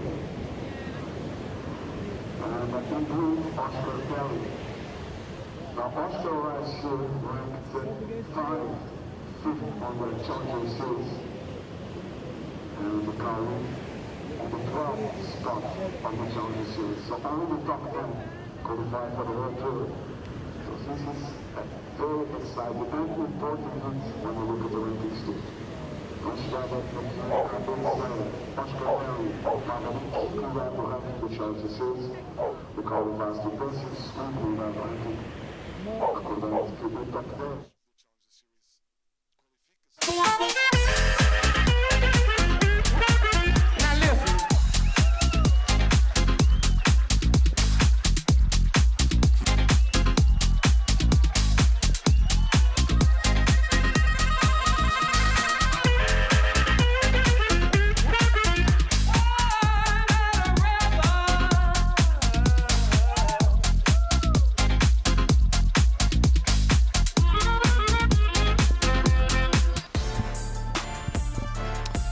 Welcome back to one of the big heats of the round of 16. My name's Ben Mundy. I'm joined in the booth by Shiko Owls and Kaoli Vast and Oscar Berry. Two of the heavy hitters. Big rankings, big numbers, big fellas. Big scores coming our way, do you think, Shix? Yeah, hopefully. We saw a bit of a lull on the last heat, and hopefully this heat we see a bit more waves coming our way, and we can see these beautiful and really talented athletes perform. So yeah, just waiting. The waiting game is long today. Patience is key. Luca Massinas took advantage of that on that previous one, and yeah, just got the job done really early on that heat. And Kyle just waited for a long time, and unfortunately couldn't get anything back. Yeah, it's been a bit of a sort of pattern throughout the course of the day, even before the break. Guys waiting for a long time and not quite getting scores and then getting out of rhythm. These two will be pretty keen to not replicate that. Oscar, good friends with Cal, part of the Aussie contingent, so he'll know that he's lost one of his compatriots by that. Be interesting even this first little exchange too, with no priority. So it comes down to a battle of sort of wills and who wants to push it the most. Oscar will keep his ground. Kaoli's pretty gnarly in the competitive zone as well. So yeah, plenty to sort of wait it out just in his first 5 minutes even. You can just go on the inside. What's all that? What's your strategy in that situation, Shiko? Would you like to get the first wave? Would you like to get on the inside? Or do you risk an interference? Yeah, I love it. I love to get the inside. I love to get a bit scrappy at the start of the heat, just to not give it away that easy and to not give like a really comfortable first wave to anyone. You like to throw your weight around, do you, as well? It's just like, I don't want to don't get too comfy. This is a heat. We need to get a bit scrappy at the start. Then you can feel the pressure, you can feel it's on. And yeah, it tends to work well if you get a bit aggressive at the start of the heat. We see guys like that on tour all the time. And well, your friend and ours, Gabriel Medina, he's pretty famous for wanting the inside early in the heats, isn't he? There's a couple more nowadays. I believe there's some guys like Leo that he loves a lot, that inside position. Griffin as well, he loves it, and it's great to see. Like it's great to see them with that fire and going after it. Yeah, and here we go, first set. And so you're seeing this instant. Well, Oscar's going to go, so Kelly let him have that one. Maybe thinking the second wave is a better wave behind the set behind. Oscar's first turn, pretty sluggish, just broke way out the back. He sees a little double up there, if he can just get over it, and he does. Now he drives down the line. So wasn't that a turn of note? Here's the first one. So much spray he generates, and then two finish. So two-turn combo. Meanwhile, out the back, looks like that wave's going to run off. So we'll see both those surfers, maybe because they were battling for position, they maybe were a bit out of position. You know, if someone had priority, he could have positioned himself exactly where he wanted, but they had to sort of battle a bit. And we'll see who got the best of the exchange. I'm not sure what the Tahitian did out the back. As we see another wave coming for Kauli. Yeah, has a look, but not going to go. That's going to stick to his priority now. Oscar took a long while to get going and then did a two-turn combo. Here's what Kade did out the back. Big first snap, winds it up again, gets around it, and a bit of a float here. So gets up there, vertical. And Oscar Berry, though, a different type of wave, really slow at the start and really flat overall. Just trying to connect with this inside section. He makes it, and here the wave gets really, really fun. He gets a bit of a first snap, almost pokes the nose, but this turn was a lot more dynamic on the pocket, and it was a bit late to it, but he did a good job on making that turn look a bit better. I don't think the score is going to go huge because he was a bit off time on both of those maneuvers, but yeah, I think it's a good start, and the waves are so slow that it's always helpful to have something on the board. Okay, cool. Well, there's a bit of a break. We're going to go down to the beach with Claudia Pinto with winner of last heat, Luca Messinas. That's right, Luca Messinas putting a lot of pressure into Callum in the beginning, getting a lot of waves and finding opportunity in such a slow heat. Now locked in for the quarters. How do you feel? Yeah, I feel really great. That was a slow hit, but we got waves in the beginning, and I was lucky to get the first one that gave me a good score. I think he missed like 2 waves of the next set, so that helped me a lot too because he didn't have any big scores. And then I backed it up with a 6, so that helped me a lot too. And in the end, there were no waves, so I was lucky that I start quick. You never know what's going to happen in Rivera because sometimes there is waves, sometimes stops a lot. So I was lucky to get the first wave, so I'm stoked to make it. Thank you so much. Good luck for the next one. Thank you. Back to you guys. Yeah, Messinas into the quarterfinals, been one of the form surfers of the event. We don't get to the quarterfinals without surfing well, but he's been posting big numbers, really consistent. Can't remember a time when he was in any type of sort of strife in terms of needing a score to win. He's always had leads. So, yeah, the Peruvian heading off to the quarterfinals over the weekend. So already that's a big result for him going into this event. So he will be stoked. Still waiting on these scores. Okay, Oscar Berry's first wave was a 4.67 for that two-turn combo on the inside. And we'll just see if Cowley's had a nice first turn. But then the next two are a little bit late sort of foam climbs. So you'd think they're probably fairly equal, those two. Cowley's comes in at a 4.27, so just a little bit below. And they'll both want to replace those scores, you'd imagine. As more lines come in, we think we'll see a bit more consistency throughout the afternoon as the tide drops out. Cowley has a look at this one. He's going to go the first wave of the set. And Wood'll click off the top to start, readjust his feet. Now he starts to S-turn around, looking for a bit more open face. Fangs in the line, Berry out the back as well. So a two-turn combat. There's a nice first turn from Kauli. Starts to use those strong legs of his to get moving. And a little bit of wobble on the inside. I was going to ask you, Bashiko, about these sets and what tends to be the best wave. Is it the first or second? I always thought it was the second wave at Ribeira was the better one in the set. Or what's the standard practice, do you think? Yeah, it's what I was saying. Sometimes, like when you're sitting without priority, you see like a three-wave set, and you kind of like decide on which wave to go based on the decision of the surfer who has priority. And on this case, maybe Oscar ended up with the best wave of this exchange. Let's see what he did out the back. Two-turn combo, nothing substantial, so probably Kauli made the best decision on this one. Yeah, but is there a rule, like just normally, does the first wave better than the second, or it just depends? It depends on the size of the day, right? Like when it's like yesterday in the afternoon, second one all day long. First one washes off. There's some size. It's a bit wide. Second one comes a bit under, and it's the ones you want to catch. On smaller days, it depends on the tide.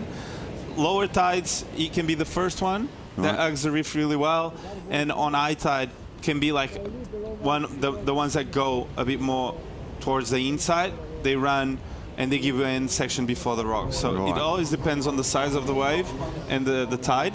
But most of the times, what I was saying to Mikey is a guy without priority sometimes it just goes because it's like, I got nothing to lose. I don't have priority. He didn't choose this wave, I'm gonna go, right? Either it's the first, the second, or the third, it just goes. And sometimes it turns out it's the best one. Yeah, gotcha. And the start didn't look as great. So it's a really hard wave to decide when to pull the trigger when you have priority. And especially on the days like this where it's quite small, windy, the face of the wave is not like ideal at the start, but looks like we have more lines approaching. Yeah, there's been plenty of opportunity. Both surfers low scoring waves on those sets, so I'll just hope that the next set delivers a bit more. Haven't been able to really wind up and show they're such powerful surfers. They've had to sort of make their own juice. The waves haven't stood up, and they'll be looking forward to that. Classic goofy foot versus natural footer combination. This time it's Oscar with priority, so he can use it. He elects not to go this one, and Coley, up and riding, the Tahitian gold medalist. First turn a bit steeper, it's nice. There you go, starting to get those wraps going, and there's the third one, clicks the tail out, working with Jean Giroux. Little shades of Giroux then, actually, the way he surfed that wave. French surfer, one of the country's best ever, helping the Tahitian at the moment down here in Portugal. And we see him go here. So 3-turn combo this time, Chico. Yeah, this was a bit better. Just transitioning between the maneuvers and a nice finish. Although it was a really small wave. But yeah, he's trying to improve on a low number, 407. So he might improve on this one. I think so, because it was well connected, the 3 turns. Although it was a smaller wave, I don't see that score go huge. No, they keep, just catching the set waves. Nothing more, nothing more they can do. Saw in the last heat how Cal Robson especially got sort of dropped anchor and got caught out, so they're not making sure they don't miss any sets. They're always having a swing, and low scores. Going to be one of those tight heats if it keeps going like this. 15 minutes gone, really nothing between them. Lowish scores. It could be a grindy one. We'll see Jadson Audrey, well, the Brazilian veteran, coming back after a couple of years of injury, ranked 56 on the Challenger Series ranking, so he's had no results at all. But such a incredible competitor. He's had so many incredible. Watch your Jaddy highlights. Got anything that really stands out for you in his career? What springs to mind, Chico? If I look back, first ISA I did was in Costa de Caparica. That's the first time I see Jadson surf. I'm like 12. And that guy was flying everywhere. And I was like, what? This is not even possible to do. And then he qualifies, he wins in Brazil. And I was like, wow. That was the first reference from Brazil I have in my mind. So yeah, being a young surfer from Portugal when I was young, and I saw the first ISA, he went all the way to the final. I think he actually won, was in Caparica, the first one I did, and that was probably 2008. And yeah, Jadson back then was like fireworks, like even today he is. So his legacy is timeless. Like he started off like years and years ago. I was so young, and I remember looking at it and I was like, how is it even possible for him to go so high and to do those airs on such a small and weird wave? And it was blowing minds back then. And yeah, he was that kind of guy, Yeah, he's had an incredible career since then. CT victories, I think. I remember in Portugal, I think he won the old days of QS 6000 down at Cascais or Guincho. So yeah, he's had some big results here in Portugal over the years. Always a bundle of positive energy. Really well liked, isn't he? Even in the last heat, even though he won, he went over to his opponent and made sure that he was okay. As we see, sets coming in, and he's out of position as Oscar Barry. So is Kailui. So both surfers missing that section. See if the next one might be a little bit more. No, Oscar doesn't want anything to do with it. Vast, he might see a little section down the inside if he can connect for this foamy section. So here he goes, It's just starting to build up. Frothy at the moment. Might get a little bit cleaner. There's a nice bit of spray. And there's another one. And so Kauli did so well to identify this wave. The third vertical turn, a fourth one. A little bit sticky for his smoothness, but now he's starting to use those bottom legs, really pump through there and finish off. So considering that he didn't have priority, that is a pretty good wave, well surfed. Oscar Berry could have caught that wave. He could have got that chip in as well. That's probably just, you know, he's just surfed this wave a whole lot more than Oscar. He's been here a few times. He's competed on the European, on the qualifying series here. He's just got reps and it paid off just then. You see exactly what I was saying. Like, look at the size of this wave at the start. Are you going to pull the trigger with priority? Seeing a wave that looks like this at the start, you know, but it ends up being one of the best waves of the heat. Nice snap there by Kauli. Another one, a bit sticky, as you said, not usual from him, but he got the job done. He's needing to put a number on the board, and I think this will most probably be the best wave of the heat so far. And yeah, nice job there by Kauli, identifying potential down the line and making sure he makes it count. So really hard wave to pull the trigger on at the start. Looked really bad. So Oscar Berry just letting it go and ends up being the best wave of the heat so far. Yeah, it must be pretty heartbreak, or not heartbreaking, that's overstating it, but just to have priority and then just to see your opponent catch a wave right next to you and then just see the spray, the fantails coming out the back the whole way down the point where you're stuck out the back just sort of questioning your decision. And a good number, as you said, Chico, was 6.5, so the best wave of the heat by a good 2-point margin. It's got him up into the lead, and now Barry has to respond. And yeah, you just know that if he'd got that wave, he would have easily been able to post something, you know, a similar score. But he didn't get it, and that's what it's all about. Not just your surfing, but the way you read the ocean, the way you read a break. There's so much that goes into it apart from just riding the wave.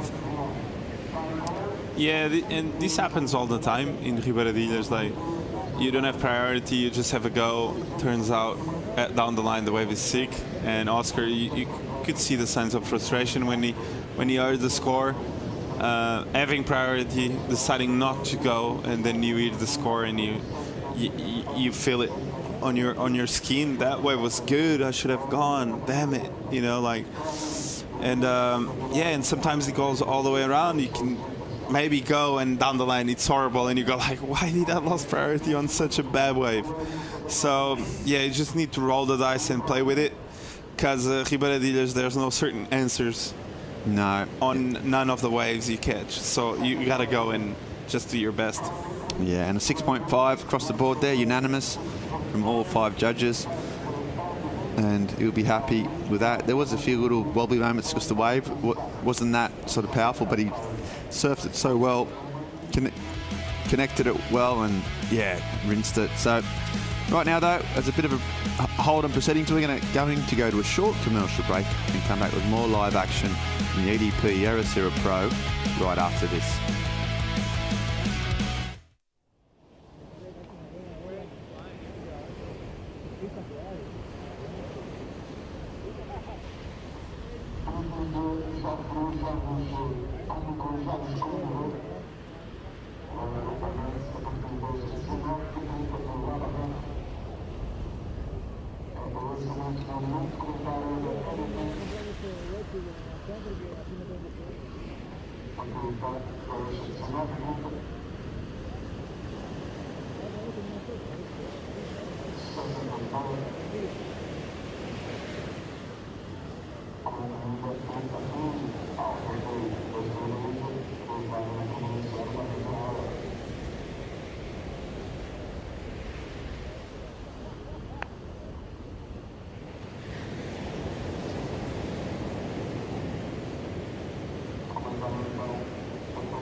Welcome back to the sunny skies of Portugal. The crowds are filling up.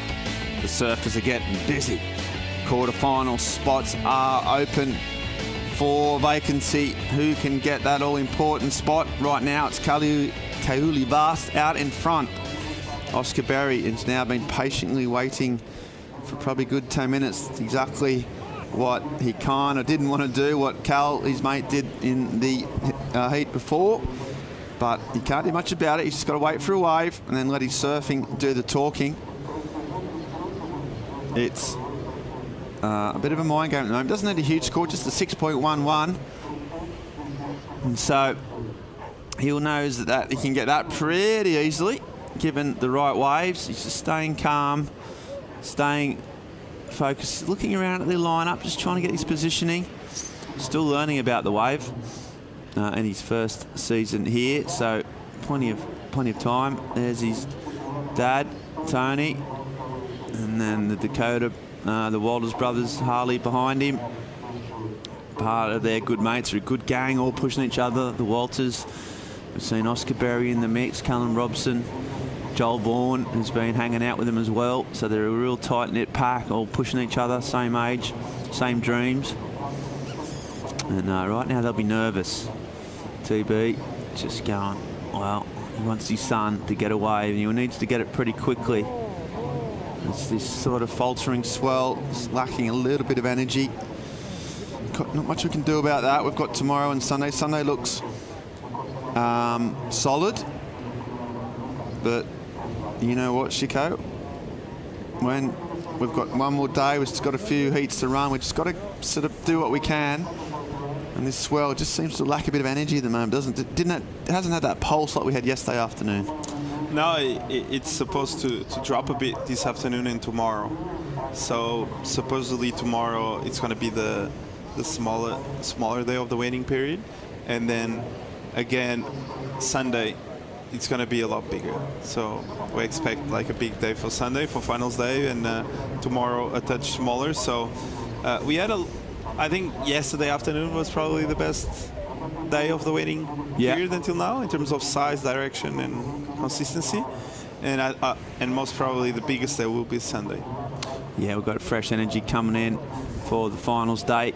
Just got to get there, got to get through the heats so we can pick the eyes out of that swell and tide over the weekend. Right now, we've got what we've got, and servers have to deal with it. At the moment, Bast has dealt with it better. Just managed to get loads more waves, and he's looking at this one again, but just can't quite paddle into that.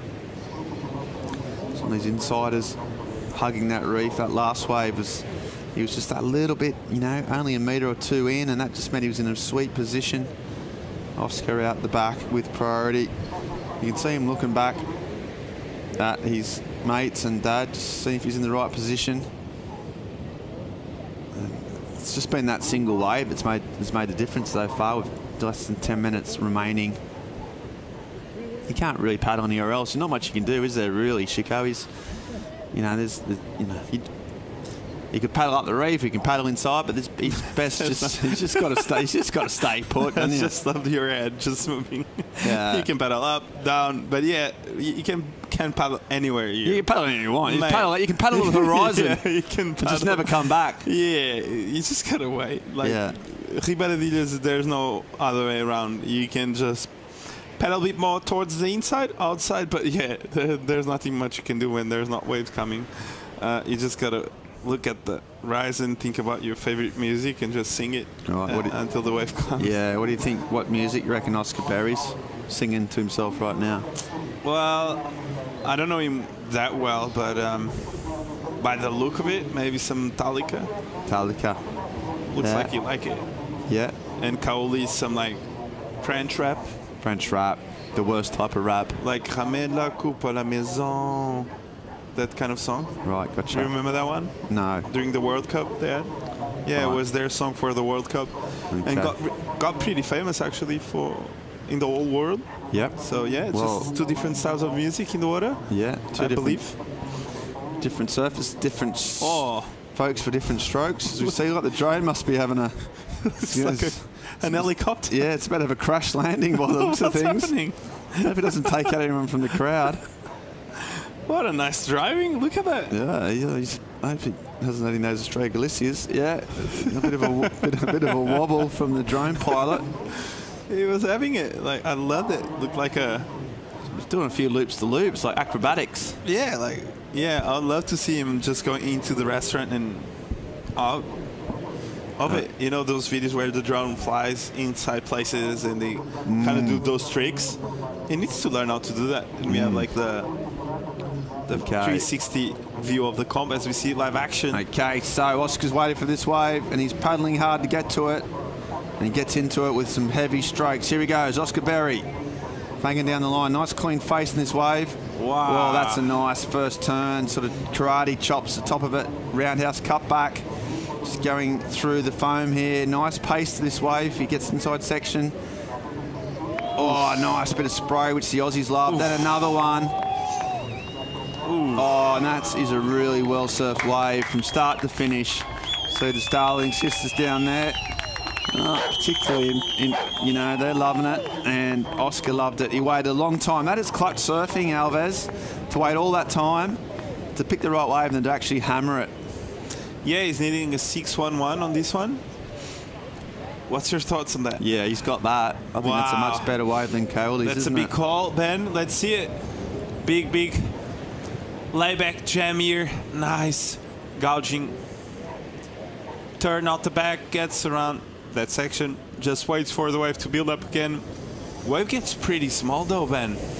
Nice snap here, gets up there again. Just the spray though he's generating, Chico. That's what I like so much. Even though you're right, smaller wave, the spray that he was coming off his board. Yeah, he got some really good work done out the back. And at the end though, the wave just got really, really small and a bit repetitive maybe on those last 3 turns. I don't know. I just feel But comparing it to Curly's wave, what do you think? Is it better than that 6.5?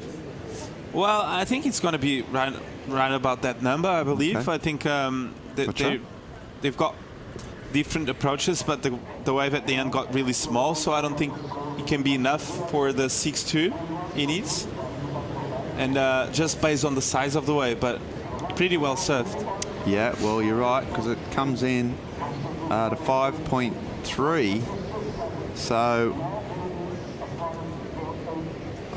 I think you called it. Yeah, I thought it was going to be up. Well, I thought it'd be more. I'm pretty not very good at the old judging, and the judges, obviously penalised for that smaller wave.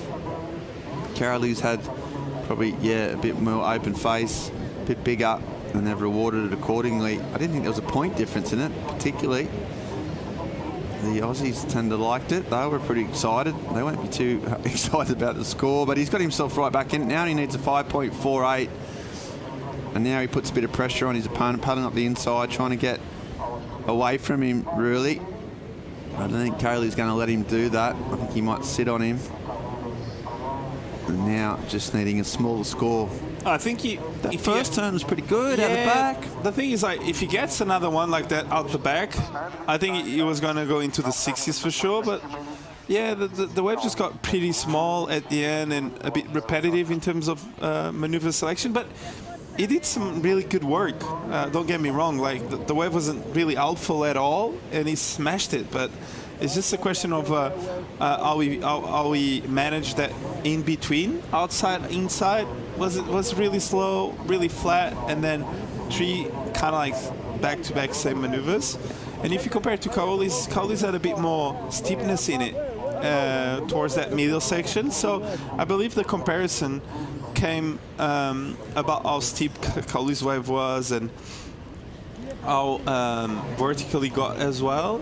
And I think if you compare both, I think it was well played by the judges. Okay, well, no matter what, it's locked in, it's locked and loaded. And so now Oscar just trying to get away from its Asian opponent.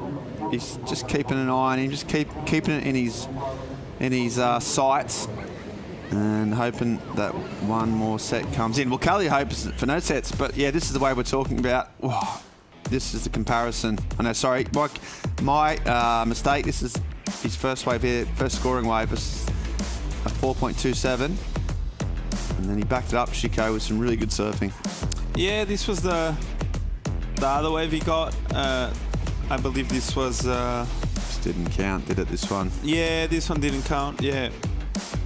This was his 407 and was not one of his best. But yeah, he's surfing really tight in the pocket. This was a throwaway on this hit, and this was the 6.5 I was talking about, Ben. You see, like, he gets a snap up there, and then gets another snap near the pocket, gets a bit vertical here, gets around it, another vertical snap there, gets a bit caught up on that one as well, but a bit of a snap, and he was able to finish it off near the rocks. Yeah, okay, well, yeah, I'm still not convinced, but that's what it is. And Oscar is small wave, so you think, yeah, it's the size difference here for Oscar's 5.3. He needed a 6.1. He was nowhere near that score, so it's not really academic. And then just gets a little bit smaller. Geez, he sort of went to town. Yeah, I mean, he's twice as high as the wave, isn't he? A lot of spray on that little runner. Did keep giving sections. I just think those 3 final turns, although they were small wave, they were pretty big, so... Yeah, maybe it could have gone a bit higher. I tend to agree with you as well. 5.3 was quite low for that one. Rewatching again and comparing.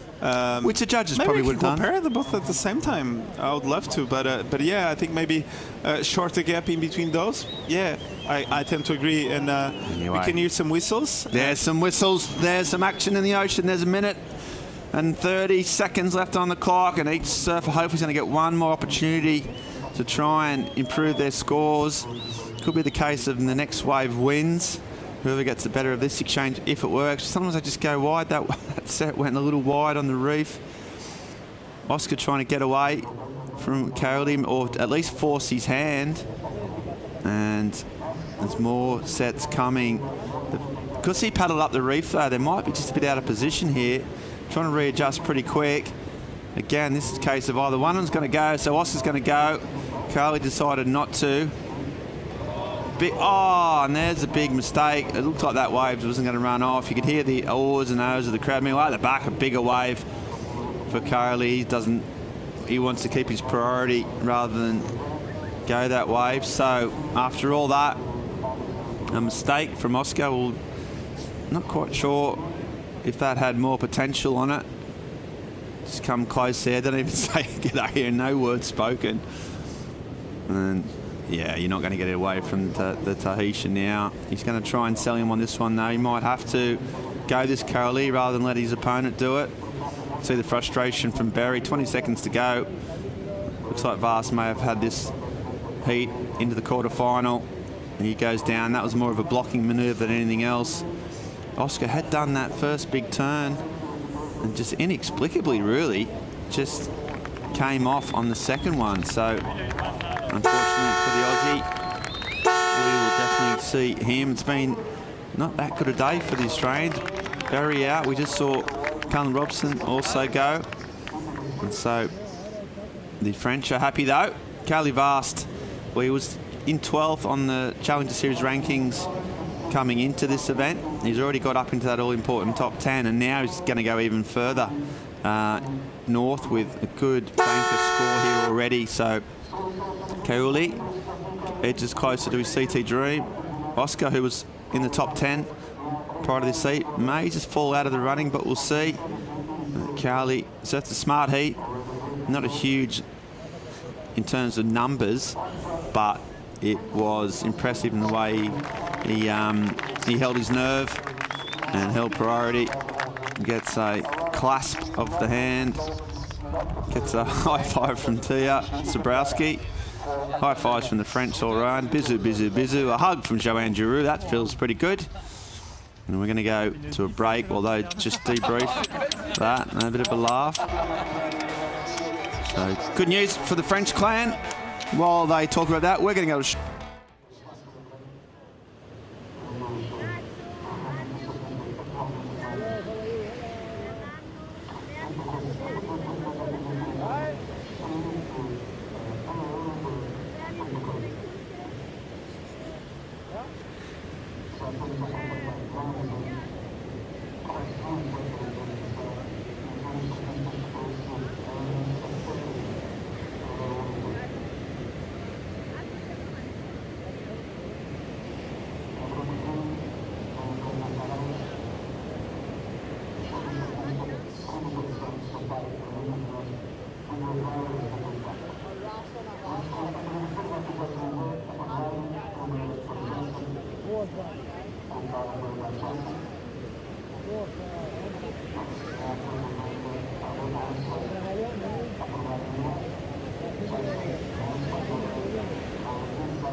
Welcome back to heat number 6, the round of 16. I'm Ben Mundy. I'm joined in the booth by Jess Starling. We just saw the promotional jerseys you can buy off the WSL app and online.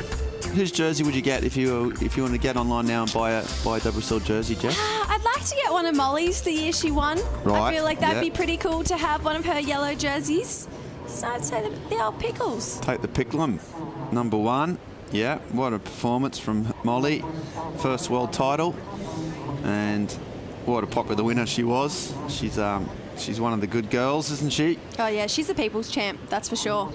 Speaking of people's champs, Jad's Andre.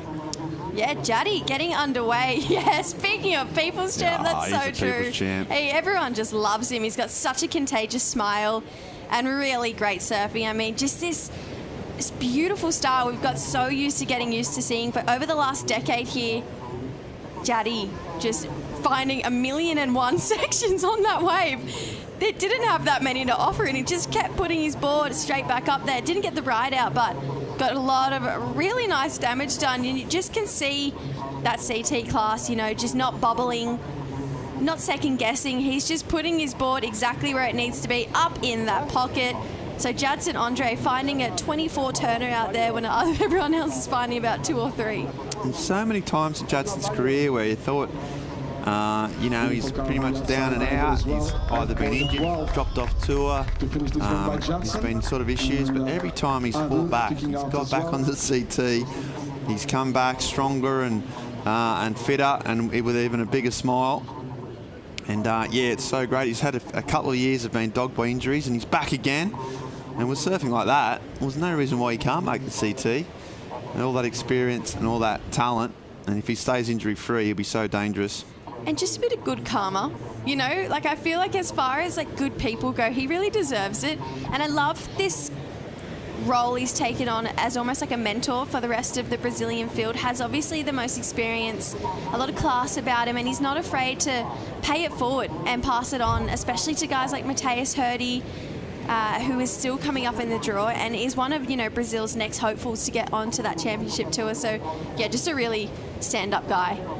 Yeah, on that role that was done by Adrian de Souza, really, he was called the captain, and he was pretty much the sort of captain of the Brazilian team. He was a natural leader, and yeah, Jadson has taken over that captain's role, and yeah, always got a kind word, always open to communicate, and to be honest, not just Brazilian surfers as well. Yeah. I saw him go over to Luke Tima, who he beat in the last heat, give him an arm around the shoulder after the heat, and just no doubt say, look, you're surfing well, stick at it, give him a bit of advice. So yeah, but he still wants to win. The problem he's got is that this guy on your screen here is Adu Amatrain. You've been particularly impressed with the way he's gone about his business this week, Jess? Yeah, probably the standout surfer of the event on the men's side of draw in my eyes. I mean, just thinking back to some of his performances so far, they've been exceptional. They really have. He's been going above and beyond and just surfing with a lot more strength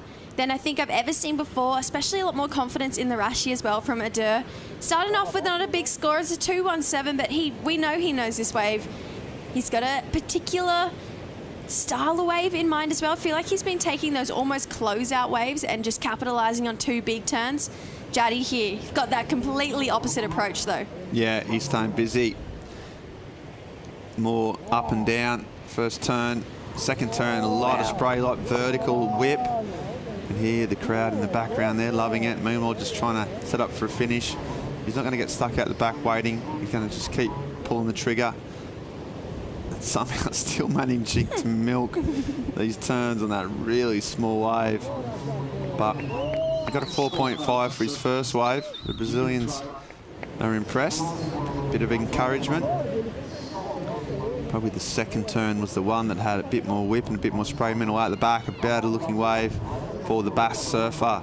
Just lets that one go. It's a little closeout, a little section, just folded it in the middle of that wave and effectively made it a no-go. There's one behind it, and Amatreyan will look for this, his first wave in anger in this heat, really, and that wave's not going to do it. So, again, not easy to read this lineup. That first set kind of closed out, and then he was out of position for the second. So, and we know that you can end up waiting probably, I don't know, at least 5 minutes between sets. And then if you miss a set, well, then that's another 5. So, you know, suddenly you can be on the looking at the 10-minute wait without catching a wave. Yeah, and it's cold. You know, it's definitely not warm, the water over here in Portugal. So you could see even in a couple of those earlier heats when we came back from the break, guys like Shohei, Luke Thompson, they were kicking, constantly moving because of how cold they actually were. So you could see a little bit of frustration there. He really liked the look of that first set he paddled for, but unfortunately just a little bit too deep there. Like I was mentioning, he kind of goes to closeouts and just maximizes on 2 big turns, and the judges have been really rewarding him for it just because of the hard rail surfing and just that style he's been approaching to this lineup. Jaddy, though, the opposite approach. He just keeps turning waves, keeps absolutely swinging at every section, and he's got the lead right now. This guy looking to answer back. Amatreyan, there's a roundhouse cutback, whips it off the foam, then starts to fang down the line. Whoa, there's a big turn, trademark, and winds off again. Another swooping roundhouse. Another one, just getting some findings on the inside. Now he starts to put on the afterburners and then clicks out the tail. So, kind of a lot of variety there, a bit of everything. Sort of traditional power surfing in many ways, Jess, and did a pretty good job on that wave. Yeah, did more than the 2 turns that I was giving him credit for. That was really nice, especially that second turn. We just love when he gets into those really steep pockets and just doesn't hold back, you know, surfing with absolute no fear. So good wait here for Adair to find this wave. Beautiful roundhouse start this one off, but this one here, money turn for Adair, and then comes around, gives us 2 calves. Not the craziest of calves we've seen, but does it get it on rail here? I thought maybe he misread this inside section. Did well to get the fins out the back on that inside snap. You could see he had to re-change his line coming into that final turn, but wow. They have been the moments that have been getting him through these really hard rounds. I gotta say, the size of this wave, the criticalness of that turn and the finishing one, you gotta think this is the best wave of the heat so far. Watch him re-change his line. He goes, oh no, I shouldn't be high right now. I need to get to the bottom of the wave. Bottom turn into this section. Release the fins out the back there for a with the finish. So staying super composed. And I love that overall performance right now from our Basque surfer. Oh, and Jaddy. That's just all happening. What are you doing out there, pal? Hello, mate. Where'd you come from? This is a 5-point ride, I believe. Really 2 nice opening whips there. It's just, I say it a lot about the goofy footers, but they're just so spring-loaded, and they kind of have to be at this wave. Finding those really steep pockets, almost surfing slightly behind the section and driving up into that pocket from behind the whitewash. So Jaddy, quick little check of the watch. Felt like that was a slight flex at the end of that wave. And here he goes again. I was just about to say, he needs to get bigger waves. This wave is a little bit bigger than his last one. Nice second turn here. He just has to bouncing to get through it, lacking a bit of speed. Floats over that section. And can he do a big whack in the pocket now? A bit more critical, that one. And then a finishing turn if he gets it in. Lacking the speed, the board speed of Adair.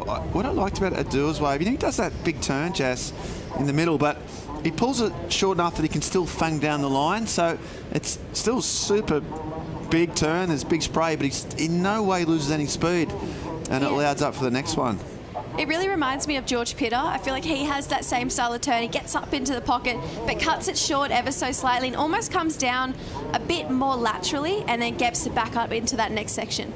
Okay, well, someone who linked in sections pretty well was Cowley Vast. He's down on the beach with Claudia. Kali Vest doing pretty well in a kind of a tricky heat. How do you feel to be on the quarters?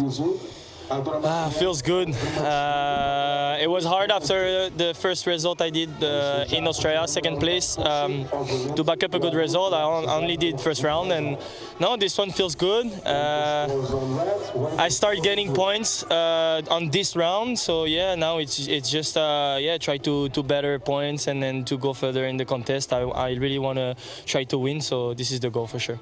It was quite hard to get you here. You have just such a big crowd here supporting. What does that mean to you? It means a lot.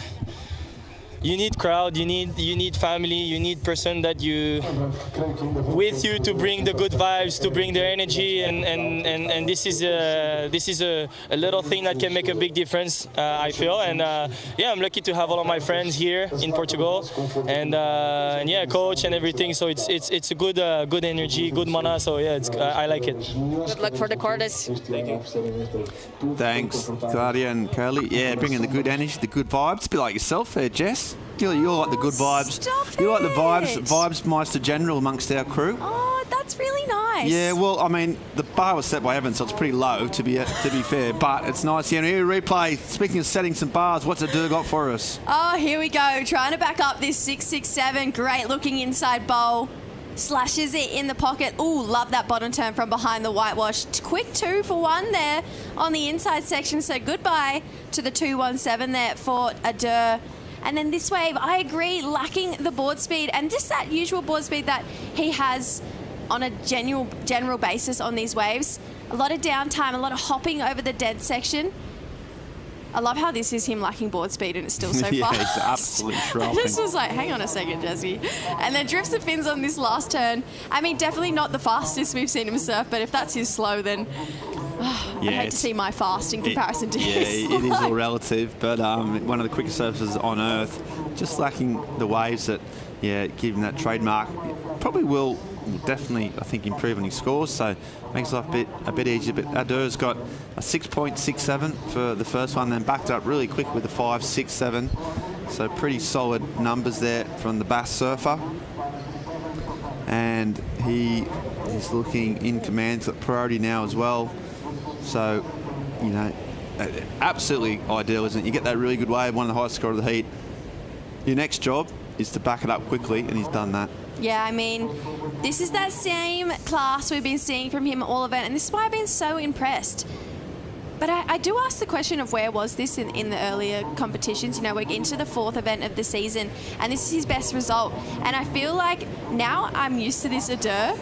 I've set high standards for people. I actually need to check myself a little bit, but I just feel like this is the level. And to be honest, it's CT level. And that's something that I haven't seen from Adu before. And I feel like if he keeps going at the rate that he's going and how hard he's pushing and the decisions he's making in heats, there is no saying that CT is out of the question for him next year. If he goes on a roll over the next 4 events and delivers this type of performances and obviously makes this heat and gets into those those later rounds, we could see him do something similar to some of those rookies of those rookies last year who had an end of year run to the championship tour. Yeah, for sure. He's got the talent level. He has, you know, he's been knocking on the European sort of qualifying series, doing really well here, but that next leap has yet to evade him. But yeah, with something like this, as you said, it's CT level, it's CT ready, and if he can just replicate this, yeah, he'll be super dangerous. Way down in the rankings, but well, he's got 1 foot in the quarterfinals, which should be a huge, huge leap. And, you know, he's got a lot to his surfing as well. Like, there's some footage. If you check him up online, you'll see him riding 15-foot point breaks up near his home, getting massive barrels on night. So he charges? 10. Oh, he absolutely charges. It's kind of part of the deal from that part of the world. If you're going to be a good surfer up there, you got to surf some of those heaving ledges. Yeah, so you can see in footage getting barrels on 8-9 foot guns. So he charges. So he's got that. He's good in these, smaller conditions. He's got the board speed. He's got a point of difference. He does have a point of unorthodox difference. style, even the hand placements and the way he goes about it. It just looks a little bit different to most surfers, which is great. It's a little bit unorthodox, but that means he stands out. So he's got, he's got a lot going on. To be completely honest with you, I'm in. Yeah. I'm really invested in his story. I would love to see him get to that championship tour, and the fact that he charges, great news, because it means he's not going to be scared at those pretty heavy water waves. Let's think about Cloudbreak. Let's think about Chopu, Pipe, which he's going to have to test himself in on this level as well on the Challenger Series. Yeah, that won't be a problem for a doer. Maybe just experience in terms of knowing the lineups, but in terms of just technique and actually having a crack at it, he'll be fine if he gets there. We're getting a little bit ahead of ourselves, but yeah, what a breakthrough performance. And sometimes it's just these events that just all clicks into place. It's a confidence game, isn't it? The right board, for example, gets you confidence. And then heading to Brazil, he could be a whole new sort of way of going about it. Yeah, and he's the highest ranked bar surfer on the men's side of the draw, and he's got some free real estate on the nose of his surfboard there. And I feel like the surfing that he's doing, just the performances that he's been putting on, it's open to anyone out there because he looks good. He looks really good. Well, that's the thing, and he was he was European junior champion. He was he was a European champion. He was pretty heavily backed as he was always identified as one of Europe's best surfers really young. He was heavily sponsored by some of the major brands, and then that stopped. That's what happens. You get a few poor results, and such is the way of the world at the moment in the surf world. And so, yeah, he's had to deal with that in terms of losing some of the major sponsors. And he's still having a swing, so absolutely. He'd be looking to partner up with people that invest in him, and on the basis of the way he's going about it, it's not a bad investment. But Jadley, something to say about that. A 6-1 for that last wave, so it was his best wave. Now chasing a 6.25 for Adur with priority. And yeah, we haven't had a bass sort of surfer on the tour, a male surfer. For a while, since Ritz, who's actually helping out and he's coaching, mentoring now. So, and Ritz was on the tour quite some time ago. I can't remember the exact, maybe 2014 potentially. Yeah, wow. 2009 he was on. So that's a good 15 years without representation from one of the sort of European powerhouse regions. So we're due some Basque sort of temperament. It's kind of been, as far as Europeans go in that top tier, it's kind of been Leo leading the charge over the last. Yeah, the Europeans have been a little bit underrepresented, you're right. We'll go through that when we come back and maybe pick out a few reasons why or why not. Why some of the French and the Portuguese as well. But as we see Adur's classic European style, we're going to go to a short commercial break and come back with more live action right after this.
Welcome back to the beautiful coastline of Ericeira. We're in a World Surfing Reserve where the world's best surfers have congregated here to Ribeira de Ilhas. And we see the Brazilian veteran Jadson Andre on another small wave. He's going to hope this hugs the reef and off a steep wall. Now he starts to pump through this little flat section and can't make it. So sort of talked about maybe Jadson identifying some of those bigger waves. That wasn't one of them.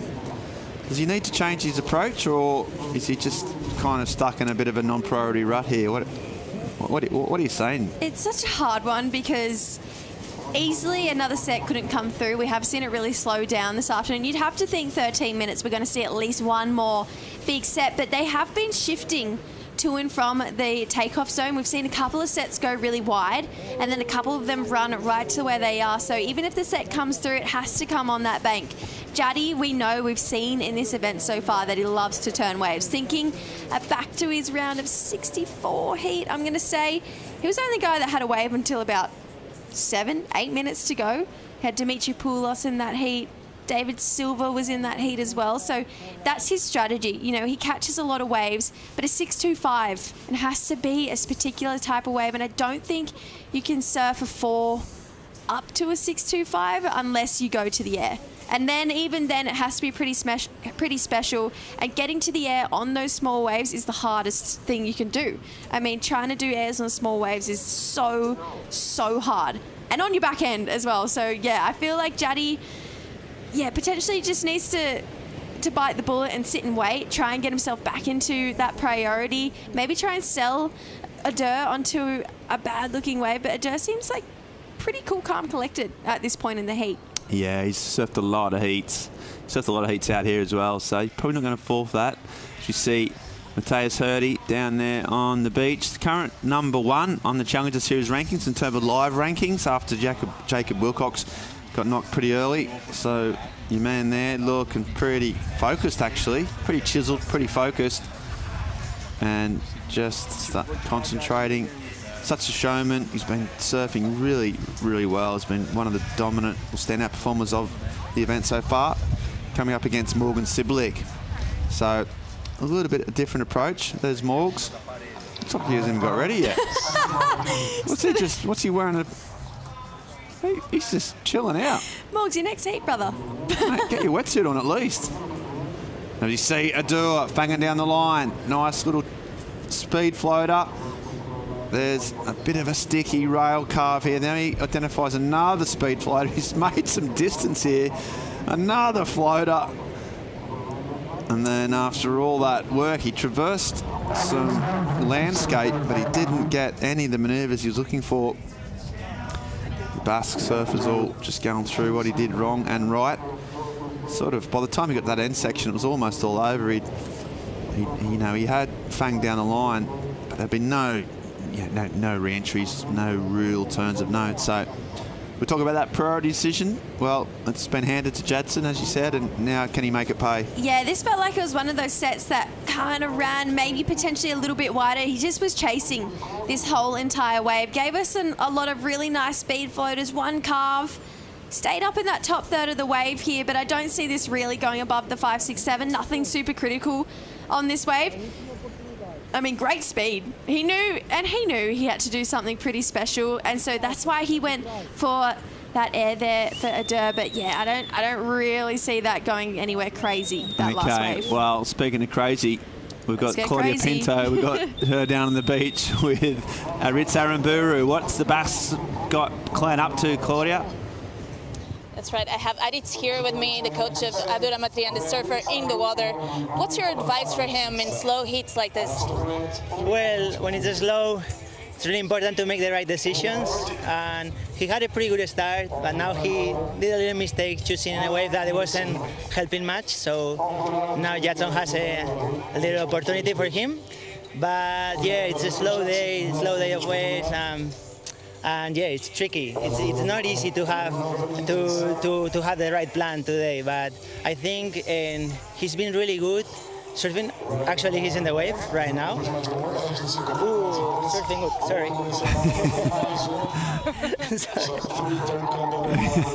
Call it for us, he's surfing Ritz. really good. He's having a really great week. He's feeling the energy, so hopefully it brings him like good results in this event. Yeah.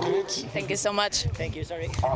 Yeah, he's got a little bit distracted by his surfer catching away. That was actually pretty selfish of Adua to like get away when. Seriously, like mid-interview. I know, it's like pick your timing better next time. I know, mate. You know, think about the broadcast. But yeah, he looked like he surfed pretty well on that wave. So we'll get the replay and break it down. But yeah, Ritz, you know, didn't get.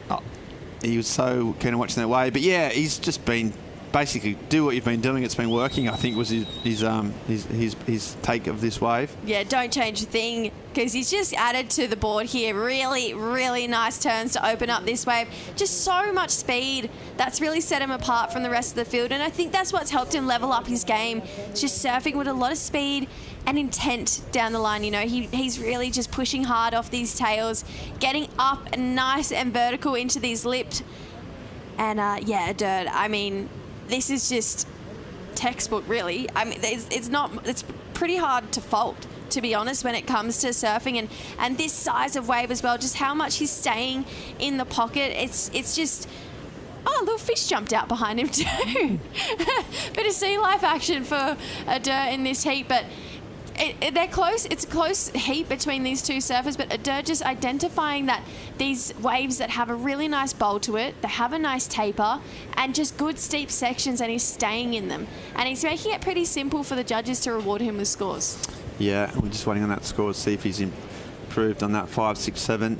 If that's going to make the score. It comes in at 5.23, so it doesn't change the current situation for Jadson.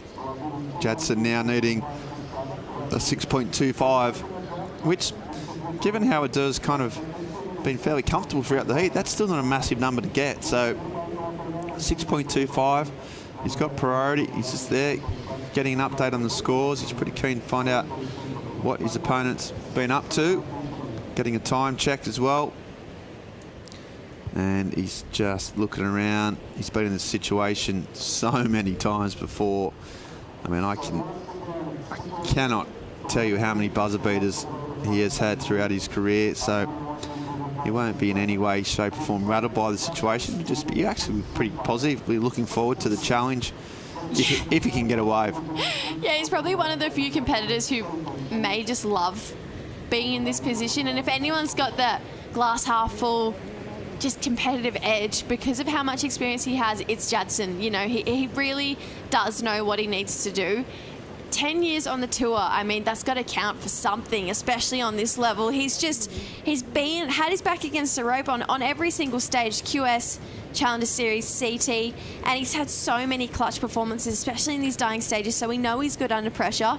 But right now, Jaddy, it's all going to come down to this wave selection. You can see he's settled down a little bit. He's not catching as many waves as he was before. He's not staying as busy as we usually see him, so you can tell that he's shifted his plan a little bit. He's slowing it down, knows he needs a bigger looking wave that's going to come through right on that knuckle where they're sitting. 6.25, it is so in the question for Jaddy, especially when it gets up nice and vertical. Yeah, and he has identified a little bit of motion in the ocean, a few sets at the back. He paddled out the back, and unfortunately just couldn't get a hold of that one. We might go to the recap now, see how we've got this position with just under 5 minutes on the clock. Adua Matrayan, well, Jadson came out strong, but then Adua fought back. Yeah, Jaddy started so nicely, and he just does a million turns on this wave. He honestly just keeps attacking every section. Maybe a little downtime here, but comes around and just starts to unfold. So Jaddy surfs this wave just really beautifully. This is actually his lowest score, so that's the 5. Oh no, sorry, that was the 6-1. That was his previous one. But Adua, like you mentioned, just come so far in this event. He's just got so much confidence, and you can see it in his surfing with turns, especially like that one. Really nice and tight in the pocket, giving us hard rail carves to talk about as well. And then finishes this one, rechanges his line, makes sure he attacks the steepest part, gets the fins out, because why not? So that's the high mark of the heat, that wave. It's a 6.67. Current backup for Adua, this one right here. 5.67. Had a bit of room to work with through this inside section after a fatter start. Slashes here for Adair. Really just lays into this 2 for 1 at the end of here. So the Basque countryman, it's just been looking so convincing, this event, of that he should be deep in this draw. Yeah, I can't really recall a sort of heat where he was needing a score with, you know, a few minutes to go, or there's been a bit of luck on his way. He's sort of held the lead pretty much in every heat he surfed. Now he's got that again. He's got 3 minutes to protect it. See Judson just going out the back, trying to get a bit of space, waiting for the bigger wave that paddles on the outside. And he knows he's starting to run out of time. A good performance from Judson to get this far. His first real result of note this year. But he's not done yet. There's still time. He's a battler. He'll never give up. The Brazilian's looking a little bit sort of becalmed at the moment. Not a natural Brazilian situation to be in. But I'll tell you what, if Judson unleashes his trademark backhand whips, they'll be going absolutely through the roof. Here he goes. He's looking at this one. Swings, just showing all his experience. He's not going to go away if it doesn't give him any opportunity to get a 6.25. That's the bare minimum he needs. And now he says there's been some type of change in priority, maybe. I think he's looking into his crew and saying, should I be down the beach or out Where further? should I be? Give me some direction. Lost in the middle here for Jaddy, so I think he's looking down to the beach. They're like, whatever, They're mate. all going. Who? Hard to say. Who, me? Hard to say. Out there, over there, because Jaddy's always on the beach. He's down on the shore, really pointing them in every direction. So asking it back from his crew right now. Bit of frustration here from Jaddy. Yeah, this is a bit of a crew crisis. You don't get that very often, do you? Uh-oh. He's upset. I mean, he's so experienced, but he still needs some help. He does, to be fair, looks to be up the point a little bit too much, especially with priority. Now he starts to come back down. And I tell you what, we talk about how nice a guy he is, but whoever's in charge of redirection of that crew, I wouldn't like to be him storming up the beach after the heat. 90 seconds now, and now he's redirecting himself, so he's going to have to just feel it out himself. He's got 1 minute. Yeah, trust your judgment, Jaddy. To get into the quarterfinals of the EDP Ericeira Pro. And he's still clapping and flapping. Now he's looking at his... yeah, it's really interesting to see exactly what he's trying to get. In second, it's 6.25. 1 minute, last minute. And a score. Okay, so that's... yeah, I'm a little bit confused what they're clapping and cheering, and maybe the sets, that's what they're happy about. Now they're getting more animated. Big set out the back.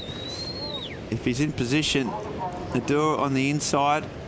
Judson chasing a 6.25 with 40 seconds on the clock. He's going to get one more opportunity, and here he goes. So this is it. Judson Andre. This is clutch surfing. What's he got? A little sort of slow first turn. Puts his feet on the back just to stomp it at the back to see if he can get some more speed. Now he starts to unwind. A lot of spray. Looks like this wave is going to finish off. And he claims it, and he was always going to sell that to the judges. Meanwhile, out the back though, Adura is still going as well. So we've got the two waves that are going to add to the judges' score. Nice turn out the back from Adura. Oh no. But just a little bit sticky through the sun and the glare and the foam. But he's still going. Nice carve. There's the hoot up. Well, Adura just keeps stinging. And then he likes that as well. So he gives himself a fist pump.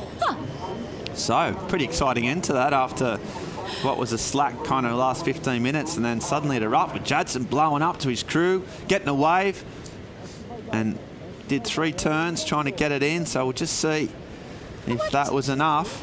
How much speed did he just have on that paddle in there? He's good at paddling. Are you serious? Yeah, he's very good at paddling. This was a great answer back here. Bigger looking wave, exactly what he's been waiting for. Sat with priority for a long time. That's a better looking turn here for Jaddy, and a great closeout turn. Big steep section. Felt like it was maybe selling it a little bit to the beach. Probably didn't get that big outside turn he was looking for. And Adura, I feel like he had to go this wave. Jaddy's really asked the question of that 6.25, but based on this wave, I see this going above that 5.67. Great turn there from Adura. Just buried the rail a little bit sticky. And then in through this midsection, that's when he really starts to unload. Gets a little bit more room to work with down the line. That turn, it's adding points here for a dirt. I see that going above that 5.67, which means Jaddy's 6.25 requirement will go up, and I don't see it being much more than that. So I feel like Adair is probably going to see himself into the quarterfinals. I have been humbled many, many times this event, so I will take it if I'm wrong. He doesn't look that confident. He was like maybe before that wave of Adurs. And here you see Jadson. It'll be interesting to see.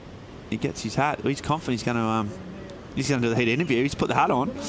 So we'll just see. He's running up. I'm interested to follow him and see how he's gone. Don't want to see his chat with his mates. Adur waiting for the score. Still a lot of tension. They don't know what each other did, basically. So it all comes down to just checking on that wave. Has Adur improved his total? Has Jadson got enough? A 6.25 before he took off on that.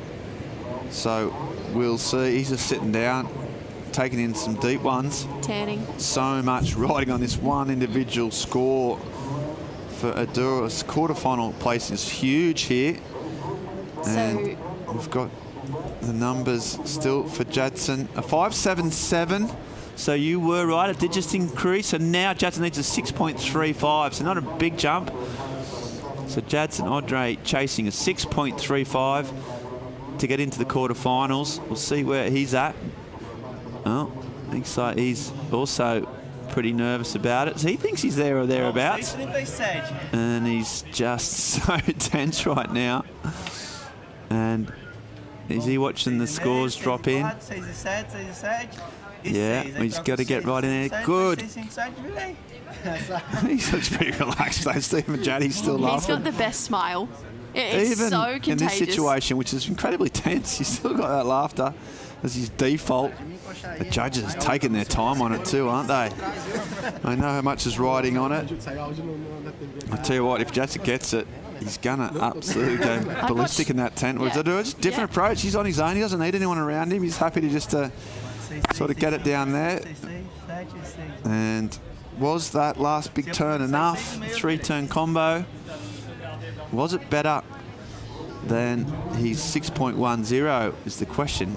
You kind of have to think it might have been, but it's so tight. And we just got to watch.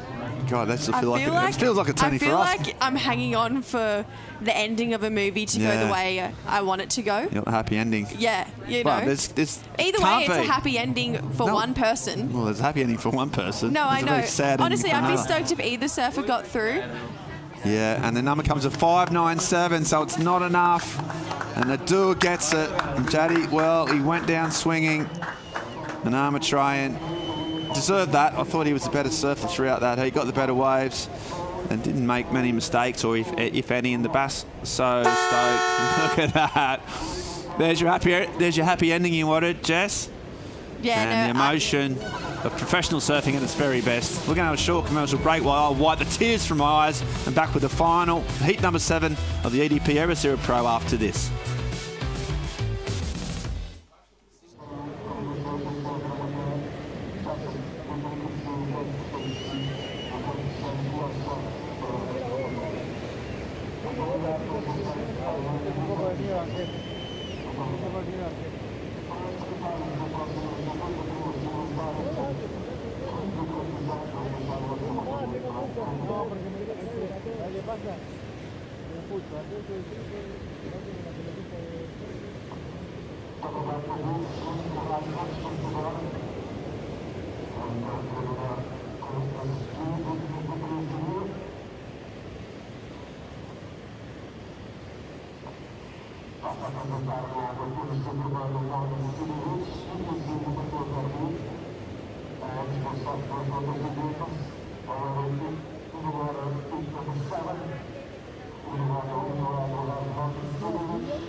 Tension builds in Ericeira on the Challenger Series. Morgan Siblick will have a pop at Matthias Hurdy. I reckon Matthias Hurdy will have a crack back as well. I cannot wait to see two intense competitors in peak form have a go at each other out here.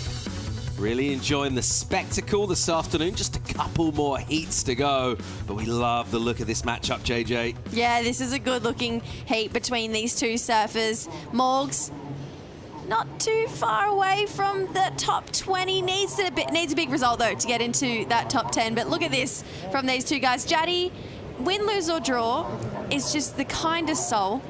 Great sportsmanship there. Morgs has weddied up, and he's out there, and he's surfing. Here he goes.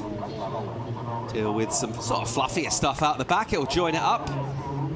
And then just carving in the pocket. Committed bottom turns, pushing straight up. High in the pocket, into the lip.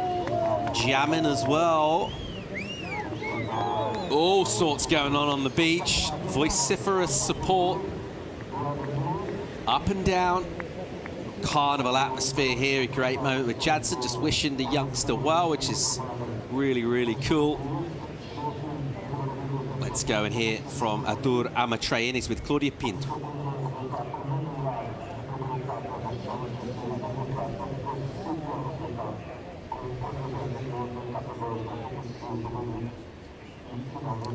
Let's go and check in with Adur with Claudia. Adur, wow, what a moment. The judges were taking a long time to bring up that last wave at Jadson. What were you feeling when you were sitting over there and waiting? Yeah, that was like the longest 2 minutes of my life. I was just thinking it was going to be the score because they were taking so long. But at the end, when I heard the 5-something, I was just completely like overwhelmed and so happy. Now into the quarterfinals in such a slow heat. Guide us through it. Sorry, what did you say? Guide us through your... Ah, okay, sorry. I'm still nervous. Yeah, it was a slow heat at the beginning. I got a really bad start, but then I was building the heat, did some good scores. And yeah, then it was about waiting for the wave to come. And in the last minute, there was this big set coming. And I was just thinking, fuck, he's gonna get the score, like for sure. And at the end, it didn't happen, so yeah, very happy. Good luck for the quarters, and congrats. Let's get it, guys. Go. Back to you guys. Zorionek, Adur, he's absolutely delighted he's through the quarters. What a massive moment for that young man. He's had good mojo throughout, and a tough heat against a wily old veteran, and a tense finish as well. Nothing he could do but just lie back on the sand and chill. And now he'll have a thorough debrief with his squad. Have another look at this wave of Morgs. Yeah, Morgs drives hard out of this first turn here and goes down on that second one. He probably knows that this is a big heat. Matthias is such a character. We're talking about maybe the biggest character on the Challenger Series, and he surfs with that as well. Comes in, gives us 2 snaps there with the fins drifting out the back, but Matthias, yeah, not quite capitalizing on his first opportunity. So Morgs just with the first completed wave. That's a great looking opening turn here from Morgs. Brings it back around to the foam. We can see him trying to generate speed with his whole body here. Holds that turn for a little bit longer up the top of the wave, straight into that carve. Staying in the pocket. He knows this wave so well. Great looking turn there and a finishing one. So Morgs, like I mentioned, that first surfer in this heat to have a total performance on a wave and got a lot of damage done. There was a lot of turns on that wave. Swinging and pivoting, displacing water. Let's see where the judges go with that number. He'll make his way out the back and consider his options. He'll have second prio underneath 30, but he will have a lead in terms of a better number. It's pretty healthy, actually. 6'5", solid for the Australian. Pretty interesting heat between these two. So we take ourselves back to pretty much this time last year, but just an event later over in Brazil. Both surfers had a chance to make the top 10, the scenarios they were set, and Morgs and Mateus came up head-to-head in this exact round. Morgs needed to make another round, potentially 2, depending on how other surfers went. Mateus knocking him out of Brazil and just absolutely squishing his hopes of qualification for this year's CT. So Morgs, he would be holding on to that, knowing that he wants to get one back on Mateus and try and get himself into that top 10, considering Mateus is already up at that #1 position. Out the back, Kade looking for a legit entry into the heat. Just a 3-point ride for his wave. Not a lot of action on it, but some energy on the outside. And a little position from him to get himself a look at the wave and to realise it's a softer one. I don't fancy that, but that'll give an opportunity to Siblick. And here he'll go, trucking down the line. Pushes all the way back. Doesn't clobber the white water on the rebound, but sort of tucks next to it. And then gets going again. Open up and he'll pivot. And that's the exact reason that Hurdy was not interested in that wave. Just didn't really offer a lot.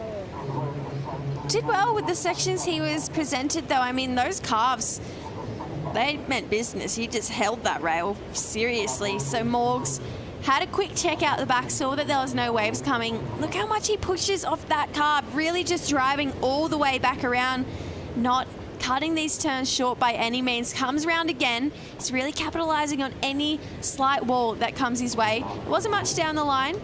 Only had a 1.7, so yes, he's going to apply a little bit more pressure. Nothing crazy. What stat I'd quite like to see? Yeah. Percentage of waves where a surfer stands up and looks out the back before they do a bottom turn, coming in as under a 5. Do you know what? Drop percentage, I reckon? 100? 100%. 100%, mate. 100%. Morgan Siblick's having a pretty good year in 2025. Had a couple of entries to the CT in his region as a wild card, and he lit it up, actually surfed really well. He's already been there. He's been a Final 5 surfer. Feels a little while ago now, though, for Morgs, and if anyone was wondering if he still had the caliber, he showed everybody with some pretty solid performances. This was Bell's first of all. Somewhere he's had good results in the past, and he looked great. Oh, he looked fantastic, to be honest, Paul. I mean, just absolutely laying the rail. Very similar conditions to what we're seeing over here, but that turn there, this was the highlight of Bell's and Morgs for me. So critical, so clutch. Drifted out and over these big foamy sections. Like I mentioned earlier in the week, working with Hoggy for these wildcard appearances, and just a combo that really paid off for Morgs. Found himself back in fine form. I'm calling vintage Morgs. This seems like the same kind of Morgan surfing we saw that got him all the way through to a Final 5 appearance, 5th in the world on his rookie year. Bring it on. Get him back on the CT. Morgs has got his mojo back. He's going all right here in Ericeira. He's going all right in this heat with that 6.5 locked in. 10 minutes off the clock. Heard he's done no damage at all to the scoreboard. He does have priority, though. Unable to connect with anything as yet. He's been kind of picky since the opening exchange, but there has really just been the one quality wave, actually, and it was Morgan that snaffled it from the get-go. That was the 6.5. Elsewhere, smaller stuff. Stat I'd like to see, which I also think is 100%, mate, is claims in heats. I think we're probably sitting around that 100% mark. Yeah, I'm trying to think if we've had a claimless heat. I don't think so. I There's don't a lot even of think it. the early rounds. They're all up and about. Favourite claim so far? Anyone scream out at you? No, it's probably got more contenders for least favourite than fave, to be fair. Yeah.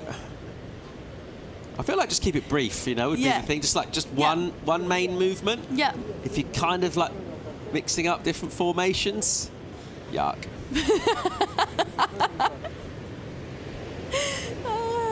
Funny. Aligned though, I agree. I don't mind just just kind of beating the chest. One little. That's more to fist himself. pump. Yeah, the Tim Henman, the little fist clench. 23 minutes and just over 45 seconds on the clock here. Mateus Hurdy just chilling out the back right now, waiting to fire up, but a huge moment for him. Last year on the CS in Sakuraba, he actually went on a charge in this event. He set himself up late season for a possible run at qualifying. And one way of doing that in Sakuraba is to go huge for a 10. That's what he got here. Unbelievable. Wow. I mean, I actually forgot about that, believe it or not, and that was just crazy. This was such a crazy air. Is that maybe the best one we've seen in competition? I mean, just that perfect look back to the beach. It had to be a 10. Coach Leandro, he called it as well. That's the next event following this. So already has class there, already has 10 points there. That's going to be a really, really cool kind of pep in his step, knowing that he's sitting at the top of the rankings and going back to an event that he's had a 10-point ride at, and it's also in his home country, so lethal from Matthias Hurdy. Yeah, getting the flip done. He's got that about him too. There's a specialist at the airs. More of a day of turns out here right now in the current conditions. Did see quite a few punts go down yesterday in the morning. Things are smaller, but today it has mainly been about thwacking sections. Going fast, trying to find the lip. He's trying to find a wave really at the moment on the prow. And a little reposition. Seeing if anything can pique his interest.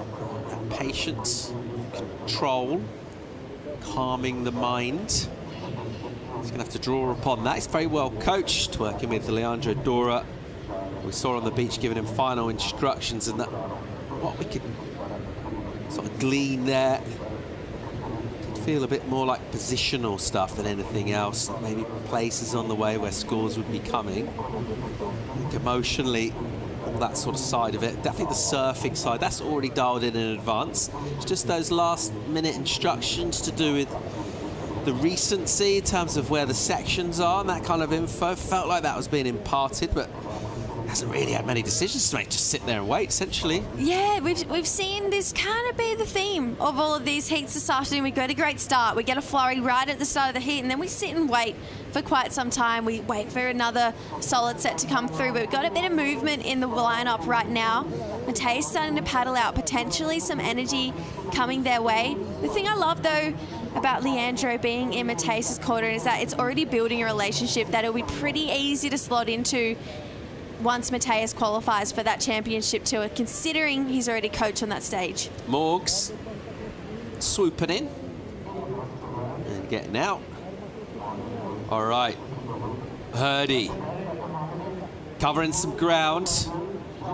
He'll float past Morgan Siblick, and then he'll wrap one in the pocket. This section just sits down a little, so he gives it a nice turn, but he would love to get up. He will do by a combo,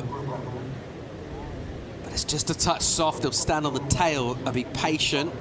Then he'll gather some speeds. And a nice variety as he first releases the tail and then swings around in a tight pocket. One more maneuver to finish as well. So a lot of content there. He waited a while for that wave. It's going to feel a lot better. His best for sure. It's going to put him in a reasonable position. Yeah, he's got his first total package finish as far as start to finish on a wave goes. Got some nice turns done, gave us a lot of variety as well. Maybe the wave lacking a little bit of juice and sauce. I'm really excited to see it from this front on angle. So came up, builds speed, floats over Morgs there from Matthias. Flat section here though, so really well to hold that rail all the way around. Steepers up a little bit more there, so that's a better turn from Matthias. Check snap. Brings it back around again. So you see what I mean? No real critical major turns done so far at this point in the wave. That's really nice surfing with great speed here from Matthias, and he gets to finish. It was a really well put together wave from start to finish. It felt like it was lacking a big moment on that wave where you sit back and you go, oh, okay. Yeah, there's some serious points in that. So it was a nice, a well-surfed wave, but I just don't see it going close to Morg's 6.5. Number in for Matthias Hurdy. It's a 4.67. So he's in the heat. He's brought his requirement down. Needs a similar number right now to get past Morgs. Morgs has priority though. And all the while he's sitting on a 2.5, you'd expect him to use that priority and improve on that. So waited a while, yeah, less than a 5. What do you think of that decision with the benefit of hindsight and having seen the score?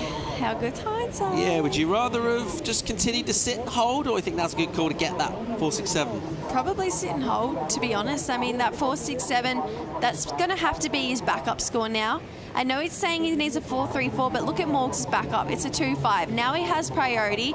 You'd have to think potentially, you know, he betters that 2-5 in the next 18 minutes. You'd like to think so. You'd honestly hope so. And then Mateus, that 4-3-4 quickly becomes a 6, maybe more. So that 4-6-7 is going to have to be his backup. He's going to have to find a better wave than that last one and surf it up. He's up and riding now. Yeah, windmilling onto one.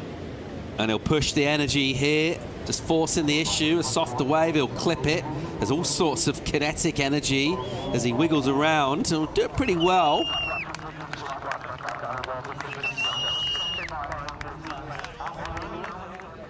So active, busy. They're moving the scoreboard along here. Let's see exactly how much by. Great energy on this wave. Look at that board just staying so alive. That's a really nice hook into a snap here, straight into, wow, really love that bottom turn. Straight into that finishing turn here from Mateus. That's the energy he needs to bring to every single wave. You can see him with no downtime, just attacking every section that came towards him, finishing big as well. So that's the last thing the judges are going to see, and that's the last thing they're going to remember. So it's all, but not all about feel, but there's definitely a big factor of feel that comes into play for these scores. And that last moment on that wave, it's going to make him feel something good. And I feel like that turn had a lot of spice in it. Yeah, might feel a little bit different if Morgs gets a bomb. Morg will get a wave that will require him, cause him just to kick out immediately, because there wasn't a lot on it. He'll know where Mateus is. And he'll go back for Pryo again. He'll get another chance. Let's see how he goes here. Sibilik, first turn's a setup, bang. Up there in the lip and down, and then jamming. He'll hit it again. Aussies like it. Saw a bit of tail and fin, a big wrap into the white water. Another slice. Carving once more. Perfect approach, really, to this wave. It is sort of a short pocket, and he stays in it the whole time.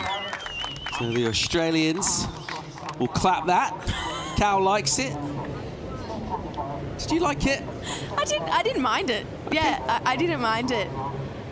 I love to see it from this front on angle. Sometimes that wave, that angle from up the top, it's hard to really get the gist of how critical these turns are. Steeper section there goes up and into it.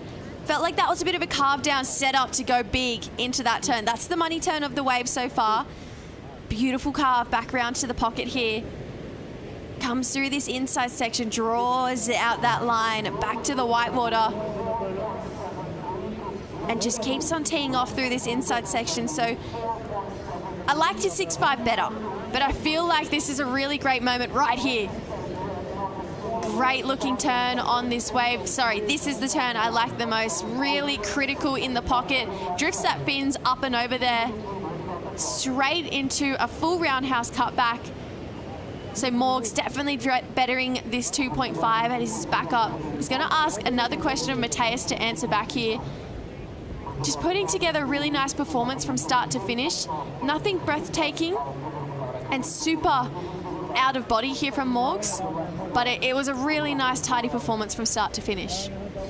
Decent number for him, 5-1. Adds a bit of pressure on Mateus Hurdy now. The requirement on the Brazilian, 6-8-7. Just under 14.5 minutes remaining. So far, so good for the Australian. Morgan Sibilik. Hurdy with priority. We'll have to do some chasing. Time for a quick break here. When we come back, find out who's going to quarterfinals. That's Sibilik and Hurdy. We'll be right back.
Back to the action here in Portugal. Purdy on his way back to the peak. That means he's ridden a wave. Was it a good one? Not really, no. He used priority, didn't use it that well. It doesn't go in his top two. It's a 4.43. Dropping in for him, so under what he's got, which is a pair of fours. This is that wave. Yeah, nice swoop back to the calf here. Not a great looking bowl ahead of him, so he's going to have to patiently wait for this one to really start to steepen up. Another slash here from Mateus. Really love how he drives super hard off the bottom. He stays really electric through his ankles, just keeps pushing up and over those whitewater sections here. Look at that fin, completely out of the water. That's a good sign of a great bottom turn. Doesn't go into his top two there, so just feel like he's lacking a really impactful opening turn. We've seen that the judges absolutely love that. See if Morgan can get it done here. Morg's driving. Signature wrap. Building up the speed again. Into the lip. A smaller wave, a little bit softer. Well, quite a lot bit softer, actually. He's pushing pretty hard, but can't overdo it.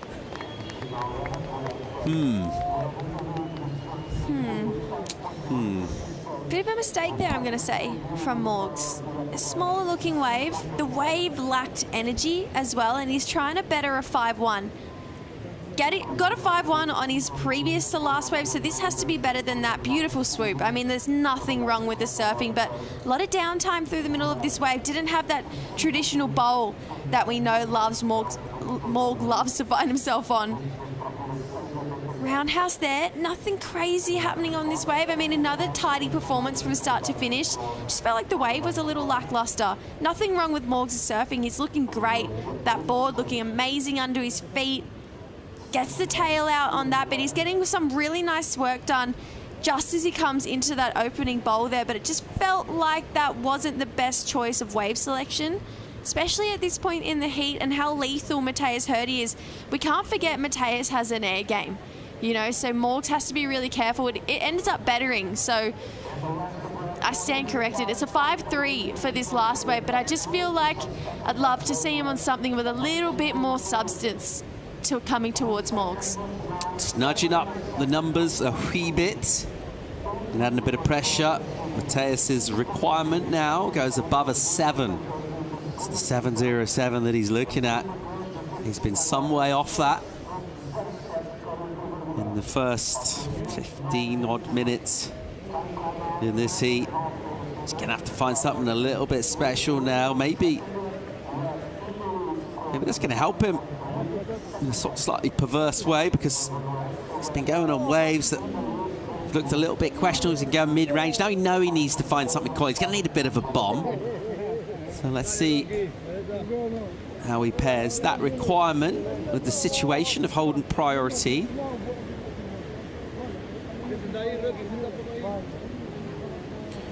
Nine minutes on the clock right here. It's a Friday afternoon in Portugal. Always a great place to be, and with good company, and who better than Chico by Chico Alves? You're out and about on the beach, Chico. What have you got, mate?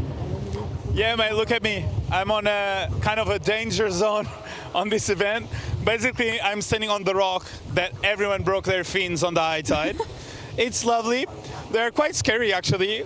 Thinking about them surfing on top of this is quite hectic. But you know how I am, Paul. I love to just get on really hectic places, and I'm loving it. Yeah. Yeah, mate. I know how you are. What are the waves? What are you thinking on the waves, mate? Conditions right now, just in terms of this team, we've seen a couple of choices, kind of questionable in terms of surfers looking for scores and getting kind of lowish numbers. Is it hard to identify them? Yeah, basically we are watching Matheus on this one, so beautiful wave by Matheus. He needed this. He was a bit behind. Let's see what he can do. Nice floater there, gets around it, and a bit of a fall. Yeah, it just comes unstuck there. But yeah, conditions are looking great. I have the best angle. I think I have the photographer's angle here where I am. Oh, I almost got a bit wet here, but yeah, it's looking amazing. Crowd is here. Look at this. Everyone is here.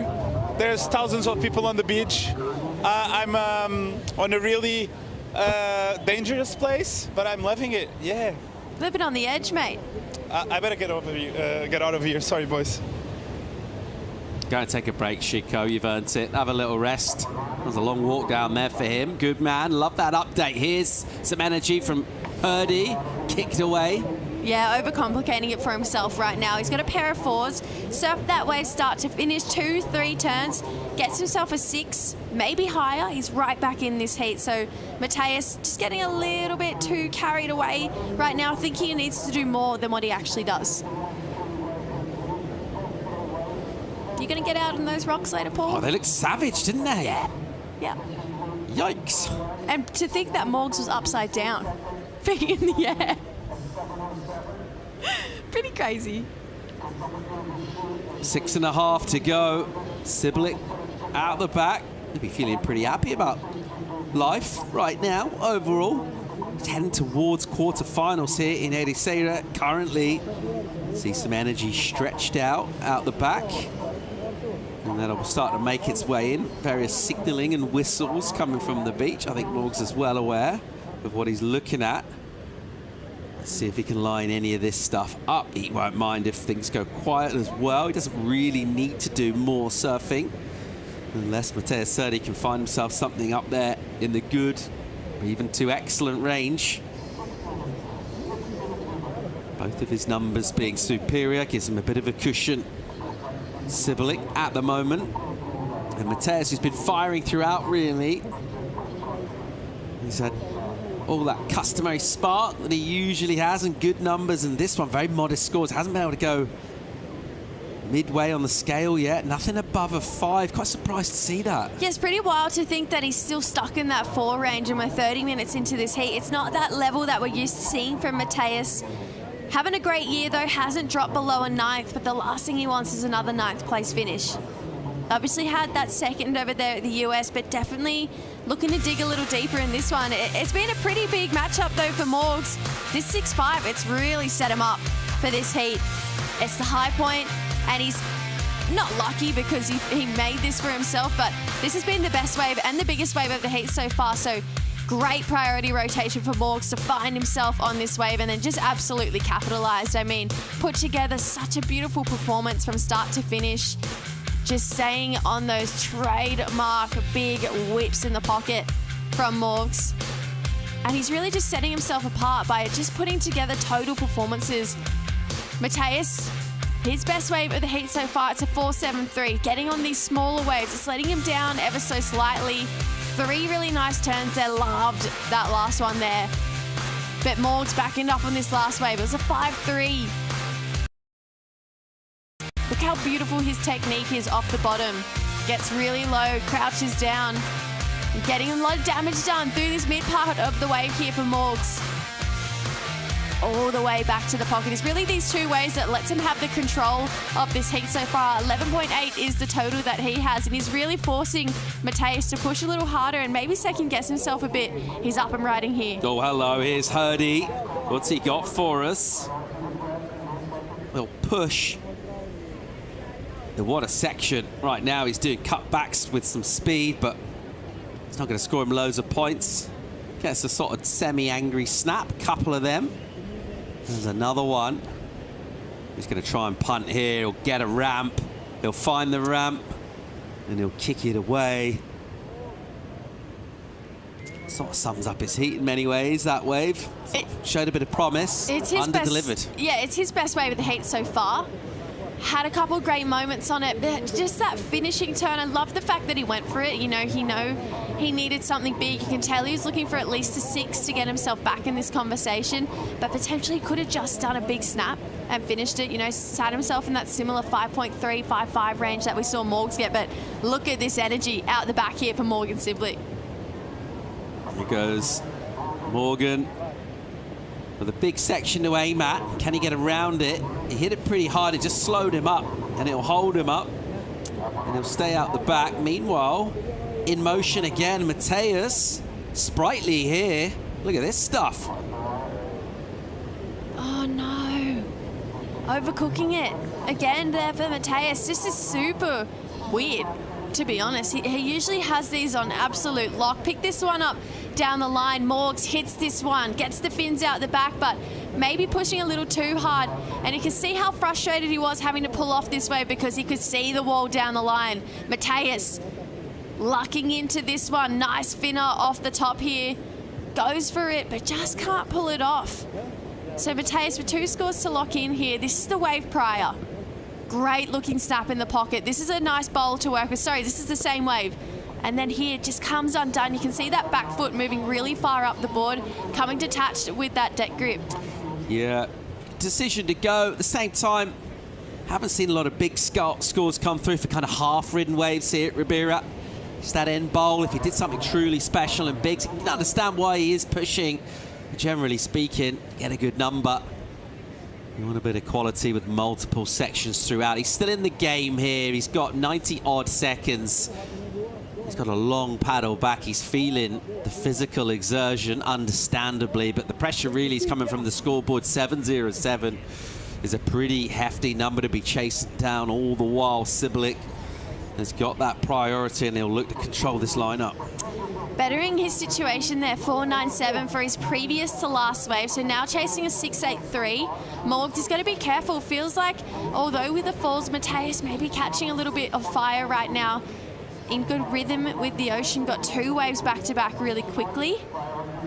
Don't really see him bettering that 473 on that last wave, and Morgs, his score's going to come in under.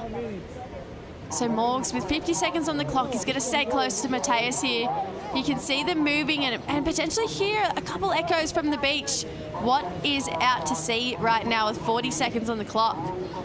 Oh, it's a scary opponent to have needing a 683. Maybe the scariest, just because of how many tricks he has up his sleeve. At the same time, I think Morgan still will be relishing moments like this. A great position to be in, really, isn't it? To have this control at the moment. And I think he'll be very up for this kind of task as well. He'll enjoy this if he indeed does get the win and get through the quarters. It certainly looks that way. This will be a victory for him that will be significant in a number of ways. We mentioned that battle they had at Sakurema last year. It's a nice moment there. And it will be Morgan Siblic heading to quarter-finals here. The Australian crew are enjoying that. Brazilian section's a little bit more quiet at the moment. And it's locked in. Penultimate heat of the round. Siblic goes through. Taken down. The surfer who, as of paddling out, was in #1 position on the live CS rankings. There's a very reasonable chance that'll get shook up over what will become finals. Getting close to having all of our quarter-finalists decided. Just one more. Our 8 quarter-finalists to lock in. Will it be Liam O'Brien? Will it be Eli Hanneman? Find out right after the break.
The EDP Ericeira Pro is brought to you by EDP, official energy of the EDP Ericeira Pro. By Visit Portugal, Europe's best surf destination. By the Mafra City Council, Ericeira, a world surfing reserve. And by Mayo, official tech partner of the WSL in Portugal. Welcome back to the action here. The Aussie squad, fire from them. They love it. Sibilik through to quarters. And then enjoy this moment on the beach here. We've got a couple of surfers left in the draw as of now. One of them's in the water right now, representing Australia. It's Liam O'Brien. He's taken on Eli Hanneman, obviously two of the outstanding surfers, based on the fact that they're on the verge of quarterfinals. I'm joined by Ben Mundy in for the call. Ben, your thoughts on this matchup, this afternoon, this event, life in general, more broadly? Life in general, I would say, is hovering between a 9.5 and a 10. The matchup, I would say, is probably one of the form heats of the whole event. Two of the best surfers so far. What was your other question? Either way, I feel really good. I feel good about where I'm at, who I am, and why I'm here. I like Liam O'Brien surfing. I like Eli Hanneman surfing. The two of them kind of very different in their approaches. Well, which one's better suited to these slightly kind of crossed up conditions here? Which one's going to make a better go of this? I'd say Liam links his turns a bit better and makes those dead sections look a little bit more smooth in transition. But if there's a couple of like 2 or 3 sectiony waves, that's when Hanneman sort of comes into his own, especially with his air game. Lob's not got a better game there. So yeah, it's going to be tight. 2 different styles and Lob's up and riding. O'Brien here. Pretty precise. Sort of a light touch, not doing too much, not forcing anything. Just chases a section and tags it, and he'll try and come from behind. Gonna go up on the white water. I like surfers with nicknames as well. I think the nicknames are disappearing from the surfing business, Paul. Especially the surfers. They used to be like a mainstay. You had your MRs, you had your what was it? They That's just his initials. Your TCs, yeah. your MPs. Great days they were. Your MPs, your PTs. I mean, it was just nicknames galore. Now, you had the Wounded Seagull. BL. You had your BL. No, you had your Dummers. You had, you had all those nicknames, but they just seem to be disappearing. But now you got your Lobs. I like it. Who else has got what's Eli Hanneman's nickname? What's Oscar Berry's nickname? I don't know. Oh, I mean, you can't count that. I mean, come on. Yeah, I like nicknames. I think they should bring them back. I mean, even Lob is good. It is an acronym of his name. I just couldn't get that full section, but yeah. What's your stance on coming up with your own nickname, though? Does it need to be assigned to you at generally kind of infant school, maybe secondary school? Yeah, impossible. You can't. If anyone trying to assign their own nickname, see you later. Yeah, absolute jokers. Yeah, and it's only come back to bite them with an even worse nickname than the one they come up with themselves. Time to go here from a man named Morgan Siblick. He's standing by for an interview after a tough heat, and he's through the quarters. Yeah, boys, I have Morgan with me. Morgan, you look really good out there. Really hard hit against Mateus, one of the most informed surfers of this event. Talk me through it. Yeah, I was super nervous this morning, actually. Yeah, Mateus has been in form all year. He's battling with Luke Tomo at the top there, and I feel like those guys are just taking all the points. So stoked to get through that one. Yeah, I don't know, it's just like super tricky conditions and kind of deteriorated a lot throughout the day. But I don't know, I'm just stoked. I stuck to my game plan, waited for the decent ones and just closed out the heat. And yeah, looking forward to the rest of the event. It looks like Sunday's going to be pumping, so pretty keen on that. What was your game plan knowing it was such a slow ocean? You saw it's like Carl's one and was like flat for 20 minutes. What goes through your head when you're going in and knowing there's such big walls? Was your game plan to take like 2 quick ones or just drop anchor and wait for the one? I don't know, it's just, yeah, if one came to me, I was kind of going to go with good shape. I wasn't going to, change for discriminate against the size of the wave. And I was just super fortunate that one came right up the top, and I don't think one had broken up there all day, so I was stoked just to get that one off Mateus at the start, and that kind of just set me up for the rest of the heat. Yeah, you look amazing. Good luck for the next round. You want to send a quick message back home? Yeah, if anybody's awake, I think Mum and Dad and my girlfriend have been getting up, and just everybody else back home in Oz, thanks for tuning in, and hopefully bring it home. Come on, let's go. Bring it home. Good luck for the next one. Cheers, guys. Back to you, boys. I like that. He brought out Luke Tomo Thompson. He's got the nickname Memo as Morgs. And I like that. I like the fact he is discriminating. He's not discriminating against any wave heights. That's good. Lack of discrimination is always helpful. And he's bringing it up. I don't know if they are watching them back home, the Siblick family and friends, 2 o'clock in the morning or so, Oz time. They might have set their alarms or stayed up, you never know. But if they don't, they'll be up first thing and they'll be waking up to some very, very good news that their son, colleague, friend is into the quarterfinals of the EDP Ericeira Pro. Yeah, he's really well placed here. He's put a good event together and could get really, really good from here. It's been an excellent match for conditions throughout.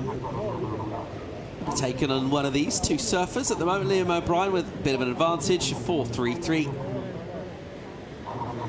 Then he'll go from behind sort of an awkward looking crumbly section here, so the waves have been quite a bit smaller. He doesn't mind it. They'll go from a long way back and wrap.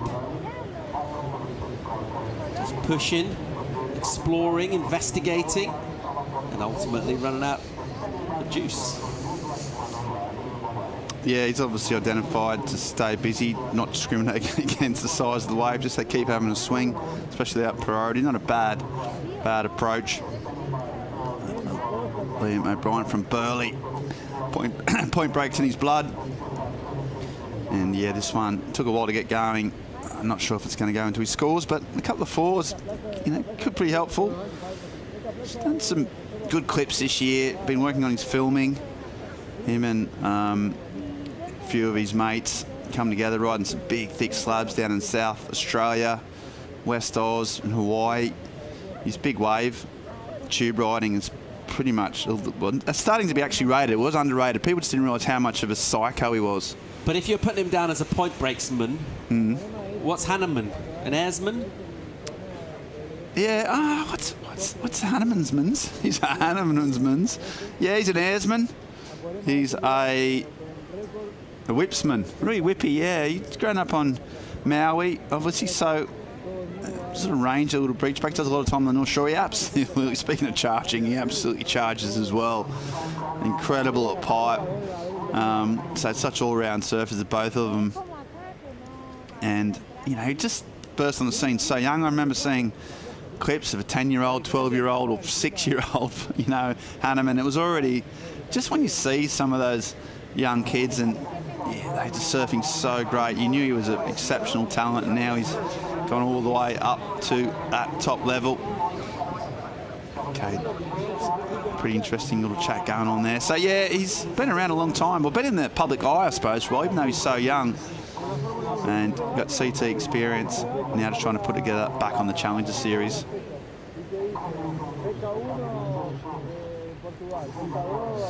A little bit of distance between these two out in the lineup. Not loads of distance on the scoreboard, but it is the Australian O'Brien who will get a 3 for his last effort. Bit of an underpowered wave. He's got a modest total at the moment, 7.33. Time will tick away here. We haven't seen much in terms of sets, I think, since that last one came through, the end of the last heat. Maybe 12, 13 minutes ago since we saw a proper, legit set with a bit of size on it. Kind of due one soon.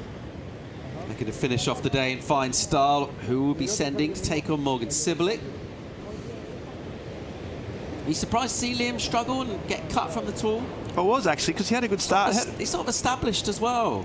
He had a good year the year before. Injuries played its part, actually, as well in that. But yeah, he's so capable at this level. Hold that thought, though. He is a capable surf up and riding. Hanneman pushing. Oh, whip all the way around and then up with a layback. Almost overdoing it, a bit frantic and frenzied. And a little bit jagged. And apparently quite funny as well. Hilarious. Nothing like seeing a wave peter out on your opponent. Yeah, someone had cracked a funny one, hadn't they, that time of the evening. Long days on the beach. Result was in the middle of it, as usual. And that wave, having waited, you know, an age for it. He just said, maybe just the one turn where he really went for it, maybe even over-egged it if that was possible. This one here just gets the fins out, pretty radical. He recovered pretty quickly, to be fair.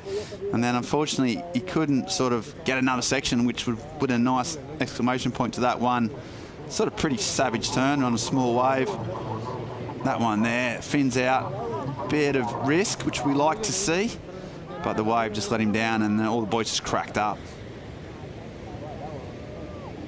Yeah, Lob had a few interesting. I mean, it's just that we keep saying it, the caliber on the CT, it's a whole new range. The cut is still pretty brutal. You got more opportunities this year, but still, you know, you can make a couple of mistakes and already you're up against it. So there was that factor.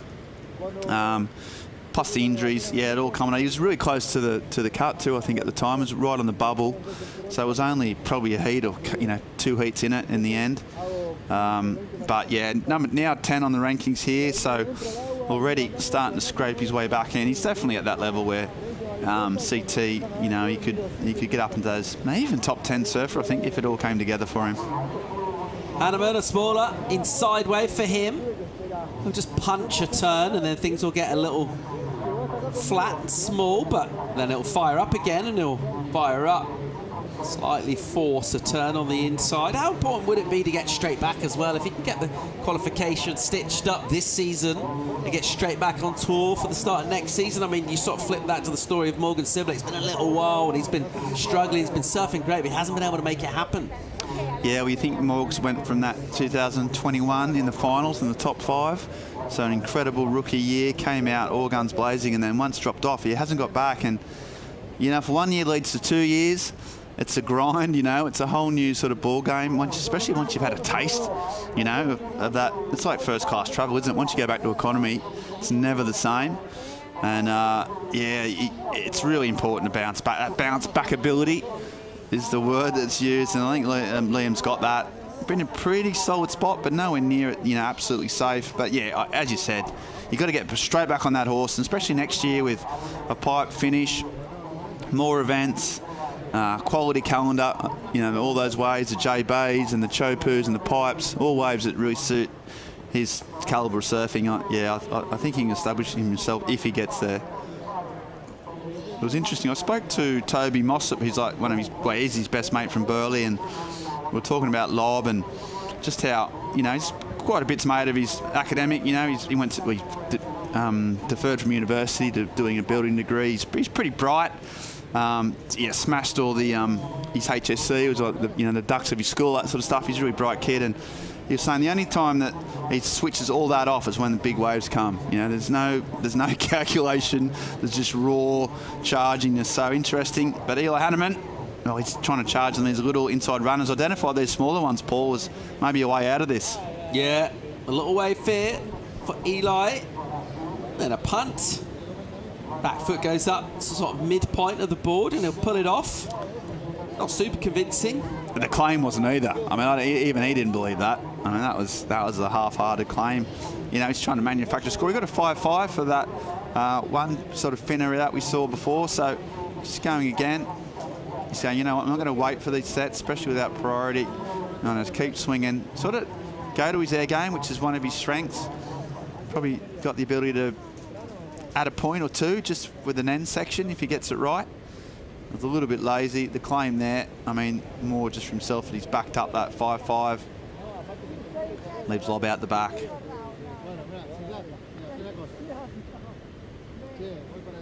Kind of just like that, Paul. We're just sort of through to the quarterfinals, aren't we? Just sort of one of those things like they say, what's the expression? How does catastrophes happen? They very slowly, then very suddenly.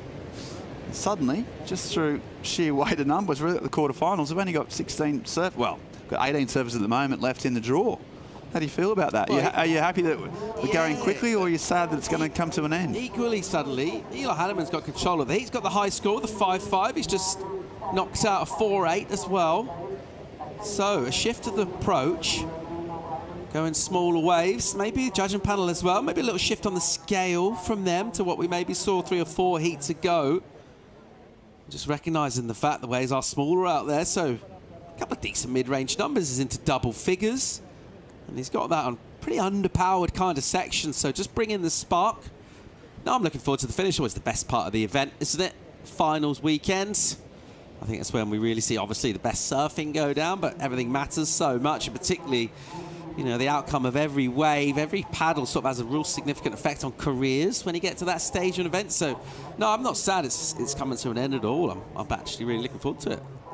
Yeah, and especially as Morgan said, it looks like there's a really bump in the swell on Sunday. Hello. So a bit more energy, bit more we need drama. That. We could do with a bit of energy. Bring the rocks into play, of course, which is really important. 17 minutes on the clock here. Surfer out at Lahaina Maui. Eli Hanneman at the moment leading this one. Hasn't really caught fire as yet. We're going to wrap this one up and the day when we come back from break.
Teníamos que esperar que salga. Escuchame una cosa, la chica también se fue.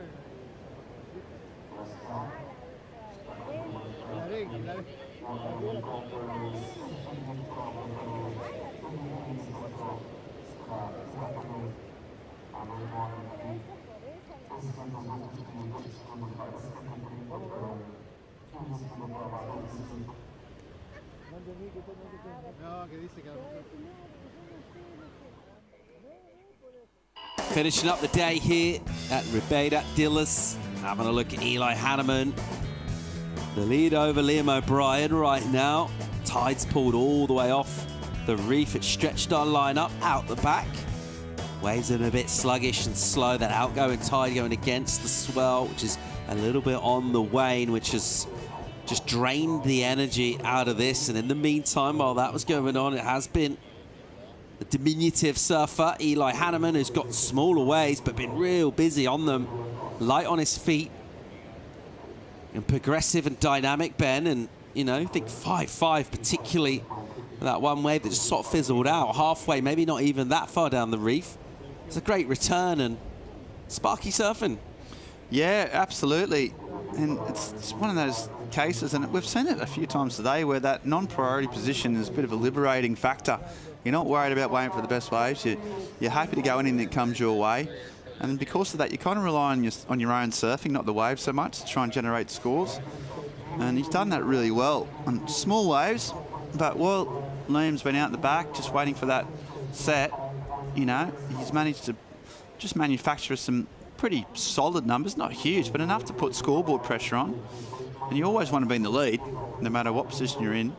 So, yeah, I've been impressed. More, you know, not just with his surfing, but the way he's approached this heat. Hanneman, once again, having a swing, loading up here. He's got a section. And he'll whip a sort of layback to fin blow reverse to incomplete. Why not? You can see the tactic in play. And just giving extra one turn, pushed really hard.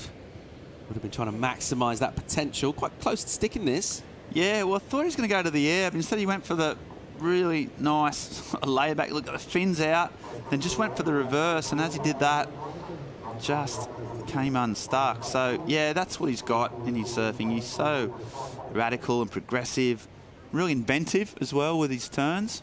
And just didn't pull that one off, but it shows you what he's capable of. You touched upon the academic achievements of Liam O'Brien. Do you reckon it's easier to be a professional surfer if you're really clever, or harder?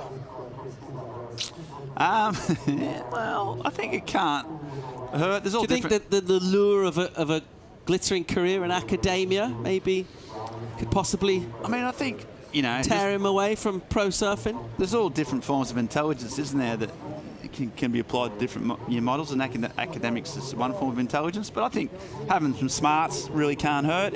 I mean, if you can match that with a bit of focus, sometimes perhaps those that have just had a sole focus on surfing and nothing else can be quite one track mind can help as well. But no, I think Liam, with his sort of his love of literature, his interest in the world, I think it's got to be a good thing for your surfing career if you can mix that. Otherwise, it must get a little bit dull, doesn't it? Just being surf, surf, surf, surf, surf, surf, surf. Tell you what, though, what Liam O'Brien needs to do right now is surf. Forget the A levels. Yeah. Forget the degree in building. You know, he wants to surf. I mean, that's what he's really good at. Basic arithmetic. He's one of the best in the world at it. But he's grappling with right now is a number of 597. That's what he needs. 11.5 on the clock. Can he reconcile that equation? We'll find out. At the moment, not much has come his way. Hanneman, super busy. 8 waves ridden for him. Just the 2 for O'Brien, who's statuesque in the lineup. Just bobbing up and down, waiting for the ocean to throw him something.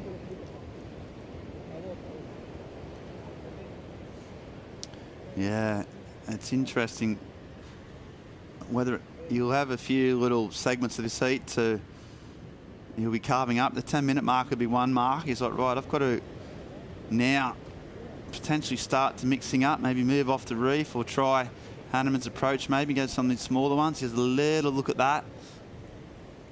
And instead, his opponent is up again. Eli again here. Pushes into a slopey section, clocks back. The busy approach. He'll tag the lip and he'll spring up. Bobbing and weaving. Yeah, I think a bit safe on that last turn. He's sort of going for it those last 2, really having a crack at it. And that last one elected just to complete the wave rather than sort of force the issue. Maybe he just knows those waves are really hard to come by. If you get a half-decent one, it's more about the completion rather than trying to elevate the scores up into the 6 or 7 mark. So we'll see where the judges put it. It was well surfed. Just felt there was a lack of aggression. Maybe that was partly due to the wave before. Meanwhile, Lob's still not catching a wave. Well, it's been 16 minutes since he's paddled into a wave. That's almost a quarter of an hour, Paul. Yeah, it's a long time to be out there. He's seen a few of the he's watched all the heats. He knows how slow it can be. Maybe just hoping that this one last swell, one last pulse, almost throwing all his eggs in one basket now. I'm not going to get 2 waves, maybe just get 1.6. I mean, that's all he needs. It's not a big number for a surfer like him, but yeah, there'll be that's a lot of downtime sitting on your own. You can't really chat either. You can't chat your mate out in the water. Those competitors don't really often have a bit of a chin wag, do they? You're all on your own. I think it was Cowley Voss was saying the other day, is it Jadson that was chatting to him? And he was just saying, trying to crack him up. Just concentrate, bro. Yeah. Settle down. Yeah, I think what that means, I want to concentrate. Please stop talking. Just trying to make him laugh, trying to get him off his classic Jaddy. Yeah. You don't get a lot of interaction, do you? Especially compared to a lot of sports where you see opponents chirping a bit in close quarters, having a little bit to say. It's very little vocal interaction between surfers, particularly somehow unnecessarily close. They seem to be sitting to each other, but they don't chat much. Especially in these surfer on surfer. That's something that the sport could work on. For sure. The surfer on surfer heats, like I reckon probably 95% of the time they're just sitting literally a metre apart from each other, aren't they? So unless, they've got a bit of beef or there's been some type of altercation, you just stone cold silence. Ooh, number in for Eli Hanneman, a 6-4. Big scores dropped in. All these, those 2 scoring waves ridden under Liam's nose. He's effectively handed those waves over. And the judges, as I said, Eli, he knew that was a good wave. He didn't push it. And you just wanted, in the context of his heat, that's a massive number. And surfed it well, made sure he finished it off, and now he's got a really commanding lead. Liam O'Brien needing a massive number or 2 scoring waves. Given he's taken 18 minutes to get 1, that could be quite difficult. 6-4 is really solid, and it's helped him to put a bit of pressure on Liam O'Brien. Priority hold continues. His number's gone up. 7.57. That's what Liam's looking for. What's going on here, Ben? Yeah, I think of this tactic to sit there. Not paying off at the moment, is it? No, it hasn't. I think that last wave, I mean, he knows this wave. He knows where the waves are. There's no reason why he should be really letting his opponent get one of those inside waves. I think you can probably readjust yourself in the lineup a little bit. So there's no other way to say other than that's just, better positioning and better heat strategy from Eli. There's no more than that. He surfed it well, but nothing crazy. And Liam with the patient approach with that priority, it's not paying off. He has seen a few little lines approaching now. So maybe if he gets one massive wave, it might all come together, but it's been so slow for Liam. He started off pretty busy, didn't he? We said that in the start, he was getting the small waves and having a crack. Well, let's remind ourselves how it's all gone down. And at this stage, we're like, we don't mind this approach. Liam just going any wave that came his way, not discriminating and gets wave size, as Morgan Siblick said in the last heat. And he looked good, nice smooth poly surfing. Just made a little mistake at the end.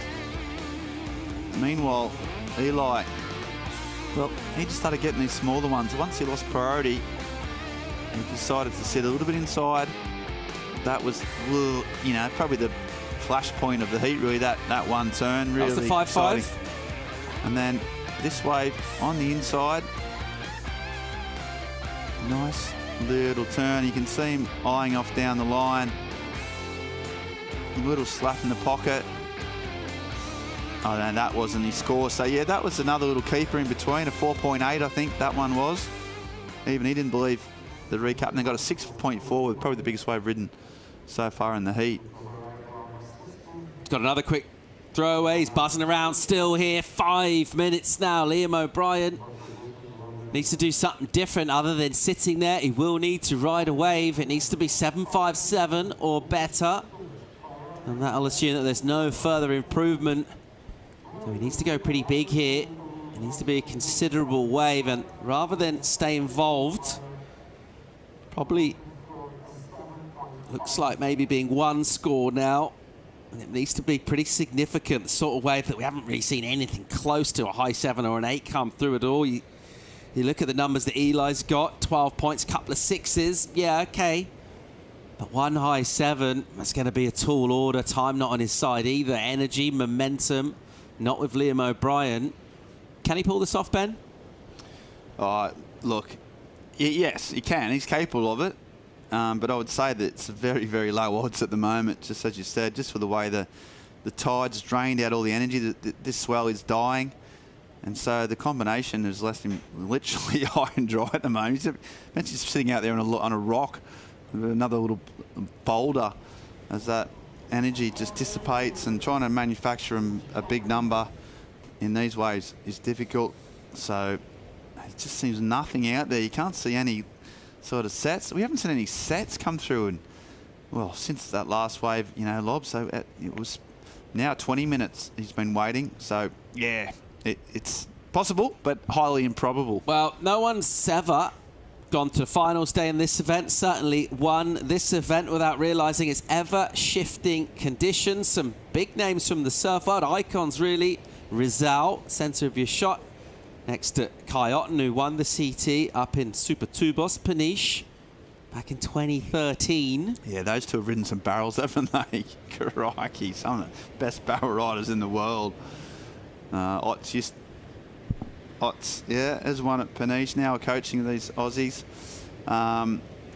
Also, Kai used to travel to Bali with his old man since he was about 5, so he's known Rizal all, you know, since he's been a real young tucker, really close.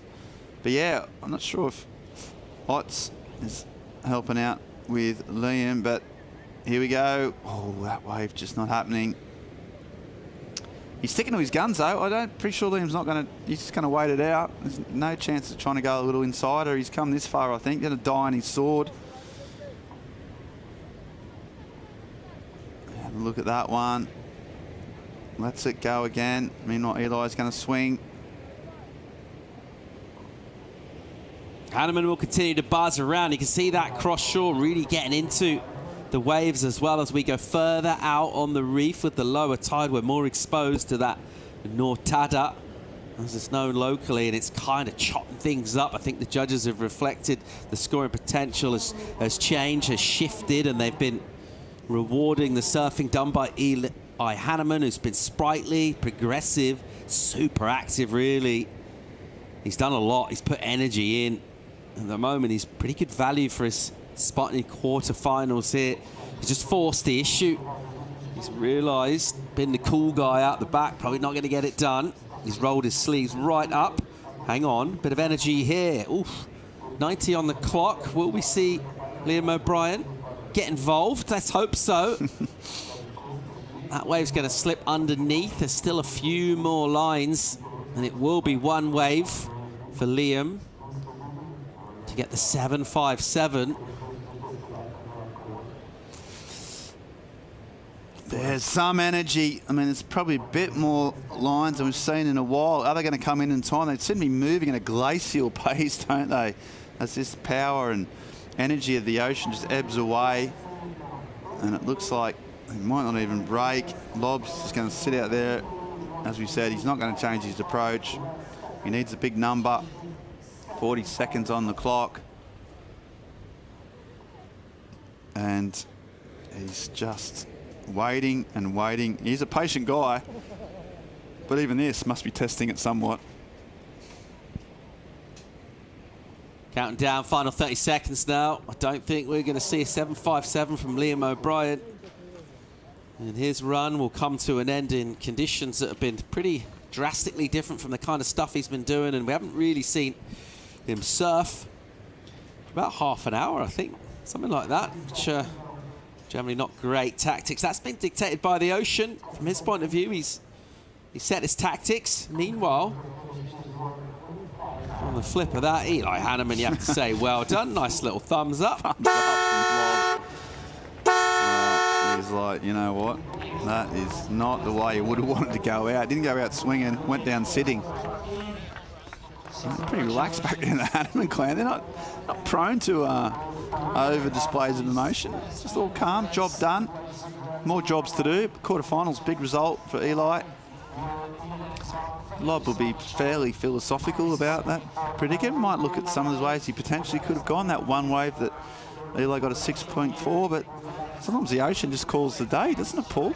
Eli Hanneman through to quarterfinals. He'll face Morgan Siblick in the fourth quarter. We've still got 2 days of our waiting period to use here. We've got a bigger swell coming for Sunday, the final day. We can afford to pick the eyes out of tide and conditions tomorrow as well. But a lot of talking points from another really fun day of competition. And we're going to be talking over all of those key moments from the day in the post-show. That's coming up right after the break. Stay tuned.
Just 8 men and 8 women remain in the draw. The quarter-finalists are set here in Ericeira on the Challenger Series. It's been a day which has offered us big contrast in terms of energy throughout performances. Well, they've been clutch because there's been so much at stake. Energy drained away a little bit, kind of put us out of our misery in that last heat. But before that, there was all sorts going on. It's been a fun day, and you're going to get that at a surf contest anyway, particularly one over here in Europe where things do change so much throughout the day. Yeah, absolutely.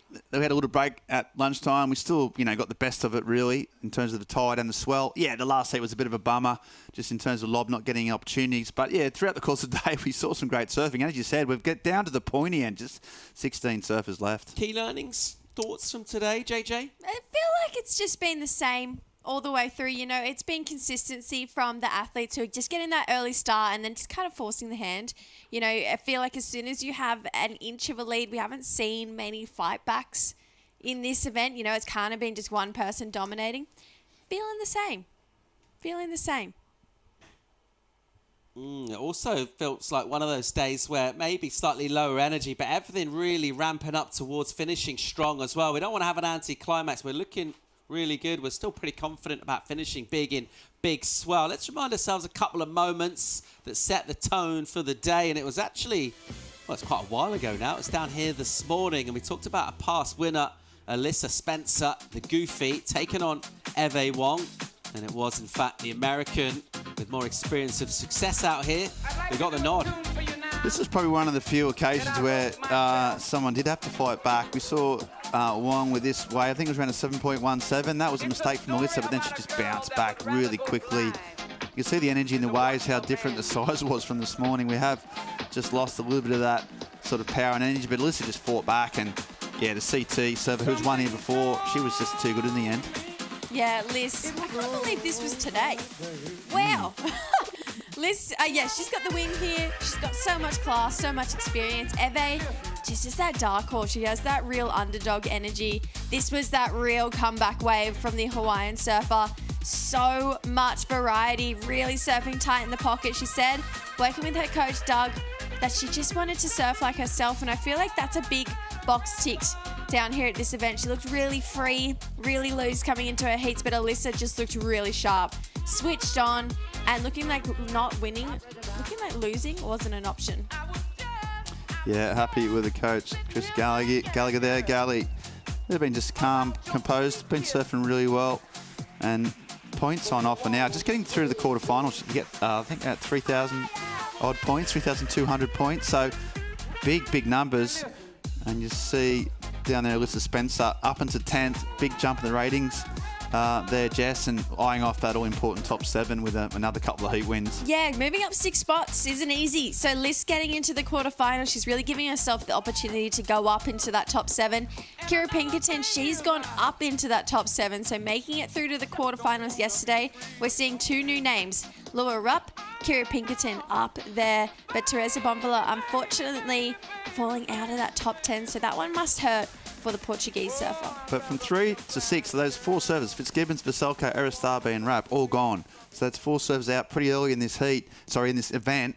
That means there's going to be some big movements. There's going to be some really exciting changes on that leaderboard, Paul. Yeah, we'll be shaking up those rankings over the weekend for sure, and after 4 events as well. Nothing will be set, but we'll have a better idea of who's looking solid at this stage of the season for qualifying. In the meantime, let's go down and hear someone who got an important, crucial heat win. The very last heat of the day, Eli Hanneman is standing by with Claudia. That's right, Eli, joining everyone else on the quarters. How do you feel? I feel good, yeah. Stoked. Can you guide us through your heat? It was quite, you're going with one of the best surfers on this competition. Can you guide us through it? Yeah, I when I looked in like the draw of the round of 16, a ton of good surfers, but I think Liam's probably the most experienced and definitely one of the best guys in the entire contest on this Challenger Series. So yeah, I actually wasn't that nervous though compared to my 2 heats before. I think I kind of enjoy like going up against the better, not bet, everyone's gnarly, but like the more experienced guys, because it gives me an opportunity to challenge myself and you know, do what I can do. And it got really slow, so gave me opportunity to rely on my talent, go out there and create some scores and some below average waves, and yeah, I got the job done, so I'm stoked. Congrats and good luck for the quarters. Thank you. Back to you guys. That's all for today. Yeah, thanks, Claudia. Yeah, Inch didn't really take away from that and just think, yeah, subpar conditions. he forced that. He made it happen. And that's key. If you are going to go all the way for a victory here, you're going to have to win. Sometimes it's harder to win those slower heats, right? It is, and he doesn't look particularly happy about it. But inside, he's obviously, maybe that's because it's not job done. He's so sort of, grinding it out. He still knows there's so much points on offer. Just, people have different, responses to how they process wins. And he's just so cool and calm and collected. And as he said, he manufactured his own scores, and it was impressive in its own way. Elsewhere this morning, it was George Petar came up in a heat against Kade Matson, and the waves pulsed at the start of this one. The scores are really, really big.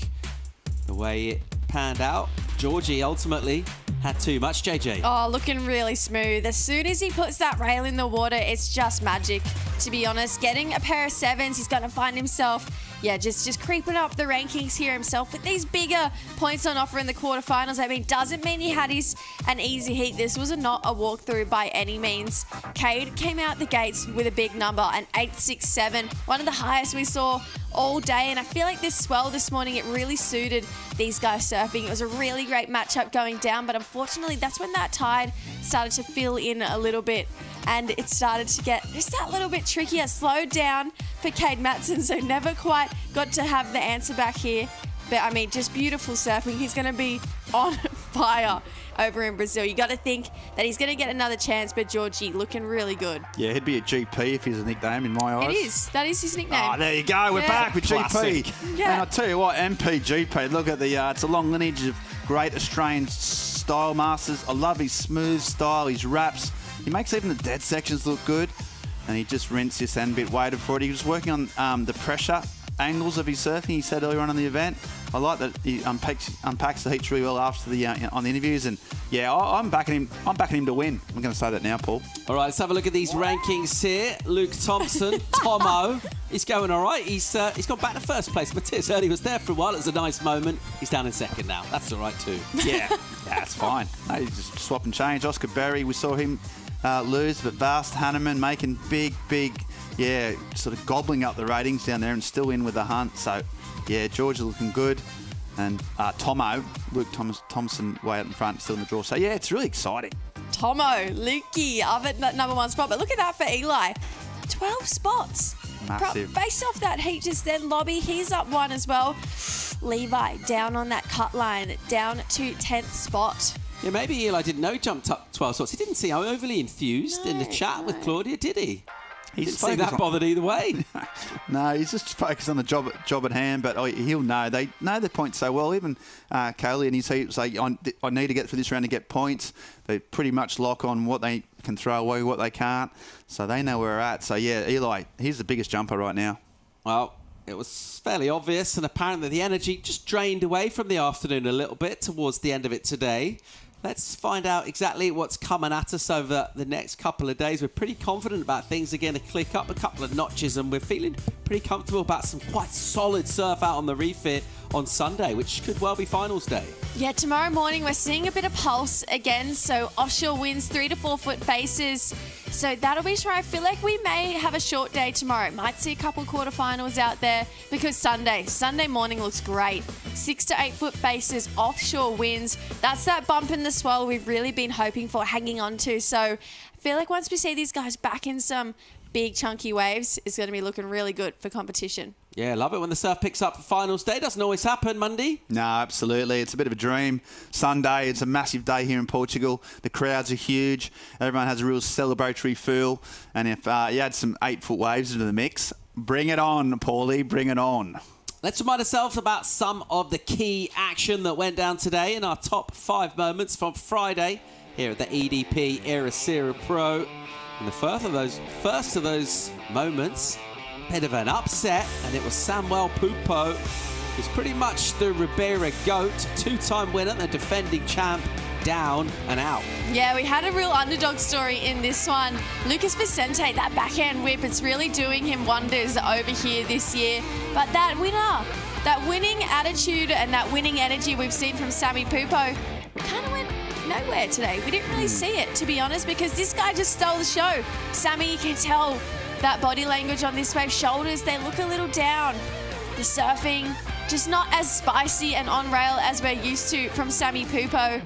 couldn't break out of the three-point range in this heat, unfortunately, so he needs to regroup, find himself back over there in Brazil, taking it home, and yeah, that right there kind of shows how that heat went for Sammy Pupo. Interesting that you chose Kuzne to win, Paul, and he got knocked out, and you chose Pupo to win, Jess, and he got knocked out. So I would say that you two are batting none from two at the moment. Meanwhile, Sanoa, Demfle Olin, she was this backhand all week. She's just been waiting for the good waves and then absolutely belting them. So much spray, so much commitment. And she surfed really, really well. Has done all event. She's been really dangerous, really impressed with the way she's gone about her surfing, Jess. Yeah, her power was pretty unmatched in this heat. Eden was surfing great. I mean, she's so young and so talented, but just I felt like Sanoa's stature has a lot more strength behind her, and you could tell when she was putting it up in those lifts. But number 3, Morgs, classic Morgs. He's been in the highlights almost every day. Free surfing again for today, though. Yeah, he has. He's been a really consistent performer, up against some big names as well. This was against Hurdy, who is one of the on-form surfers. And yeah, classic Morgs. We know what he delivers. He delivers power, he delivers on-rail. He's got a bit of spark when he's in form, his confidence is up. And he said he wants to bring it home. He's got, once you're at this stage, he wants to win. And if he keeps surfing like this, he's got a very good chance of doing so. Yeah, Morgs just surfing really tight in the pocket, going vertical on some really nice sections as well, and just surfing the waves up. He didn't choose the best waves in the heat, but got the job done. And then Yo-Yo, the Portuguese hope, hanging in there to fly the flag for Portugal. She's looking to win here. She's currently number 2 on the rankings. She's got a big quarterfinal matchup coming tomorrow, thanks to this performance that we saw a lot earlier in the day. Just surfing a great speed, and felt like she really turned up the heat towards the back half.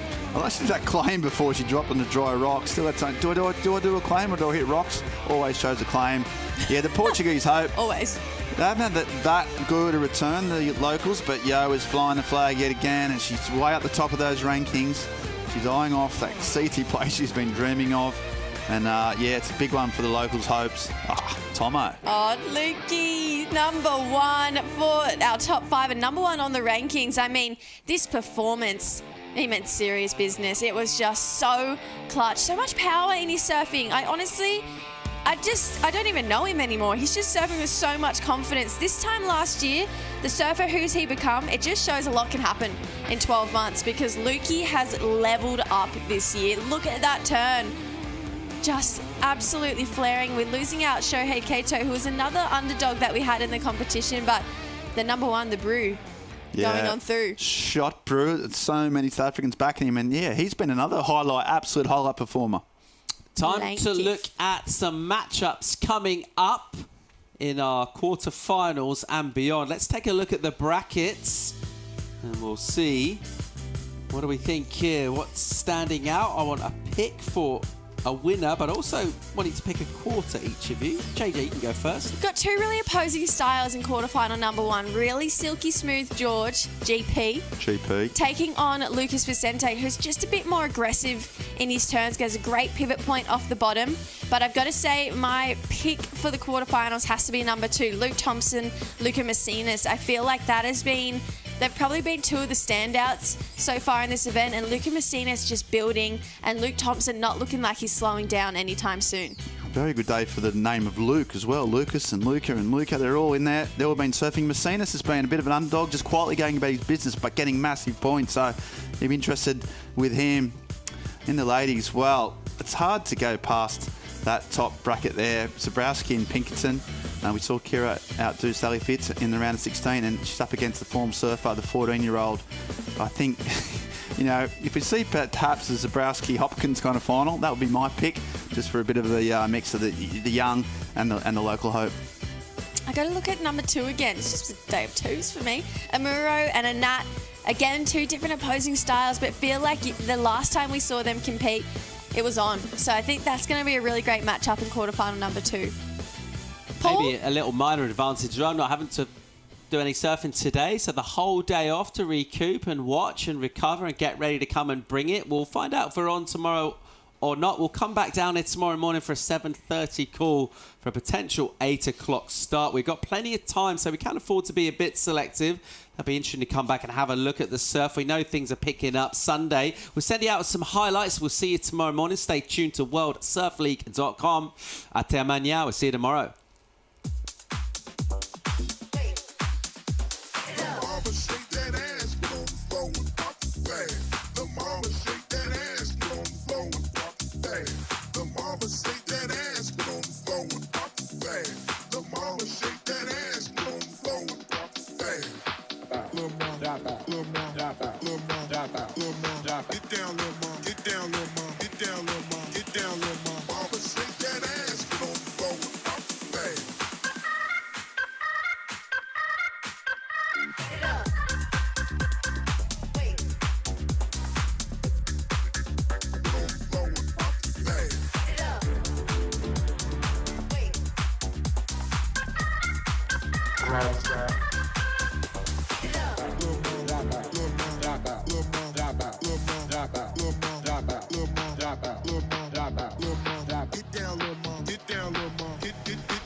There's your happy.